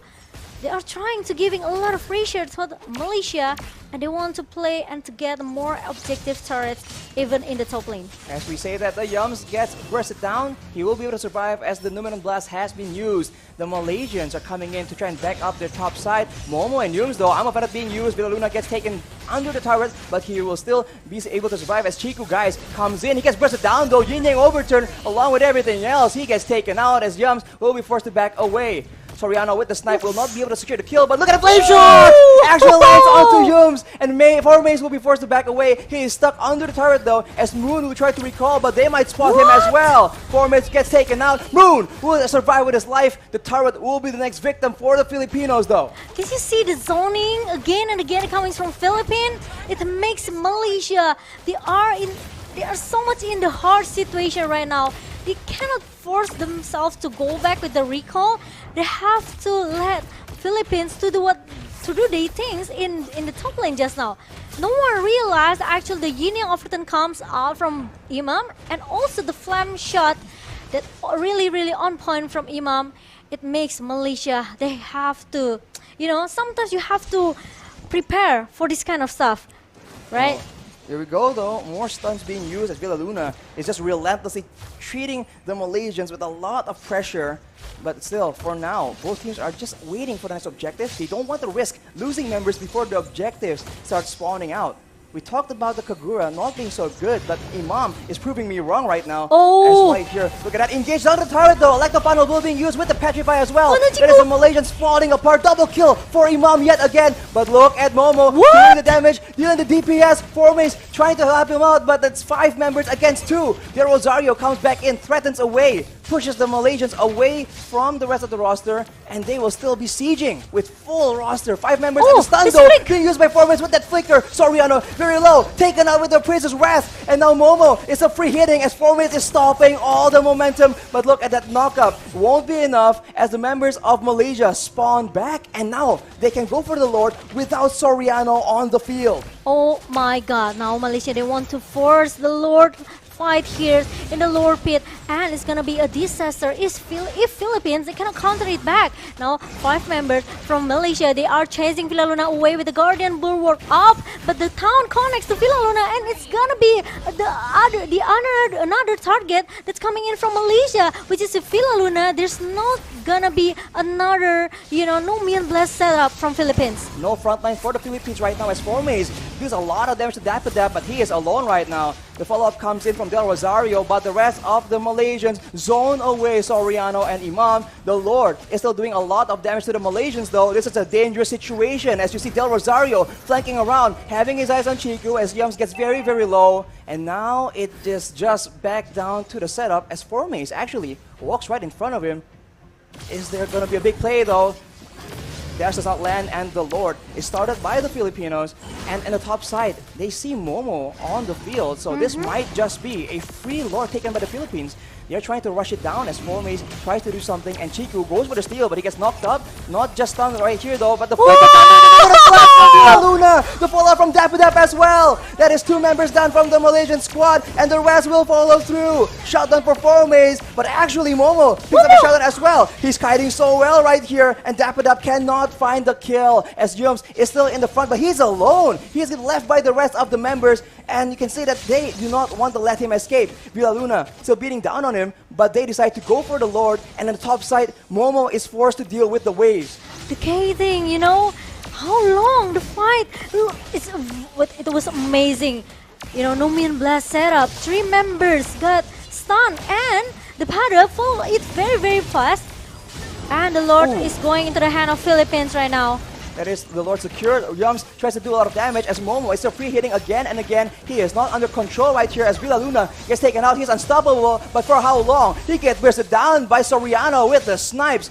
Filipinos are not done just yet though as the flame shot nearly takes Yums out, but Formaze is alone, struggling for his life with the Prince's Wrath. It won't be enough as Imam picks yet another kill up. Chiku in the front, Yums trying to survive, but he gets taken out as his immortality is popped up. Moon tries to do damage, but Soriano will continue gunning down the members from Malaysia. That is a 3-4-1 right now, and the Lord is walking down the mid lane. It's insane, Arashi. Did you see the K thing? It keep happening from Philippines and also Malaysia. And did you see that Formaze deal a lot of damage towards Soriano, but it's not easy to take him down. And now the Lord is marching down inside the base, into the base of Malaysia. Ooh, Stone Numeral Blast being used, but Imam goes in instead. Mina Overton does not succeed in landing. Chico, guys, takes out Imam. That is a great pickup as the Malaysian look for some more. Chico goes in, but the Petrify like the final blow combo used by Dapper. He's unstoppable. He's going in 1v5. He finally gets knocked down. Wait, he is still terrified, but he's going for Moon. Moon, very, very low right now, but that is a shutdown picked up by Momo. Ooh. Wow, Dapper. He tanked all of the damage. 1 versus 3, 1 versus 4, trying to give some distraction in the other lane just to make sure all of the members from Philippines, they're actually very, very low, can go back and recall safely to their base. This is amazing plays that are coming from Dapper. But I realize Formaze, he also tried so hard to be the front laner for Malaysia, and he hopes that actually the damage dealer from Malaysia, which is it's gonna be Momo, can try to follow him up. But the problem is not easy as well for Momo because he needs to pay attention with his positioning. That is a concealed play by the Malaysians though. Villa Luna will be the primary target, but he will be able to escape as Moon dashes in though. He is in the sides for a big Numenon Blast. It actually lands onto Yums, but the snipe coming from Soriano will take him down.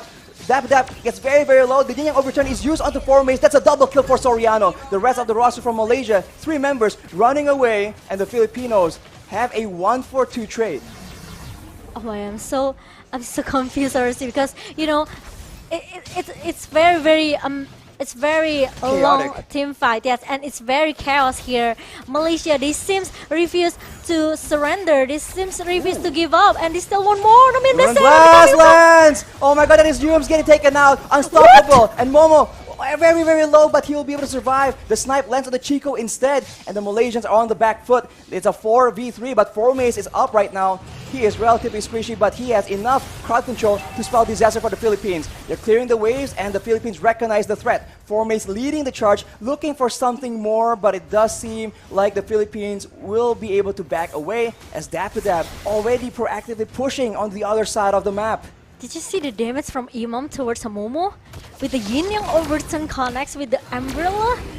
It makes Momo has to at least respect with the magic damage that Philippines has. But look at that, the final requirement open up again, and another setup from Villa Luna. And I think it's gonna be a fight for Philippines here. Moon tries to do a lot of damage, but it won't be quite enough. Villa Luna will eventually get taken out, but Formace is out of the battle as well. Momo is doing a lot of damage, but he gets taken out on the other side. Chico does his best with the Abyssum Strike, but Dapidap is just so lethal right here. Dashing around. Soriano with the monster kill. Yum's now the final target. Imam picks up yet another one, and that is a wipeout for the Filipinos. They are pushing, they're looking for an opportunity here. There is 16 seconds on the shortest death timer of the Malaysians, and they think they have a chance here. Soriano pushing the wave, cutting it as soon as possible.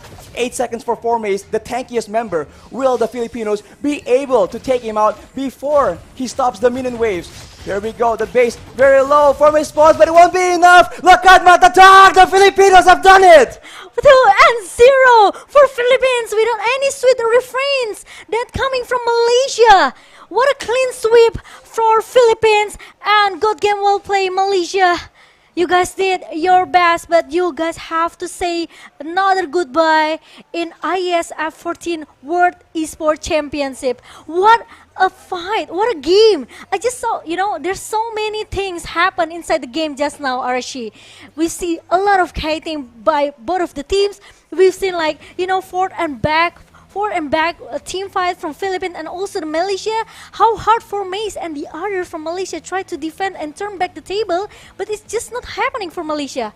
It's a very bloody battle coming in from both the Filipinos and the Malaysians. Agree. It definitely was not an easy victory as we take a look at some of the highlights, Momo-chan. That game was just full action all the way from the first minute. Since in the early game, agree with that, Arashi. And I don't know, I just feel that Malaysia, it's very, very hard for them because even though Momo almost got the momentum here to at least keep giving a pressure by all of the basic attack, the heavy crossbow coming from Momo, the problem is the same reason actually is happening as well in the game number 2, because Malaysia, they don't have any answer how to stop Soriano. Every time Formace try to do 1 versus 3 and 1 versus 4 situation here, there's no a follow-up. There's no a fast follow-up coming from Malaysia. It makes Formace always be the first target to get punished by Philippines, right? And the Numian Blast setup from Villa Luna. It's just used as a counter setup, knowing that the Malaysians, they want to go in and get those kills as well.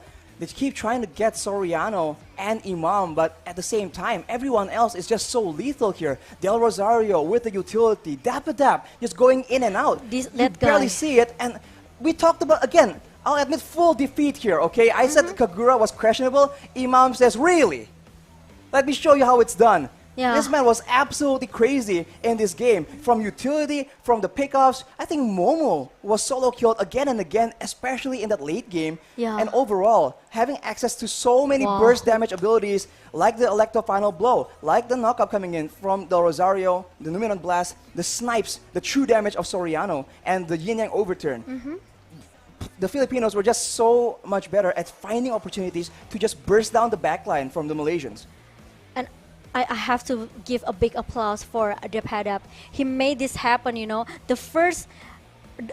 early game, he tried to crush everything. He tried to even chasing all of the members from Malaysia that looks very, very low, right? Even though sometimes he has to be countered back by Malaysia, but at least he got one Arashi. Wow, It's always 1 for 2 or maybe 1 for 1. It's enough for Dapidap. It's almost like a different formula here, because Formace was also just taking a lot of attention, putting a lot of pressure on the rest of the rosters, but he is in the end of the day, a utility tank, and Dapper was just lethal going in and out. If you ignore him, he will take you out before you even realize. So there's just so many problems for the side of Malaysia. And if there was one guy, they can probably take him out. But when everyone on the side of the Philippines can dish out that much damage, it's just such a tough game. Wow, and MVP goes into the hand of Imam, who said, let me teach you how to play Kagura here with a 0 kill and a 77k damage deal by the Union Overturn, by the umbrella that he used. It's enough for Imam to giving a lot of burst damage here towards Malaysia, especially the Malaysia composition team fight here. They need to get close each other, right? So the Valentina need to copy the No Man Blast setup from Lolita. Frederick needs to knock up someone and also need to do the taunting stuff. And Ruby using the I'm Offended. So it makes all of the players from Malaysia who stick together, it's easy for him to just show up the Union Overturn. And the Phil Luna, again and again, if we talk about Momshu, we know how great this player, right? All with the Lolita, with the Ruby, even the No Man Blast setup. It changed everything for the Philippines. Sometimes it can turn back the table. Sometimes it can be the cover as well for the Philippines teammate here. So with the 16 assists and also the damage taken 94k. Basically 95k. Basically, yeah. He is so flexible, Absolutely knowing what to crazy. do, what to do and when to do it. He just knows. Is it experience? Is it game sense? Is it instinct? Whatever it is, Villa Luna absolutely has it. And as you mentioned, Momo-chan, with Imam as well, sometimes his damage taken was quite high as well, because he understands that, okay, you can trade the kill back to me, but if I take Momo out of the equation, that is going to be Soriano just gunning everyone down. And that Leslie was just a huge problem. And despite the fact that in this game, there was no long-range artillery, Imam makes it work. So it's not the hero, it's the player. Yeah, but unfortunately Malaysia, they don't have enough time to at least make the score 1-1. They have to let the tournament goes. They have to say goodbye with 2-0 point for Philippines. Even Momo become the MVP here. He already got his item. Like I said it earlier, it was very close for Momo, right? He almost got his momentum, but the timing is just too late for Momo. Maybe not only for Momo, but all of the member here. For Mace, he already secured that brute force burst splat, and also the Athena seal to totally respect the magic damage coming from Philippines here, from Del Rosario, from this Kagura, especially with the burst damage. But it's not enough because the Philippines is just way too strong. The thing is that Momo has a lot of damage, but there's a lot of burst damage on the side of the Philippines as well. So That's right. it only takes one single moment for him to miss position, and it's over. But of course, we'd like to extend, a very warm, massive thank you to our supporters, Wonderful Indonesia, Kemenpora, NOC, and Koni, and of course our sponsors, JHL Group, JHL Auto, Nusa Pay, Das, Gudang Crypto, Pertamina, Taiwan Excellence, Hydro Coco, IndyHome, Telkomsel, Hin, Episode Hotel, Merusaka Nusa Dua, our beautiful venue, Mineski Global, Indonesia Football E-League, ESID, and Lemon ID. And thank you for all of media partners that we have. We have Net TV, Trans7, Detikcom, Esport ID, Video.com, Dunia Games, Dance TV, Dance Play, Merah Putih, Bola Score, and also Kami Bijak. But I think we have to pass away to Mas Gary, Uncle Gary. Our Uncle Gary for the interview. So please take it away.